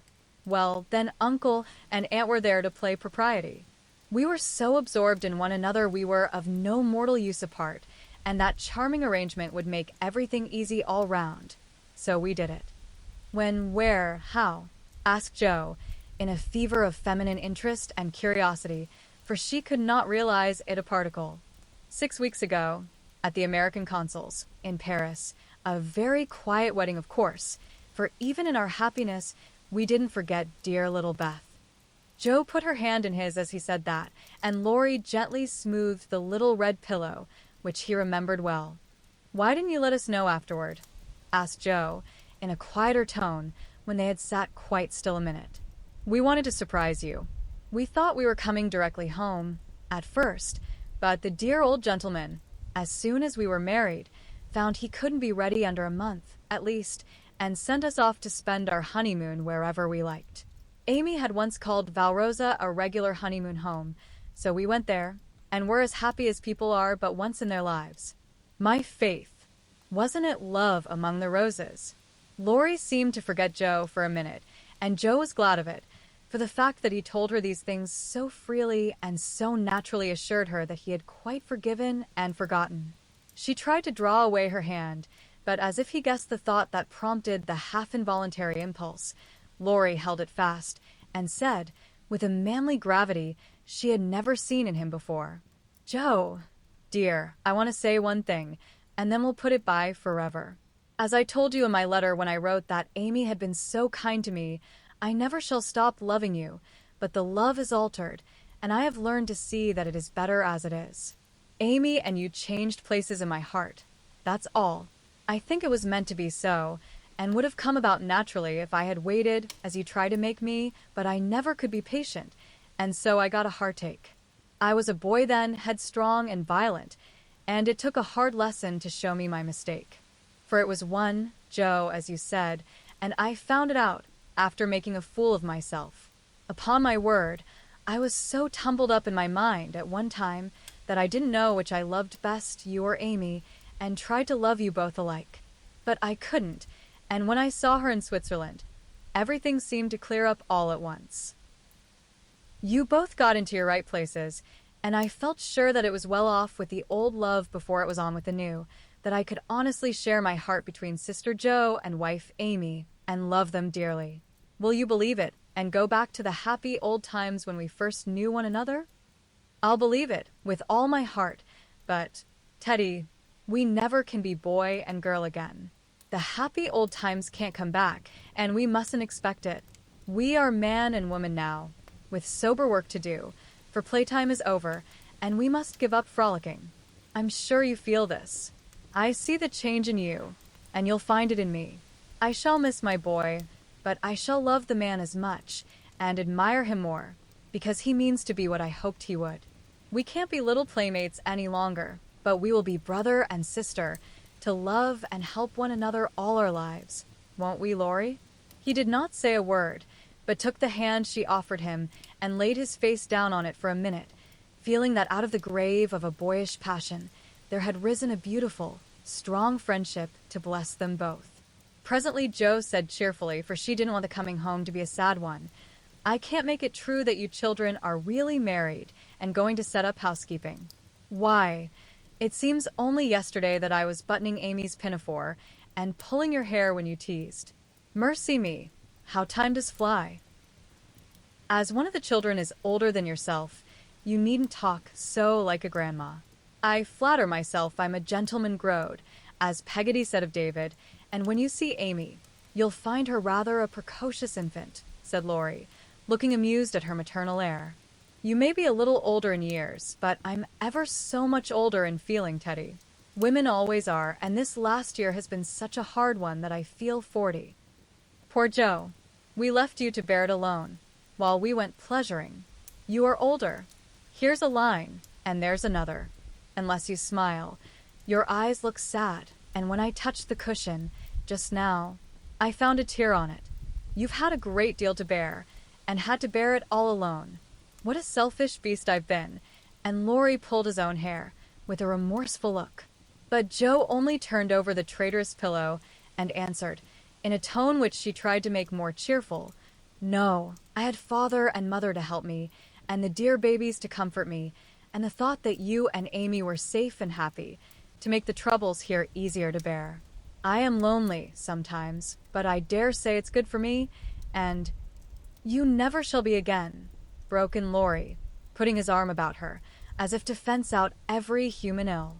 "Amy and I can't get on without you, so you must come and teach the children to keep house and go halves in everything, just as we used to do, and let us pet you, and all be blissfully happy and friendly together. If I shouldn't be in the way, it would be very pleasant. I begin to feel quite young already, for somehow all my troubles seemed to fly away when you came. You always were a comfort, Teddy," and Jo leaned her head on his shoulder, just as she did years ago, when Beth lay ill and Laurie told her to hold on to him. He looked down at her, wondering if she remembered the time, but Jo was smiling to herself, as if in truth her troubles had all vanished at his coming. "You are the same Jo still, dropping tears about 1 minute and laughing the next. You look a little wicked now. What is it, Grandma? I was wondering how you and Amy get on together." "Like angels." "Yes, of course, but which rules?" "I don't mind telling you that she does now. At least I let her think so. It pleases her, you know. By and by we shall take turns, for marriage, they say, has one's rights and doubles one's duties. You'll go on as you begin, and Amy will rule you all the days of your life. Well, she does it so imperceptibly that I don't think I shall mind much. She is the sort of woman who knows how to rule well. In fact, I rather like it, for she winds one round her finger as softly and prettily as a skein of silk, and makes you feel as if she was doing you a favor all the while. That ever I should live to see you a henpecked husband and enjoying it," cried Jo, with uplifted hands. It was good to see Laurie square his shoulders and smile with masculine scorn at that insinuation, as he replied, with his high and mighty air, "Amy is too well-bred for that, and I am not the sort of man to submit to it. My wife and I respect ourselves and one another too much ever to tyrannize or quarrel." Jo liked that, and thought the new dignity very becoming, but the boy seemed changing very fast into the man, and regret mingled with her pleasure. "I am sure of that. Amy and you never did quarrel, as we used to. She is the sun, and I the wind, in the fable, and the sun managed the man best, you remember. She can blow him up as well as shine on him," laughed Laurie. "Such a lecture, as I got it nice. I give you my word it was a deal worse than any of your scoldings, a regular rouser. I'll tell you all about it sometime. She never will, because after telling me that she despised and was ashamed of me, she lost her heart to the despicable party and married the good-for-nothing. What baseness! Well, if she abuses you, come to me, and I'll defend you." "I look as if I needed it, don't I?" said Laurie, getting up and striking an attitude which suddenly changed from the imposing to the rapturous, as Amy's voice was heard calling, "Where's she? Where's my dear old Jo?" In trooped the whole family, and everyone was hugged and kissed all over again, and after several vain attempts, the 3 wanderers were set down to be looked at and exulted over. Mr. Lawrence, hale and hearty as ever, was quite as much improved as the others by his foreign tour, for the crustiness seemed to be nearly gone, and the old-fashioned courtliness had received a polish which made it kindlier than ever. It was good to see him beam at my children, as he called the young pair. It was better still to see Amy pay him the daughterly duty and affection which completely won his old heart, and best of all, to watch Laurie revolve about the two, as if never tired of enjoying the pretty picture they made. The minute she put her eyes upon Amy, Meg became conscious that her own dress hadn't a Parisian air, that young Mrs. Moffat would be entirely eclipsed by young Mrs. Lawrence, and that her ladyship was altogether a most elegant and graceful woman. Jo thought, as she watched the pair, how well they looked together. I was right, and Laurie has found the beautiful, accomplished girl who will become his home better than clumsy old Jo, and be a pride, not a torment to him. Mrs. March and her husband smiled and nodded at each other with happy faces, for they saw that their youngest had done well, not only in worldly things, but the better wealth of love, confidence, and happiness. For Amy's face was full of the soft brightness which betokens a peaceful heart, her voice had a new tenderness in it, and the cool, prim carriage was changed to a gentle dignity, both womanly and winning. No little affectations marred it, and the cordial sweetness of her manner was more charming than the new beauty or the old grace, for it stamped her at once with the unmistakable sign of the true gentlewoman she had hoped to become. "Love has done much for our little girl," said her mother softly. "She has had a good example before her all her life, my dear," Mr. March whispered back, with a loving look at the worn face and gray head beside him. Daisy found it impossible to keep her eyes off her pitty auntie, but attached herself like a lapdog to the wonderful chatelaine full of delightful charms. Demi paused to consider the new relationship before he compromised himself by the rash acceptance of a bribe, which took the tempting form of a family of wooden bears from Bern. A flank movement produced an unconditional surrender, however, for Laurie knew where to have him. "Young man, when I first had the honor of making your acquaintance you hit me in the face. Now I demand the satisfaction of a gentleman," and with that the tall uncle proceeded to toss and touzle the small nephew in a way that damaged his philosophical dignity as much as it delighted his boyish soul. "Blessed if she ain't in silk from head to foot. Ain't it a relishin' sight to see her set in, there as fine as a fiddle, and hear folks calling little Amy Miss Lawrence," muttered old Hannah, who could not resist frequent peeks through the slide as she set the table in a most decidedly promiscuous manner. Mercy on us, how they did talk! First one, then the other, then all burst out together, trying to tell the history of 3 years in half an hour. It was fortunate that tea was at hand to produce a lull and provide refreshment, for they would have been hoarse and faint if they had gone on much longer. Such a happy procession as filed away into the little dining room. Mr. March proudly escorted Mrs. Lawrence. Mrs. March as proudly leaned on the arm of my son. The old gentleman took Jo, with a whispered, "You must be my girl now," and a glance at the empty corner by the fire that made Jo whisper back, "I'll try to fill her place, sir." The twins pranced behind, feeling that the millennium was at hand, for everyone was so busy with the newcomers that they were left to revel at their own sweet will, and you may be sure they made the most of the opportunity. Didn't they steal sips of tea, stuff gingerbread ad libitum, get a hot biscuit apiece, and as a crowning trespass, didn't they each whisk a captivating little tart into their tiny pockets, there to stick and crumble treacherously, teaching them that both human nature and a pastry are frail? Burdened with the guilty consciousness of the sequestered tarts, and fearing that Dodo's sharp eyes would pierce the thin disguise of cambric and merino which hid their booty, the little sinners attached themselves to Drampa, who hadn't his spectacles on. Amy, who was handed about like refreshments, returned to the parlor on Father Lawrence's arm. The others paired off as before, and this arrangement left Jo companionless. She did not mind it at the minute, for she lingered to answer Hannah's eager inquiry. "Will Miss Amy ride in her coupe, and use all them lovely silver dishes that's stored away over yonder? Shouldn't wonder if she drove 6 white horses, ate off gold plate, and wore diamonds and point lace every day. Teddy thinks nothing too good for her, returned Joe with infinite satisfaction. No more there is. Will you have hash or fish balls for breakfast? Asked Hannah, who wisely mingled poetry and prose. I don't care, and Joe shut the door, feeling that food was an uncongenial topic just then. She stood a minute looking at the party vanishing above, and as Demi's short plaid legs toiled up the last stair, a sudden sense of loneliness came over her so strongly that she looked about her with dim eyes, as if to find something to lean upon, for even Teddy had deserted her. If she had known what birthday gift was coming every minute nearer and nearer, she would not have said to herself, "I'll weep a little weep when I go to bed. It won't do to be dismal now." Then she drew her hand over her eyes, for one of her boyish habits was never to know where her handkerchief was, and had just managed to call up a smile when there came a knock at the porch door. She opened with hospitable haste, and started as if another ghost had come to surprise her, for there stood a tall bearded gentleman, beaming on her from the darkness like a midnight sun. "Oh, Mr. Bear, I am so glad to see you," cried Joe, with a clutch, as if she feared the night would swallow him up before she could get him in. "And I to see Miss Marsh, but no, you have a party," and the professor paused as the sound of voices and the tap of dancing feet came down to them. "No, we haven't. Only the family. My sister and friends have just come home, and we are all very happy.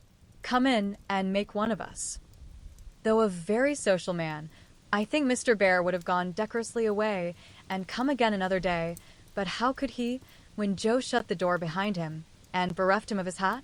Perhaps her face had something to do with it, for she forgot to hide her joy at seeing him, and showed it with a frankness that proved irresistible to the solitary man, whose welcome far exceeded his boldest hopes. "If I shall not be Monsieur de Trop, I will so gladly see them all. You have been ill, my friend?" He put the question abruptly, for, as Joe hung up his coat, the light fell on her face, and he saw a change in it. Not ill, but tired and sorrowful. "We have had trouble since I saw you last." "Ah, yes, I know. My heart was sore for you when I heard that." And he shook hands again, with such a sympathetic face that Joe felt as if no comfort could equal the look of the kind eyes, the grasp of the big, warm hand. "Father, Mother, this is my friend, Professor Bear," she said, with a face and tone of such irrepressible pride and pleasure that she might as well have blown a trumpet and opened the door with a flourish. If the stranger had any doubts about his reception, they were set at rest in a minute by the cordial welcome he received. Everyone greeted him kindly, for Joe's sake at first, but very soon they liked him for his own. They could not help it, for he carried the talisman that opens all hearts, and these simple people warmed to him at once, feeling even the more friendly, because he was poor. For poverty enriches those who live above it, and is a sure passport to truly hospitable spirits.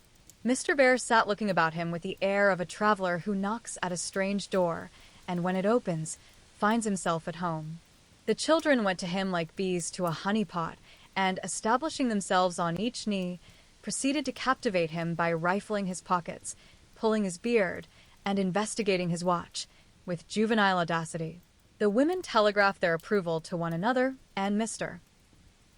March, feeling that he had got a kindred spirit, opened his choicest stores for his guests' benefit, while Silent John listened and enjoyed the talk, but said not a word, and Mr. Lawrence found it impossible to go to sleep. If Joe had not been otherwise engaged, Laurie's behavior would have amused her, for a faint twinge, not of jealousy, but something like suspicion, caused that gentleman to stand aloof at first, and observe the newcomer with brotherly circumspection. But it did not last long. He got interested in spite of himself, and before he knew it, was drawn into the circle. For Mr. Bear talked well in this genial atmosphere, and did himself justice.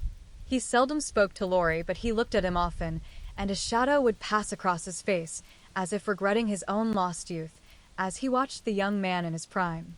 Then his eyes would turn to Joe so wistfully that she would have surely answered the mute inquiry if she had seen it.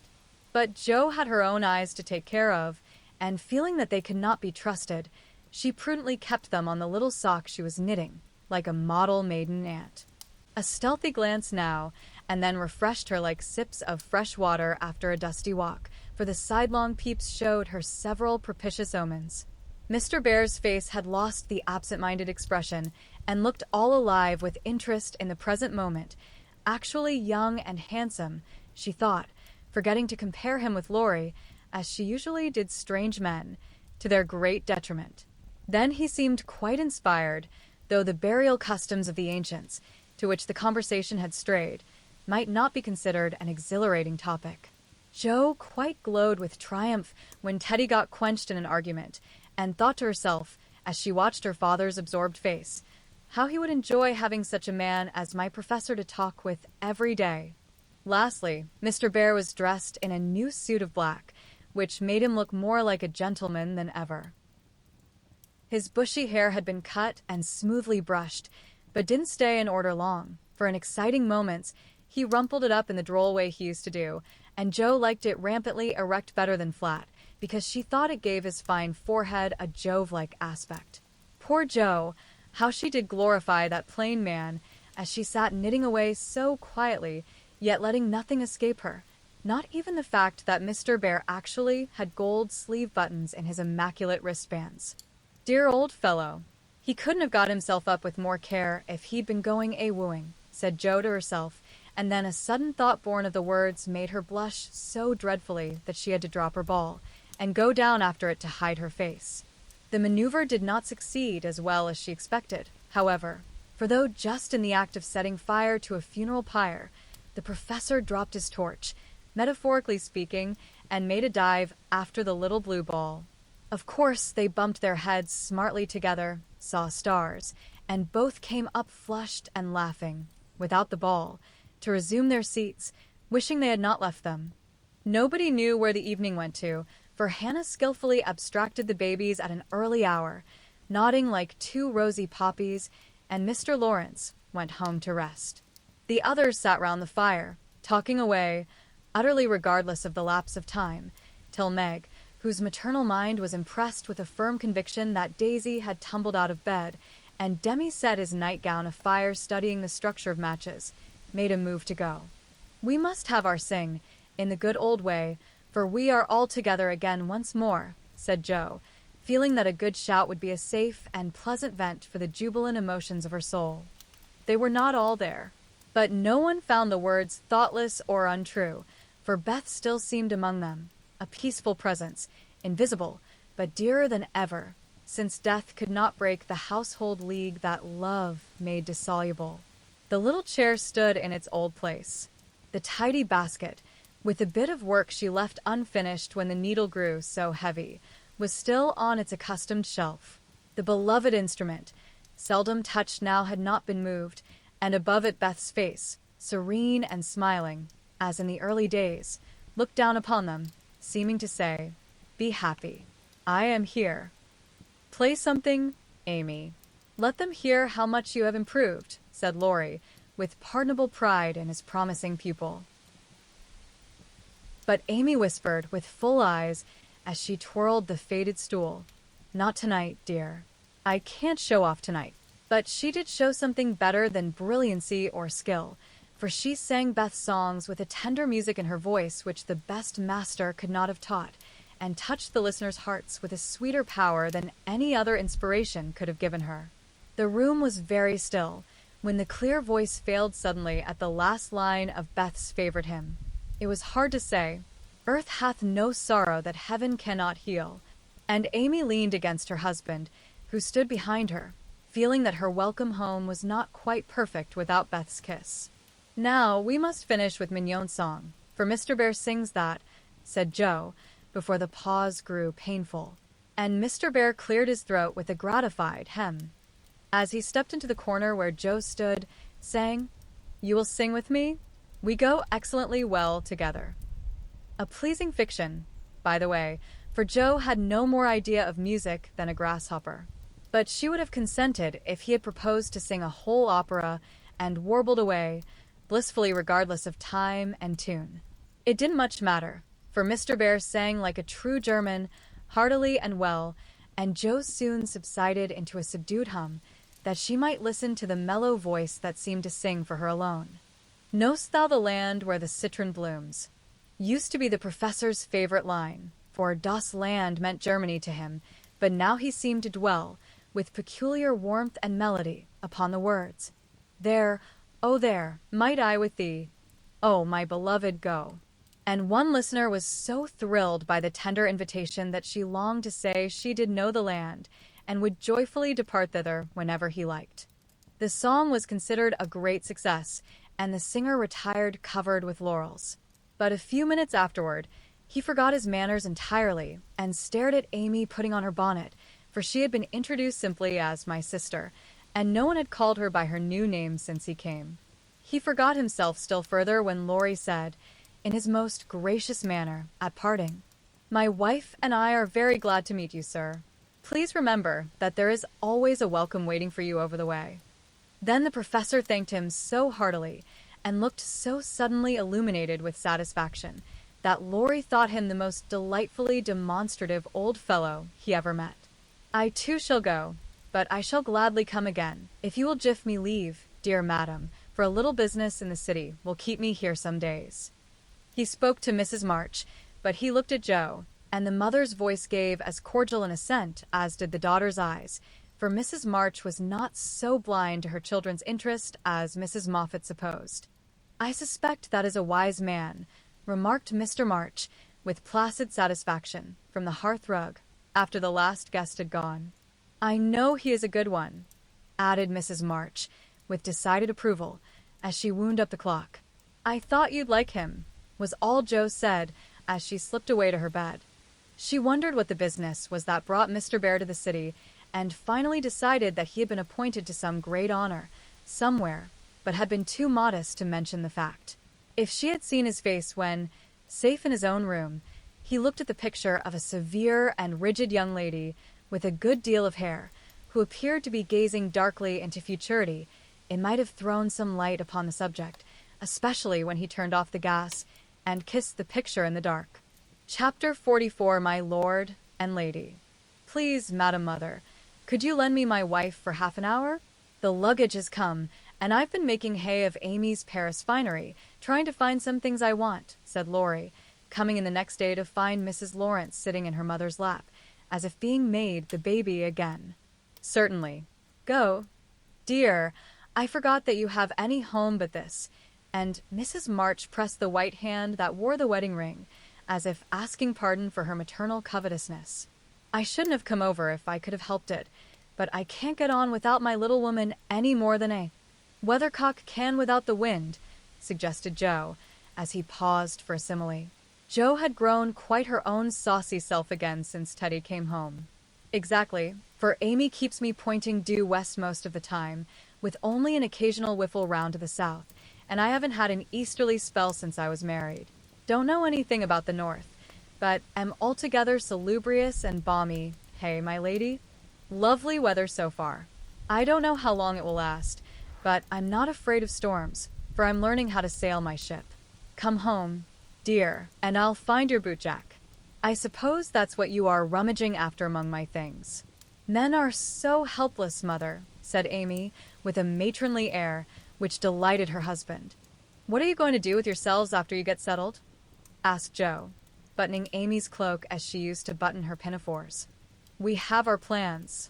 We don't mean to say much about them yet, because we are such very new brooms, but we don't intend to be idle. I'm going into business with a devotion that shall delight grandfather and prove to him that I'm not spoiled. I need something of the sort to keep me steady. I'm tired of dawdling and mean to work like a man."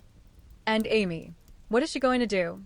asked Mrs. March, well pleased at Laurie's decision and the energy with which he spoke. "After doing the civil all round and airing our best bonnet, we shall astonish you by the elegant hospitalities of our mansion, the brilliant society we shall draw about us, and the beneficial influence we shall exert over the world at large. That's about it, isn't it, Madame Recamier?" asked Laurie with a quizzical look at Amy. "Time will show. Come away, impertinence, and don't shock my family by calling me names before their faces," answered Amy, resolving that there should be a home with a good wife in it before she set up a salon as a queen of society. "How happy those children seem together," observed Mr. March, finding it difficult to become absorbed in his Aristotle after the young couple had gone. "Yes, and I think it will last," added Mrs. March, with the restful expression of a pilot who has brought a ship safely into port. "I know it will." "Happy, Amy," and Joe sighed, then smiled brightly as Professor Bear opened the gate with an impatient push. Later in the evening, when his mind had been set at rest about the bootjack, Laurie said suddenly to his wife, "Mrs. Lawrence, my lord, that man intends to marry our Joe." "I hope so, don't you, dear?" "Well, my love, I consider him a trump, in the fullest sense of that expressive word, but I do wish he was a little younger and a good deal richer." "Now, Laurie, don't be too fastidious and worldly minded. If they love one another, it doesn't matter a particle how old they are nor how poor. Women never should marry for money." Amy caught herself up short as the words escaped her, and looked at her husband, who replied, with malicious gravity, "Certainly not, though you do hear charming girls say that they intend to do it sometimes. If my memory serves me, you once thought it your duty to make a rich match. That accounts, perhaps, for your marrying a good-for-nothing like me." "Oh, my dearest boy, don't say that. I forgot you were rich when I said yes. I'd have married you if you hadn't a penny, and I sometimes wish you were poor that I might show how much I love you." And Amy, who was very dignified in public and very fond in private, gave convincing proofs of the truth of her words. "You don't really think I am such a mercenary creature as I tried to be once, do you? It would break my heart if you didn't believe that I'd gladly pull in the same boat with you, even if you had to get your living by rowing on the lake." "Am I an idiot and a brute? How could I think so, when you refused a richer man for me, and won't let me give you half I want now, when I have the right? Girls do it every day, poor things, and are taught to think it is their only salvation, but you had better lessons, and though I trembled for you at one time, I was not disappointed, for the daughter was true to the mother's teaching. I told Mama so yesterday, and she looked as glad and grateful as if I'd given her a check for $1,000,000, to be spent in charity. You are not listening to my moral remarks, Mrs. Lawrence." And Laurie paused, for Amy's eyes had an absent look, though fixed upon his face. "Yes, I am, and admiring the mole in your chin at the same time. I don't wish to make you vain, but I must confess that I'm prouder of my handsome husband than of all his money. Don't laugh, but your nose is such a comfort to me," and Amy softly caressed the well-cut feature with artistic satisfaction. Laurie had received many compliments in his life, but never one that suited him better, as he plainly showed though he did laugh at his wife's peculiar taste, while she said slowly, "May I ask you a question, dear?" "Of course you may." "Shall you care if Joe does marry Mr. Bear?" "Oh, that's the trouble, is it? I thought there was something in the dimple that didn't quite suit you. Not being a dog in the manger, but the happiest fellow alive. I assure you I can dance at Joe's wedding with a heart as light as my heels. Do you doubt it, my darling?" Amy looked up at him, and was satisfied. Her little jealous fear vanished forever, and she thanked him, with a face full of love and confidence. "I wish we could do something for that capital old professor. Couldn't we invent a rich relation, who shall obligingly die out there in Germany, and leave him a tidy little fortune," said Laurie, when they began to pace up and down the long drawing-room, arm in arm, as they were fond of doing, in memory of the chateau garden. "Joe would find us out, and spoil it all. She is very proud of him, just as he is, and said yesterday that she thought poverty was a beautiful thing. Bless her dear heart. She won't think so when she has a literary husband and a dozen little professors and professorins to support. We won't interfere now, but watch our chance, and do them a good turn in spite of themselves. I owe Joe for a part of my education, and she believes in people's paying their honest debts, so I'll get round her in that way. How delightful it is to be able to help others, isn't it? That was always one of my dreams, to have the power of giving freely, and thanks to you, the dream has come true. We'll do quantities of good, won't we? There's one sort of poverty that I particularly like to help. Out-and-out beggars get taken care of, but poor gentlefolks fare badly, because they won't ask, and people don't dare to offer charity. Yet there are 1,000 ways of helping them, if one only knows how to do it so delicately that it does not offend. I must say, I like to serve a decayed gentleman better than a blarneying beggar. I suppose it's wrong, but I do, though it is harder. Because it takes a gentleman to do it, added the other member of the Domestic Admiration Society. Thank you. I'm afraid I don't deserve that pretty compliment. But I was going to say that while I was dawdling about abroad, I saw a good many talented young fellows making all sorts of sacrifices and enduring real hardships that they might realize their dreams.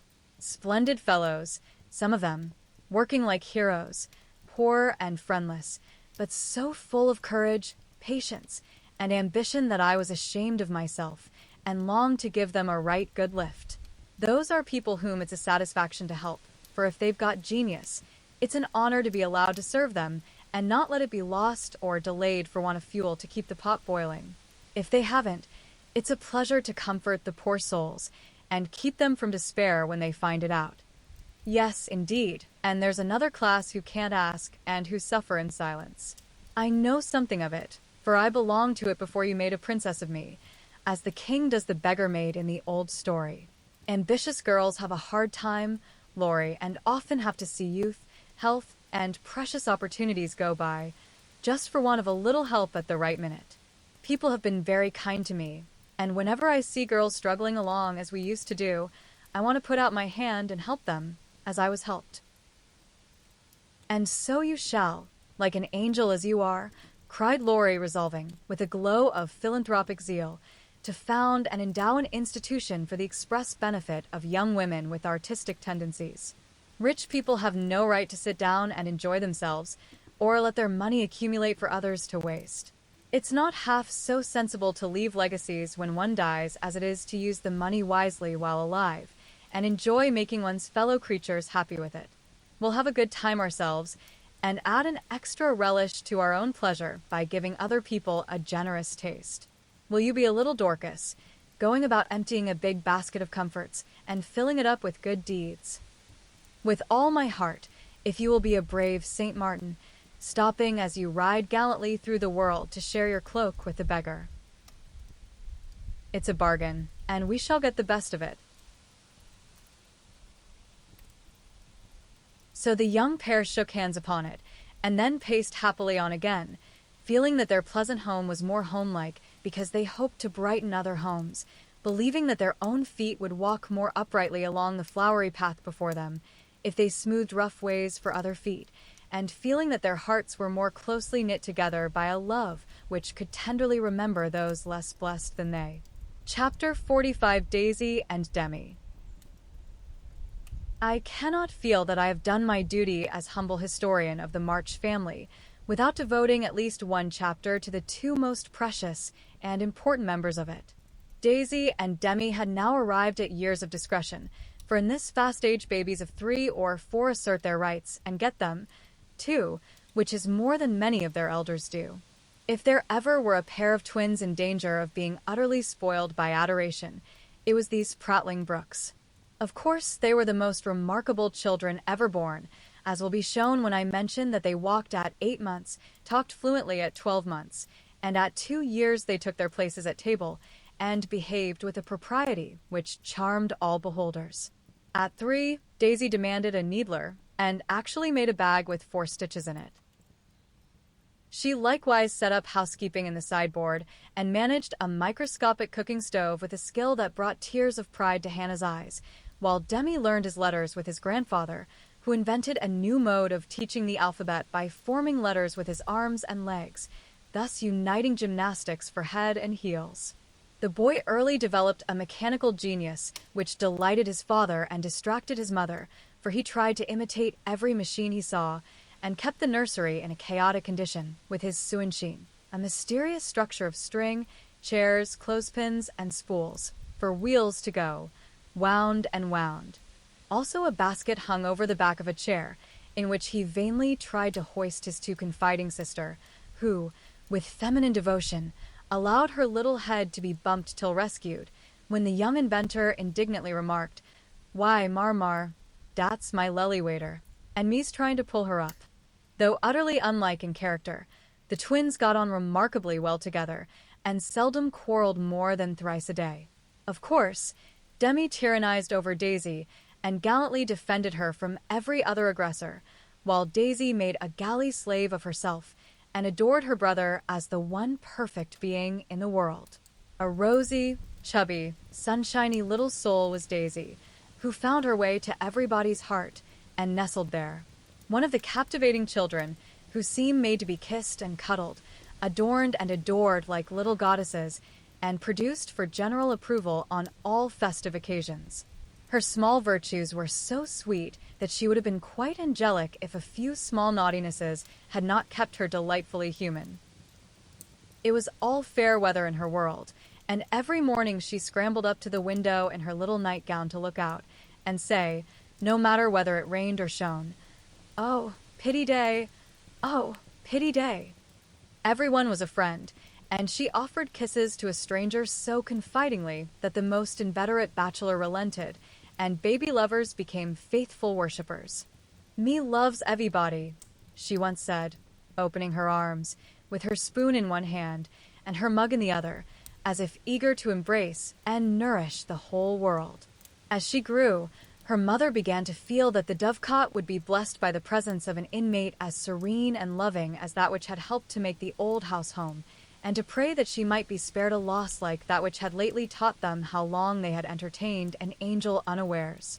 Her grandfather often called her Beth, and her grandmother watched over her with untiring devotion, as if trying to atone for some past mistake, which no eye but her own could see. Demi, like a true Yankee, was of an inquiring turn, wanting to know everything, and often getting much disturbed because he could not get satisfactory answers to his perpetual "what for?" He also possessed a philosophic bent, to the great delight of his grandfather, who used to hold Socratic conversations with him, in which the precocious pupil occasionally posed his teacher, to the undisguised satisfaction of the womenfolk. "What makes my legs go, Drampa?" asked the young philosopher, surveying those active portions of his frame with a meditative air, while resting after a go-to-bed frolic one night. "It's your little mind, Demi," replied the sage, stroking the yellow head respectfully. "What is a little mind?" "It is something which makes your body move, as the spring made the wheels go in my watch when I showed it to you." "Open me. I want to see it go wound." "I can't do that any more than you could open the watch. God winds you up, and you go till he stops you." "Does I?" And Demi's brown eyes grew big and bright as he took in the new thought. "Is I wounded up like the watch?" "Yes, but I can't show you how, for it is done when we don't see." Demi felt his back, as if expecting to find it like that of the watch, and then gravely remarked, "I just if he does it when I is asleep." A careful explanation followed, to which he listened so attentively that his anxious grandmother said, "My dear, do you think it wise to talk about such things to that baby? He's getting great bumps over his eyes, and learning to ask the most unanswerable questions. If he is old enough to ask the question, he is old enough to receive true answers. I am not putting the thoughts into his head, but helping him unfold those already there. These children are wiser than we are, and I have no doubt the boy understands every word I have said to him. Now, Demi, tell me where you keep your mind." If the boy had replied like Alcibiades, "By the gods, Socrates, I cannot tell," his grandfather would not have been surprised. But when, after standing a moment on one leg, like a meditative young stork, he answered, in a tone of calm conviction, "In my little belly," the old gentleman could only join in Grandma's laugh and dismiss the class in metaphysics.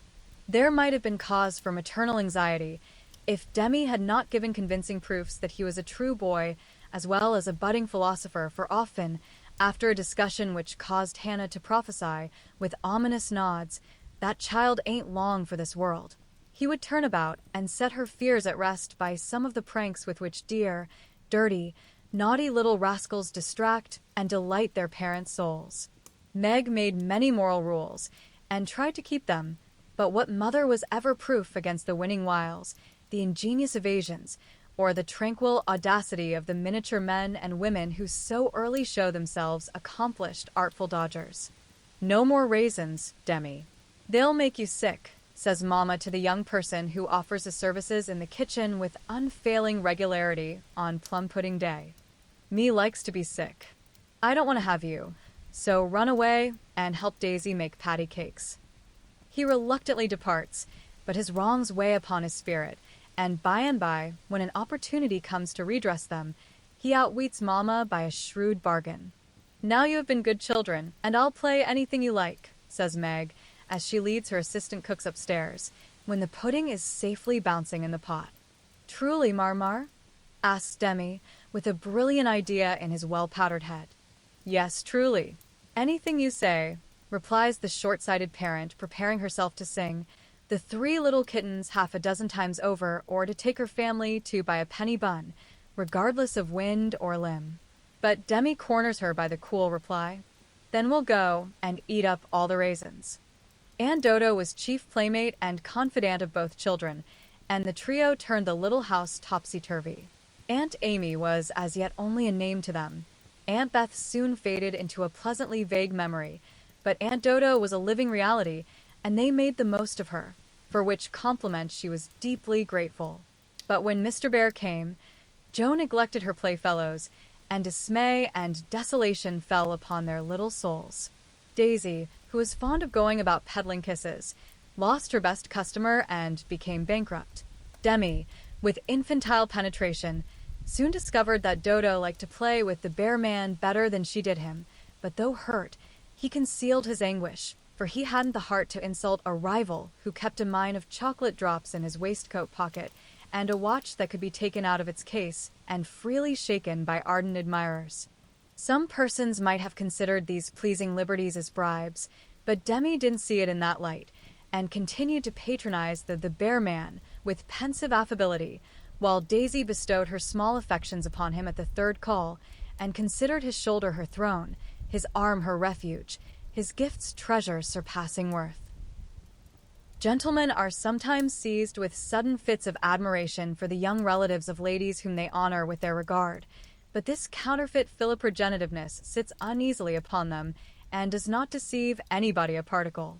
Mr. Bear's devotion was sincere, however likewise effective, for honesty is the best policy in love as in law. He was one of the men who are at home with children, and looked particularly well when little faces made a pleasant contrast with his manly one. His business, whatever it was, detained him from day to day, but evenings seldom failed to bring him out to sea. Well, he always asked for Mr. March, so I suppose he was the attraction. The excellent papa labored under the delusion that he was, and reveled in long discussions with a kindred spirit, till a chance remark of his more observing grandson suddenly enlightened him. Mr. Bear came in one evening to pause on the threshold of the study, astonished by the spectacle that met his eye.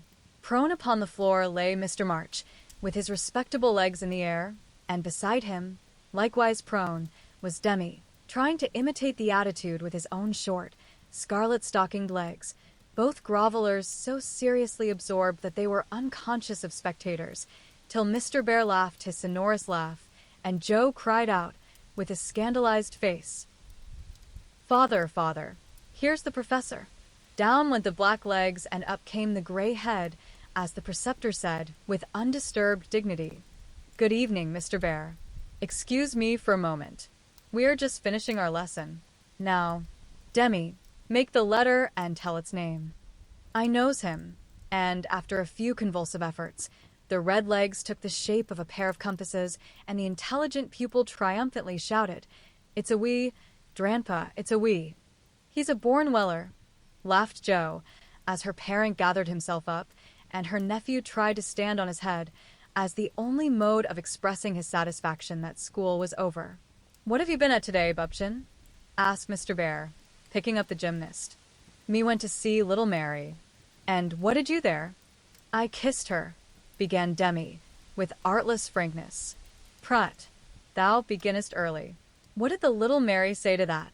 asked Mr. Bear, continuing to confess the young sinner, who stood upon the knee, exploring the waistcoat pocket. "Oh, she liked it, and she kissed me, and I liked it. Don't little boys like little girls?" asked Demi, with his mouth full, and an air of bland satisfaction. "You precocious chick! Who put that into your head?" said Joe, enjoying the innocent revelation as much as the professor. "'Tisn't in mine head, it's in mine mouth," answered literal Demi, putting out his tongue, with a chocolate drop on it, thinking she alluded to confectionery, not ideas. Thou shouldst save some for the little friend. Sweets to the sweet manling, and Mr. Bear offered Joe some, with a look that made her wonder if chocolate was not the nectar drunk by the gods. Demi also saw the smile, was impressed by it, and artlessly inquired, "Do great boys like great girls, too, Fessor?" Like young Washington, Mr. Bear couldn't tell a lie, so he gave the somewhat vague reply that he believed they did sometimes, in a tone that made Mr. March put down his clothes brush, glance at Joe's retiring face, and then sink into his chair, looking as if the precocious chick had put an idea into his head that was both sweet and sour. Why Dodo, when she caught him in the china closet half an hour afterward, nearly squeezed the breath out of his little body with a tender embrace, instead of shaking him for being there, and why she followed up this novel performance by the unexpected gift of a big slice of bread and jelly, remained one of the problems over which Demi puzzled his small wits and was forced to leave unsolved forever. Chapter 46, Under the Umbrella. While Laurie and Amy were taking conjugal strolls over velvet carpets as they set their house in order and planned a blissful future, Mr. Bear and Joe were enjoying promenades of a different sort along muddy roads and sodden fields. "I always do take a walk toward evening, and I don't know why I should give it up, just because I happened to meet the professor on his way out," said Joe to herself, after 2 or 3 encounters, for though there were 2 paths to Meg's, whichever one she took she was sure to meet him, either going or returning. He was always walking rapidly, and never seemed to see her until quite close, when he would look as if his short-sighted eyes had failed to recognize the approaching lady till that moment. Then, if she was going to Meg's, he always had something for the babies. If her face was turned homeward, he had merely strolled down to see the river and was just returning, unless they were tired of his frequent calls. Under the circumstances, what could Joe do but greet him civilly and invite him in? If she was tired of his visits, she concealed her weariness with perfect skill and took care that there should be coffee for supper. As Mr. Bear, doesn't like tea. By the second week, everyone knew perfectly well what was going on, yet everyone tried to look as if they were stone blind to the changes in Joe's face.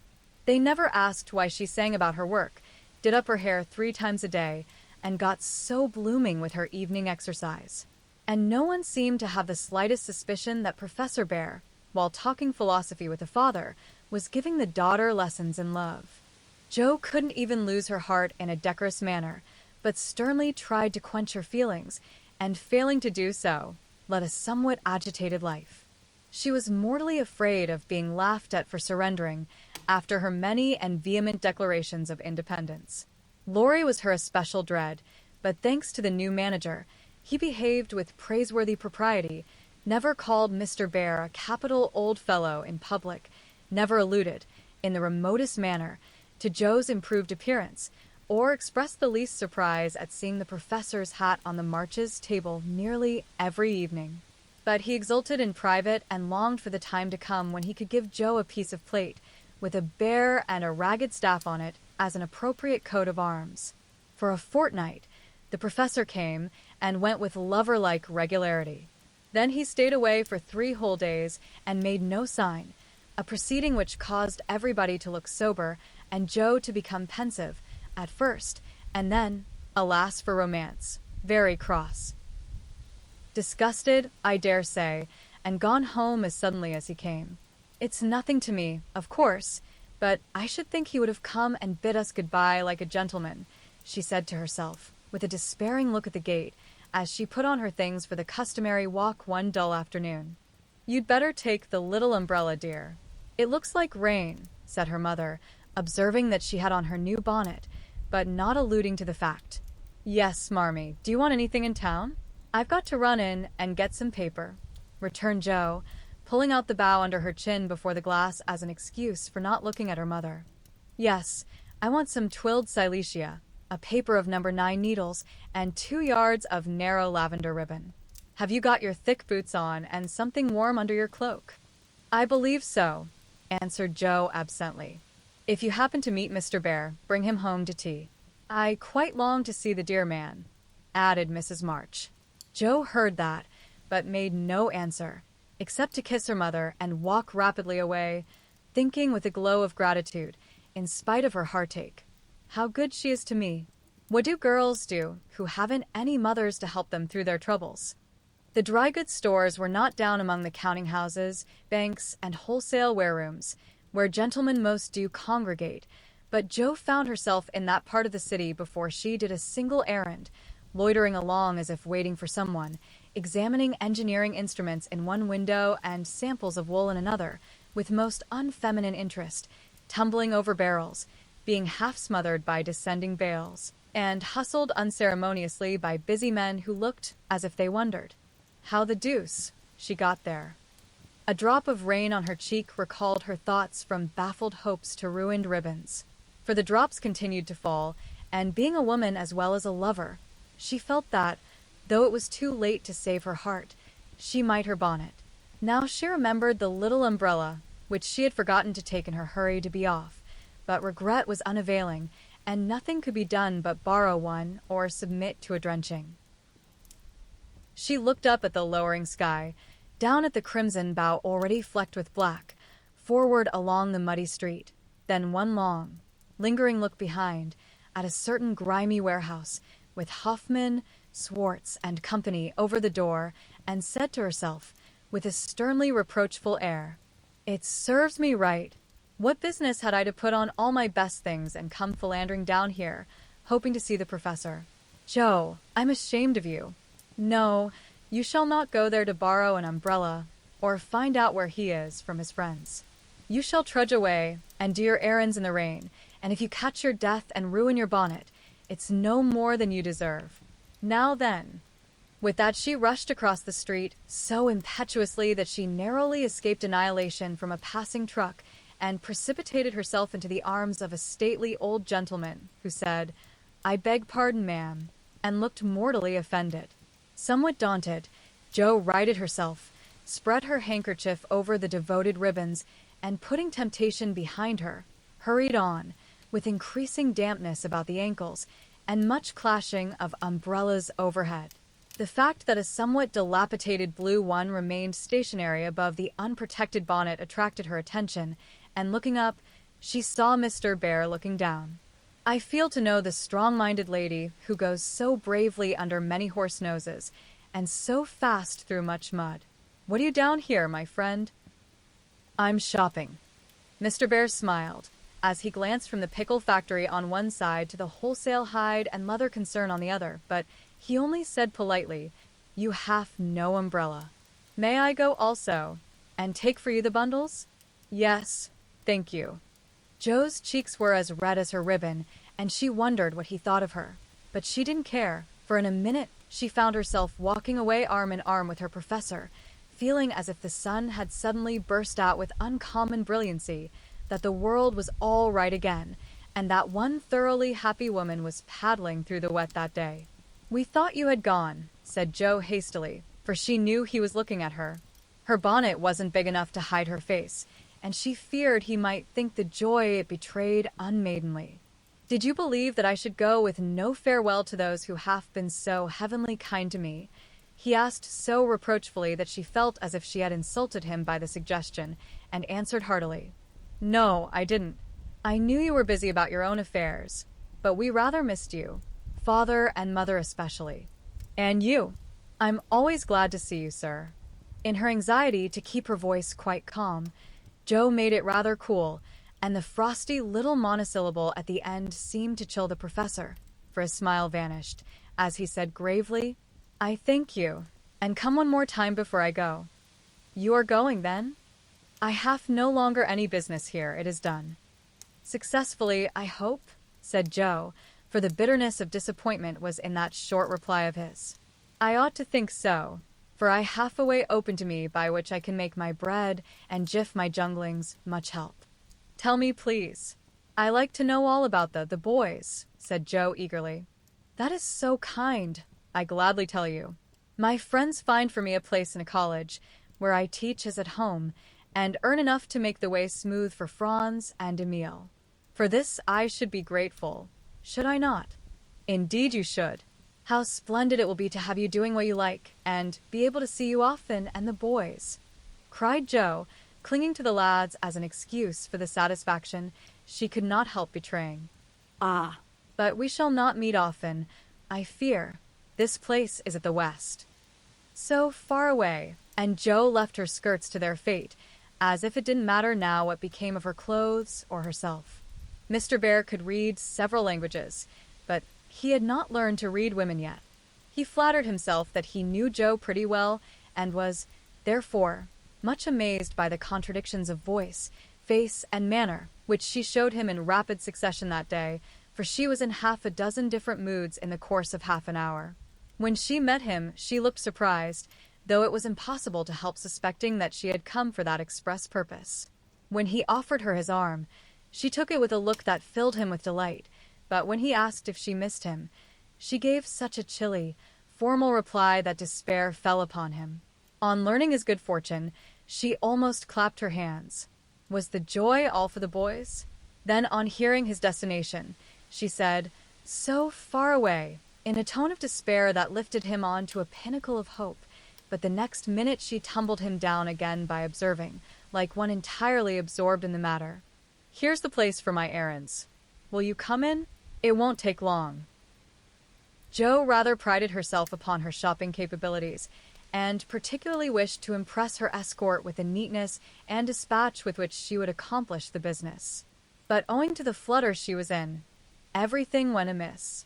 She upset the tray of needles, forgot the silesia was to be twilled till it was cut off, gave the wrong change, and covered herself with confusion by asking for lavender ribbon at the calico counter. Mr. Bear stood by, watching her blush and blunder, and as he watched, his own bewilderment seemed to subside, for he was beginning to see that on some occasions women, like dreams, go by contraries. When they came out, he put the parcel under his arm with a more cheerful aspect, and splashed through the puddles as if he rather enjoyed it on the whole. "Should we do a little what you call shopping for the babies, and half a farewell feast tonight if I go for my last call at your so pleasant home?" he asked, stopping before a window full of fruit and flowers.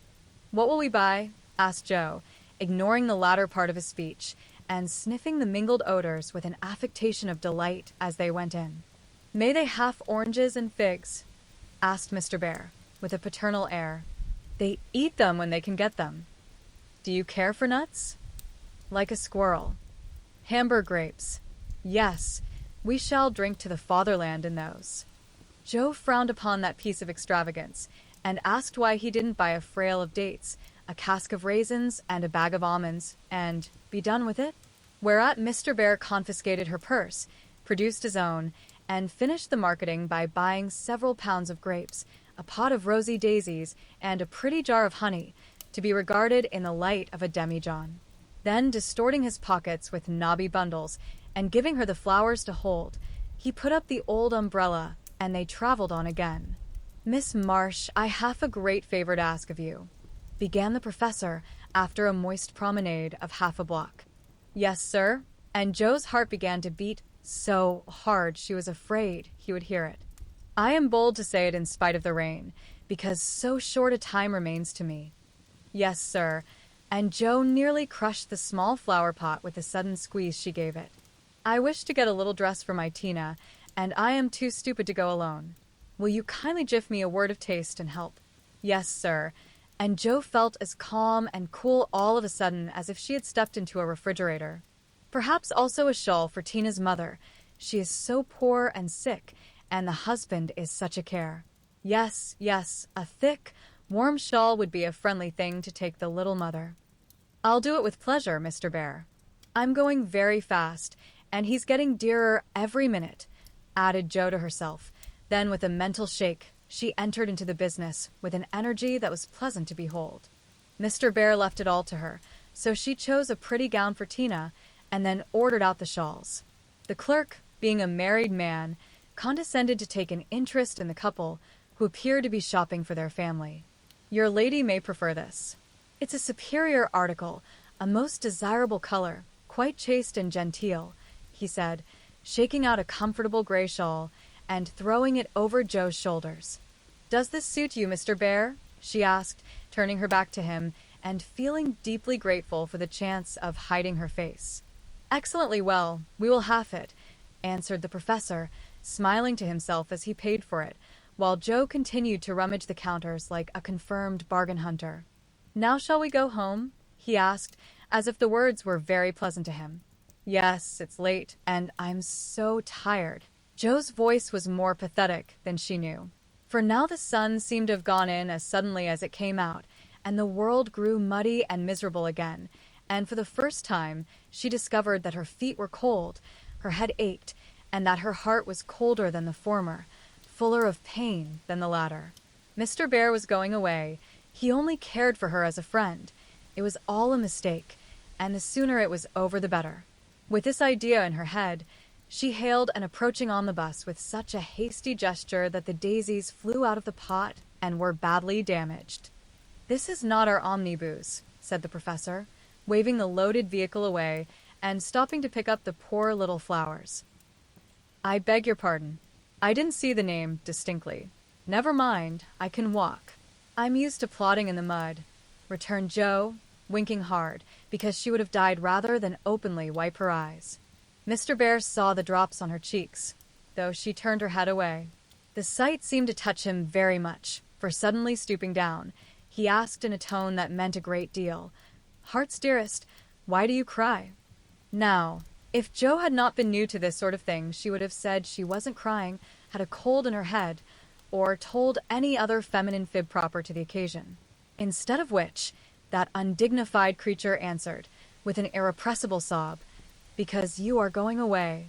"Asich, mein Gott, that is so good," cried Mr. Bear, managing to clasp his hands in spite of the umbrella and the bundles.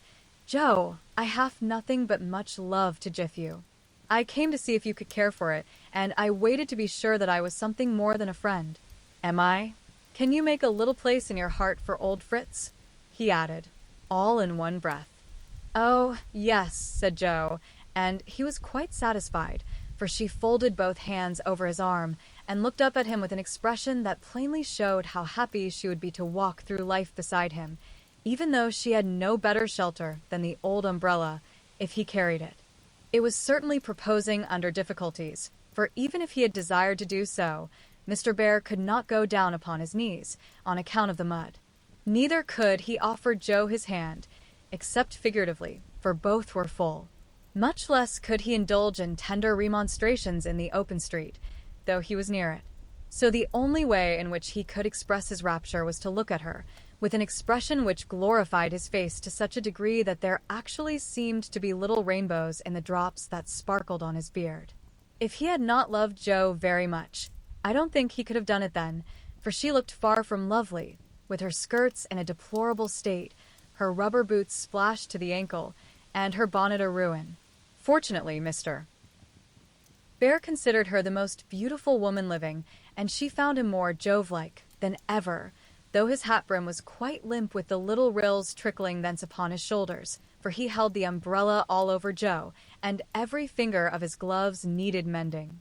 Passers-by probably thought them a pair of harmless lunatics, for they entirely forgot to hail a bus, and strolled leisurely along, oblivious of deepening dusk and fog. Little they cared what anybody thought, for they were enjoying the happy hour that seldom comes but once in any life, the magical moment which bestows youth on the old, beauty on the plain, wealth on the poor, and gives human hearts a foretaste of heaven. The professor looked as if he had conquered a kingdom, and the world had nothing more to offer him in the way of bliss, while Joe trudged beside him, feeling as if her place had always been there, and wondering how she ever could have chosen any other lot. Of course, she was the first to speak, intelligibly, I mean, for the emotional remarks which followed her impetuous, "Oh, yes," were not of a coherent or reportable character. "Friedrich, why didn't you?" Heaven, she gives me the name that no one speaks since Minna died," cried the professor, pausing in a puddle to regard her with grateful delight. "I always call you so to myself, I forgot, but I won't unless you like it." "Like it? It is more sweet to me than I can tell." "Say thou." "Also, and I shall say your language is almost as beautiful as mine." "Isn't thou a little sentimental?" asked Joe, privately thinking it a lovely monosyllable. Sentimental? Yes. Thank God. We Germans believe in sentiment and keep ourselves young MIT it. Your English, you, is so cold, say thou. Heart's dearest, it means so much to me, pleaded Mr. Bear, more like a romantic student than a grave professor. Well, then, why didn't thou tell me all this sooner? Asked Joe bashfully. Now I shall have to show thee all my heart, and I so gladly will, because thou must take care of it hereafter. See, then, my Joe. Ah, the dear, funny little name. I had a wish to tell something the day I said goodbye in New York, but I thought the handsome friend was betrothed to thee, and so I spoke not. Wouldst thou have said yes, then, if I had spoken? I don't know. I'm afraid not, for I didn't have any heart just then. Prut, that I do not believe. It was asleep till the fairy prince came through the wood and waked it up. Ah, well, die erste Liebe ist die beste, but set die Schuld not expect. Yes, the first love is the best, but be so contented, for I never had another. Teddy was only a boy, and soon got over his little fancy, said Joe, anxious to correct the professor's mistake. Good, then I shall rest happy, and be sure that thou givest me all. I half waited so long. I am grown selfish, as thou wilt find, Professorin. I like that, cried Joe, delighted with her new name. Now tell me what brought you, at last. Just when I wanted you? This, and Mr. Bear took a little worn paper out of his waistcoat pocket. Joe unfolded it and looked much abashed, for it was one of her own contributions to a paper that paid for poetry, which accounted for her sending it an occasional attempt. How could that bring you? She asked, wondering what he meant. I found it by chance. I knew it by the names and the initials, and in it there was one little verse that seemed to call me. Read and find him. I will see that you go not in the wet. In the garret. For little chests all in a row, dim with dust, and worn by time, all fashioned and filled, long ago, by children now in their prime. For little keys hung side by side, with faded ribbons, brave and gay when fastened there, with childish pride, long ago, on a rainy day. For little names, one on each lid, carved out by a boyish hand, and underneath their lethe hid histories of the happy band once playing here, and pausing oft to hear the sweet refrain that came and went on the roof aloft in the falling summer rain. Meg on the first lid, smooth and fair. I look in with loving eyes, for folded here, with well-known care, a goodly gathering lies, the record of a peaceful life, gifts to gentle child and girl, a bridal gown, lines to a wife, a tiny shoe, a baby curl. No toys in this first chest remain, for all are carried away in their old age to join again in another small Meg's play. Ah, happy mother? Well, I know you hear, like a sweet refrain, lullabies ever soft and low in the falling summer rain. Joe, on the next lid, scratched and worn, and within a motley store of headless dolls, of school books torn, birds and beasts that speak no more, spoils brought home from the fairy ground only trod by youthful feet, dreams of a future never found, memories of a past still sweet, half-writ poems, stories wild, April letters, warm and cold, diaries of a willful child, hints of a woman early old, a woman in a lonely home, hearing, like a sad refrain, be worthy, love, and love will come in the falling summer rain. My Beth, the dust is always swept from the lid that bears your name, as if by loving eyes that wept, by careful hands that often came. Death canonized for us one saint, ever less human than divine, and still we lay, with tender plaint, relics in this household shrine. The silver bell, so seldom rung, the little cap which last she wore, the fair, dead Catherine that hung by angels born above her door. The songs she sang, without lament, in her prison house of pain, forever are they sweetly blent with the falling summer rain. Upon the last lid's polished field, legend now both fair and true a gallant knight bears on his shield, Amy, in letters gold and blue.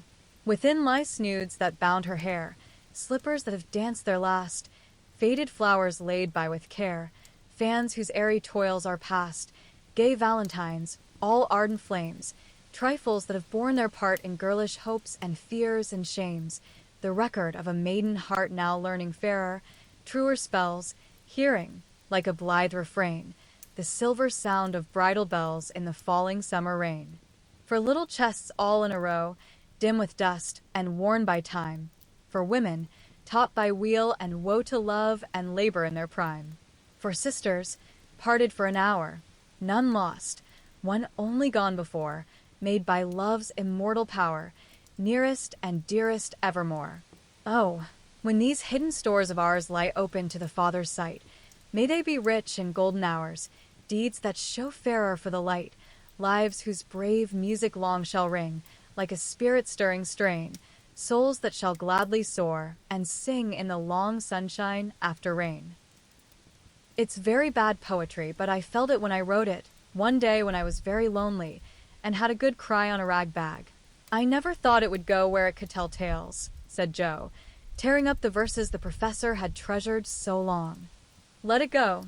It has done its duty, and I will have a fresh one when I read all the brown book in which she keeps her little secrets, said Mr. Bear with a smile as he watched the fragments fly away on the wind.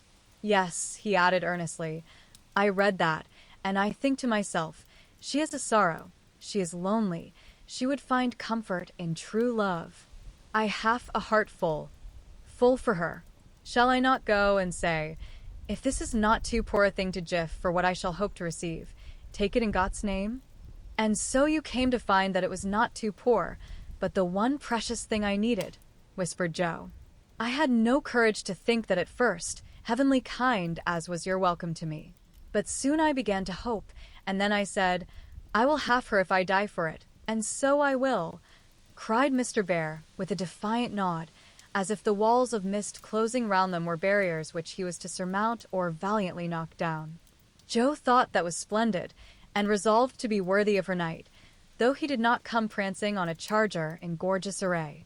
What made you stay away so long? She asked presently, finding it so pleasant to ask confidential questions and get delightful answers that she could not keep silent. It was not easy, but I could not find the heart to take you from that so happy home until I could have a prospect of one to jiff you. After much time, perhaps, and hard work, how could I ask you to jiff up so much for a poor old fellow who has no fortune but a little learning? I'm glad you are poor. I couldn't bear a rich husband, said Joe decidedly, adding in a softer tone, don't fear poverty. I've known it long enough to lose my dread and be happy working for those I love. And don't call yourself old. 40 is the prime of life. I couldn't help loving you if you were 70. The professor found that so touching that he would have been glad of his handkerchief if he could have got at it. As he couldn't, Joe wiped his eyes for him and said, laughing, as she took away a bundle or two, I may be strong-minded, but no one can say I'm out of my sphere now, for woman's special mission is supposed to be drying tears and bearing burdens. I'm to carry my share, Friedrich, and help to earn the home. Make up your mind to that, or I'll never go, she added resolutely, as he tried to reclaim his load. We shall see. Have you patience to wait a long time, Joe? I must go away and do my work alone. I must tell my boys first, because, even for you, I may not break my word to Minna. Can you forgive that, and be happy while we hope and wait? Yes, I know I can, for we love one another, and that makes all the rest easy to bear. I have my duty, also, and my work. I couldn't enjoy myself if I neglected them even for you, so there's no need of hurry or impatience. You can do your part out west, I can do mine here, and both be happy hoping for the best, and leaving the future to be as God wills. Ah, thou giffest me such hope and courage, and I have nothing to jiff back but a full heart and these empty hands, cried the professor, quite overcome. Joe never would learn to be proper, for when he said that as they stood upon the steps, she just put both hands into his, whispering tenderly, not empty now, and stooping down, kissed her Friedrich under the umbrella. It was dreadful, but she would have done it if the flock of draggle-tailed sparrows on the hedge had been human beings, for she was very far gone indeed, and quite regardless of everything but her own happiness. Though it came in such a very simple guise, that was the crowning moment of both their lives, when, turning from the night and storm and loneliness to the household light and warmth and peace waiting to receive them, with a glad welcome home, Jo let her lover in and shut the door. Chapter 47, Harvest Time. For a year Jo and her professor worked and waited, hoped and loved, met occasionally, and wrote such voluminous letters that the rise in the price of paper was accounted for, Laurie said. The second year began rather soberly, for their prospects did not brighten, and Aunt March died suddenly. But when their first sorrow was over, for they loved the old lady in spite of her sharp tongue, they found they had cause for rejoicing, for she had left Plumfield to Jo, which made all sorts of joyful things possible. It's a fine old place, and will bring a handsome sum, for of course you intend to sell it, said Laurie, as they were all talking the matter over some weeks later. No, I don't, was Jo's decided answer, as she petted the fat poodle, whom she had adopted, out of respect to his former mistress. You don't mean to live there? Yes, I do. But, my dear girl, it's an immense house, and will take a power of money to keep it in order. The garden and orchard alone need 2 or 3 men, and farming isn't in Bear's line, I take it. He'll try his hand at it there, if I propose it. And you expect to live on the produce of the place? Well, that sounds paradisiacal, but you'll find it desperate hard work. The crop we are going to raise is a profitable one. And Jo laughed.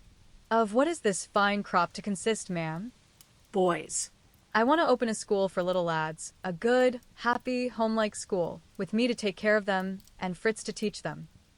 That's a truly joyous plan for you. Isn't that just like her? Cried Laurie, appealing to the family, who looked as much surprised as he. I like it, said Mrs. March decidedly. So do I, added her husband, who welcomed the thought of a chance for trying the Socratic method of education on modern youth. It will be an immense care for Jo, said Meg, stroking the head of her one all-absorbing son. Jo can do it and be happy in it. It's a splendid idea. Tell us all about it, cried Mr. Lawrence, who had been longing to lend the lovers a hand, but knew that they would refuse his help. I knew you'd stand by me, sir. Amy does too. I see it in her eyes, though she prudently waits to turn it over in her mind before she speaks. Now, my dear people, continued Jo earnestly, just understand that this isn't a new idea of mine, but a long-cherished plan. Before my Fritz came, I used to think how, when I'd made my fortune and no one needed me at home, I'd hire a big house and pick up some poor, forlorn little lads who hadn't any mothers and take care of them and make life jolly for them before it was too late. I see so many going to ruin for want of help at the right minute. I love so to do anything for them. I seem to feel their wants and sympathize with their troubles, and oh, I should so like to be a mother to them. Mrs. March held out her hand to Jo, who took it, smiling, with tears in her eyes, and went on in the old enthusiastic way, which they had not seen for a long while. I told my plan to Fritz once, and he said it was just what he would like, and agreed to try it when we got rich. Bless his dear heart, he's been doing it all his life. Helping poor boys, not getting rich. That he'll never be. Money doesn't stay in his pocket long enough to lay up any. But now, thanks to my good old aunt, who loved me better than I ever deserved, I'm rich. At least I feel so. And we can live at Plumfield perfectly well, if we have a flourishing school. It's just the place for boys. The house is big, and the furniture strong and plain. There's plenty of room for dozens inside, and splendid grounds outside. They could help in the garden and orchard. Such work is healthy, isn't it, sir?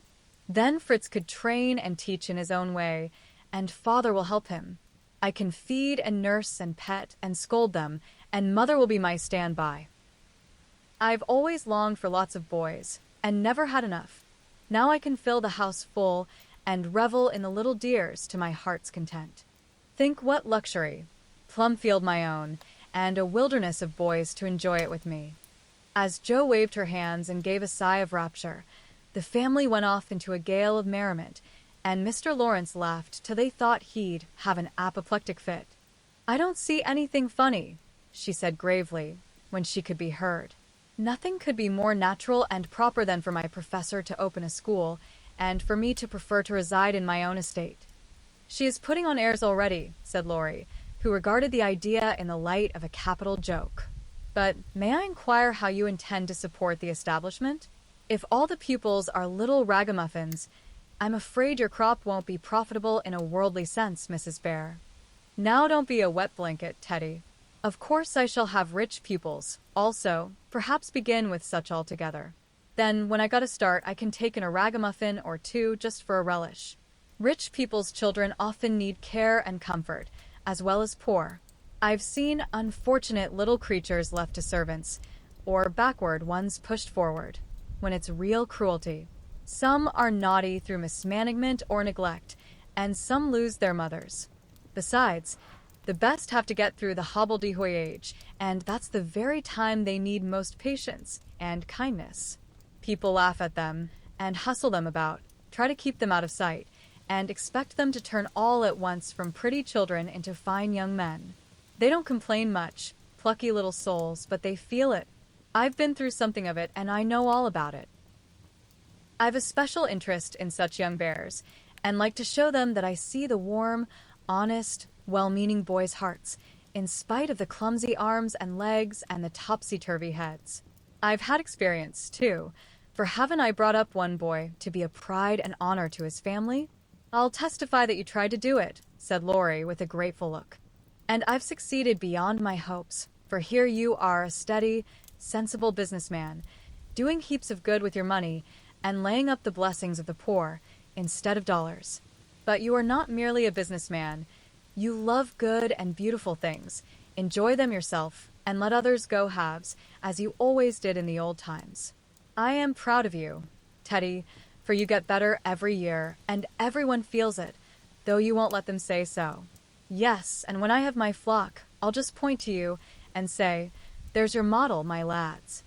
Poor Laurie didn't know where to look, for, man though he was, something of the old bashfulness came over him as this burst of praise made all faces turn approvingly upon him. I say, Joe, that's rather too much, he began, just in his old boyish way. You have all done more for me than I can ever thank you for, except by doing my best not to disappoint you. You have rather cast me off lately, Joe, but I've had the best of help, nevertheless.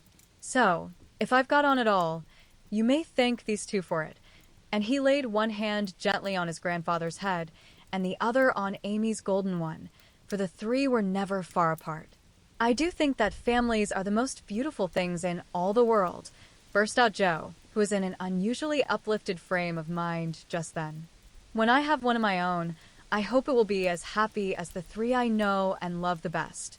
If John and my Fritz were only here, it would be quite a little heaven on earth, she added more quietly. And that night when she went to her room after a blissful evening of family councils, hopes, and plans, her heart was so full of happiness that she could only calm it by kneeling beside the empty bed always near her own, and thinking tender thoughts of Beth. It was a very astonishing year altogether, for things seemed to happen in an unusually rapid and delightful manner. Almost before she knew where she was, Jo found herself married and settled at Plumfield. Then a family of 6 or 7 boys sprung up like mushrooms and flourished surprisingly, poor boys as well as rich, for Mr. Lawrence was continually finding some touching case of destitution and begging the Bears to take pity on the child, and he would gladly pay a trifle for its support. In this way, the sly old gentleman got round proud Jo, and furnished her with the style of boy in which she most delighted. Of course it was uphill work at first, and Jo made queer mistakes, but the wise professor steered her safely into calmer waters, and the most rampant ragamuffin was conquered in the end. How Jo did enjoy her wilderness of boys, and how poor dear Aunt March would have lamented had she been there to see the sacred precincts of Prim, well-ordered Plumfield overrun with Toms, Dicks, and Harrys. There was a sort of poetic justice about it, after all, for the old lady had been the terror of the boys for miles around, and now the exiles feasted freely on forbidden plums, kicked up the gravel with profane boots unreproved, and played cricket in the big field where the irritable cow with a crumpled horn used to invite rash youths to come and be tossed. It became a sort of boys' paradise, and Laurie suggested that it should be called the Bear Garden, as a compliment to its master and appropriate to its inhabitants. It never was a fashionable school, and the professor did not lay up a fortune, but it was just what Joe intended it to be. A happy, home-like place for boys who needed teaching, care, and kindness. Every room in the big house was soon full. Every little plot in the garden soon had its owner. A regular menagerie appeared in barn and shed, for pet animals were allowed. And 3 times a day, Joe smiled at her Fritz from the head of a long table lined on either side with rows of happy young faces, which all turned to her with affectionate eyes, confiding words, and grateful hearts, full of love for Mother Bear. She had boys enough now, and did not tire of them, though they were not angels by any means, and some of them caused both Professor and Professorin much trouble and anxiety. But her faith in the good spot which exists in the heart of the naughtiest, sauciest, most tantalizing little ragamuffin gave her patience, skill, and in time success, for no mortal boy could hold out long with Father Bear shining on him as benevolently as the sun, and Mother Bear forgiving him 70 times 7. Very precious to Joe was the friendship of the lads, their penitent sniffs and whispers after wrongdoing, their droll or touching little confidences, their pleasant enthusiasms, hopes, and plans, even their misfortunes, for they only endeared them to her all the more. There were slow boys and bashful boys, feeble boys and riotous boys, boys that lisped and boys that stuttered, 1 or 2 lame ones, and a merry little quadroon, who could not be taken in elsewhere, but who was welcome to the Bear Garden, though some people predicted that his admission would ruin the school. Yes, Joe was a very happy woman there, in spite of hard work, much anxiety, and a perpetual racket. She enjoyed it heartily, and found the applause of her boys more satisfying than any praise of the world, for now she told no stories except to her flock of enthusiastic believers and admirers. As the years went on, 2 little lads of her own came to increase her happiness, Rob, named for Grandpa, and Teddy, a happy-go-lucky baby, who seemed to have inherited his papa's sunshiny temper, as well as his mother's lively spirit. How they ever grew up alive in that whirlpool of boys was a mystery to their grandma and aunts, but they flourished like dandelions in spring, and their rough nurses loved and served them well. There were a great many holidays at Plumfield, and one of the most delightful was the yearly apple picking. For then the Marches, Lawrences, Brooks, and Bears turned out in full force and made a day of it. 5 years after Joe's wedding, one of these fruitful festivals occurred, a mellow October day, when the air was full of an exhilarating freshness which made the spirits rise and the blood dance healthily in the veins. The old orchard wore its holiday attire. Goldenrod and asters fringed the mossy walls. Grasshoppers skipped briskly in the sere grass, and crickets chirped like fairy pipers at a feast. Squirrels were busy with their small harvesting. Birds twittered their adieus from the alders in the lane, and every tree stood ready to send down its shower of red or yellow apples at the first shake. Everybody was there. Everybody laughed and sang, climbed up, and tumbled down. Everybody declared that there never had been such a perfect day or such a jolly set to enjoy it, and everyone gave themselves up to the simple pleasures of the hour as freely as if there were no such things as care or sorrow in the world. Mr. March strolled placidly about, quoting Tusser, Cowley, and Columella to Mr. Lawrence, while enjoying the gentle apple's winy juice.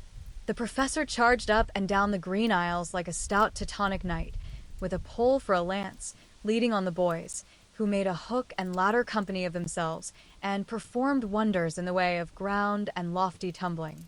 Laurie devoted himself to the little ones, rode his small daughter in a bushel basket, took Daisy up among the birds' nests, and kept adventurous Rob from breaking his neck. Mrs. March and Meg sat among the apple piles like a pair of pomonas, sorting the contributions that kept pouring in, while Amy, with a beautiful motherly expression in her face, sketched the various groups and watched over one pale lad, who sat adoring her with his little crutch beside him. Jo was in her element that day, and rushed about, with her gown pinned up, and her hat anywhere but on her head, and her baby tucked under her arm, ready for any lively adventure which might turn up.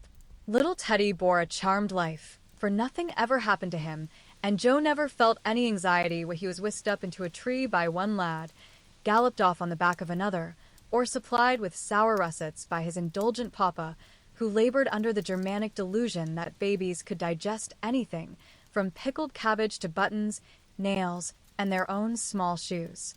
She knew that little Ted would turn up again in time, safe and rosy, dirty and serene, and she always received him back with a hearty welcome, for Joe loved her babies tenderly. At 4 o'clock a lull took place, and baskets remained empty, while the apple pickers rested and compared rents and bruises.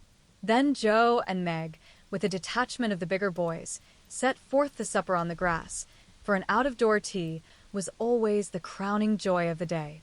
The land literally flowed with milk and honey on such occasions, for the lads were not required to sit at table, but allowed to partake of refreshment as they liked, freedom being the sauce best beloved by the boyish soul.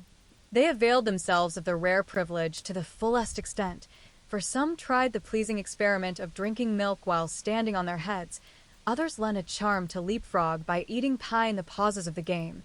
Cookies were sown broadcast over the field, and apple turnovers roost in the trees like a new style of bird. The little girls had a private tea party, and Ted roved among the edibles at his own sweet will. When no one could eat any more, the professor proposed the first regular toast, which was always drunk at such times. Aunt March, God bless her. A toast heartily given by the good man, who never forgot how much he owed her, and quietly drunk by the boys, who had been taught to keep her memory green. Now, Grandma's 60th birthday. Long life to her, with 3 times 3. That was given with a will, as you may well believe, and the cheering once begun, it was hard to stop it. Everybody's health was proposed, from Mr. Lawrence, who was considered their special patron, to the astonished guinea pig, who had strayed from its proper sphere in search of its young master. Demi, as the oldest grandchild, then presented the queen of the day with various gifts, so numerous that they were transported to the festive scene in a wheelbarrow. Funny presents, some of them, but what would have been defects to other eyes were ornaments to Grandma's, for the children's gifts were all their own. Every stitch Daisy's patient little fingers had put into the handkerchiefs she hemmed was better than embroidery to Mrs. March. Demi's miracle of mechanical skill, though the cover wouldn't shut, Rob's footstool had a wiggle in its uneven legs that she declared was soothing, and no page of the costly book Amy's child gave her was so fair as that on which appeared in tipsy capitals the words, "To dear Grandma, from her little Beth."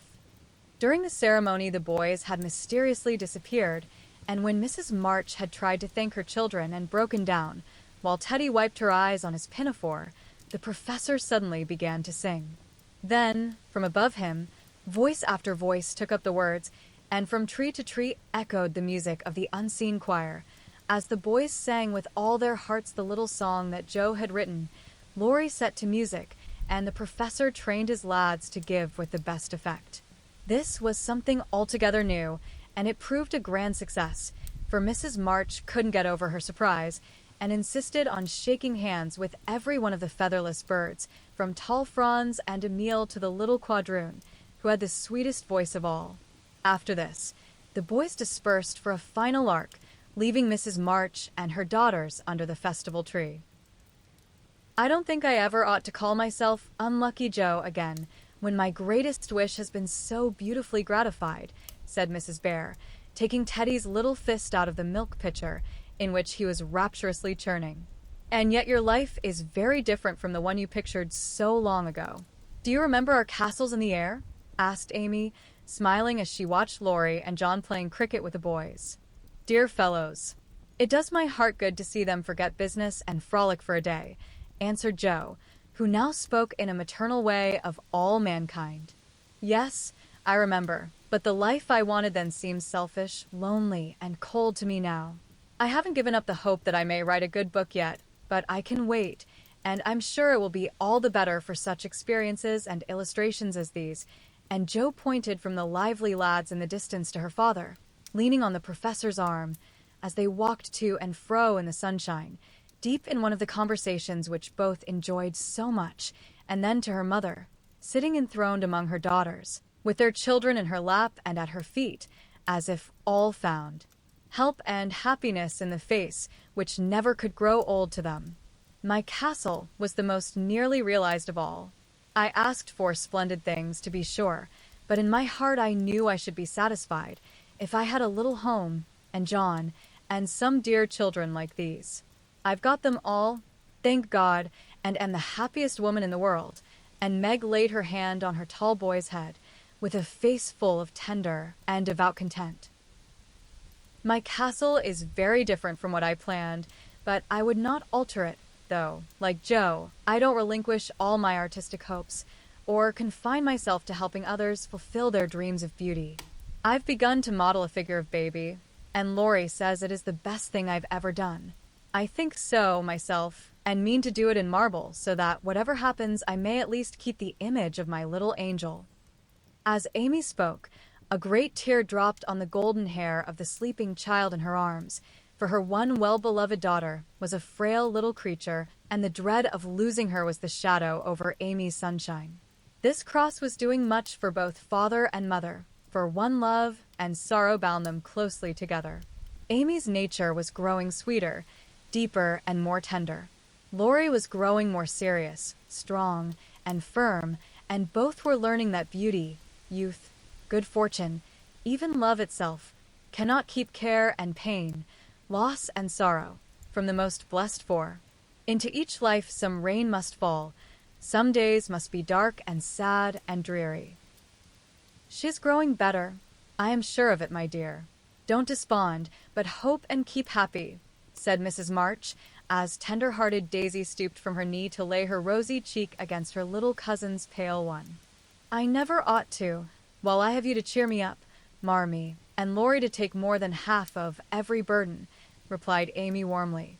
He never lets me see his anxiety, but is so sweet and patient with me, so devoted to Beth, and such a stay and comfort to me always that I can't love him enough. So, in spite of my one cross, I can say with Meg, thank God, I'm a happy woman. There's no need for me to say it, for everyone can see that I'm far happier than I deserve, added Jo, glancing from her good husband to her chubby children, tumbling on the grass beside her. Fritz is getting gray and stout. I'm growing as thin as a shadow, and am 30. We never shall be rich, and Plumfield may burn up any night, for that incorrigible Tommy Bangs will smoke sweet fern cigars under the bedclothes, though he set himself afire 3 times already. But in spite of these unromantic facts, I have nothing to complain of, and never was so jolly in my life. Excuse the remark, but living among boys, I can't help using their expressions now and then. Yes, Joe, I think your harvest will be a good one, began Mrs. March, frightening away a big black cricket that was staring Teddy out of countenance. Not half so good as yours, mother. Here it is, and we never can thank you enough for the patient sowing and reaping you have done, cried Jo, with the loving impetuosity which she never would outgrow. I hope there will be more wheat and fewer tares every year, said Amy softly. A large sheaf, but I know there's room in your heart for it, Marmee dear, added Meg's tender voice.